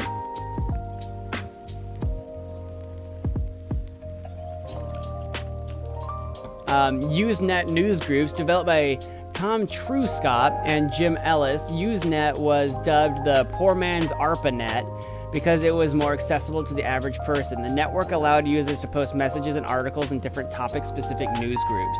Usenet had no central authority. Instead, news servers exchanged articles with each other at set intervals. The platform quickly evolved beyond its initial focus on technical topics, expanding to host news groups ranging from music to philosophy. By 1985, around 375 articles were posted a day on Usenet to over 100 active news groups. The network helped shape early internet culture, popularizing terms like FAQ, flame wars, and spam. Because remember, with ARPANET, it was basically created by the Department of Defense. So basically it was made by the military. Now with news groups and the Usenet, now you've got just regular folks. Now you're starting to get actually regular folks, not like in charge because it's not from a central agency, but all these different computers communicating with each other that aren't run by the Department of Defense. Basically, this was the first version of like Reddit. Basically. Long before Reddit was real. Net.comics. This is a list of all the different news groups. There's several net.games. Discussion about play-by-mail games. Oh my god. Of course there would be discussions about video games as soon as it was possible. Net.language for the different programming languages. They had a net.kids, children, their behavior and activities. I assume it wasn't for kids, it was talking about them. Yes, we need to get together and not net.kids and talk about why is little Billy acting like a complete dingus? And how do I prevent this? My child has become a dingus. I need parenting advice.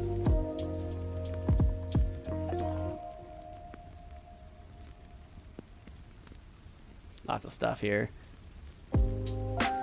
Suzanne Vega, Tom's Diner. First MP3. We're in 1987 here. The first ever MP3 was the a cappella version of Tom's Diner by Suzanne Vega. Karl-Heinz Brandenburg, who worked on the MP3 format, used the song as a benchmark to see how the compression algorithm would handle the human voice. Instrumental music had been easier to compress, but Vega's voice sounded distorted and unnatural in early versions of the format.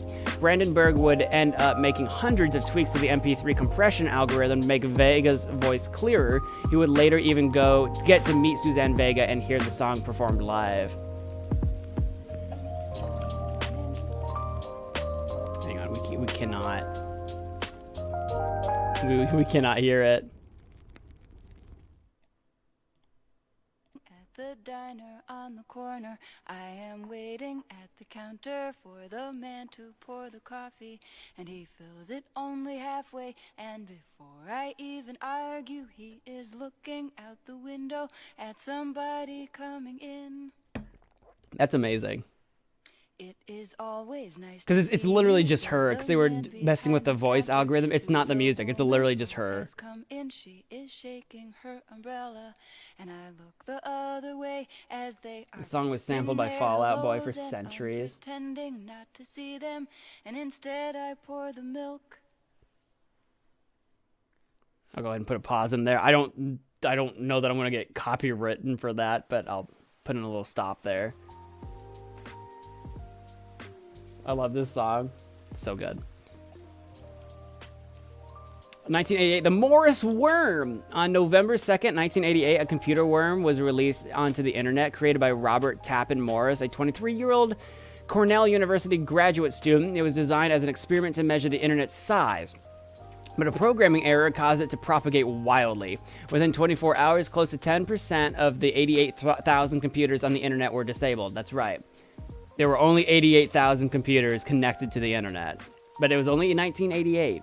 1988, 88,000 computers. Coincidence? I think so. After learning that his experiment had gone awry, Morris asked a friend to anonymously relay an apology and instructions for removing the worm to internet users, but ironically, those most impacted didn't get his message because of the damage the worm did to the network. Morris became the first person convicted under the Computer Fraud and Abuse Act. He didn't even mean to. Well, you know, that's what happens. Is this the entire code? Worm.c, worm.h, cracksum.c, net.c, wormdes. Oh my gosh. Yeah, I think this might be the code for it or something. I mean, that's what it looks like. I'm not 100% familiar with what it's asking the worm to do. I understand that we've got several functions here, variables being defined, blah, blah, blah. Dave Rhodes chain letter, 1988, we got the chain letter. One of the earliest chain letters to spread on the internet was titled Make Money Fast. Of course it would be. It promised readers that they would receive $50,000 in cash after 60 days if they followed the given instructions. The letter worked like a pyramid scheme where each person had to pay those before them. It quickly spread through email and Usenet groups after being posted by an unknown creator in 1988. Many variations of the letter also spread with titles like Make Beer Fast, making it an early internet meme. And meme only in the sense that, like, it was shared a lot. Dear friends, my name is Dave Rhodes. In September 1988, my car was repossessed, and the bill collectors were hounding me like you would not believe. I was laid off, and my unemployment checks had run out. The only escape I had from the pressure of failure was my computer and my modem. I longed to turn my avocation into my vocation. This January 1989, my family and I went on a 10-day cruise to the tropics. I bought a Lincoln Town car for cash in February 1989. Instructions. Follow these instructions exactly, and in 20 to 60 days, you will have received well over $50,000 cash, all yours. This program has remained successful. Immediately mail $1 to the first 5 names listed below. It's literally a pyramid scheme. It's literally a pyramid scheme. Remove the name that appears number 1 on the list. Move the other 9 names up the position. Number 2 will become the new number 1. Oh my gosh. There was a pyramid scheme, but it screwed over the first few people, apparently. I don't know. Post a new letter with your name in the number 10 position and into 10 separate bulletin boards in the message base for the file. Call the file, make money fast. Within 60 days. Yeah, good luck. Good luck with that.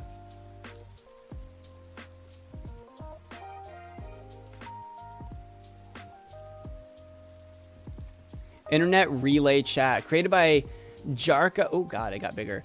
Jarkko Oikarinen as a side project while working at the University of Oulu in Finland. IRC, or Internet Relay Chat, is a text-based communication protocol that lets users chat in real-time group conversations known as channels, because up to this point you were just posting in forums. The initial IRC server consisted mostly of Jarkko's friends, but the protocol slowly spread when others started hosting their own servers. Other schools like Oregon State University had also started using the protocol. By mid-1989, around 40 servers existed worldwide, and IRC was adopted by early internet communities as a chat alternative to message boards. Now, this is the first time you can actually talk live to somebody. Just like you guys in the stream chat, you can do that now. With Internet Relay Chat. Now you can do that.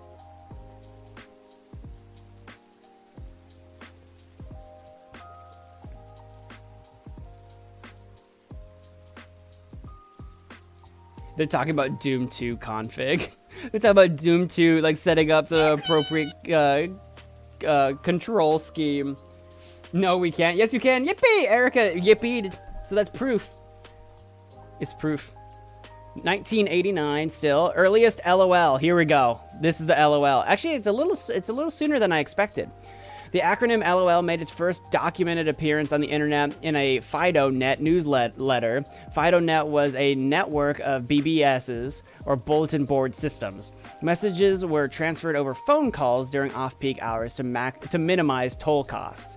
This edition of the FidoNet newsletter attempts to catalog the increasing number of emoticons and acronyms that were spreading on the network at the time. It also contained conventions that never really caught on, like ODM for on the move. Yeah, no kidding. No wonder why that didn't work out. I actually thought the LOL came in the 90s, so this is a little sooner than I thought.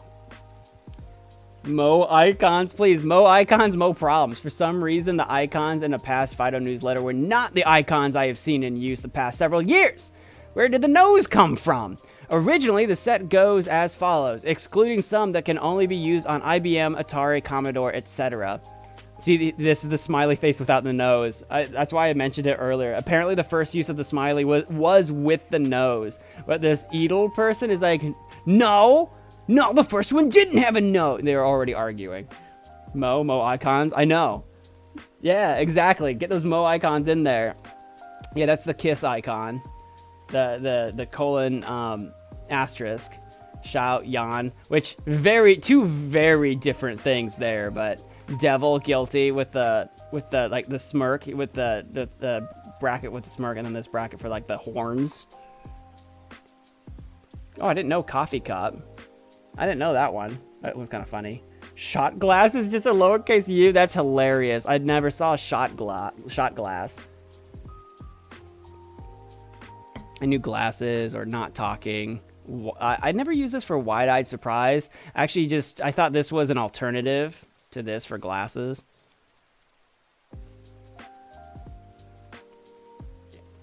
Interesting. Also worth considering are the following, and these are some of the acronym ones.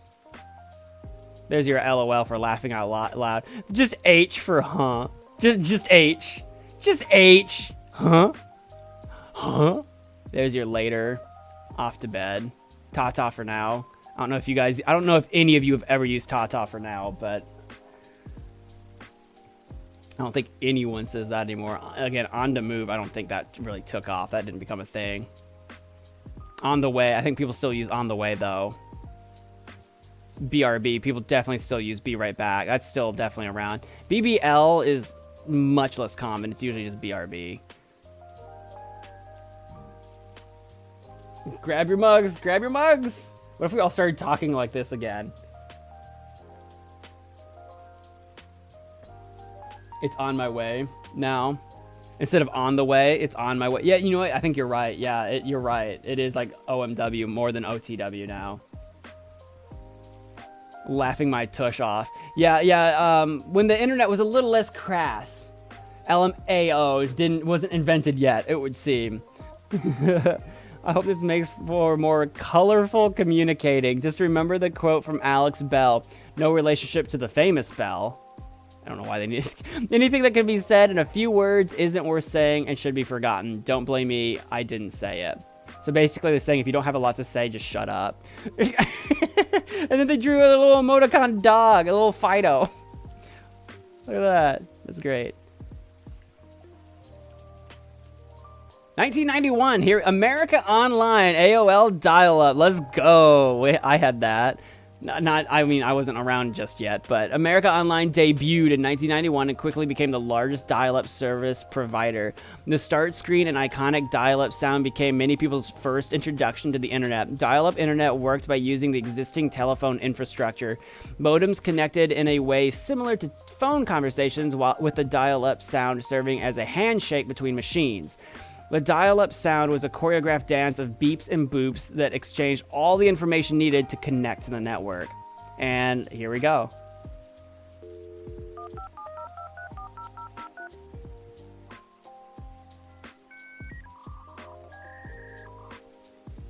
They need to bump the volume.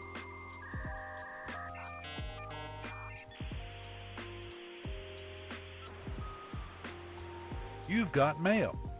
Could you guys even hear that? Could you guys hear that? Was it loud enough?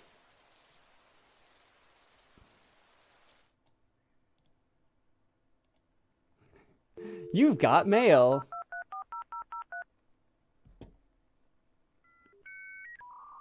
Earphone users trigger warning.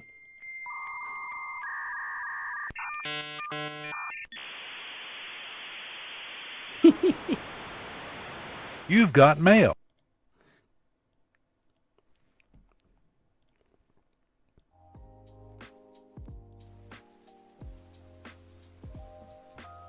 You've got mail.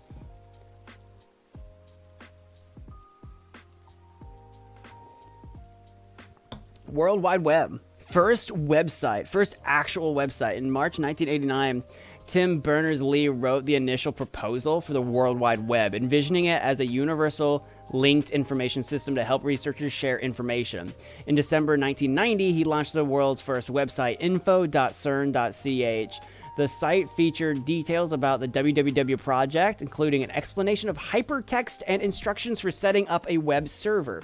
Tim Berners-Lee created the first web browser called World Wide Web to display the site. He hosted the first website on I forgot how to say, it's like a NeXT. Anyway, a Next computer, attaching a handwritten note to the computer. This machine is a server. Do not power it down. If they turned that computer off, there was no World Wide Web. That was the server. That was it. Until there were more servers. We had so much plans for the future. Instead, we got 4chan and Reddit. Oh, we got a lot more than that. I feel like growing up as the internet was developing and evolving must have been so cool. Just a new, huge discovery basically made every day that improves the internet vast. That's exactly what happened. Okay, this is still a little bit before my time, but that's literally what it was. It was such a short amount of time, and things were just changing so fast. That's why, like, when people make fun of like old people, right? Like grandma or grandpa or whatever can't figure out how to use computers. It's like they didn't have a chance, dude. Like everything was changing so fast that and everything now is completely unrecognizable to the stuff that they would have grown up on if they had the chance to. The World Wide Web, W3, is a wide area hypermedia information retrieval initiative aiming to give universal access to a large universe of documents. That was the whole point. There was no concept yet that you'd be able to share images, videos. It's all just sharing documents at this point. Documents and chat and talking to each other, forums.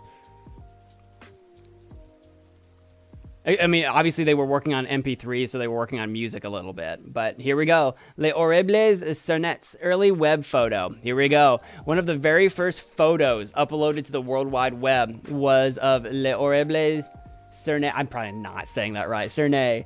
An all-female band founded by employees at CERN. The band whose name pays homage to the world's largest particle accelerator, sang parody pop songs with lyrics like, "You never spend your nights with me, you only love your collider."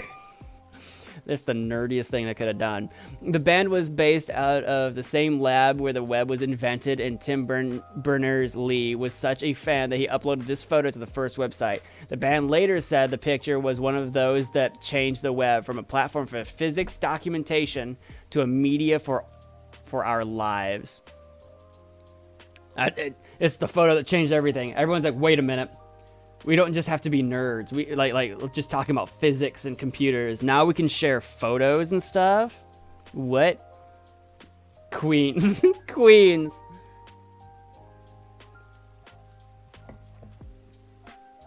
'93, let's go! First webcam. Of course it would be of coffee. X-Coffee. The first webcam was set up in the Trojan room of the computer laboratory at the University of Cambridge. Its lens focused on a coffee pot. Researchers created the feed so they could check the coffee pot's status without leaving their desks. They could see if the coffee was done without having to leave. Initially, a program called X-Coffee had to be downloaded to watch the stream, but in 1993, the black and white feed, which only had a frame rate of 3 frames per minute, not FPS, not frames per second, 3 frames per minute, 1 frame every 20 seconds, was made available on the web. Millions of people ended up watching the coffee maker online throughout the 1990s. That's amazing. We just want to know. We just want to know if the coffee's done. We just want to know. 3 frames per minute, 3 FPM. Or you could say 0.33 frames per second. Is what you could say. I think, right? Whatever. Whatever. I don't think that's right either. I did the math wrong. Don't worry about it. But 3 frames per minute. Don't worry about it. It would be 3 frames per minute, 60 seconds in a minute, 3 over 60. So 1/20th, which is .05 FPS actually, something like that. Anyway, don't worry about it. Next artifact. Severe tire damage, 1993. On June 24th, 1993, severe tire damage became the first band to live stream a concert on the internet. The little-known rock band performed on the patio at Xerox Park, P-A-R-C, in Palo Alto, California, using the M-Bone Internet Multicast backbone to broadcast video that was watched live as far away as Australia. As one viewer remarked, to quote all the people who said of Woodstock, "I was there," parentheses, remotely. The band subsequently began live streaming every Wednesday night. Viewers of the weekly streams could change the camera angle, adjust the audio mix, and even control a fog machine in the band's basement. That's actually wild that they pulled that off in 1993. That's actually wild. Like, that would not have been an easy thing to do, but that's wild. I'm still not quite born yet, but I'm about to be. And we're okay. And I'm in the picture. It's 1994. I'm like 1 year old. What is internet anyway? In 1994, on the Today Show, anchors Katie Couric, Bryant Gumbel, and Elizabeth Vargas pondered the nature of the internet, debating the meaning of the @ symbol and asking, "What is internet anyway?" At the time, only 20 million people worldwide were using the internet. Remember when it was 88,000? It was 88,000 computers in 1988. It's been 6 years, and now 20 million people are using it worldwide. It's not as many as we have today, but that's how fast it was growing. With less than half of that living in having an email account. Just 10 years after this news segment aired, the number of internet users would reach more than 1 billion. It's 20 million right now. By the time we get to 2004, it'll be 1 billion. Did we get flashbanged? Oh, we did. We got flashbanged good. Here, we'll click on this. I wasn't prepared Now to we're not. translate that, as I was doing that little tease. Oh, that's that little right. mark with the A and then the ring around it. At? See, that's what I said. Katie said she thought it was about, Yeah. Oh. but I'd never heard Or it. around I'd never or heard it about. said. I'd always That's seen the right. mark, but never heard Yeah. it said. And then it sounded stupid when I said it. Violence at NBC. Yeah, it wouldn't be around or about in the lunchroom the other See, week. there it is. Violence at NBC. GE.com. I mean, Well, Allison should know. what Wouldn't is say that internet out. anyway? Violence Internet is, at that NBC instead of violence about. network. That's The one great. that's That's becoming so really funny. big now. What do you mean? That's big. How does one? What do you write to it like mail? No, a lot of people use it and communicate. I guess they can communicate with NBC writers and producers. Allison, can you explain what internet is? No, she can't say anything in 10 seconds or less. Oh, Allison will be in the studio shortly. What is it? What does it mean? It's a giant computer network made up of started from. Oh, I thought you were going to tell us what this was. It's like We a looked in the computer dictionary. billboard. It's not a. It's a computer billboard, but it's Right. nationwide. And it's several universities and everything all joined together. Right. And others can access it. Right. And it's getting bigger and bigger all the time. It Just came in great. really handy during the quake. A lot of people, that's how they were communicating out to tell family and loved ones they were okay because all the phone lines were down. I was telling Katie, and I've been But you don't talking. need a phone line to operate internet. No. I just love that they're just casually chatting about it. It's like they're just talking to someone off camera, like, what the frick is the internet? What is it anyway? Explain, what is this? It's so good. It's so funny.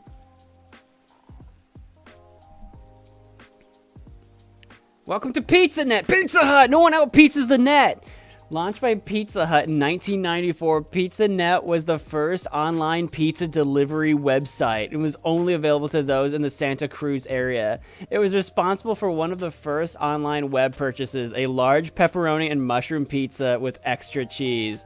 Despite making a cameo in the 1995 Sandra Bullock movie The Net, Pizza Net grew slowly. After customers ordered food and drinks on the site, the nearest Pizza Hut would still confirm each one by phone, leading to LA Times to dub the idea as half-baked. Yeah, you get on the website to order pizza, and then they would have to call you anyway to confirm that you wanted the pizza. So it's like, I should have just called. Why did I bother? Welcome to PizzaNet. I can't, what's this one? Okay, I can't zoom it in. PizzaNet is Pizza Hut's electronic storefront and is brought to you by Pizza Hut and the Santa Cruz operation. You may click on the Pizza Hut logo on any page to submit comments regarding PizzaNet to webmaster@pizzahut.com. That poor guy, whoever is running that. If you would like to order a pizza to be delivered, please provide the following information. Oh, God, no. Don't autofill my actual information. Don't do that. Name, street address, voice, phone. Continue. Yeah, we're not clicking on that again. Oh, no. Oh, no. Howdy.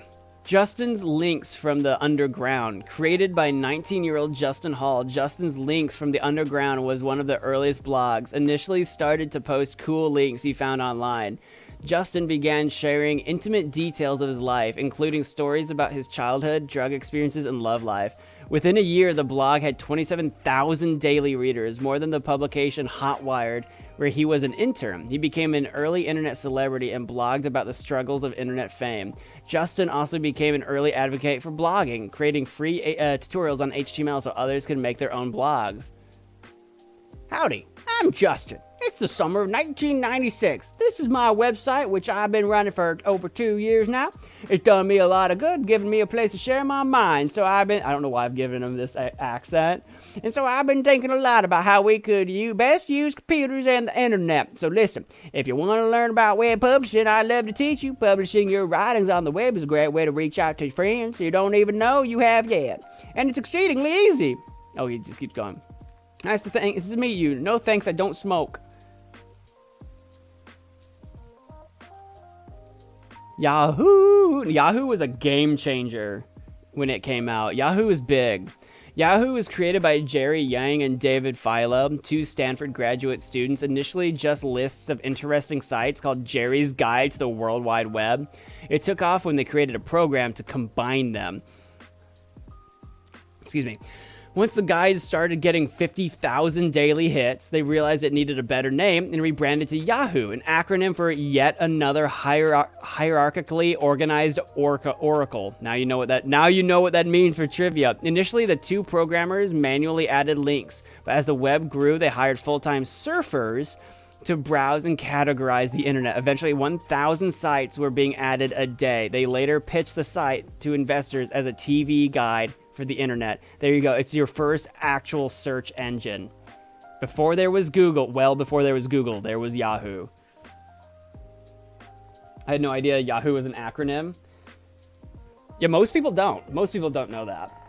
And before there was Google, there was Yahoo, and this was like the first real like search engine to look up what turned into thousands of websites that they were just making a list of. Again, it's yet another. So other people were doing this, but Oracle is like the one that made it big.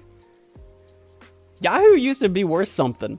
White House page. In 1994, the Clinton administration launched the first ever, the Bill Clinton administration, ever White House homepage. The pioneering site featured a guest book, an option to email the president, and virtual tours of the White House.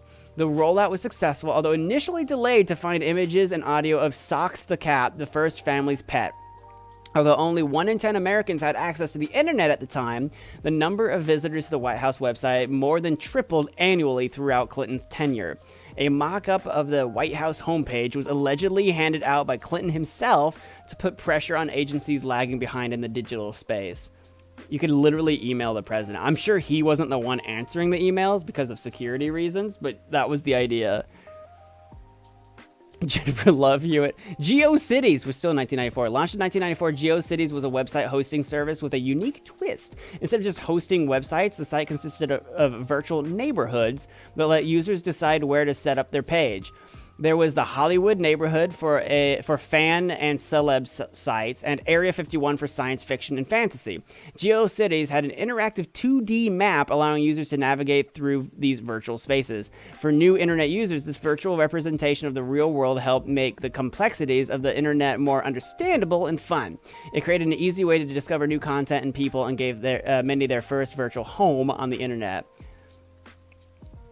Does this actually work? Gallery, 267 pictures and 18 I don't know why I clicked on gallery for Jennifer Love Hewitt. Where's the scroll bar? Here we go. Bring me back to the main page. Oh, okay, it was just one pic. I was scared that we were going to have 200 pictures. I was hoping to see a picture of that 2D neighborhood they were talking about. Welcome to Wienerville. Look, Daxons. Please reload for the most current update, 97. The Daxon Club of America. 10 reasons you should own a Daxon. Daxon Circus. Drop me a line. I would love to hear from you. We've got Robbie's place. Mercy me.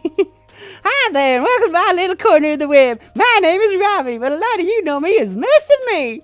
I'm newly married to the most wonderful man in the world. Have a great son and live in Northern California.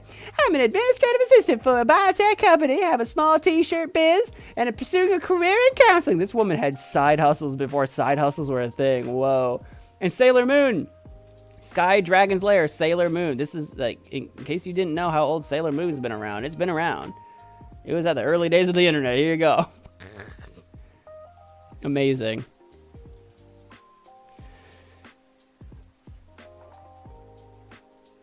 We'll see you, racing fan. Maybe you'll be back.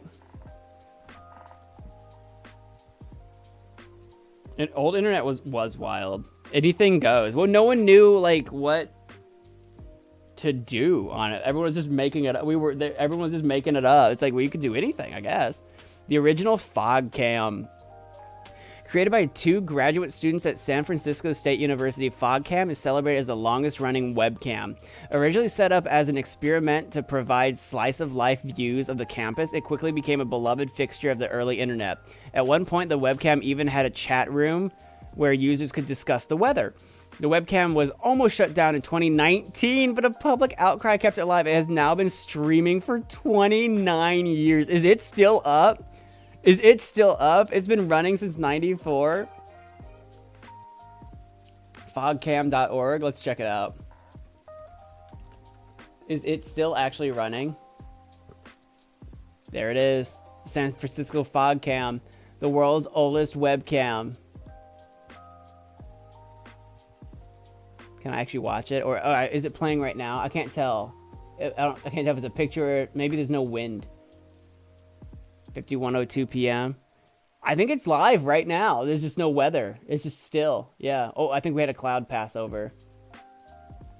Fogcam at San Francisco State University updates every 20 seconds. Oh my god. It's the 3 frames per minute.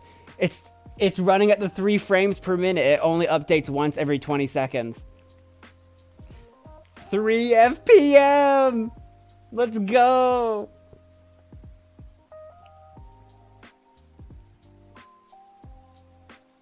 Imagine seeing someone just like like walking across it. It would be like boop, boop, boop, like just like over the course of a minute, like walking across. All right, that's amazing that it's still there. Oh yeah, I saw a person pop up for a second. First Amazon order. I don't know why this is so small. First Amazon order on April 3rd, 1995. John Wainwright ordered the first item from Amazon.com.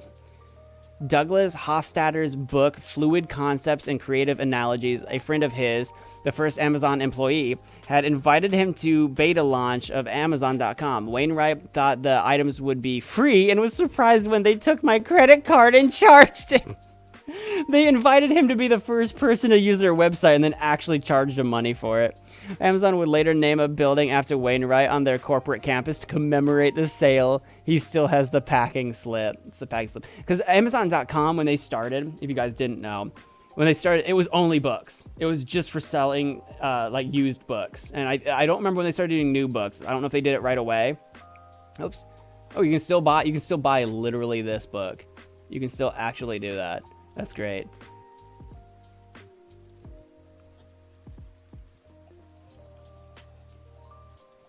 eBay Auction Web. And here comes eBay. eBay would get way bigger than Amazon, and then eventually Amazon would completely take over.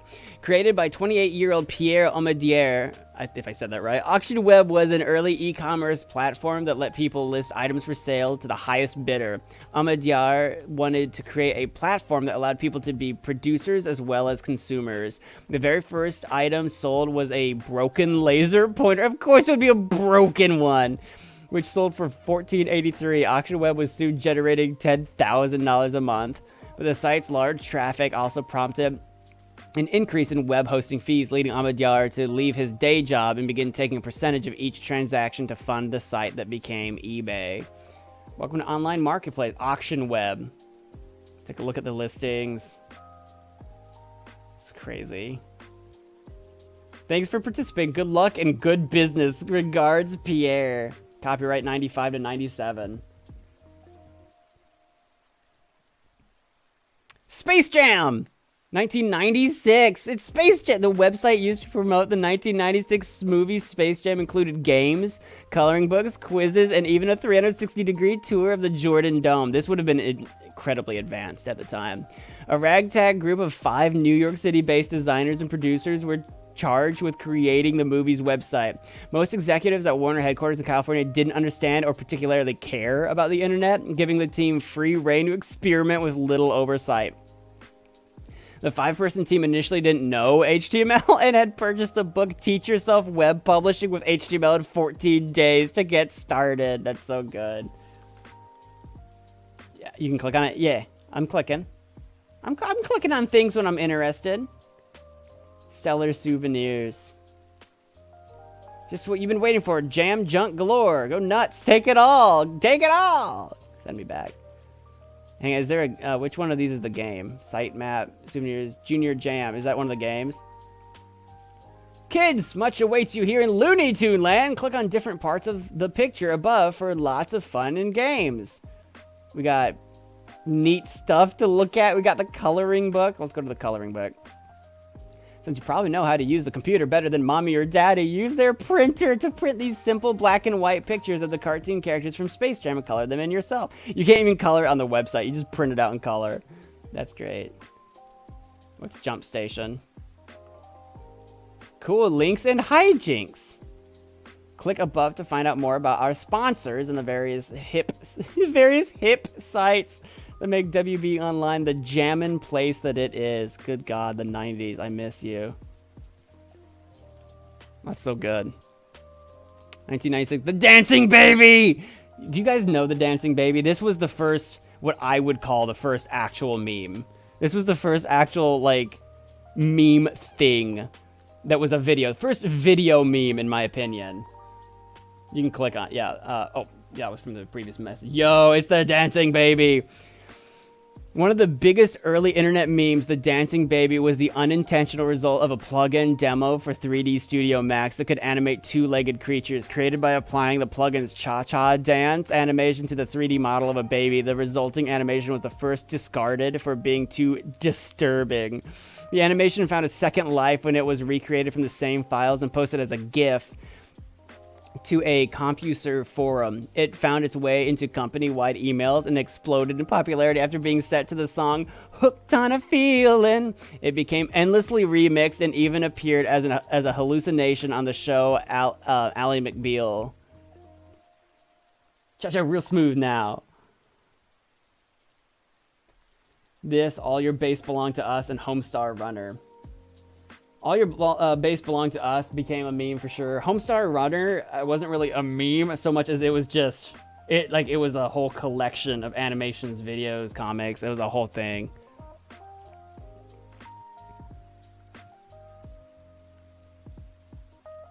What about the Bed Stealer? I don't remember what the Bed Stealer is. McDonald's page. Hey, it's McDonald's. The first McDonald's homepage featured a McTrivia quiz, jingles, and an interactive world tour. McDonald's.com was originally purchased by Joshua Quitner, a writer for Wired who was researching a story on domain squatting when he realized McDonald's.com was available. He reached out to McDonald's Media Relations to ask why they hadn't bought it, only to discover that nobody at McDonald's seemed to understand the internet. He told the company they could reach him at ronald@mcdonalds.com if they ever wanted the domain, which they eventually did. That's so funny. He was like, I'm going to research squatting on sites, and then squatted on McDonald's site. Our nutritionist, nutrition menus, eating right, community around the globe, careers, mixed sports, fun stuff. What's under fun stuff? Time machine, McTrivia quiz. Yes, let's do the McTrivia quiz. Oh, can I? McTrivia quiz. Can't click on it. Online fun for you and the whole entire family. Travel through McDonald's. Oh, time machine, test your knowledge. McTrivia quiz, here we go. Test your luck at these trivia questions. What year was the first drive-thru opened? I don't know, 1975 or something. I can't click on it. Are the answers at the bottom? Done. I don't know if it gives you the answers somewhere. I don't know. How many years did it take to sell the first 100 million hamburgers? Not very long, all things considered. Bed intruder. I'm not sure what that is, though. Apple homepage. I'm completely unfamiliar with Apple anything. The earliest surviving copy of Apple's homepage is from 1996 during its most turbulent time. Apple was grappling with an all-time low financially, resulting in widespread layoffs and a loss of faith among shareholders and customers alike. Later that year, Apple decided to acquire the company Next, NAXT, we talked about that earlier, and its operating system for $429 million, bringing Steve Jobs back into Apple for the first time since 1985. Apple Computer, ... features. Yeah, that's not an exciting way to pitch that. What was that? Apple Power Payback.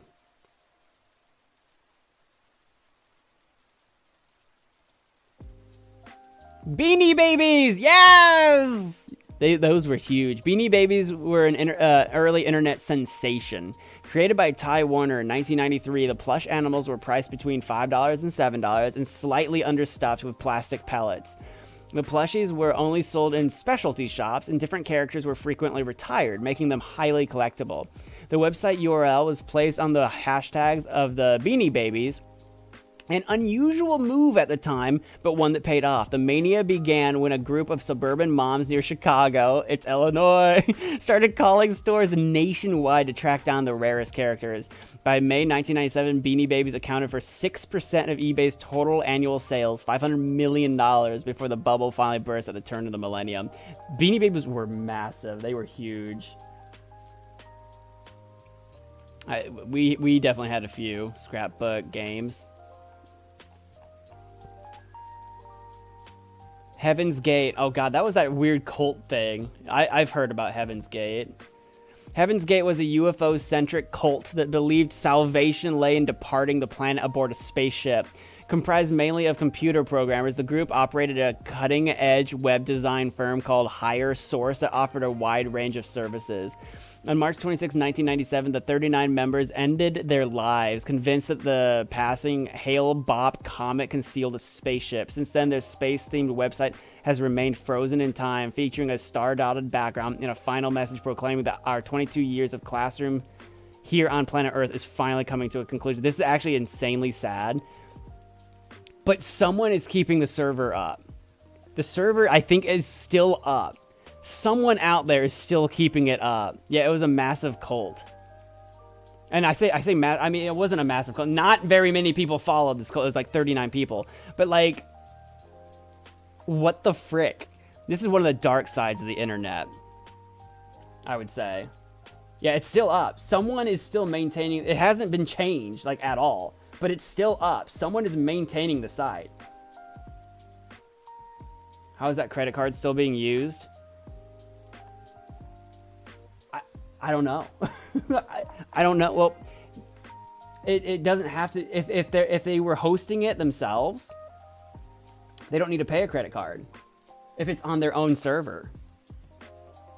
I don't know where the server is. I don't know who's hosting it. Pepsi World. In 1996, Pepsi launched its first website, Pepsi World, featuring web design that was cutting edge for its time. The site explained that it aimed to rev up the nerve center of your imagination to a degree never before experienced. The chaotic site featured a series of Flash minigames. Hey, Flash is in the picture.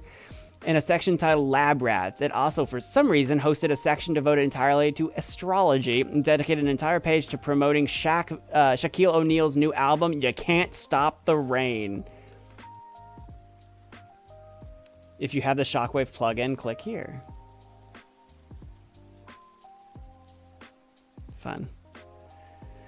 First emoji set. Oh my gosh. Japanese companies took the first steps in the late 1990s to develop emojis for mobile devices. The first set of 90 emojis was released by J-Phone, now SoftBank Mobile, on the Skywalker DP211SW phone in November 1997. This is the birth of emoji. The phone did not sell well, and emojis could only be shared between users of that specific model of phone, limiting their spread. Despite the sluggish start, a later version of SoftBank's emoji set became the foundation for Apple's emojis that appeared with the release of iOS 2 in 2008 that led to their standardization by Unicode in 2010. There's emojis, they're hieroglyphs. That's basically what emojis are, is modern day hieroglyphs. Look at the smiley faces up here. The poo emoji's been around since the very beginning. I like the t-shirt. Looks like a weird like undercover agent guy. Secret agent man. He's a secret agent man. Secret agent man.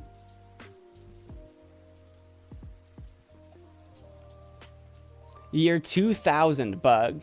Early computer programs only stored the last 2 digits of the year to save on expensive storage space. With the year 2000 approaching, Y2K, approaching, there was a frenzied effort to fix programs that would break when the new millennium started. Alarmists predicted failing banks, plummeting airplanes, and nuclear plant disasters. Some people stockpiled gas masks and food.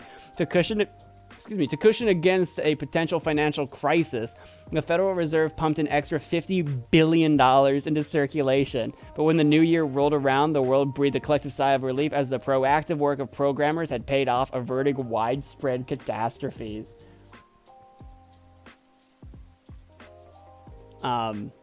Which is kind of funny because it's talking about failing banks, plummeting airplanes, that kind of stuff. It didn't get that crazy, but when you think to like the CrowdStrike thing that happened, was that what it was called? That giant, like, error we had a couple months ago.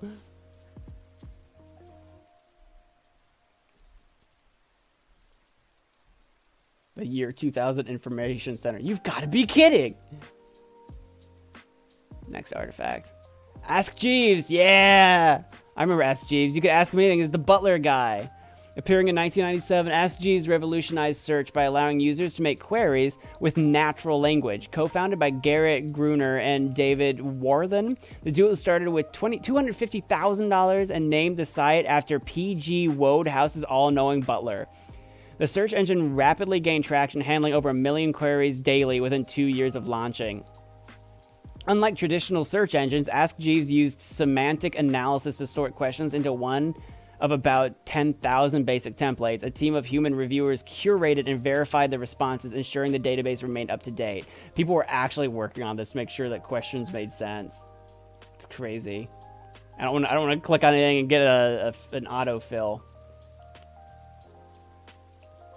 The hamster dance.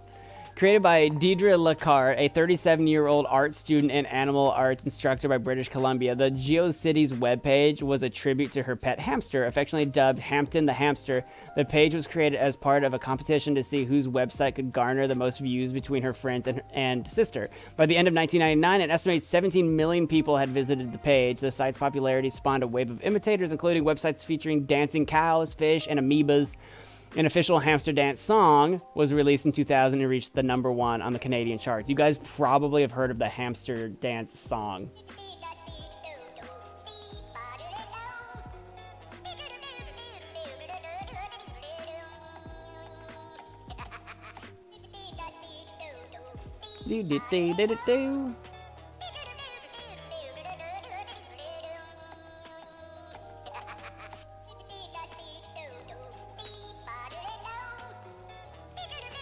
I don't know why I've missed so much chat. Pepis!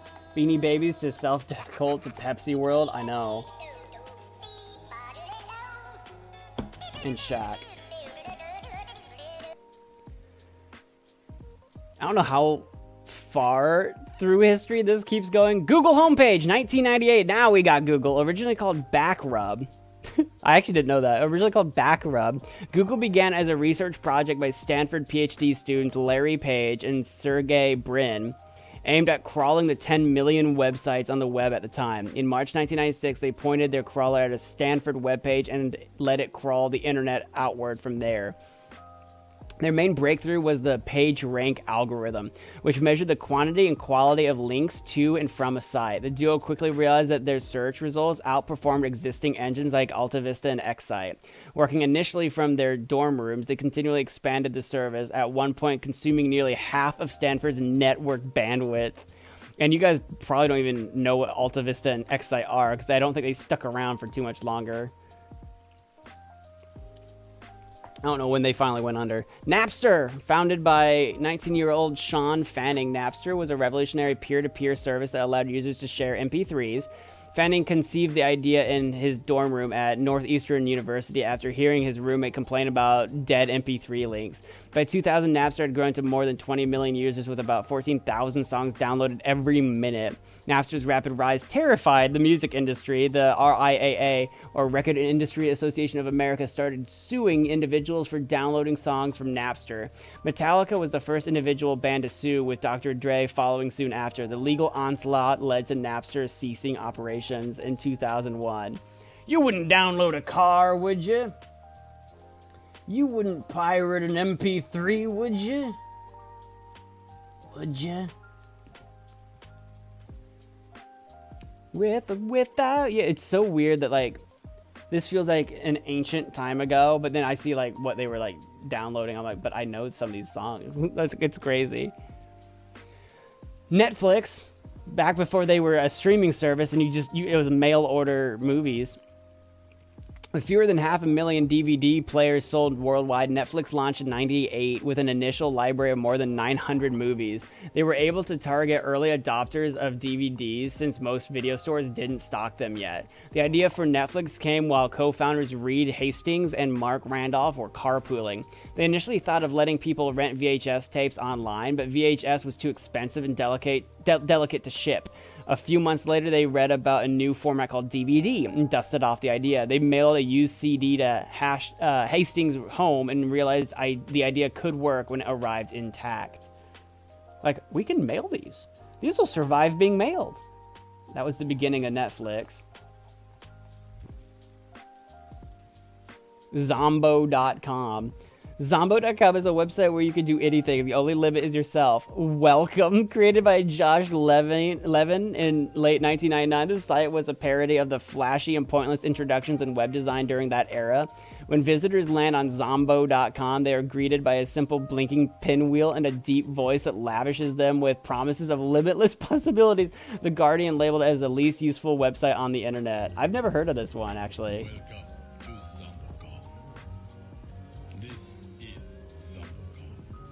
That's so funny. This is Zombocom. Ishker's Guide to Electronic Music, created by Kenneth Taylor, also known as Ishk. The only limit is yourself. Is it still playing? Welcome. Shut up. I didn't know it was still playing. Ishker's Guide to Electronic Music, created by Kenneth Taylor, also known as Ishker. Ishker's Guide to Electronic Music was an interactive Flash-based guide to electronic music from the 90s. I told a friend I could categorize any electronic music genre within an 8-bar radius. He dared me to prove it, so I did, Ishker would later say. Launched on October 21st, 2000, Ishker built the site in just 2 weeks, with the majority of his time spent looking through his vast collection of MP3s for the perfect samples. New versions of the guide were created over time. I'm less familiar with this one. I'm not familiar with Ishker either. Ishker's Guide to Electronic Music.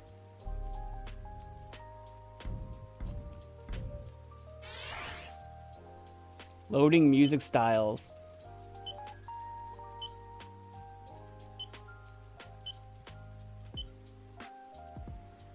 I'm not sure why the skull and crossbones. Please select one of the 6 base genres of electronic music on the left to begin the guide. Each one is organized into a self-diagnosed music map. Okay, let's do house. Oh my gosh. Hip. So now you know hip house sounds like this, or like techno, Detroit techno sounds like this.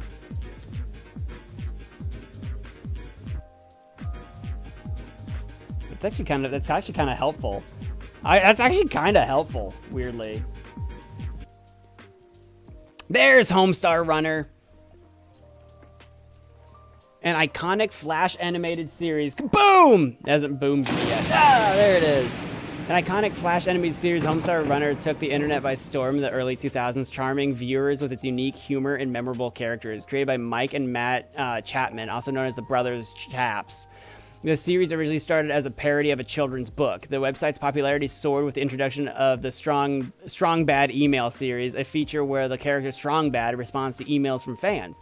The interactive element captured the potential of the internet at the time, and the segments grew so popular that they were eventually released on DVD. I hate to say it, but I actually I missed the I missed this. I didn't really have. Like, I had dial-up internet, but we used it mostly for school, and I missed the Homestar Runner phase altogether. But I knew people in school that were big fans of Homestar Runner. I missed it, though. Shut it up, me. Here the sheep have a trophy. Here Hover over each option.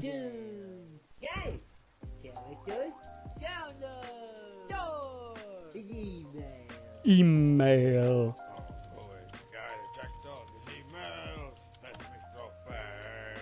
Dear Strongbad, do you take your wrestling mask and boxing gloves off before you go to bed? Sincerely, Abdi LaRue, San Diego, California. Well, that's a stupid question, Abdi. Do you take off your face and hands before you go to bed? And if so, are you some kind of robot? And if so, what kind of... I actually don't get what Homestar Runner is. It was like one of the biggest viral websites of the time. That's what it was. It was originally designed to be like a kid's cartoon or something, but it turned into sort of like just a comedy website with a bunch of stuff to do. And it was just one of the most viral websites at the time. I got no downloads. No store. Games! Pop quiz! Nah, I'm good. Let's keep moving. Wikipedia makes its move. In 2000, founder Jimmy Wales enlisted graduate student Larry Sanger to develop Nupedia, an online encyclopedia reliant on scholarly contributions and a stringent 7-step review process. After a year, the platform had only produced 21 articles. Oh no. Understanding the need to pivot, in 2001 they launched Wikipedia, a collaborative and open wiki. Within a month, Wikipedia had 600 articles, and 20,000 a year later. Contributors started calling themselves Wikipedians, and a community of mostly anonymous users coalesced with the goal of creating a free online encyclopedia. One of the most radical ideas of Wikipedia was that everyone could contribute equally. I don't care if they're a high school kid or a Harvard professor, Jimmy Wales said. And it's because he said that every teacher from henceforth would be like, you can't use Wikipedia as a cited source. Despite the fact you can use as a cited source tons of websites that are not worth a darn.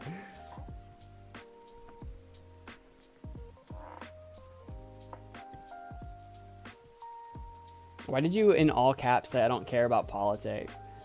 The first ever thing on Wikipedia said hello world. The first ever thing that most things said was hello world. That's kind of a C language programming joke.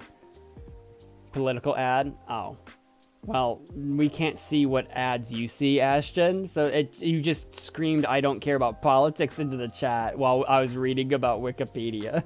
That's what happened. I'm like, I don't think Wikipedia is particularly political, but okay. Helicopter game, designed by David McCandless and released in 2002. The helicopter game was an early addicting flash game using just a single mouse button to ascend. You got a helicopter through a tunnel, dodging obstacles along the way.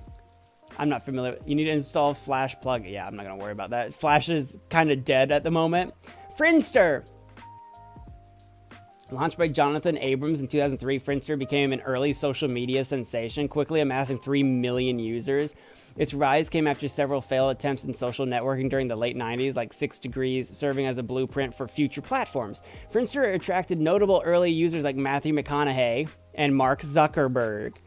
However, as it grew in popularity, the platform faced significant technical challenges like unbearable load times. Only a few months after Friendster launched, MySpace came out, and many of the same features taking away Friendster's momentum. So this kind of kick-started it. It let you play it. I probably just didn't go far enough. You wouldn't steal a car. MySpace Tom, everyone's first friend on the internet. In the spring of 2003, Tom Anderson saw the rise of platforms like Friendster and felt that it was a missed opportunity to create a more creative platform. He conceived of MySpace as a place where users could express themselves, even allowing custom HTML and CSS on users' profiles. That was a huge move. The platform first gained traction in the Los Angeles music scene, where bands used the site to promote their songs. As the site grew, it started launching careers of bands like Panic at the Disco. Tom became a celebrity himself, since he was everyone's default first friend on MySpace. By October, the platform was adding 10,000 new users a day. I didn't get a MySpace until probably 2009 or something like that, because I, again, didn't really use the internet like that, and it was already kind of on its way out by then. The Facebook. After the Harvard administration shut down FaceMash, a hot or not style website to rate students, Mark Zuckerberg launched thefacebook.com. Unlike MySpace, the site was based on real-world connections, requiring users to have a Harvard email and to use their real name. It was the first time many students used their real names on social media. The platform was an instant hit, with 2/3 of the Harvard student body signing up within a few weeks. A simple directory at its core, most mainly used it to check relationship statuses and see who shared classes. The site quickly expanded to other colleges, and by the end of 2004, it had over 1 million users. Yeah, I remember when people were like, you gotta get a Facebook. Not in 2004, I was too young. Then my friends didn't have it, but I remember when my friends started getting old enough, they were like trying to get Facebooks, and everyone had to lie about their age. It's like, you gotta get a Facebook, you gotta get a Facebook. Why did Mark Zuckerberg think it was okay to make a site about calling your fellow classmates hot or not? No, that was actually, he's not the only one that did it. No, that was actually insanely popular back then. No, he was not the only one to come up with that idea. Does the old Hot or Not app still exist on the Google Play Store? Does it still exist?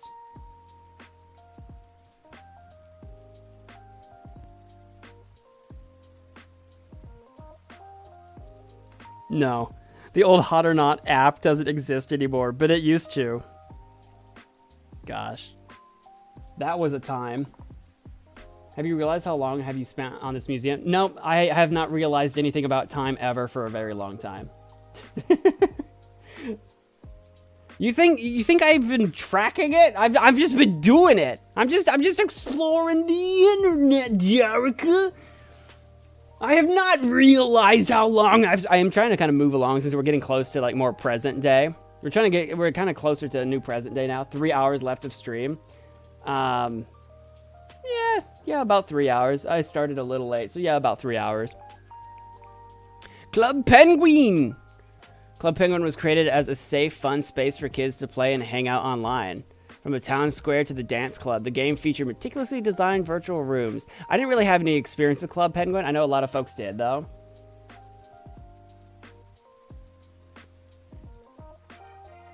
Boop.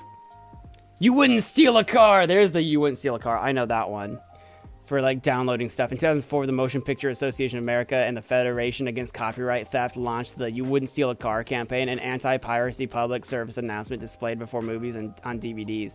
This one, it was because of the popularity of the internet, but we would see, yeah, you would see those on DVDs, VHSs, and see that a lot. It's kind of crazy.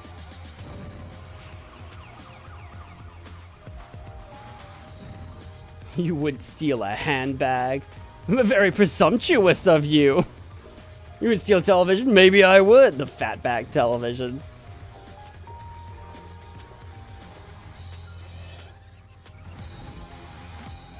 Downloading pirated films is stealing.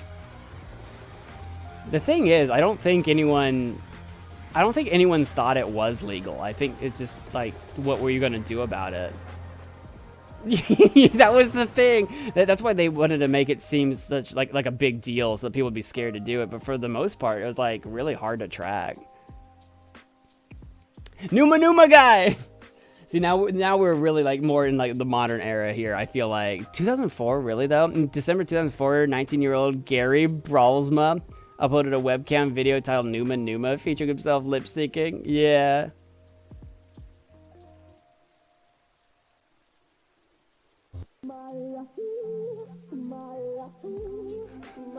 Iconic. Freaking iconic.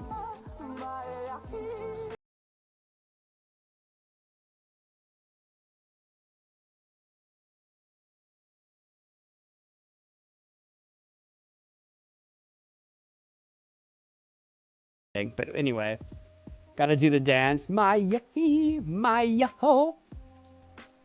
The $1 Million homepage. What? In 2005, 21-year-old Alex 2 from Wiltshire, England, devised a unique way to pay for college. The $1 Million homepage. 2 sold 1 million pixels on the page for $1 each, or $100 for a 10 by 10 pixel blog, turning them into tiny digital billboards for advertisers. The ads range from mainstream outlets like the Times of London to more niche sites like online casinos. The site received 200,000 unique visitors daily within the first... Why were people going to the site at all? The last 1,000 pixels were auctioned off for $38,100, earning a total of $1,037,100 from the stunt. 2 ended up dropping out after his first semester, saying school wasn't for him. Well, no kidding. He did this to pay for college, but then made $1 million. Yeah, why would you need to?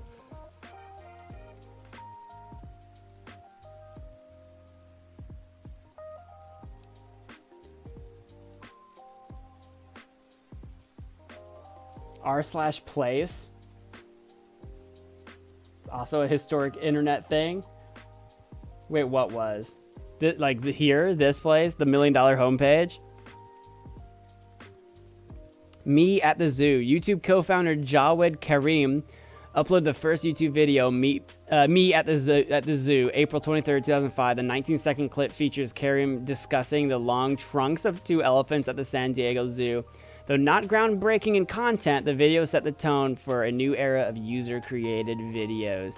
Initially conceived as a dating site, YouTube pivoted to online entertainment just as conditions became ripe for widespread video sharing, like the emergence of widespread broadband access. By its official launch on December 15, 2005, YouTube was already serving over 2 million video views per day. Alright, so here we are, one of the elephants. Cool thing about these guys is that they have really long fronts. And that's cool.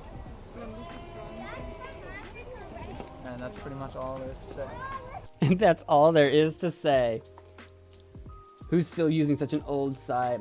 I think it's still wild that they were originally going to be a dating site. And then pivoted away from that. And they're like, wait a minute, never mind.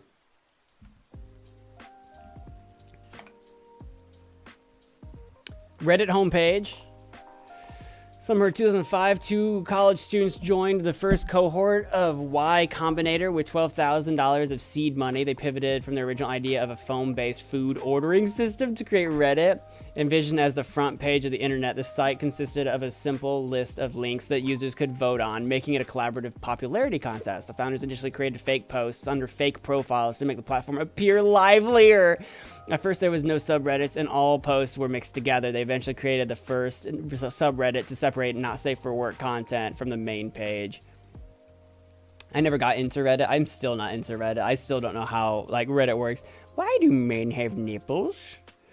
Why do men have nipples? The Ultimate Showdown, released in December 22, 2005. The Ultimate Showdown of Ultimate Destiny is a parody song and video that took the internet by storm. I don't think I recognize this. Created by Neil Cicierega under the pseudonym Lemon Demon. Yeah, I don't know this one. I don't think. The animation showcases a fantastical century-long battle in Tokyo, featuring an eclectic mix of both real and fictional pop culture icons from Shaquille O'Neal to Batman. The video was viewed over 13 million times on Newgrounds. Have I seen this? If I have, I just don't remember. The ultimate flashbang. Did we, it doesn't look flashbangy right now. Maybe during the Reddit thing.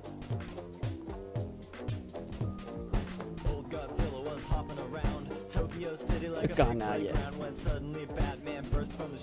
Oh no, I think I have seen this, actually.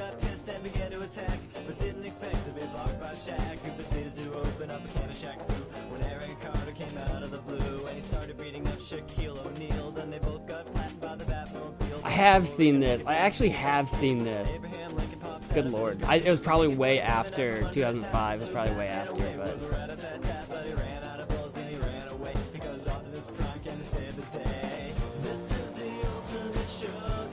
Yeah, I have seen this. Okay. I'd forgotten about it, though. I don't know if it really counts for internet history, though. Like, I think viral videos as a concept count. Because this was a Newgrounds viral video, so I'm kind of surprised they don't have like an I think it was a Newgrounds thing, right? I'm surprised they don't have a thing on just Newgrounds itself. You know what I mean? It is history. Well, everything's history to an extent. But maybe this was bigger than I realized. Because again, this is still early enough that I wasn't on the internet very much.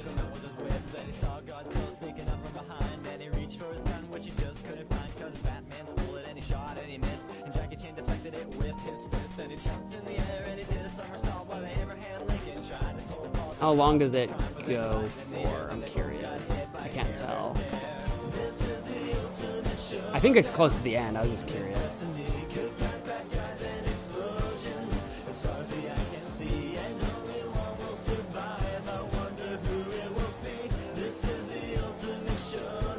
Imagine making a modern remix. Imagine making this in 2024. Wait, it was released in December 2005. In a year, it can be like the 20-year anniversary. Remember when Chuck Norris was like... Remember when Chuck Norris was like the peak? People have done it.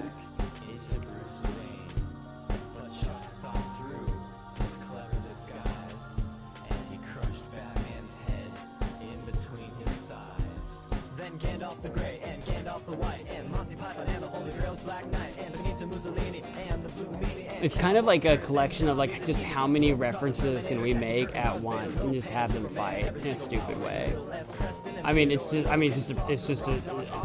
That's the idea. Oop.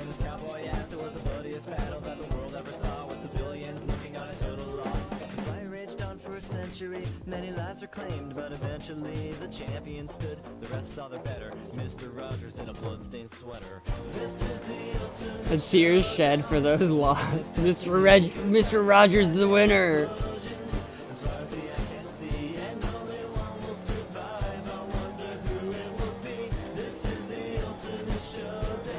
Oh no. Now all that's left is for him to defeat himself. There's nothing left.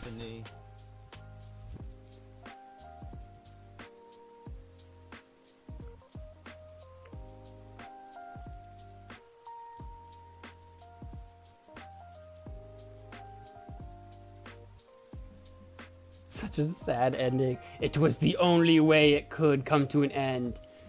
The only way that it could. Just setting up my Twitter. And it's Twitter! It's Jack. He sold this as an NFT.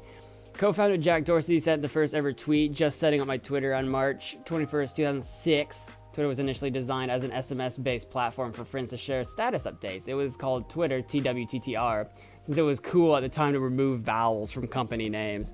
In its early days, amidst a world dominated by flip phones, Twitter took time to gain traction. Its significant breakthrough came during the South by Southwest Interactive Conference in March 2007, where the platform saw a massive surge in usage.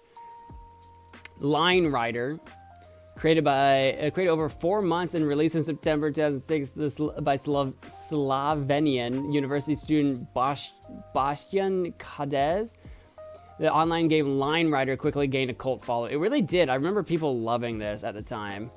Becoming the most popular Flash game of all time and appearing in a 2008 McDonald's snack wrap commercial. Did it? I don't remember that commercial. Initially introduced on the DeviantArt site, the interactive toy allows users to draw ramps, hills, and slopes, sending a virtual sledder with a red scarf on a physics-based joyride. Fans started syncing their elaborate levels to music, uploading over 11,000 track videos to YouTube by 2007. Boop. I don't remember how this plays.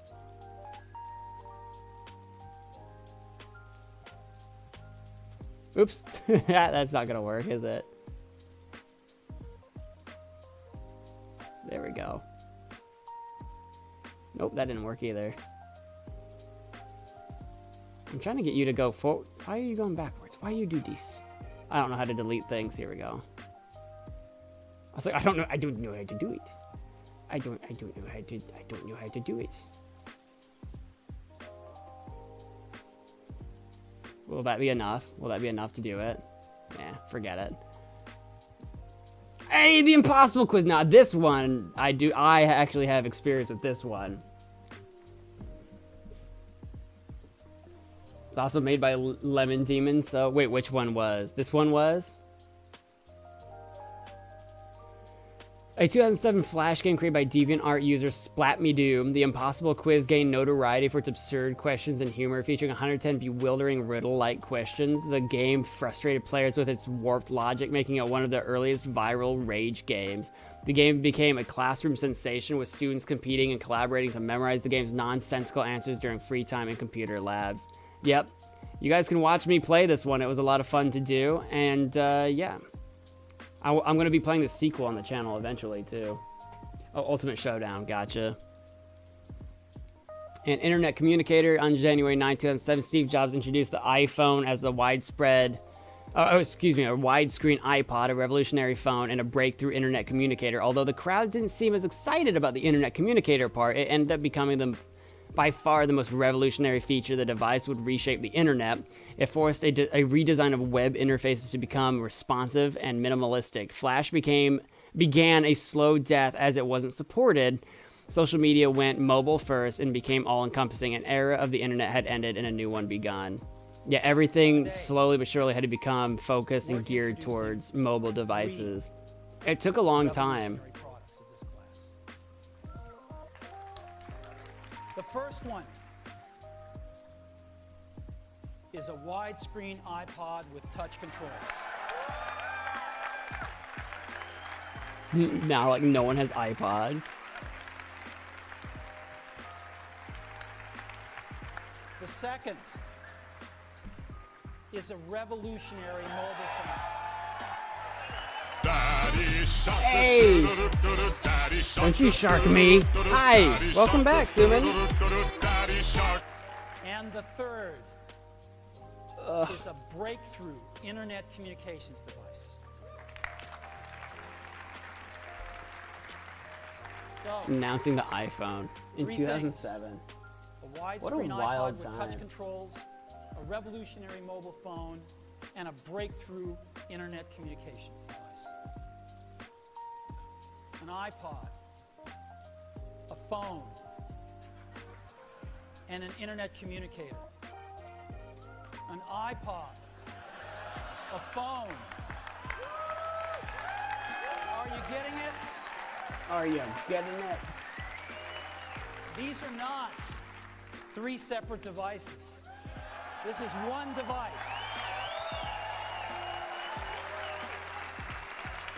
And we are calling it iPhone. Today, Apple is going to reinvent the phone. And they did. They really did reinvent the phone. Like, that was a huge move. And there we go. Internet artifacts created by Neil. Okay, we finally made it to the end. We finally made it. There we go. And now that was like 2007. So even that was like 14 years ago. Oh my goodness. The first smartphone, first iPhone. Where are we at? That was Internet Artifacts. We have a few things here. We have Infinite Craft, iChat, and Sun versus Moon. Got a few things left here. I'm gonna go do a little stand up and do a little walk around. Maybe get some more to drink. I might need to move over to water instead of coffee. Keep me going. I gotta keep myself going. I'm gonna stand up, take a quick walk around break. Got a couple more hours moving into the stream here. Sorry, I'm just looking at everything here. About 2.5 hours or so, thereabouts, roundabouts, just rounding it a little bit. And we'll finish out what we're doing. We'll finish out what we're doing here for over the next couple hours, and we'll see where we're at and go from there. I'm gonna go take a little walk around, stretch my legs for a sec, get my drink, and I'll be right back. Take a bathroom break, everybody. Ooh.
I'm back.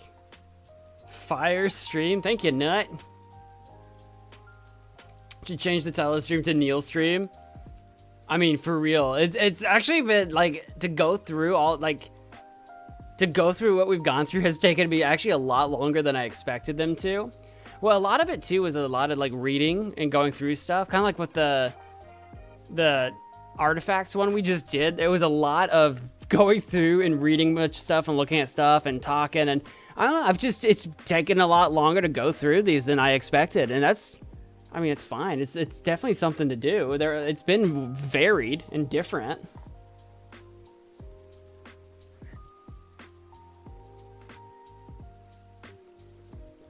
A lot of different things. The good news is, if you are not a big fan of the Neil.fun stuff, we're almost done with them forever.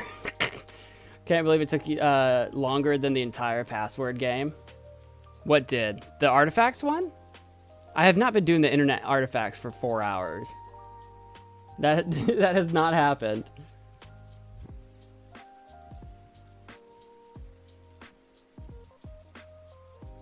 No, this Neil Fun thing. Well, yeah, because we're doing a bunch of things. I can't believe how long the password game by itself took. But now we're in Infinite Craft, which in theory can go on infinitely, I guess. What am I looking at? What is this? Infinite Craft. Drag elements to craft water, fire, wind, earth. Can I combine all 4 of them and make the avatar? Fire and water make steam. Wind and steam make cloud. Earth and cloud make rain. I now have rain. Rain, rain, rain, rain. How about rain and earth? Do I make plants or something? I do make plants! What if I set them on fire? Do I get ash? I get smoke! If I get smoke and wind, what happens? Cloud again. I think we've already seen cloud. What if we get cloud and earth? Do we get like atmosphere? No, that's rain. What if we combine rain and steam? Oh, that's cloud again. That makes sense. How about cloud? No. What if we had rain and plant? We got a flower. And what if I do cloud and flower? Rainbow. Can I set a rainbow on fire? No, it's rain again. Rain and flower makes pollen. Oh, we're creating the universe now. We're creating the universe. We got pollen. What else can we combine with pollen? What about pollen and wind? Allergies? And how about allergies and smoke? Sneeze! And sneeze and earth. Dust. Dust sneeze. Sneeze dust. How about dust and water? Can I make like a mud? I've got a mud. Water and water. Oh, can you double up? I guess that makes sense. Water and water makes lake. Oh, what about fire and fire? Volcano. Wind and wind. Tornado. Earth and earth. Mountain. Mud and mud. Clay. Clay and clay. Brick. Brick and brick. Wall. Wall and wall. Wall and wall and wall and wall. Wall and, what about lake and lake? Ocean. Ocean and ocean. Sea. Sea and sea. Oh, okay, that goes back and forth. What about mountain and mountain? Mountain range. Okay, checks out. And then it just kind of alternates. How about tornado and tornado? Tornado and tornado. Hurricane. You'd think that would be like tornado and water. How about volcano? Oh, tsunami! Tsunami's a thing. Okay, how about volcano? Volcano and volcano make mountain. Oh, I can make lava. Lava and lava. Back to volcano. Volcano and lava. Eruption. Some of these things seem to give you like a different outcome, which is kind of weird. How about lava and mountain range? I'm sure that's volcano and tsunami. Earthquake. Earthquake and wall. Crack. Did we make crack? Crack and ocean. Whale. We've got a whale crack. Lake and earth. Let's see here. Lake and earth. Swamp. Get out of my swamp. How do I make an ogre? How about swamp and mud? That's a quagmire. How about swamp and we need to somehow invent like a person. Swamp allergy. That's sneeze again. Quagmire. Yeah. Quagmire has a couple definitions. There's one of them. How about, quagmire whale? No, it's still a quagmire. Sneeze? still a quagmire. How about quagmire and fire? Volcano. Volcano and wind. Eruption. Eruption and wind. Volcano again. How about eruption and... Can we get, like... I'm trying to figure out, like, apocalypse. Eruption tornado. No, that's volcano again. Rain and cloud. Didn't I do something similar to that earlier? Where rain and cloud itself. Yeah, okay, we got to rainbow on that one. Rainbow and volcano. Unicorn! Ah, what's that do? Where is the banana costume? Hey, Rain, welcome to the stream. It's not in yet. No banana costume yet. The banana costume will come with the Fortnite stream, though. And as you can see, I'm not exactly playing Fortnite. But it's on its way. We've got the rain. We've got the. You'll see that schedule. We've got the banana costume. We got shark costume. We got so much. I got so much stuff. You guys hit me with all the milestones so quick. Like I wasn't prepared for the veracity that you hit me with those milestones, but they are absolutely on their way. Today is the 12-hour stream though. Is it possible to make MagicManMo? I doubt it. I doubt it very much. But we do have a unicorn, rainbow and mud. What's rainbow and mud do? I got a pig. What about pig and unicorn? Bacon! I don't know if that makes sense, but bacon! What about bacon and swamp? Now it's back to pig.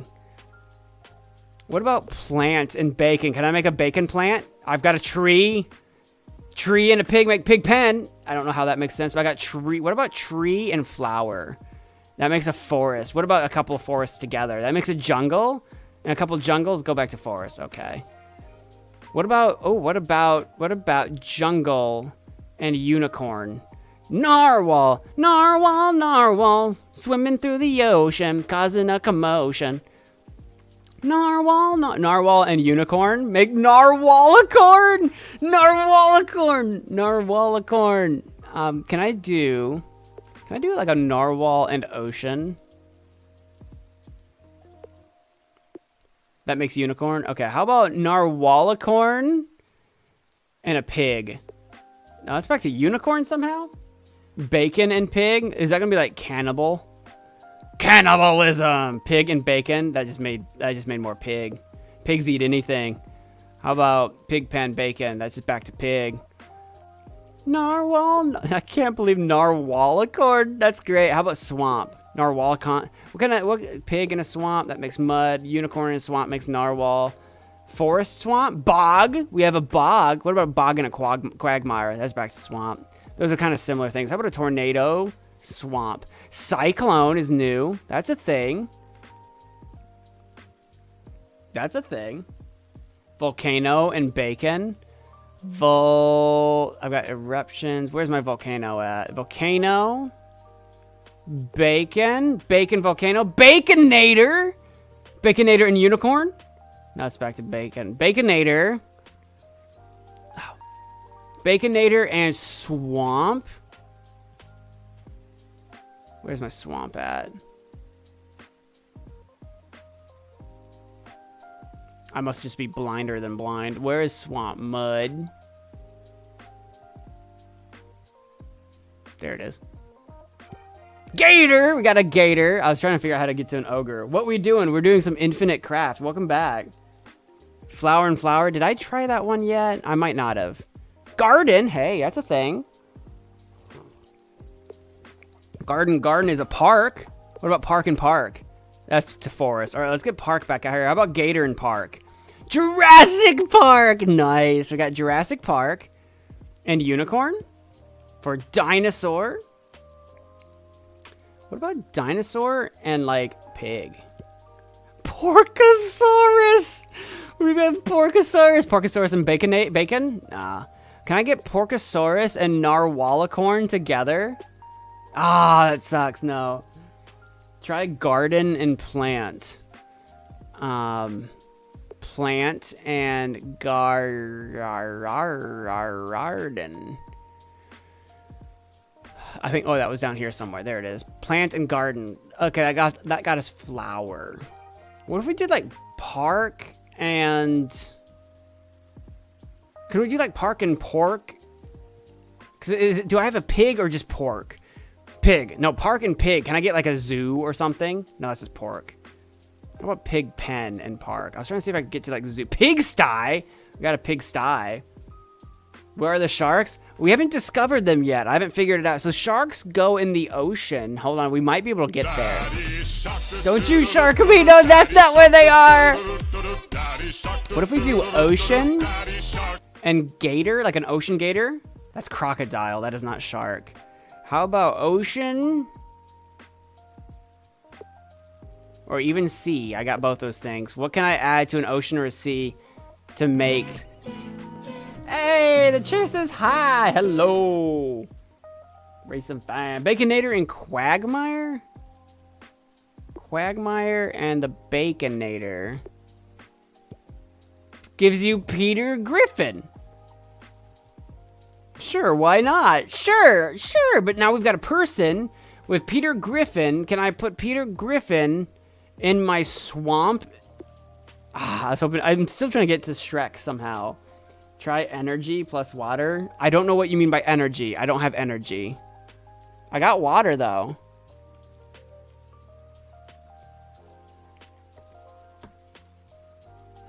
You can't just Google, what can I combine? Because you have to look at what I actually have.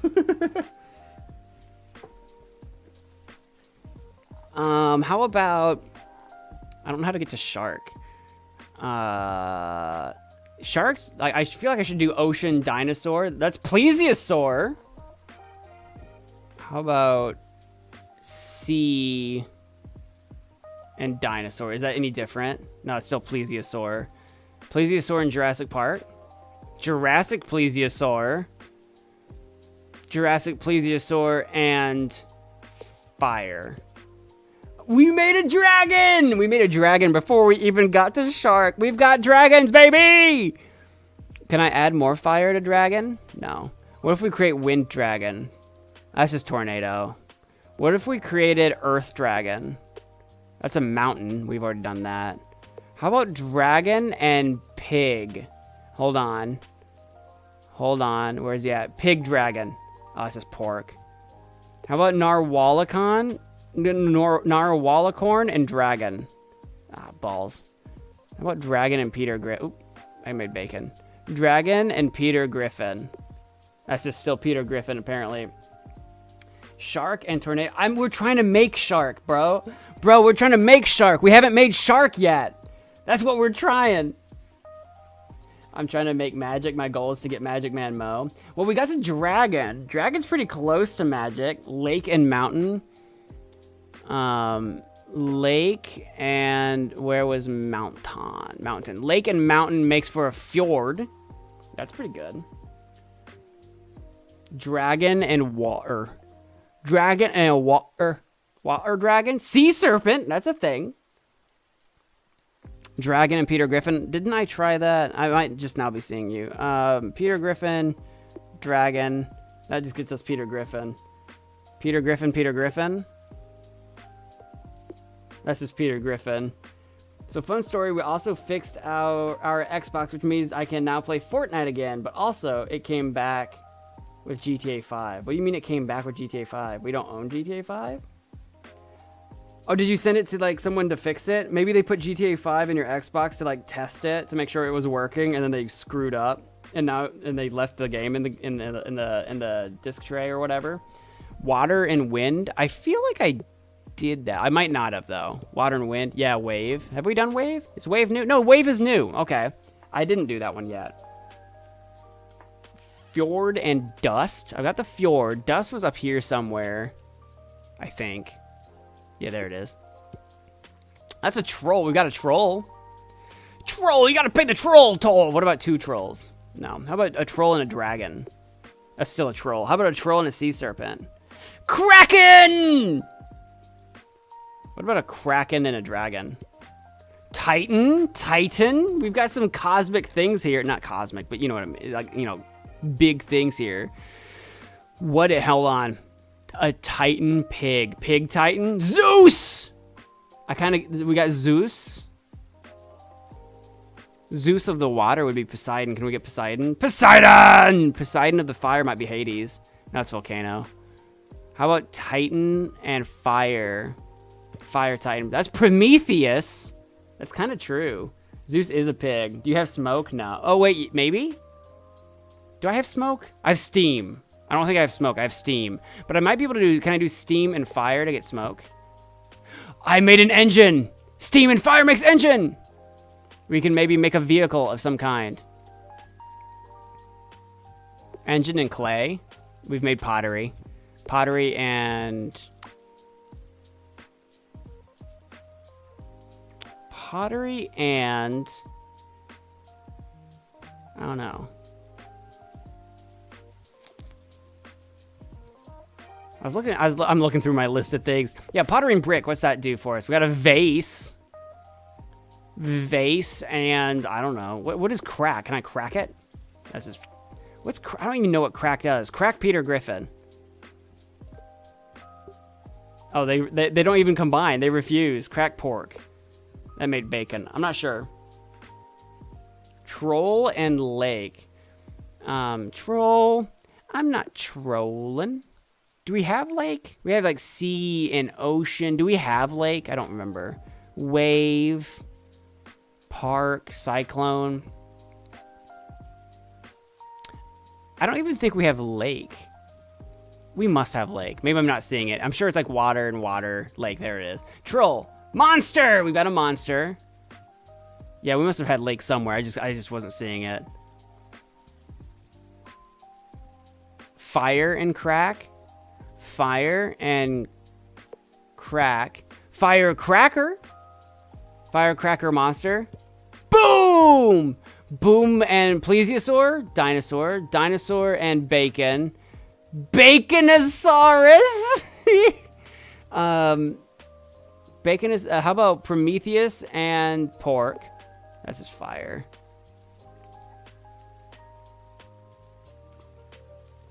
What do these lines lead to? Do the lines point to things that we've connected? Or do they just come to the closest thing? Like Baconosaurus and Tornado. Baconado. We made a Baconado. And a pottery? No. Bacon and forest? Pig. Pig and flower? Piggy bank. Piggy bank and wave. Tsunami. Tsunami and unicorn. Narwhal. Narwhal, cyclone, unicorn. Unicorn mountain. Pegasus.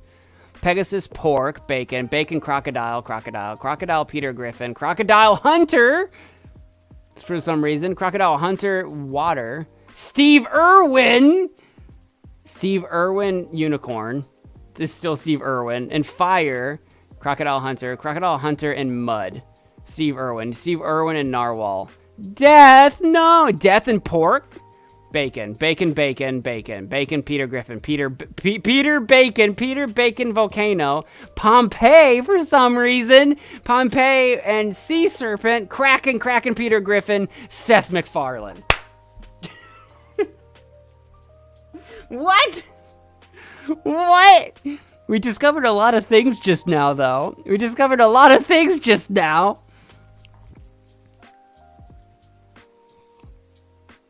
He died to a stingray. And yet we still haven't found stingray or shark. Insanely. Can I go Ocean Titan? Does that just give me Poseidon again? It does. I might have already tried that. I don't remember. What about Poseidon and Death? Death, Poseidon. There's Hades. What if we combine Hades and Seth MacFarlane? And you get Family Guy. There it is. Family Guy. When all you see is violence and movies and sex on TV.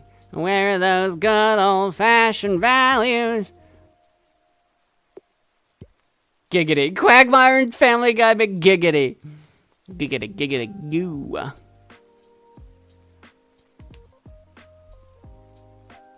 I want my shark. I do too. I can't figure out how to get there. Fire and wind. I'm going to tell you step by step how to make magic. I think we did fire and wind. Well, maybe not. Fire and wind. I feel like we did. Oh, there's smoke. Okay, no. We must not. We must have done fire and water to get steam. Oh, no. Here's my smoke. We do have smoke. Oh, we did have smoke. I'm just blind. Peter! That was a terrible impression, but don't worry about it. Monster and troll. Monster and troll. Monster and troll makes ogre. Ogre and swamp. Hang on, hold on. Ogre and swamp. Loch Ness Monster? Swamp, and I'm gonna try it again. Swamp and ogre, try again. Not Loch Ness Monster. Not Loch Ness Monster. How about Loch Ness Monster, but of the ocean? That's Nessie, apparently. How about, what if we smoke, what if we giggity Nessie? A giggity Nessie! Giggity Nessie Loch Ness Monster. That's just Nessie again. How about Bog Nessie? That's Loch Ness Monster. Gotcha. Onions have layers! I hope your save file is still on too, Derek. I hope you didn't lose that. Play peek again. Fish and fish for shark. I don't think we ever got fish. I have to start searching. Fish. No, we never got to fish. That's the issue. We never got to fish. Ogre and plant. Let me give that a shot real quick. We'll have to figure out how to get to fish. Ogre. Plant. Why is that Shrek but not swamp? What if I combine Shrek with swamp? What if we combine those? That's just back to ogre. Boo. Okay, how do we get fish? Can I do like, maybe like water and ocean? Hey, we found fish! Fish and fish. Shark, we found shark. Doopy doopa doopa doopy, shoopa doop boopa doop. Yeah, why those two make Shrek? I don't know. Plant and wind. I'm gonna do shark. Hang on, can I do shark and shark? Shark on shark, make whale. Daddy shark, daddy shark, and do I firecracker the whale? Explosion! No, why did I do that? Explosion and smoke.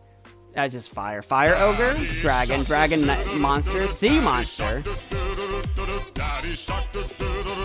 Daddy shark. We need a baby to sacrifice to make baby shark. Yeah, we haven't figured out how to get to like just like a person.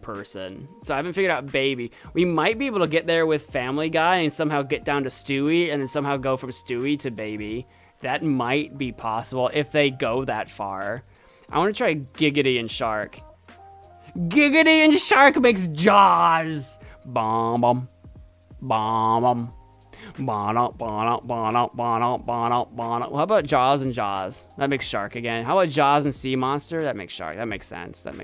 How about Shark and Shark? Make whale, and how about Piggy Bank? Whale and Piggy Bank somehow makes Moby Dick. Okay. Probably because, you know, Moby Dick made a lot of money. Moby Dick and Pegasus. Moby Pegasus! Steve Irwin and Moby Pegasus. That's back to Moby Dick. I want Moby Pegasus. You get out. Peter and Fire. Listen, I am on a thing right now. Let's see here. Fire and Peter. Boom. Peter. Fire and Peter Griffin makes Peter Griffin. Peter.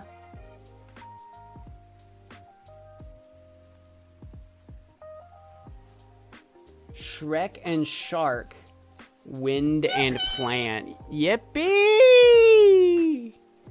Whippy! Do we have wind? There it is. Wind and plant. Is that how to get to like seeds, maybe? Dandelion, hey, that's a thing. And then Shrek Shark? Shrek and Shark? What's Shrek Shark? That's just Shark. How about Dandelion? Dandelion Shark. No, that's Dandelion again. Dandelion Moby Dick. That's whale. Dandelion Jaws. Lion for some reason. Lion Peter Griffin. Lion-O? Sure. Lion-O. Lion-O and whale. Lion-O and Moby Pegasus. No, it refuses. And Dandelion? No, it's still Lion-O. Lion-O eats everything. How about... Can I get to Pegasus and Zeus? And can I get Hercules?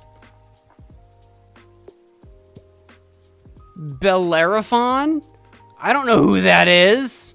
What's a Bellerophon?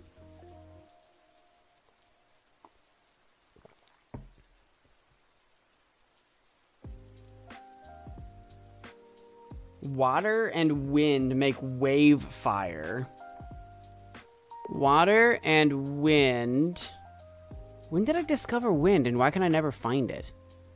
Dust. I know we have it. Maybe the symbol looks different. I just keep looking right past it. Wind. Oh yeah, it looks like this thing. Water and wind equals wave.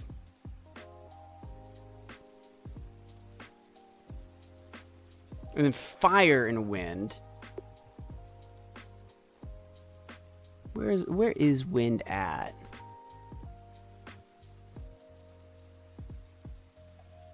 Oh, it's right the frick here. Why am I the blindest person of the universe? And that creates the smoke, which we've done smoke. Earth and wave. Earth and wave is sand.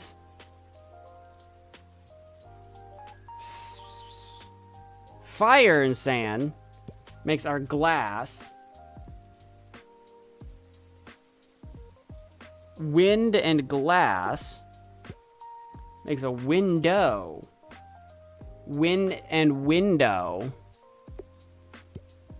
makes a curtain. Smoke and curtain equals magic.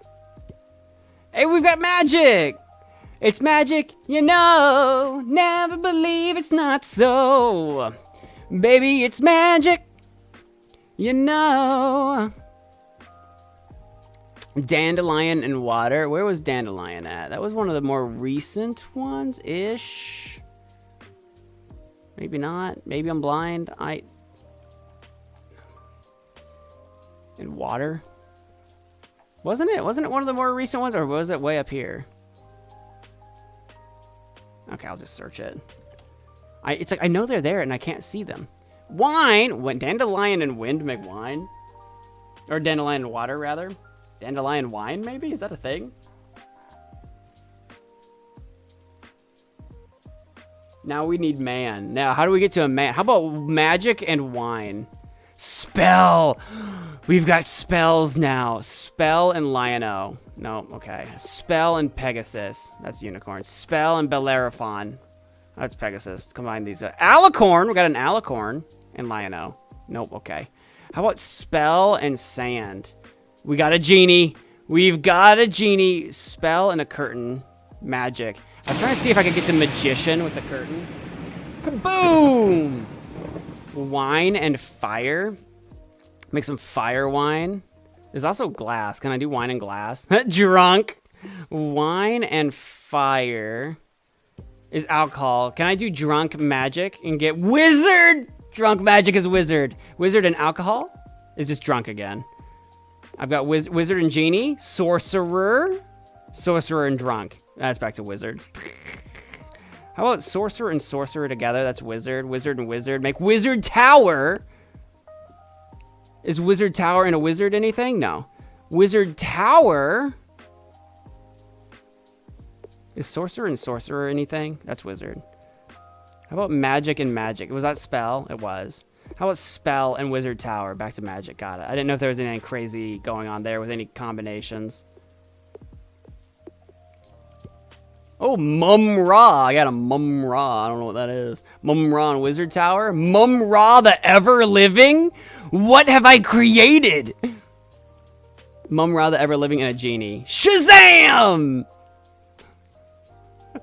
You got Shazam for some reason. Alcohol and alcohol. I was on my own tirade there for a second. That's how we got to beer. Or that's how to get to beer. Beer and mountain. Or is that how we get a dwarf? Mountain. There it is. Beer and mountain. Oktoberfest. I was expecting dwarf. Can I do... Hang on. Where's mountain? Can I do mountain and maybe magic? Or even spell or something? Magic. Mountain, magic. Oh, that's volcano. Maybe spell? Maybe. Spell, mountain. That's volcano again. We got Oktoberfest, though, which is pretty fun. We need planet. Hype Pookie. Psycho, welcome to the stream. Dandelion and plant. I got plant and dandelion is somewhere in here.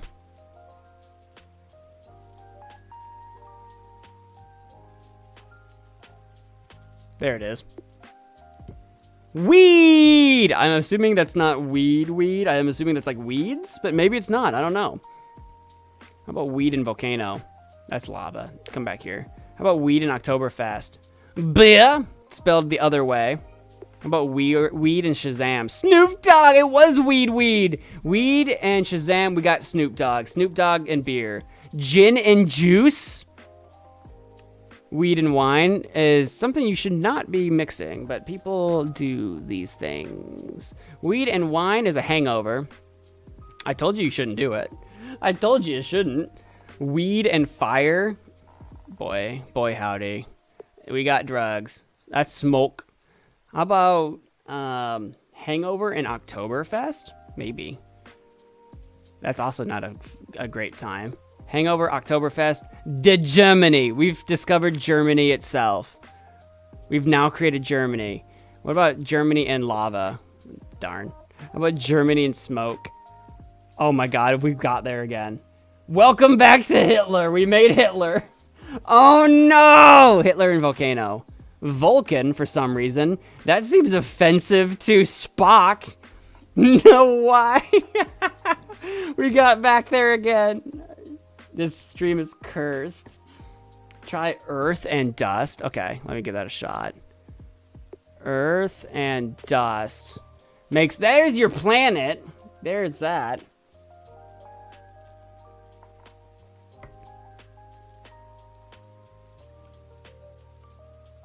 Stop trying to make Mo do drugs. We're not doing drugs, we're making drugs. We gotta cook. We gotta cook, Jesse. Dust and fire. Fire and dust makes ash. That's how we get to ash. Okay. And we've got planet. Can we do like Vulcan planet? Star Trek, there it is. So how about ash and gin and juice? That's back to Snoop Dogg. I don't know what it's Ash and Star Trek. There's Spock specifically for some reason. Spock and Snoop Dogg is Snoop Dogg. Snoop Dogg and volcano, lava. Lava and planet somehow makes Earth. We found Earth. Which we started with anyway. We're gonna work our way back to Hitler on accident, probably. Mo's Walter White. Ash and wine? Was Ash again? Oh no, Ash was down here. Oh. Try to make weight for tons. Then Ashton. Oh, Ash and then ton. Is our stream still live? Did you guys lose me? I'm getting an error. I think we're still good. I think we're still here. Stream is dying for you. It's probably dying for everyone. I just got an error.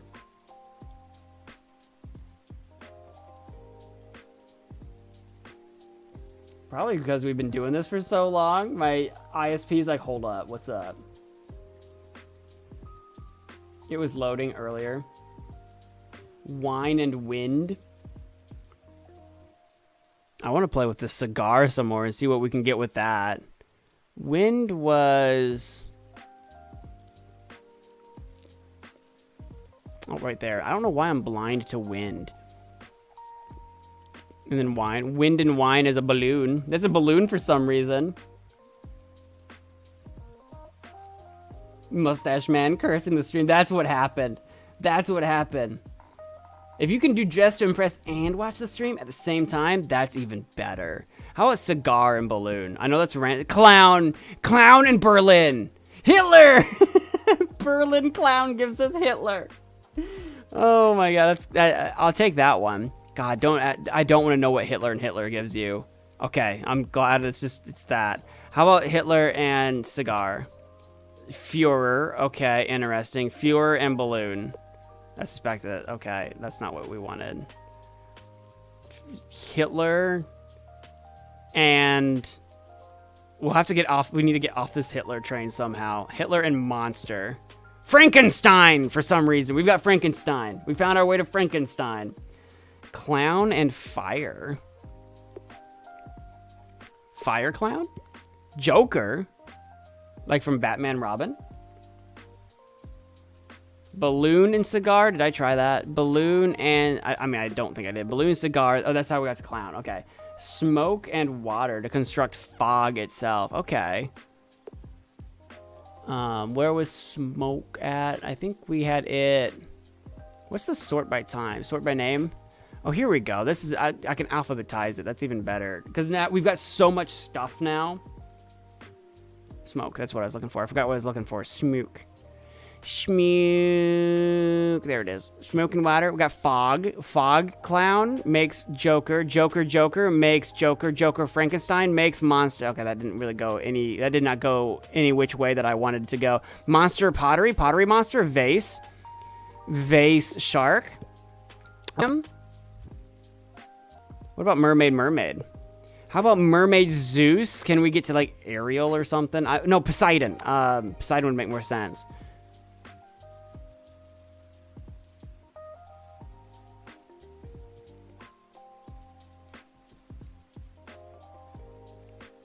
There it is. I don't know my alphabet. Ah, we got to Ariel. I knew we could.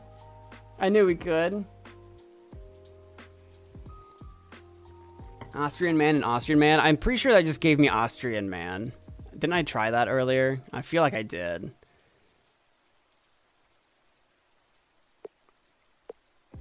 Yeah, that just gave me Austrian man. Combine planet and fog to make the world Venus.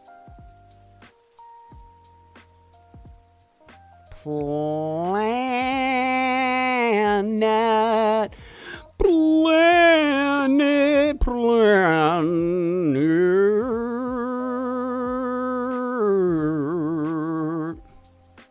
Fog, there we go.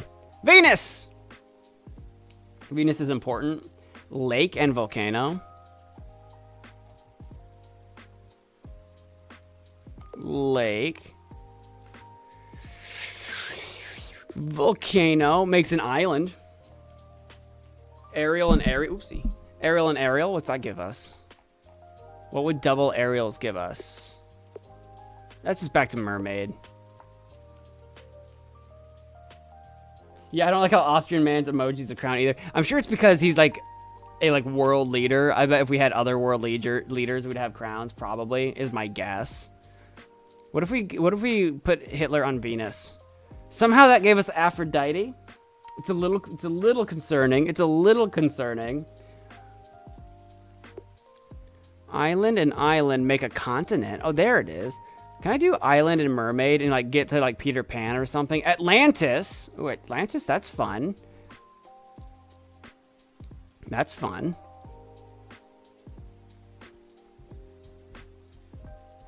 Now Venus plus mud. I got rid of my Venus. I gotta find it again. Venus. Venus. Venus. Venus? There it is. Mud and Venus make Adam?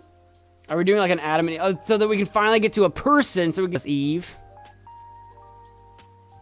Oh, I went back to the top and then I'm in alphabetical. I'm dumb. That gave us man. I guess Adam and like a bone. Like a rib bone would be like Eve. Continent and mountain. We got continent.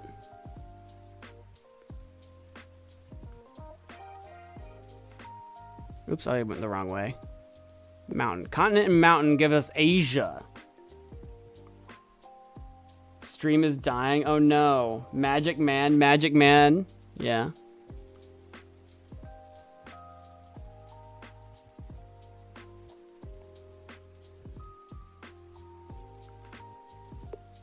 Magic and man. And I assume combining them won't do much of anything.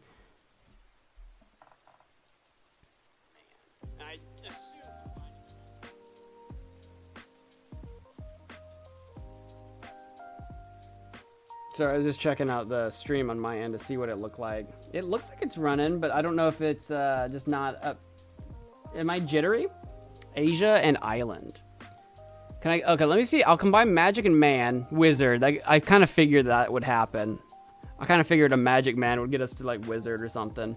Asia and island. I've got Asia. I got island. What do those do? That's Japan. Asian island, Japan. Japan and Atlantis.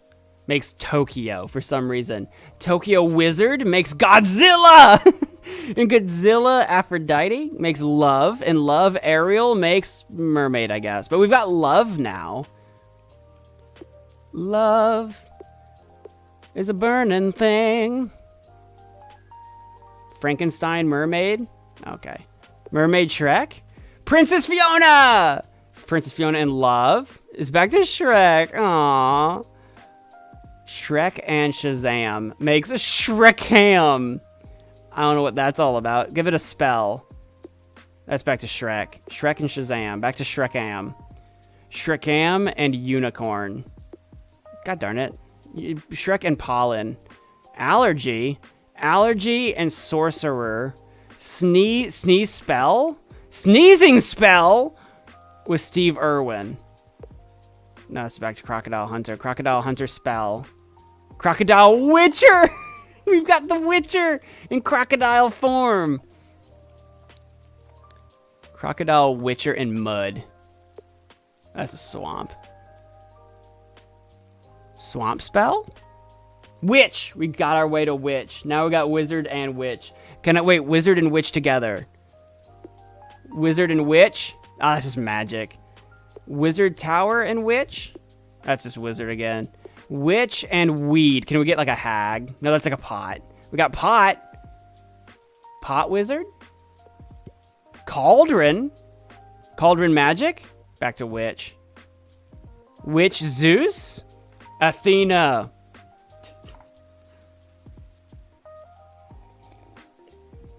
Sorry, I'm just kind of doing... I was doing my own thing. Athena Titan? That's back to Zeus. Zeus Tokyo? Godzilla.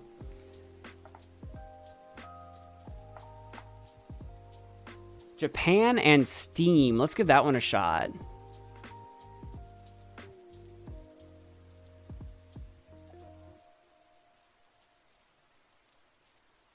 Steam.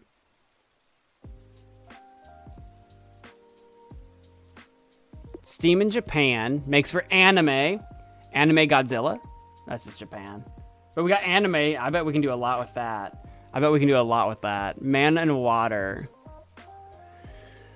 Man and Water. Man and Water. Waterman. Fisherman. You got a fisherman. Man and Man.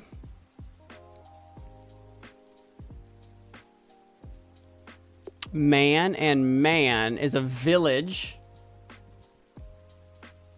Anime Joker. I bet Village and Village do a thing while I'm thinking about it. Village and Village makes a town. Town and Town makes a city. City. And City make a metropolis. And a metropolis and a metropolis make a megalopolis. And a megalopolis and a megalopolis. Okay, still a megalopolis. How about Megalopolis, Japan? Tokyo Fisherman? Godzilla again. Kraken! Cthulhu! We got the Cthulhu. Anime and Joker. Can I do Anime Cthulhu? Tentacle? Oh god, what have I done? That makes sense. Joker. Anime Joker is JoJo. JoJo Tentacle? Okay. JoJo Jaws. JoJo Hitler. Bunker. Don't know why. Shark Bunker? Submarine Tentacle? Kraken. Back. JoJo in Japan. JoJo Japan. JoJo's Bizarre Adventure. Yeah.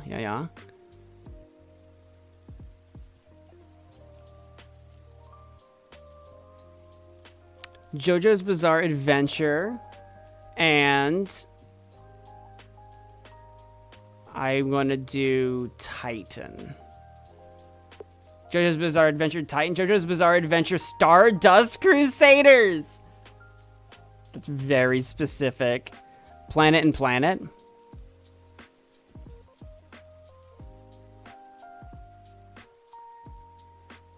Planet makes a star. And I'm sure star and star we can make like a constellation or something. Galaxy. And Galaxy could be like, there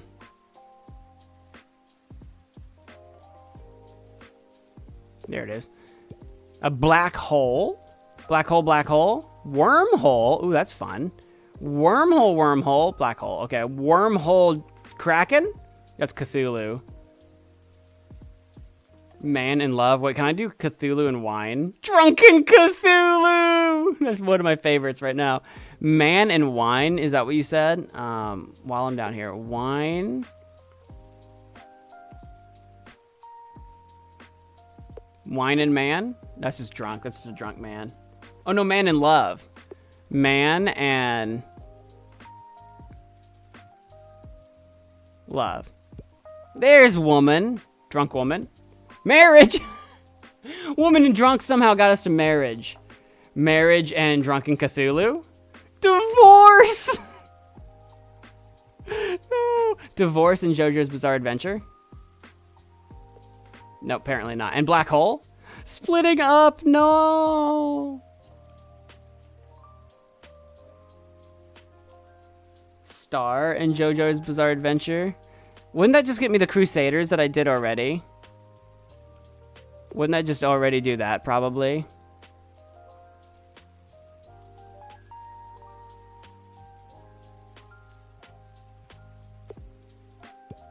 Yeah, that's the Stardust Crusaders. But it's weird because it doesn't say JoJo's Bizarre Adventures Stardust Crusaders. That's kind of weird. That's kind of weird. Fjord and Continent.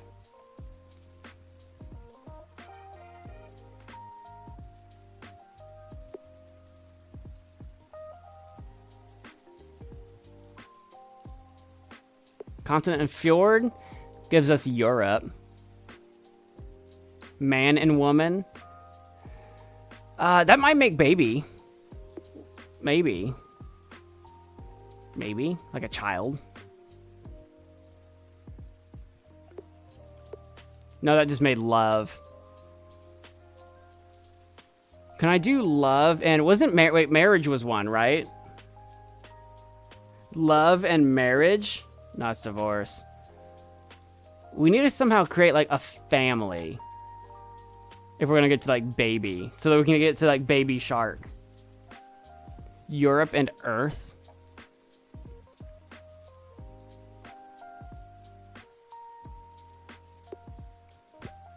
That just gave us France for some reason. How about France and Earth? Hey, that's Paris. Paris and divorce. Hilton? Hilton and the Stardust Crusaders. Nope. Oh, wait. Dio! We got to Dio! It is I, Dio! What if we split up with Dio? No. What if we have a Dio fish? That's Poseidon. France and Stardust Crusaders.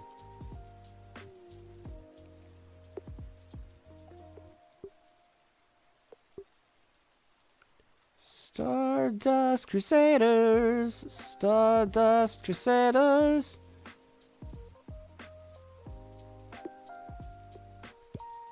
Jean-Pierre Polnareff.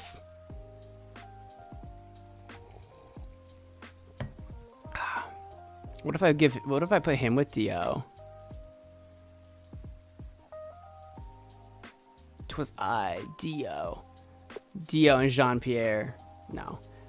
Did I add Dio back in? I think I might have. But it was I, Dio! Jean-Pierre and an Australian man. Well, that just gave us Adolf Hitler. That just gave us the full name. That gave us the full name. What if we do Adolf Hitler in anime? Oh. What do you mean no? I did literally what you asked me. What do you mean no? You can't just shout no. Clay. Adolf Hitler and Clay. Hey, we made a Golem. Golem and Poseidon. That's just Atlantis. Atlantis and Stardust Crusaders? No. I don't know what to do with these two. What if I combine them together? No. Hi. I don't want that pumpkin guy. Try to make Mo Willems American writer and animator.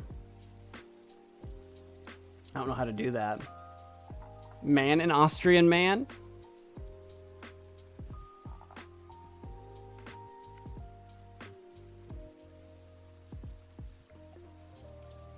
Man Are you guys saying Austrian man because it just occurred to me that you're probably not allowed to say Hitler?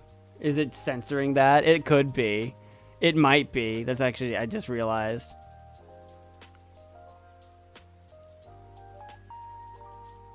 There he is. That's how you get to Nazi. That's how you get there, and then Nazi Atlantis? No. Did it censor? No, I see it. I was wondering. Say hi to you? I've said hi to you already, remember? Remember? You went to go play some Dress to Impress? I couldn't remember the name of the game. I couldn't remember. I could not remember what it was. How about Atlantis and Hades? Oh yeah, we were in Poseidon, Hurricane, and Mountain. That's Island. Island and Nazi. That's Atlantis again. Atlantis and Piggy Bank. Money! Money, money, money, money. Money, money. Raining money? Wait, rain money? Money, rain. Rich. It's raining money. We're rich. And I'm sure like rich man and rich woman give us things. I bet you. Rich man. No, really? That doesn't do anything? I'm actually surprised. Rich woman? Gold digger? God, that's rude. Gold digger and man? Marriage. Of course. Of course. How about JoJo's and a unicorn? No? What can I combine Stardust Crusaders with? Sea serpent? Sea monster. Sand. Oops. Mermaid? I'm not sure. Sea monster, mermaid? Siren! Hey, we found a siren. Siren and marriage. Oh, this is divorce. Divorce and unicorn? Unicorn.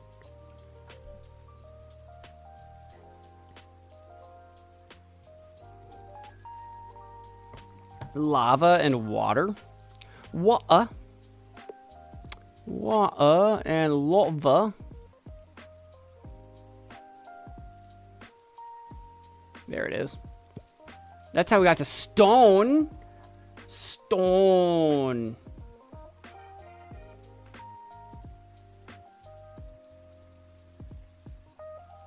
JoJo Siwa. How about stone and unicorn? Got a gargoyle. That's pretty cool. Lake and stone. I'll have to go find my stone again. I already used up. I had an idea and I went for it. Lake and stone. Lake stone. Stone lake lighthouse. We've got ourselves a lighthouse. Can I do like lighthouse and like Kraken? And will that give us something? Or even Nessie, but...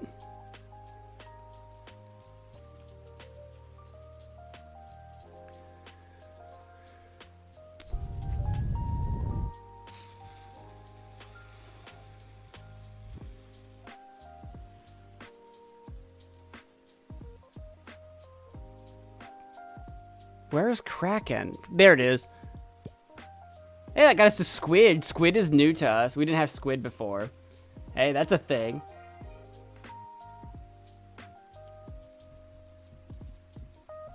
Stone and stone.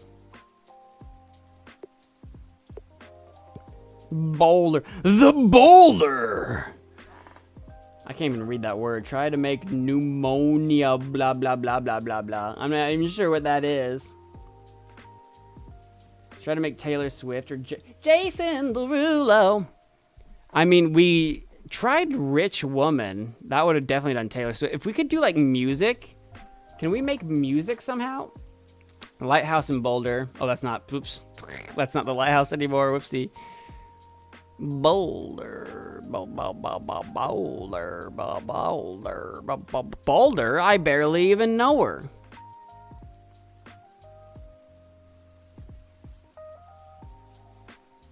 Lighthouse. It's the Statue of Liberty. Weed and man. I'm sure that just gives us Snoop Dogg, and we've done Snoop Dogg. Snoop Doggy Dogg. If I had to guess, what's weed and woman do? Wife. Okay. Weed. Weed and man makes stoner, actually. Stoner wife? Baked. Baked Kraken? Cake? Cake and gargoyle? No, darn. But we had cake. Cake and woman? Bride. Cake and Statue of Liberty? Lady Liberty? Cake and Snoop Dogg? Pot. Cake and JoJo's? Darn. Cake and cake? Birthday cake? Birthday cake bride? Wedding? Wedding Lady Liberty? Bride again. Bride gargoyle? Gargoyle. Gargoyle pot? Gargoyle. Gargoyle this? Dang. Cigar? Cigar gargoyle? Statue? Hey, we kind of worked our way back around to it. Statue of Liberty and water. I'll try that. Dust and plant. Oh, where were we? Imagine cake and steak. I don't have a steak. I don't have a steak though. I don't have a stick. Statue of Liberty and water.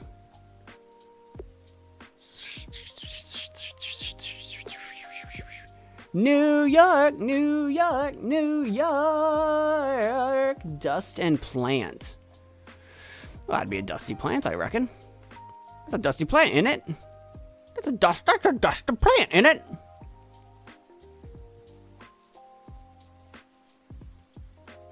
Plant, dust and plant. That's pollen. Oh, we've done that one actually.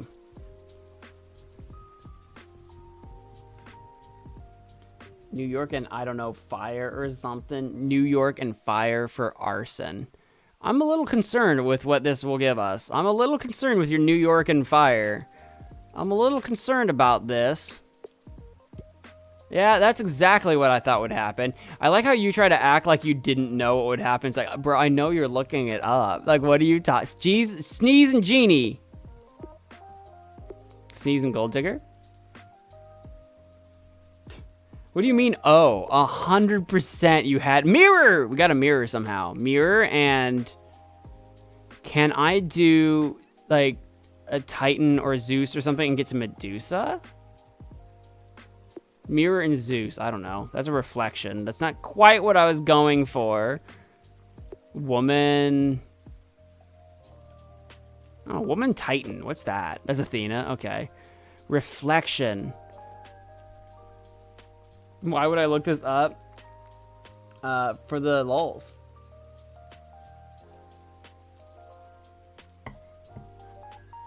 How would you? It's all AI. Well, clearly, I'm sure like these things all, because they all like combine into the same stuff. Stoner and Stoner gets a Boulder. Boulder and Reflection. Moon. Hey, we got a moon. Moon and Athena. Athena moon makes us Artemis. I'm pretty sure it's not entirely, like, I don't think it's like, if it's AI, it's not random AI. Like, it's the same stuff makes the same stuff. It's not doing random stuff. You know what I mean? Coconut? I don't have a coconut, though. Fly Red, welcome to the stream!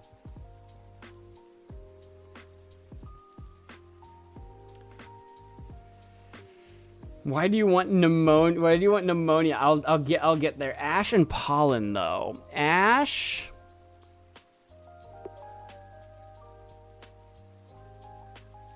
And pollen. It would literally be easier if I typed it. I'm just too lazy. Ash and pollen make for coughing. Coughing and water makes for lung.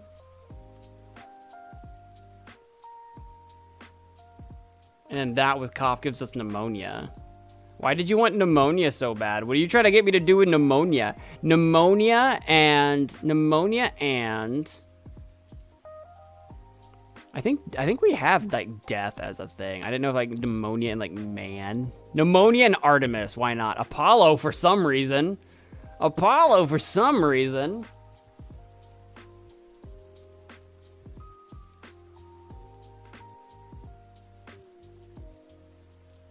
Pneumonia ultra microscopic silicovolcanoconiosis. I don't know. Cough and pneumonia makes that. What even is that, though? Like, what is that? It's just a really long word to me. You seem very excited for me to do this, but I don't know what it is.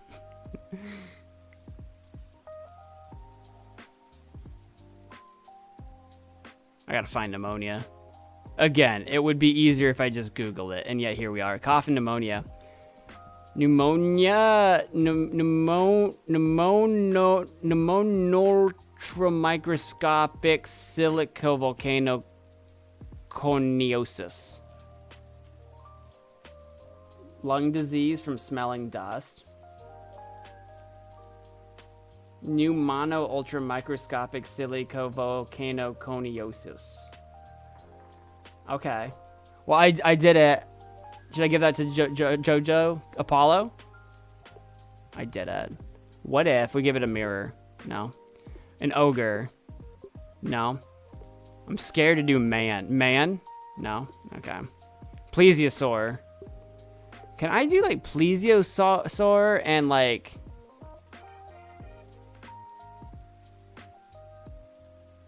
Can I do... Hold on, I changed my mind. Can I do...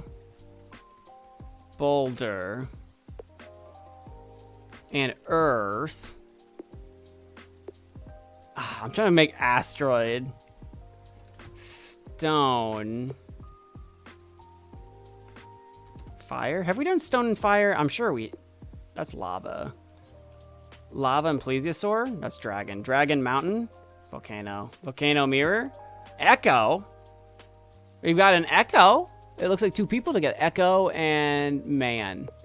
No, Echo and ogre. Echo and Apollo. Echo and pneumonia. Echo and Jojo. I got Echo.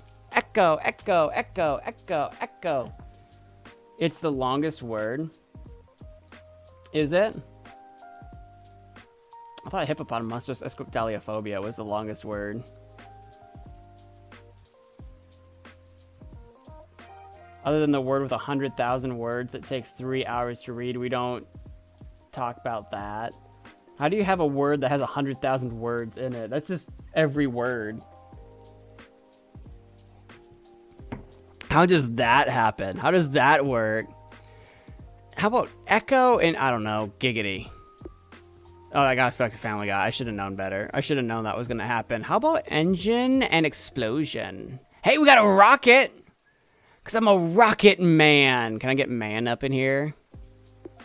Rocket man. Astronaut. Astronaut. That's certainly a thing.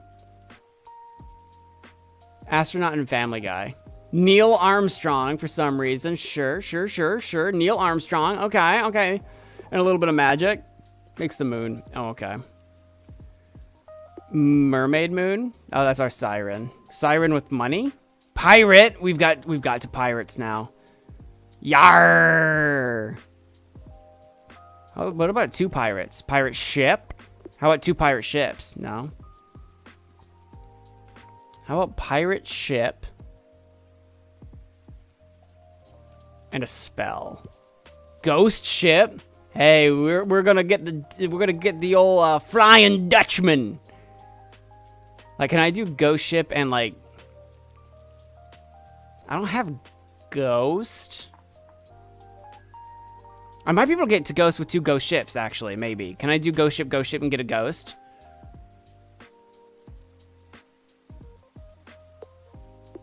No.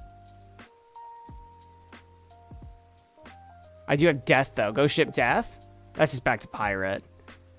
What about death and man, actually? Can I get to ghost, death and man? That's skeleton. That's very close.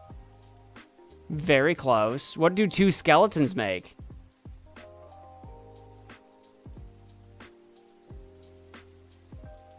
There he is. That's a skull. Two skulls. Back to skeleton. Fire and glass. Psycho, you did it? What did you do? What have you done? Fire and glass. That's a lens. We're gonna research how to make MagicManMo. I don't think we're gonna ever make MagicManMo. I don't think they know what a MagicManMo is. Lens and pirate. That's a captain. Captain Skeleton? Skeleton? Oh, okay. Can I do...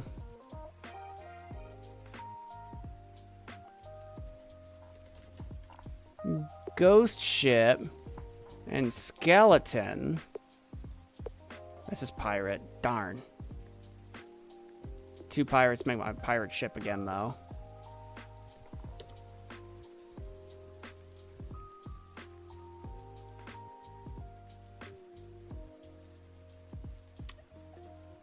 I don't know if it's just me, but the video of the stream, wait, what? It is possible to make MagicManMo, it's just no one has ever done it. No, I don't know what mewing is. It's some kind of jaw thing, but I've never looked it up and I have no idea what it is.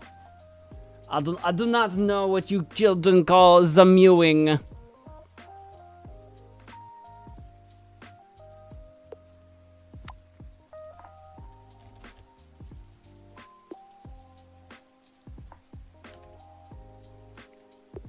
Magic Man.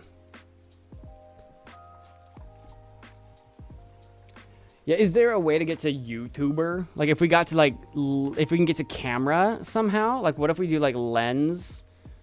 I don't have, like, battery or something. Like, or plastic or metal. I've got engine. What's the engine with lens? What's that do for us? That got us to telescope. Not quite what I was looking for. What's a telescope magic? Or a telescope man is an astronomer. Astronomer magic? Wizard.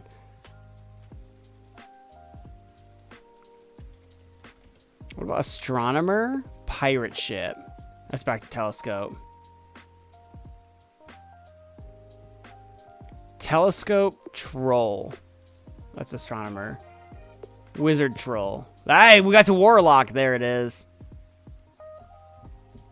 It makes your jawline better. I mean, that's what I've heard, but I don't know what it is. I do not know. Warlock Shrek? Donkey! Donkey astronomer? A very specific kind of astronomer. That is so funny. Okay.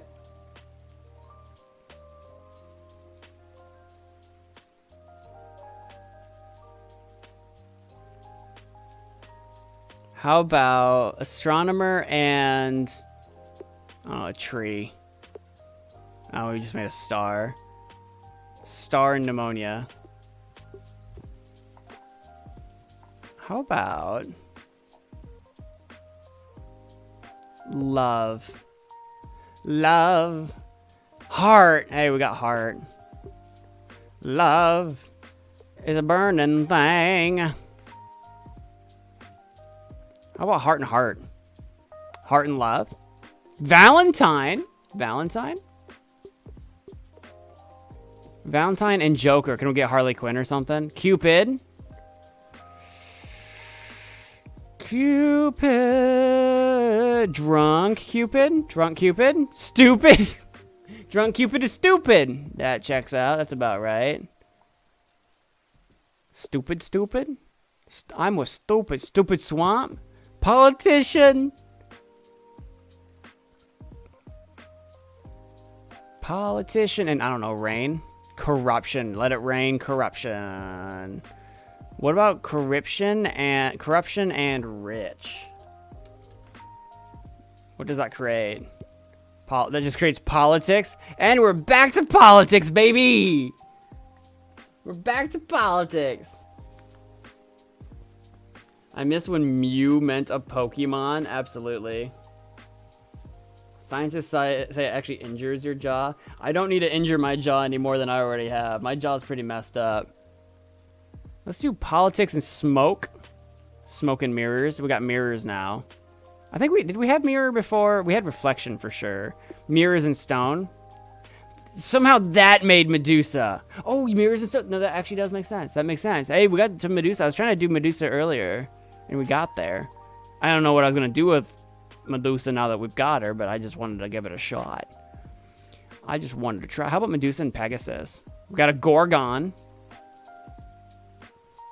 A Gorgon Nazi. Medusa. Medusa Narwhal. Unicorn. Darn.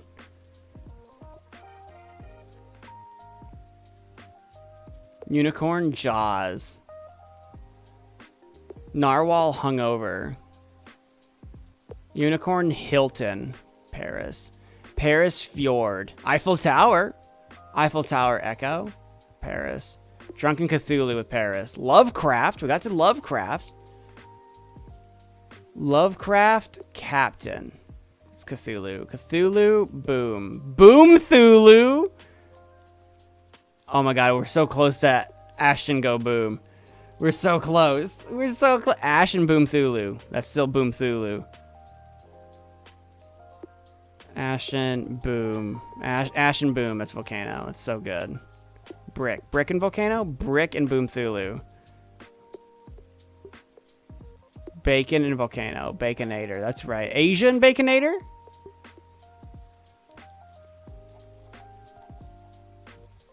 A Baconator through a wormhole.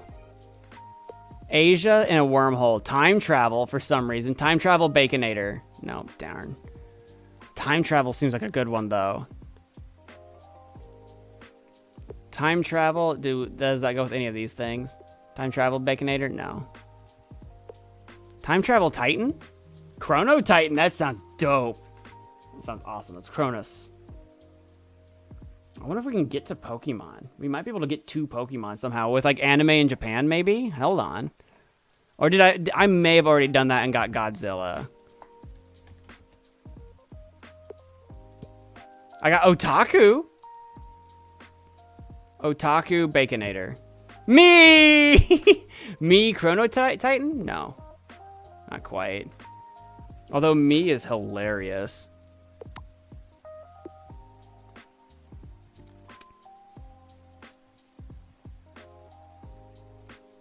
What if we do, wait, Magic Me? Magic and Me. That's just Wizard. Wizard Chrono Titan? Chrono Wizard. We got a Chrono Wizard. I love that. Try to make internet. It's very important. I haven't figured out how yet. I don't really have anything good for like technology. I've got like lens and I've got like people.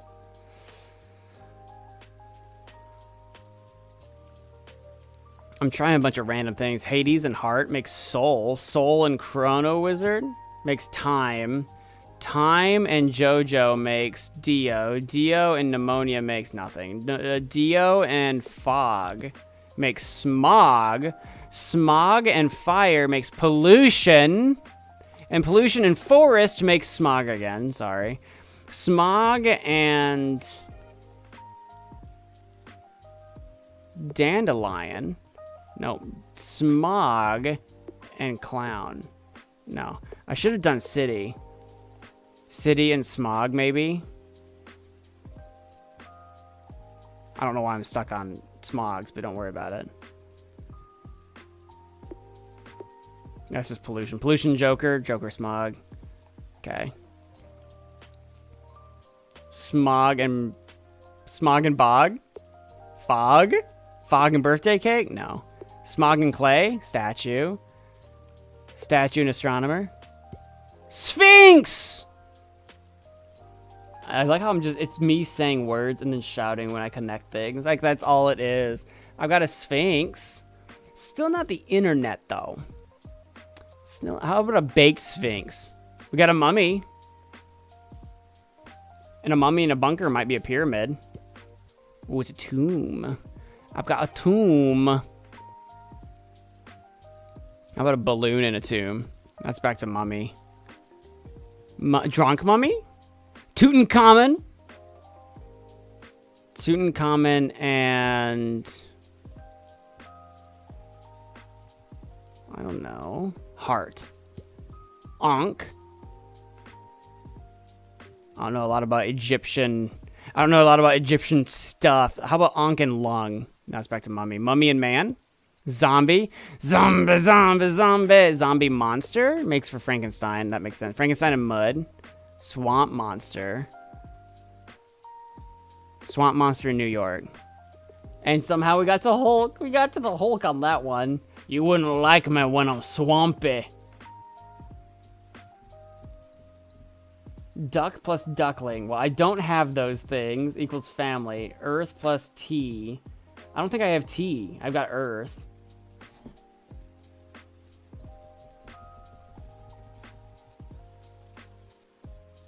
Mud plus water equals swamp. But I have swamp. Dust plus plant is pollen. I have pollen. Glass and wave is something. Lens. Okay, I have lens. Earth and family. And I can't do family. I don't have ducks. Swamp and teapot is witch. I already have witch, though. Ash and pollen is cough. Lens and swamp is microscope. I have those. Wait, I have those, though. I have lens and I have lens and, swamp.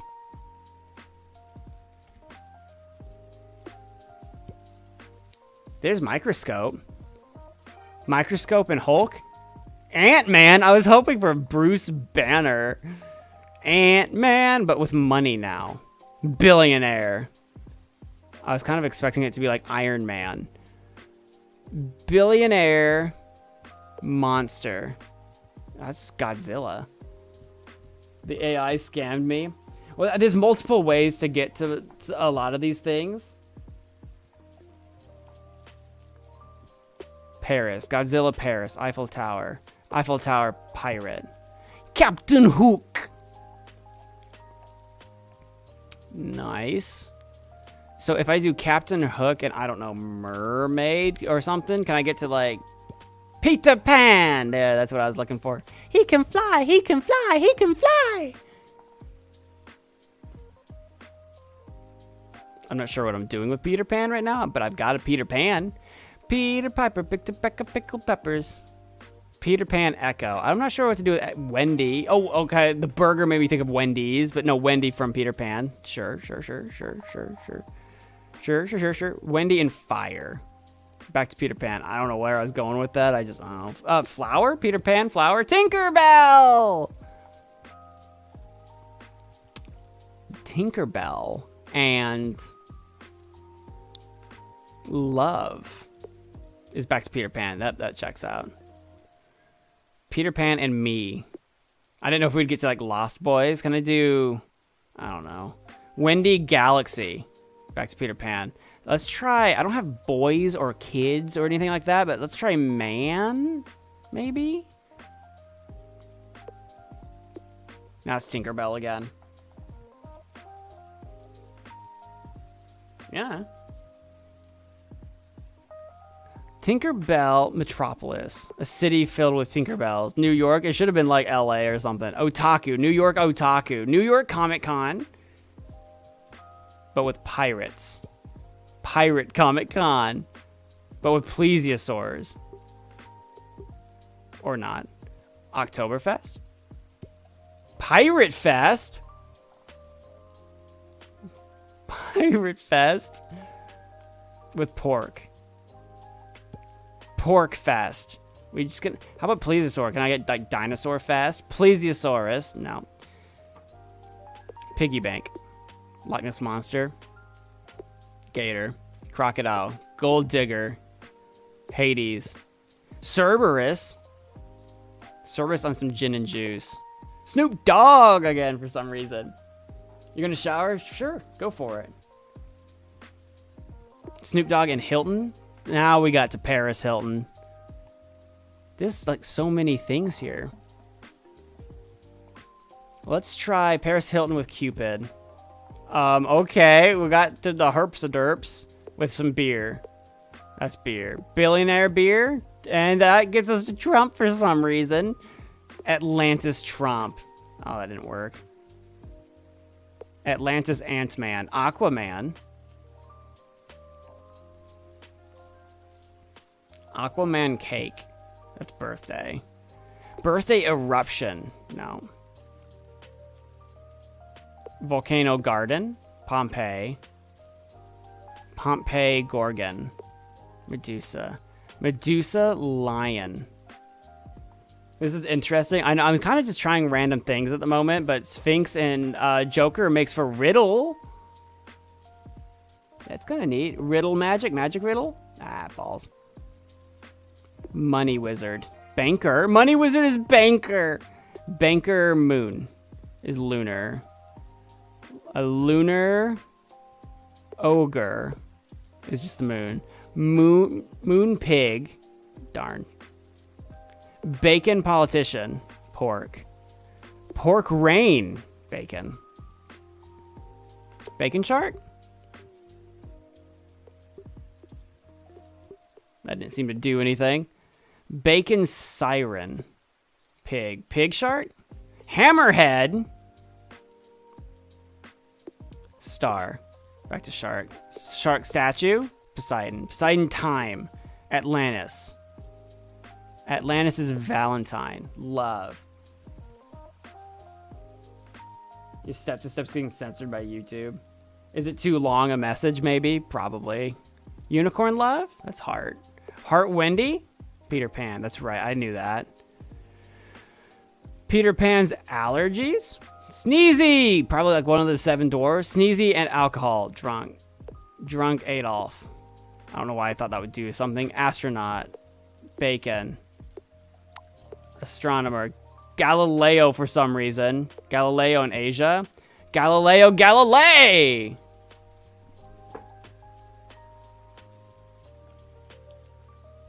Engine plus engine is rocket. Do I have rocket yet? I already have rocket. Train plus rocket, but I don't have a train. Bullet train. Rocket plus rocket. Rocket and rocket equals satellite. I can do that. I haven't done that yet. And satellite and train equals the internet, or bullet train does, but I don't have that. Can I do like satellite and microscope? That's just telescope. Telescope and Galileo, that's astronomy.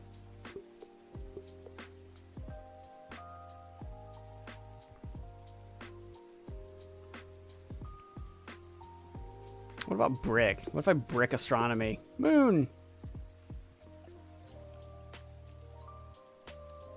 What about... I'm gonna get a couple satellites. What about 2 satellites? No, that's just the moon again. How about 2 moons?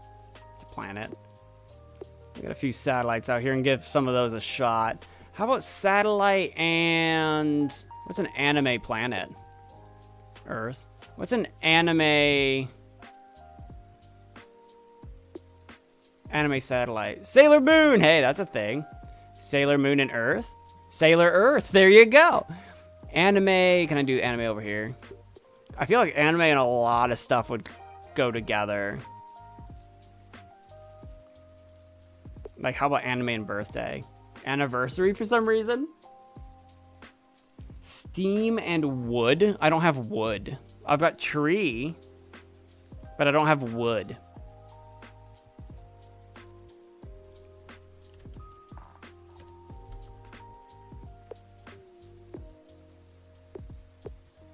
Oops, I didn't mean to do that. Hey, we got treasure. Treasure, that is what you are. Comic treasure and anniversary. Wedding. Okay, I didn't know if that would give me like ring. So we can do like tree and like, how would I get wood out of tree? You would think like with an axe or something, but I don't even have that. What's like earth tree do? That's just forest. How about forest wedding? Guess not. Forest satellite? Google! We didn't get to the internet, but we got to Google. Hilariously.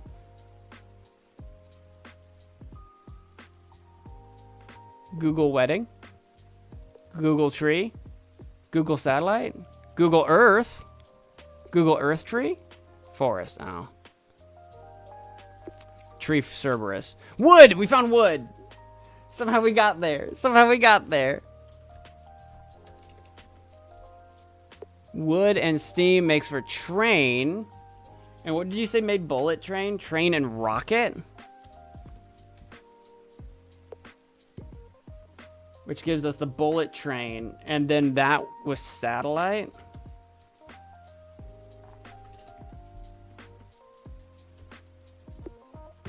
There's the internet.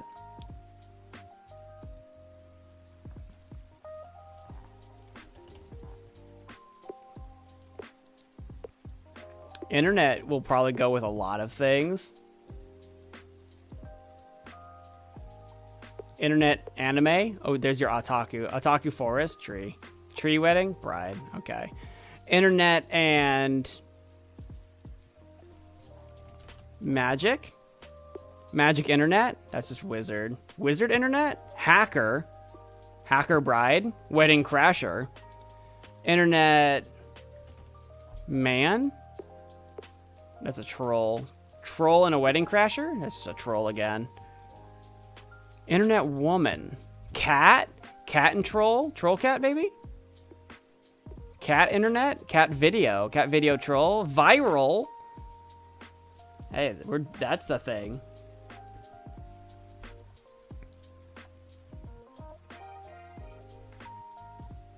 And I'm sure viral Earth is not good. Meme. There we go. Can I do internet meme? This is viral again.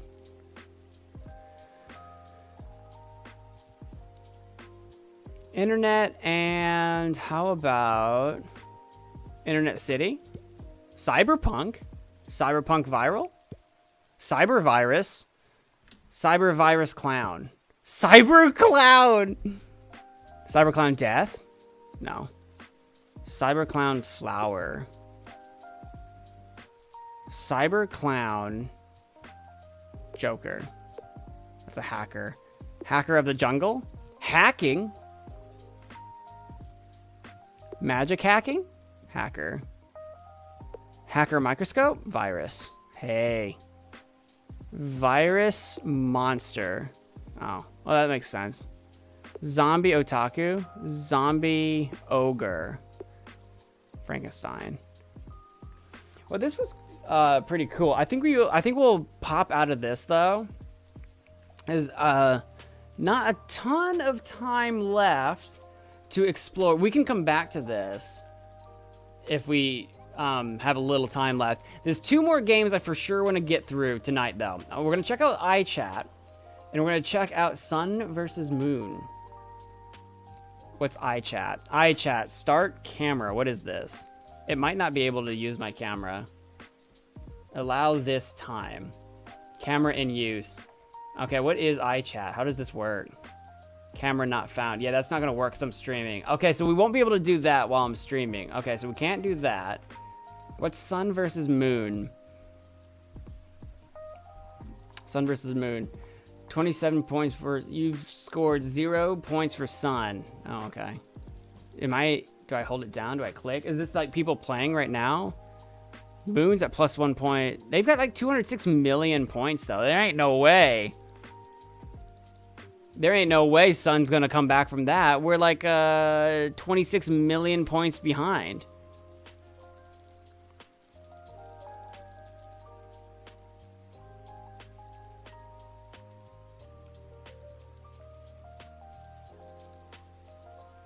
Like, why is it over here? Why does it look like Sun is winning?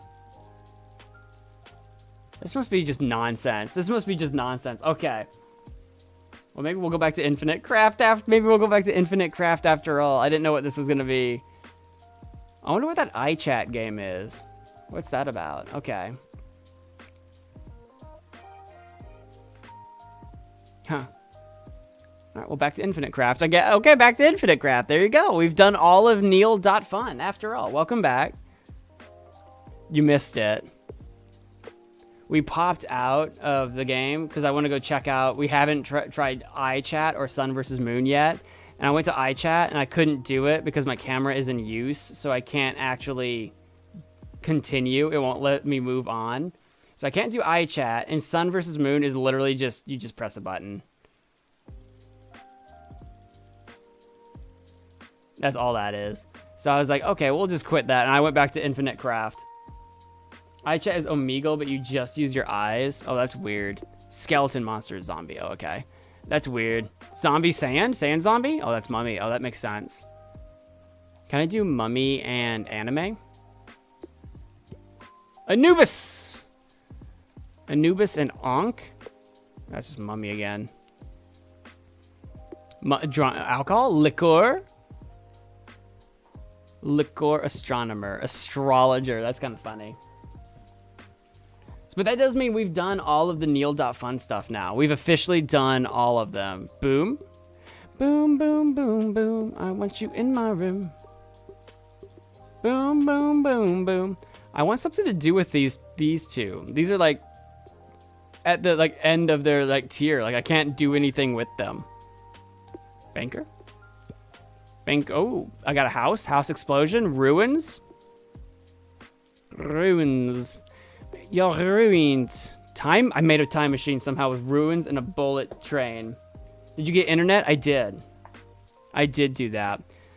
I wonder if a time machine and internet can do something.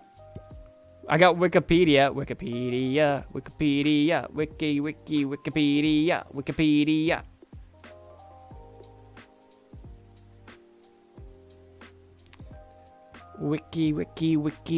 Wiki Earth. Knowledge. It's pretty cool. Knowledge. With all this tremendous knowledge. Magic. Oh, that just goes to wizard. Balls. Mum-Ra. Mum-Ra. I'm still not sure what a Mum-Ra really is. Mum-Ra, the ever-living otaku. Pirate. Mum-Ra, the ever-living can be one of these, maybe? Mum-Ra, the ever-living is splitting up. Nope. Spock? Mum-Spock? Yeah, we can get to Mum-Spock. Mum-Spock and Squid. Mum-Squid. Can I just keep doing mum things? How about Mum-Shark? Mum-Shark. Mum-Valentine? No, still Mum-Shark. Mum-Trump? Mum-Tutankhamun? Mum-Shark, come on? Really? What the frick is that? Mum-Sharkahamon. Wikipedia. Nope. Wizard Tower. Stone plus steam to make a geyser. I wonder why stone would make a geyser. I've got the geyser. I've got the geyser. How about time with Mum Shark? No. How about time with the geyser? Old Faithful. Nice. Old Faithful and some more time. That goes back to geyser. Geyser Titan. That's a volcano. That's boring. We've got two kinds of geysers here. I don't know if it makes a difference. Can I combine them? Okay. Internet and geyser.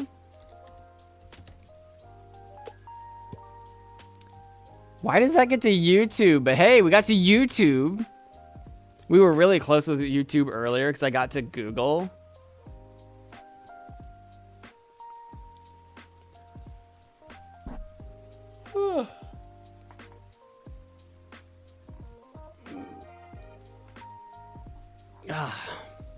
Let's do YouTube a few times here because I bet we can combine that with a few things.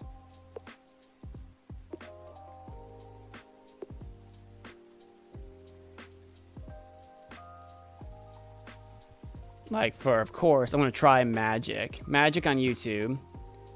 That got us PewDiePie. PewDiePie. I kind of assume YouTube and Man will do the same thing. Oh, that's Vlogger. A YouTube man is a vlogger. How about Vlogger and PewDiePie? That's just back to YouTube.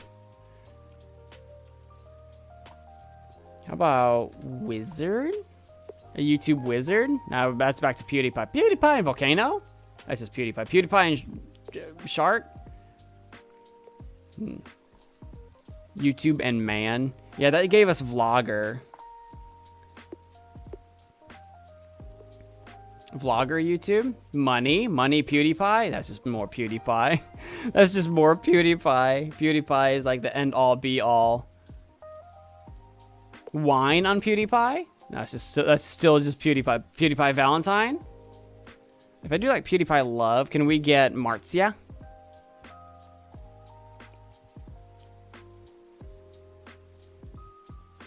There it is. Love. We can! We got to Marzia. Anime YouTube? Oh, no anime YouTube? Really?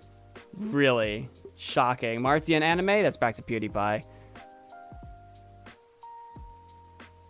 How about YouTube Banker? Bitcoin? Bitcoin PewDiePie? PewDieCoin! Got to a PewDieCoin. Amazing. PewDieCoin, PewDieCoin. Oh, PewDieCoin. Ba-dum bum bum. Ba-dum bum bum. YouTube Bunker? Darn. Bunker PewDiePie? PewDieCoin, rather?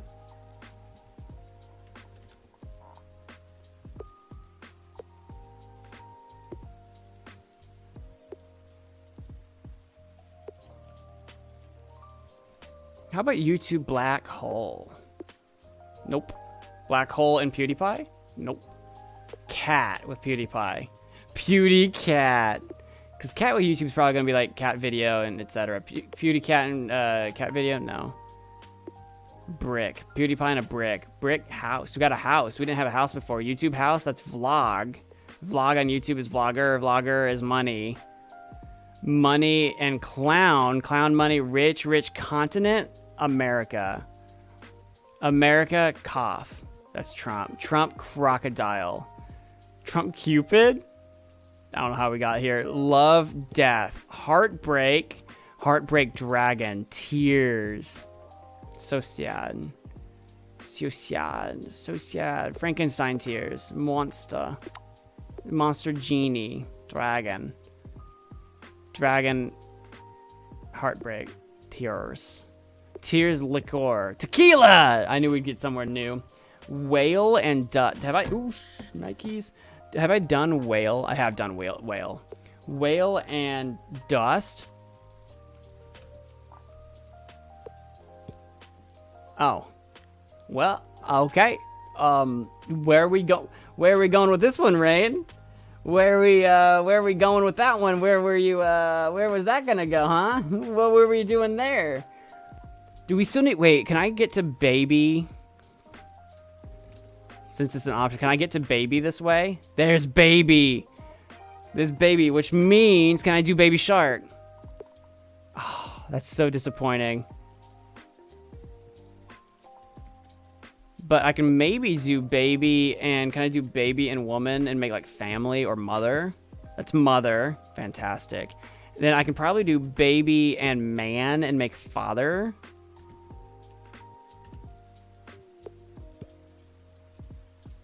For some reason that's son. Can I do son and mother? There's family. Family shark. That's just Jaws. How about family and man? Is that going to just give me Family Guy or can I get father or dad? There's father. And then can I do shark and get daddy shark? Do.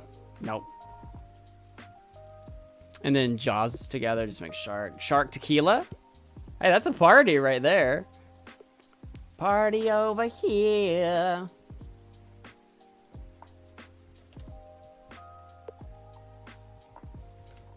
Sperm dust baby. Oh, well, we already figured out baby. I already did that. Baby and YouTube. That's YouTuber. Do baby and YouTube. I got a YouTuber. That's interesting. YouTuber. With magic. Magic YouTuber. That's PewDiePie again. PewDiePie party. Pewdie party. That's hilarious. That's fun. Maybe we can get a couple different YouTubers showing up. There's no way I'm showing up. I'm not famous enough for this, but can I get an anime YouTuber? PewDiePie is really not an anime YouTuber. Can I get a...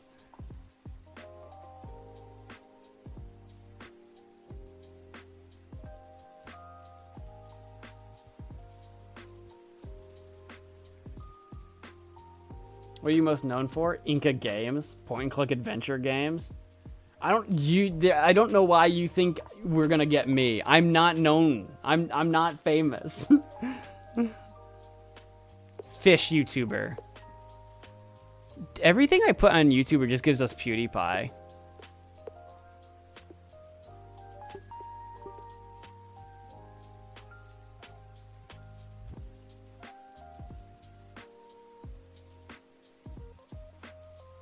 Internet and YouTuber? Does that do? That's just more PewDiePie. It's all PewDiePie. It's all PewDiePie. Lava YouTuber. I don't know, it's worth a shot. Volcano PewDiePie? Somehow that's still PewDiePie. Everyone is an Infinite Craft. Also, you have 6K subs. That's not a lot in terms of a lot of people knowing me. It's a lot of people for, like, an average, like, person on the street to be known or whatever. On the internet, it's not known enough to usually be included in stuff. How about Lens YouTuber? That's just vlogger. Vlogger Lion. Lionel? Lionel hacking. Hacking PewDiePie. PewDieHack. PewDieHack, PewDieParty? PewDiePie. Lionel Hart. Richie.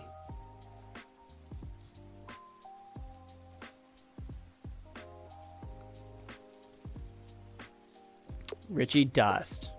I don't know why. Richie Death? No. YouTuber, I don't want to do YouTuber Death. Grim and Richie. Grim's a good one to get. Drunk YouTuber. Alcoholic Richie? Ah. Crack. I don't know what to do with Richie. Cat. Boom. Richie Rich. There we go. Now we're at something. Infinite Craft is an AI, but I don't know how it works though, because it's not random. Because if it was random, like it was making it up every time, then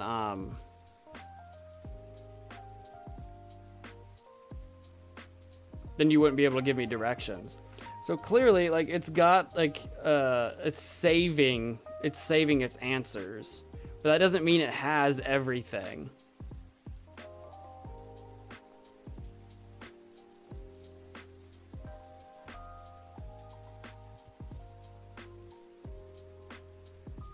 Oh, there's a dark mode. That's kind of fun. Alright, I can clear. I can delete things. Okay. Is dark mode better? What if I do a cigar chrono wizard? No. Chrono wizard clown. I got a jester. That's kind of fun. Cthulhu jester. Cthulhu cauldron. Elder sign. Elder sign brick. Hey, what's up? Daddy shark, do do do do do do, daddy shark.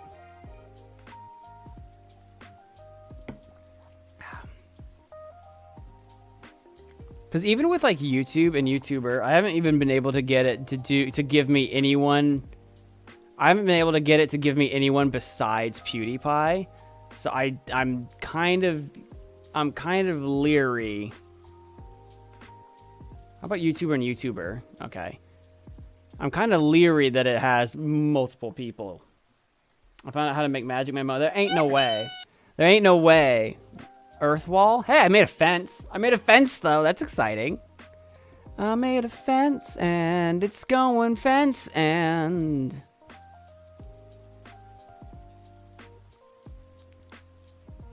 Oh, FG. I wish I knew my alphabet without having to, like, sing a song in my head. Fences together make a wall. That's lame. Fence YouTuber? It's just PewDiePie again. PewDiePie wall. It's just PewDiePie again. It's just always PewDiePie. Wait, really? I don't think so. Rain seems excited, but I don't see how it's gonna work. I don't know what I would be famous for in an AI's standards. Oh, I made Markiplier finally. I finally made someone not PewDiePie. Shark and YouTuber made Markiplier. How about Markiplier and PewDiePie? Markiplier? Good lord. But it requires hacking. I'm good at hacking. What do you mean it requires hacking? What do you mean? What are you talking about? What does that mean? Marky and Genie. Markiplier. Markiplier and...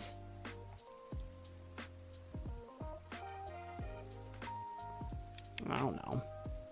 An Astrometer. That's just Markiplier. Markiplier and the Baconator. Baconaplier? Baconaplier. Markiplier and Markiplier?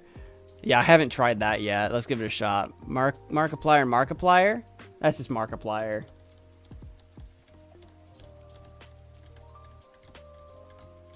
Right, click on the page and click inspect. What are we inspecting?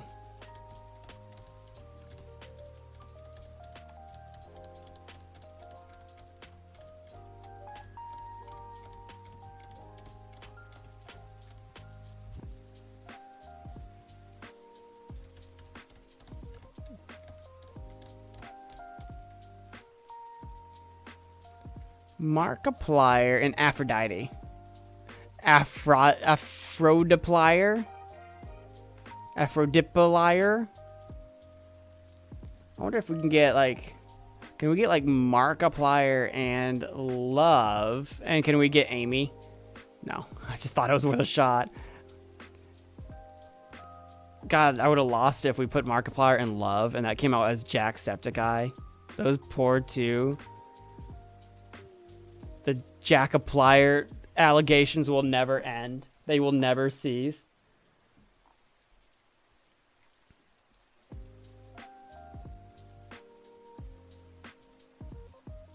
Click application on Chrome and storage in Firefox. I'm not on Firefox. There's your first problem. Oh no, click application on Chrome and it's called storage in Firefox. Okay, no, I didn't understand what you were trying to... I did not understand what you were trying to tell me. I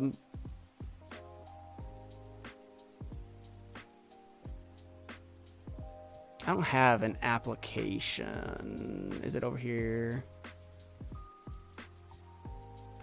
Oh, there it is. What are you trying to get? What are you trying to get me to do exactly?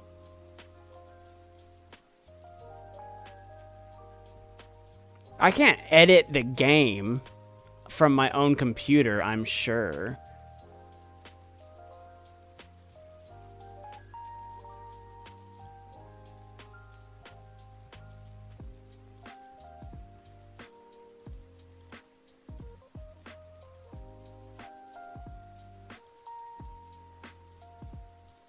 And click on it. Click on what? I'm already here. Click on what? Markiplier? Click on, I'm in app. I clicked it. What do you mean? No manifest. What are you having me do?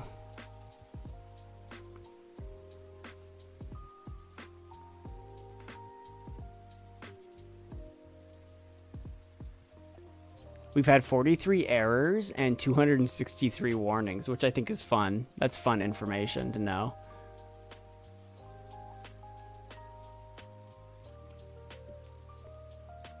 Can I do Markiplier and Boom? Boomaplier. How about Markiplier and... I don't have like Thief or something. I was trying to be like, can I get Heist with Markiplier? We can do like Astronomy first. I don't have something that's just space, but we can do like Astronomy.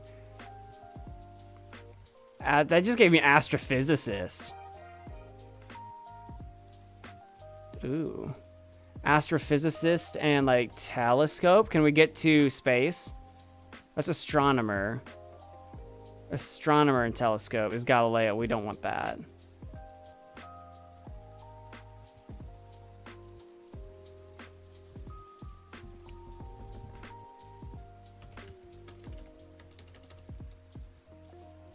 Suman, are you heading out? Well, thanks for hanging out with us. Don't you shark me before you go. How dare you? How could you? The betrayal.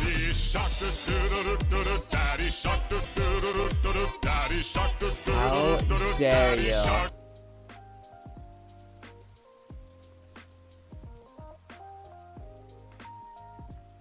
Find Neil Fun in local storage tab. Then what?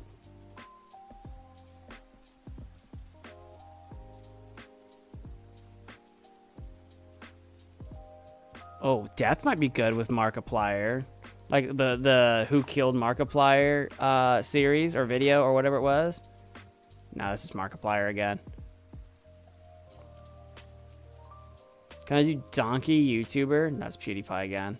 PewDiePie and Markiplier? Markiplier. Oh, that's right. We already did that. Cause what got me to Markiplier again? I think it was Shark. Or something. Island YouTuber. Darn. PewDieBacon. We got PewDieBacon. Galileo.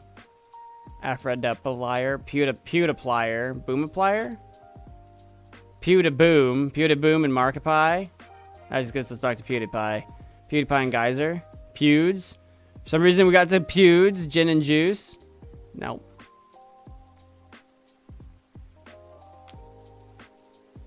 Copy and paste the key into the text. Okay. And there's the data of all your data in Infinite Craft. Copy paste into the key into a text file. But like I can't edit it that way. Like I can edit my text file, but I can't edit the application, can I? To see how it's formatted. This sounds like way too much work to get me into here. This sounds like way too much work for me. This seems like this feels like PewDieGorgon. This seems like too much work for me. Gator YouTuber? Darn. This seems like far too much work. I'm trying to see if I can get... So we've gotten to Markiplier. We've gotten to PewDiePie. Who else can... Oopsie. Oh, that's fine. Who else can we get, though?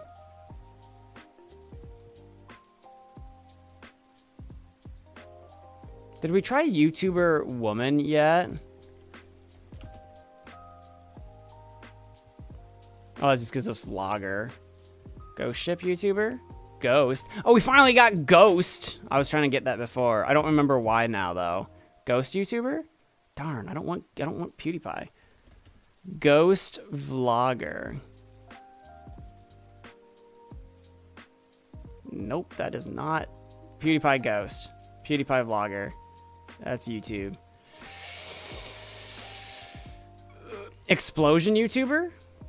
God, you would think you would get like a handful of different possibilities. Fire YouTuber. There's Pyrocynical. I'm not familiar with their work, but that's a person. That is a person. Pyrocynical and PewDiePie. Pyrocynical wins. Pyrocynical. Maybe the base elements. Like, does water YouTuber do something? That's PewDiePie. What about Earth? Darn. I didn't know if we had, like, the elements. Oh, PewDiePie and YouTube make money. Money and Pyrocynical is Pyrocynical. PewDiePie, Pyrocynical. Heartbreak? No. Tears. Can I do Tears YouTuber apology video?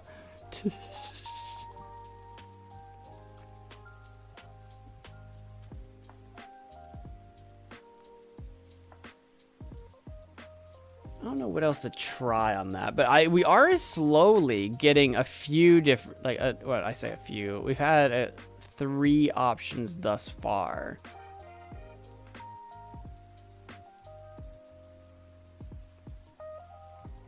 City, YouTuber City, dang. Ariel, YouTuber Ariel, why? Aphrodite, why? Anniversary, why? America. He's Swedish. He's not American. Apollo. Pretty much almost anything with YouTuber will make a PewDiePie, basically. Bride? Hey, we got to influencer, though. We got to influencer and cake. That's his birthday. What can we do with influencer? Is PewDiePie the only YouTuber? It's starting to seem like it, isn't it? But maybe we'll have better chances with influencer for somebody. What if we do influencer man? That's influencer. Influencer woman. That's a Kardashian. We got to the Kardashians. I don't know what to do with that information, but we got there. How about baby? Influencer baby. I don't know if we would get like toy reviews. Kardashian baby. No. How about family? Family influencer. That's Kardashian. 2 Kardashians make a Kardashian. Okay, okay, okay. Kardashian and a balloon. Somehow it gets us Kim. Kim baked gets us back to Kardashian. Kardashian anime. Kawaii. Anime influencer? Weeb. Kawaii.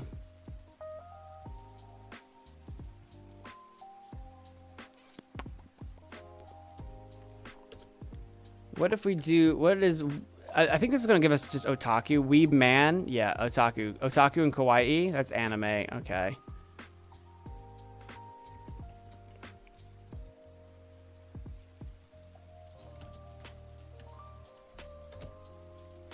What if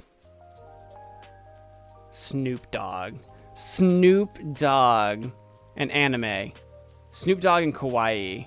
Kawaii dog. Snoop Dogg and weeb. That's just Snoop Dogg. 2 Snoop Dogs make a Snoop Dogg. Kawaii dog.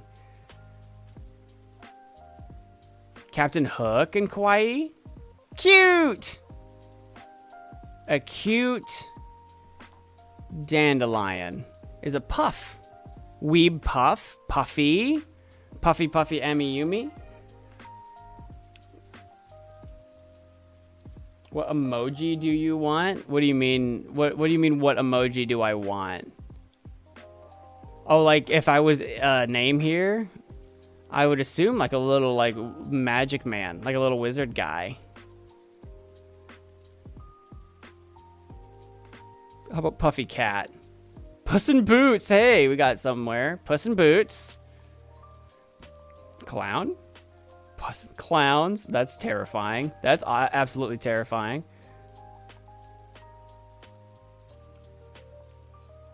I'm making a code for you.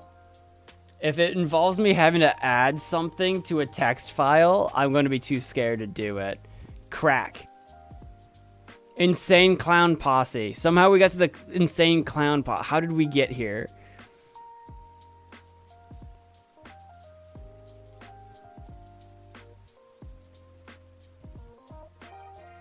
Dibba-dibba-doo. Firecracker. That's just explosion. Firecracker on Kawaii Dog. Boom on Snoop Dogg. Gangsta. Gangsta influencer. That's just gangsta. Gangsta explosion. Gangsta. Gangsta earthquake is a tremor. A tremor fisherman is an earthquake. How about a fish? Wait, fisherman influencer is a fish. Fish earthquake is a shark. And a shark influencer is a Shark Tank. I don't know what that means. Business? Do we have like money? Oh, we had like rich. We'll try money. Shark Tank money. Ah. Try it again. Give me back loan shark. We got loan shark. We got banker. We got the mafia. We've come to the mafia.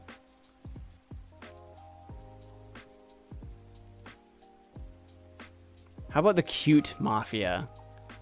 The Yakuza is a cute mafia. Fantastic. How about heart? Yakuza heart. That's a tattoo. On my heart, just like a tattoo.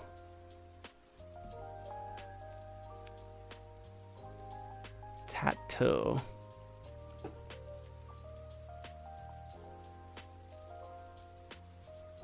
What should we do for tattoo?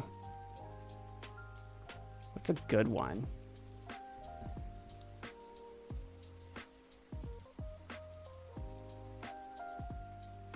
Rainbow, sure. Rainbow tattoo. Oh, that's a unicorn. Okay. Sand unicorn? Hey, we made a sandwich. Sandwich.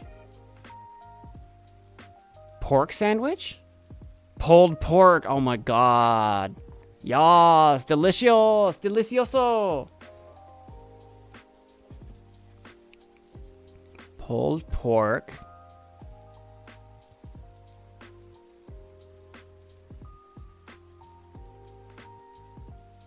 A pulled pork. What's pulled pork and glass gonna give us? Pork rinds. Pork rinds. We're kind of creating some snacks and some drinks and stuff like that. Or not drinks, but creating some snacks. Dragon. Pork rinds dragon. Oh, God. That's just bacon. Oh, no. We lost it. We lost the thread. Let's go back to pork rinds. See where we can go with that. Donkey? Donkey Kong somehow. We got to Donkey Kong. Can I get to Donkey Kong Explosion? That's just still Donkey Kong. Because he throws like barrels and he jumps and there's like Mario. And I don't have Italy. But I could maybe do like... I don't know what this is going to do for us. But continent on Donkey Kong? That's Africa. Not quite what I was looking for, but it is new to us. Africa. Africa and Earth make for a desert, which is new to us. Desert curtain is an oasis. It's like it goes on infinitely. It's like it goes on infinitely.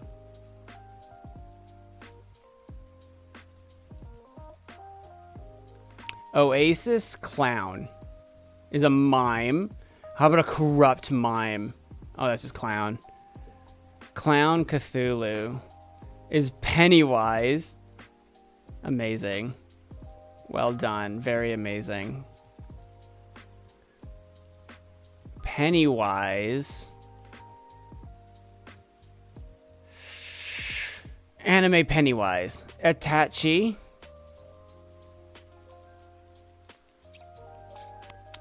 With beer. Sake. That makes sense. That makes sense. We got sake. Sake bullet train will probably just give us like Tokyo or Japan. Sake City. That's probably just Tokyo. Yeah, Tokyo. Bullet train. Shinkansen.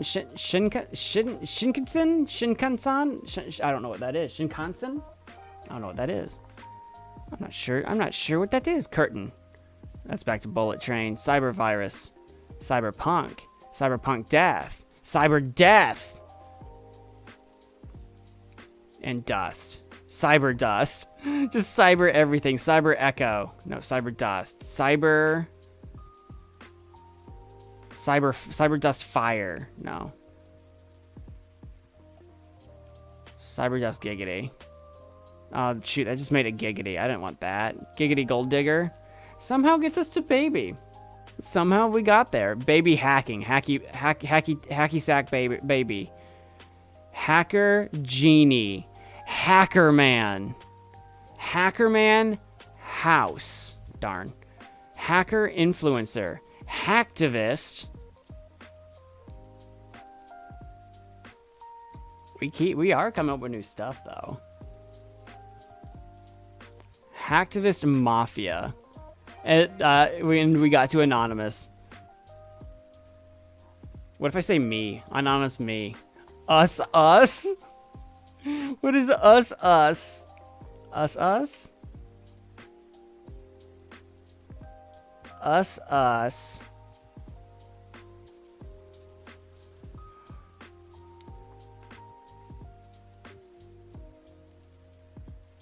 MagicManMo emoji discovered false.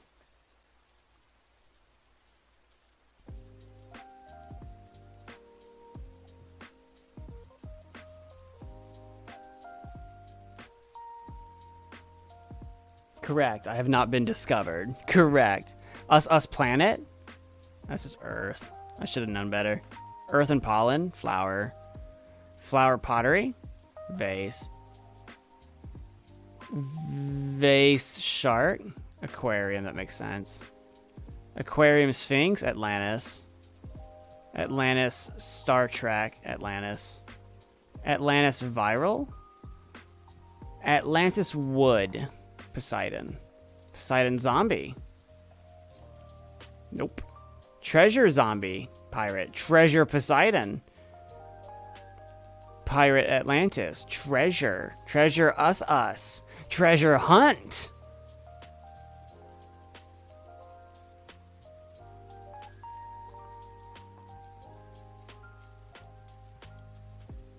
Treasure hunt with alcohol. Pirate. Okay, that makes sense. Pirate Anonymous. Ninja. Ninja astronomy. Astro ninja.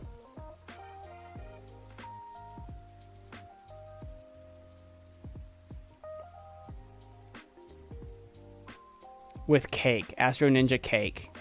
Ninja cake. How do you top ninja cake? How do you top that?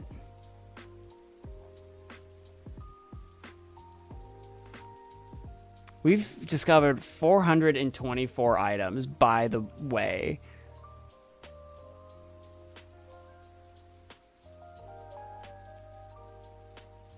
Can I do ninja cake with shark? Ninja shark. My god. My god, we've done it. Ninja shark. It's the stealth shark.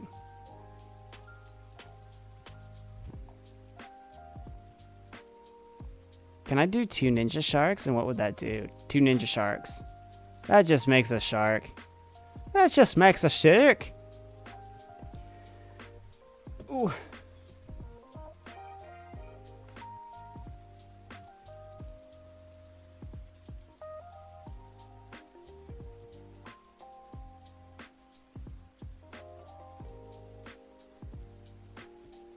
Daddy shark, daddy shark, daddy shark, daddy shark. How dare. How dare, very, very indeed. Yet fully expected. Fully expected.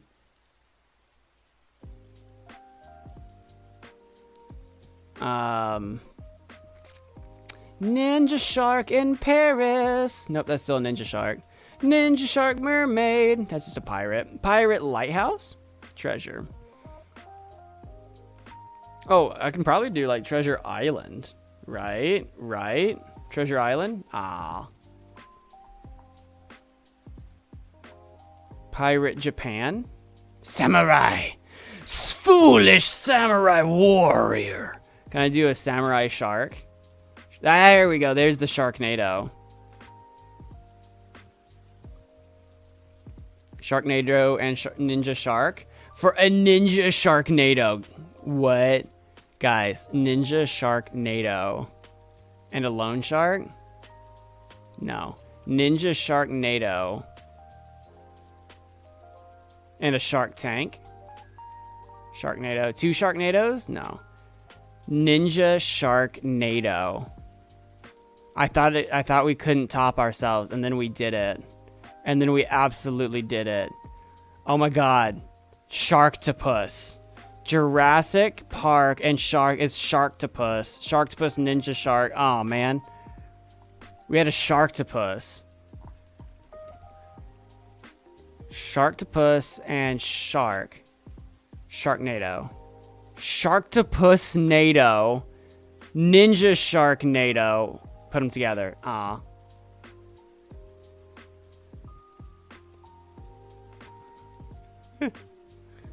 Lone Shark Sharktopus. Lone Shark Mum Shark? Mum Shark. I forgot because we have the Mum Shark Hamun or whatever from Tutankhamun Mummy Shark. We have a Mummy Shark. We also have a Mum Shark Hamun Shark. What? It just keeps going. It keeps going and it don't stop coming and it keeps on going till it don't stop going.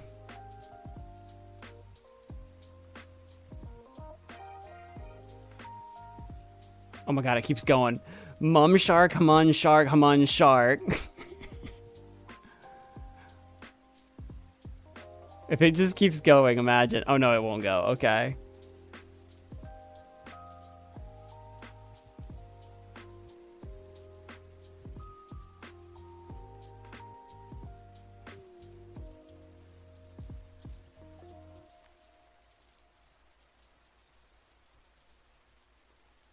I was just trying to collect the biggest sharks we could.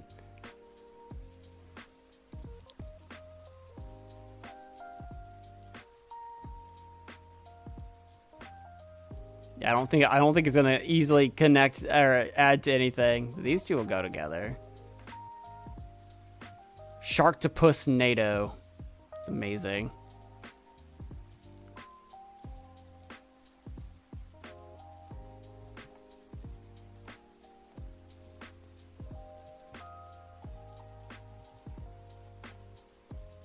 Random question. Will Donkey Shark do anything?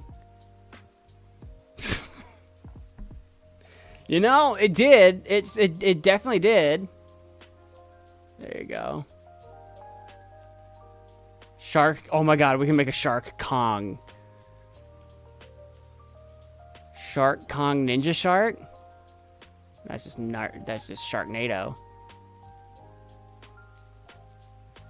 Shark Kong with a Sharktopus. Sharktopus Kong. Sharktopus Kong. Look at these wild things we have for Shark.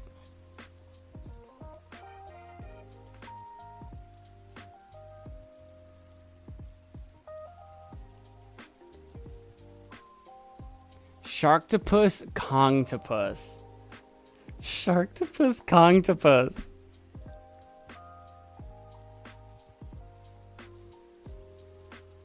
Sharktopus Kongtopus Kongtopus. Sharktopus Kongtopus Kongtopus Kongtopus Kongtopus Kongtopus Kong. The Sharkiverse continues. It's real. My god.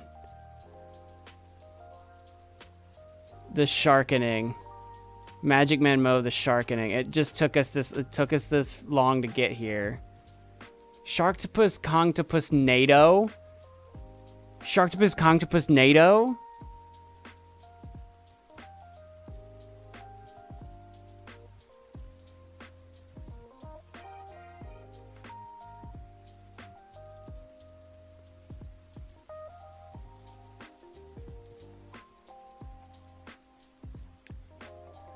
Trying to see if I can get these things combined in any other stupid way.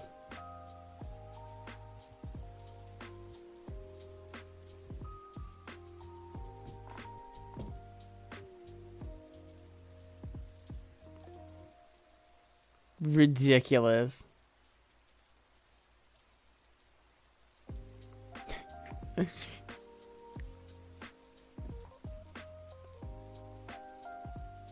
What other animals do we have? What other random clown? No. Clown. Clown. What's a drunk clown do? Oh, that's just the Joker. Joker?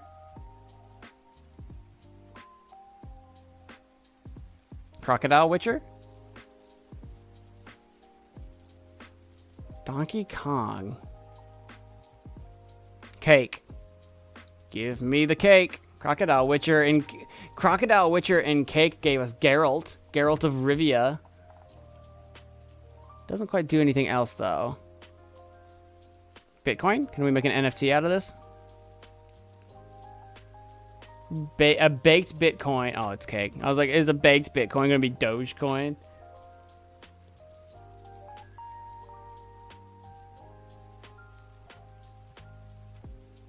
You don't have to do this because you might lose all your... Wait, wrong pays. I was gonna say, I've already seen that.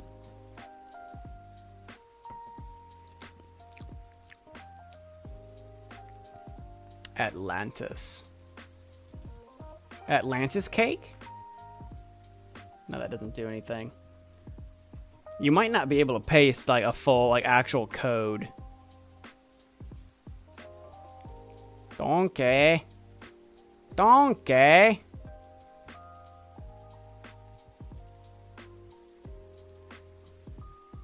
Donkey Kong and Ariel make Diddy Kong. That's a thing. Diddy Kong Mermaid. Dixie Kong. We're getting the whole Kong family. But they don't combine with sharks. Anubis. Anubis. Aphrodite.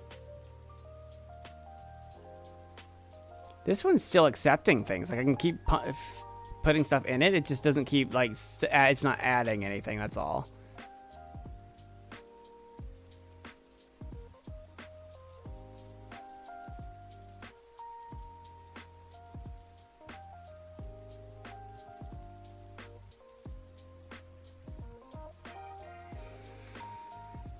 Oh boy.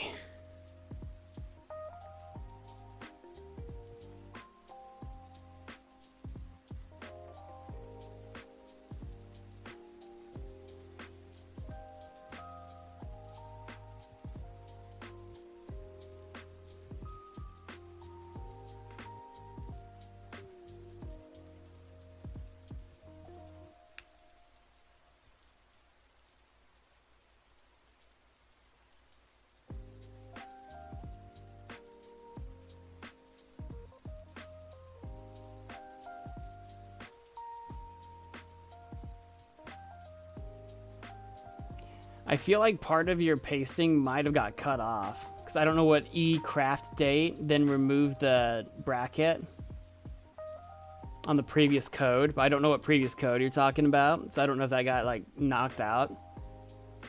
It's not worth it to me. I don't think we're gonna do it. I don't think we're gonna do it though. Banker birthday? This is birthday. Bitcoin? Cryptocurrency? Cryptocurrency Baconator? No. Balloon. Bitcoin balloon. Bubble. Bubble. Bubble boom? Pop. Pop goes the booble. Pop.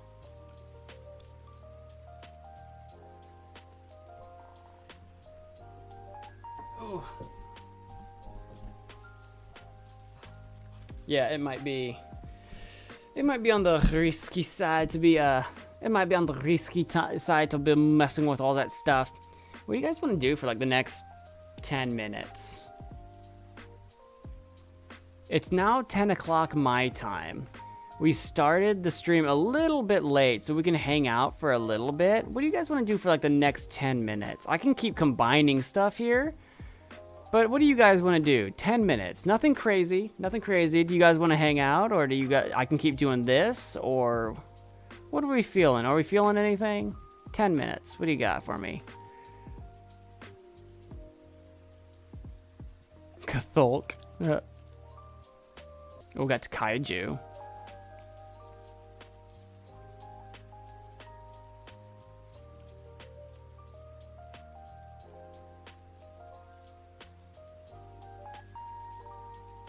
Yeah, we're whittling it.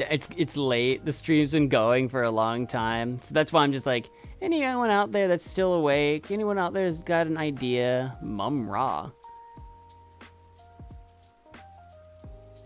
Oasis Ogre. Ogre. Peter Griffin and Jenny. Family Guy and Bertie. Peter and Pegasus. Pan and Old Faithful. Pancake and Ogre, Gollum and Oktoberfest, Beer and Otaku, Alcoholic and Pirates, Drunk and Ninja Shark and Ninja Shark and Neil Armstrong and Mummy, Bill the Cat, Moon. What beats rock? You want to do some what beats rock?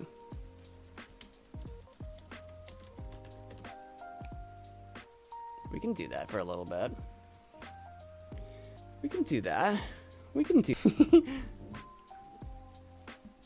We'll do this for a little bit longer. I'll be right back, though. I'll be right back.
Oh, Rain, are you heading out? If you're still here, good night. Music Man Joe, hey, welcome to the... right towards the end of our stream. We've just got a few minutes left.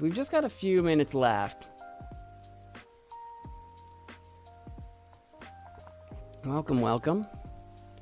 Butt sit on rocks. Ever been to a beach? It's a classic move. 240 people guessed. That's actually not a lot of people. What beats butts? What beats butts? A stick. You can use a stick to swat at butts, or at least that's what I do at the beach. One other person guessed that. That's funny. What beats stick? Fire. Sure, why not?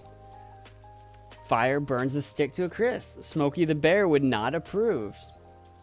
Music Man Joe, thank you so much for the 5 gifted memberships. Going out to Ostinomino, Kevin Fieldbar, Plutas, Plata, and Tyler Hanlon. Thank you for 5 gifted memberships. That's huge. Your membership goals have been reached now. I think so, because we were like at 7 already. So yeah, I think we're well beyond it now. Hey! That's crazy. This has been a wild like couple weeks for me. Letting all the sponsored alert. Oh, my alerts. Yeah, my alert. Where is it? Alert box. There we go. I just realized it's like underneath. There we go. Should be on top. There we go. That's where it's supposed to be. Wow, wow, wow, wow, wow, wow. You know what beats fire? Music Man Joe beats fire. I don't know. Fire doesn't care about your Spotify playlist, buddy. You know what? Maybe it should. It should. It should, in fact. It should. What beats rock? Joe. Darn, Joe does not beat rock. Sorry, but Joe isn't exactly a rock crusher. They don't know who you are. We're going to finish this September board before half of the month has finished. Well, it's going to be really hard to finish the board because the problem with finishing the entire board is that sneaky little subscriber milestone one. So that one's gonna be hard to beat because no one can like single-handedly do that one, you know. That one's going to be quite difficult.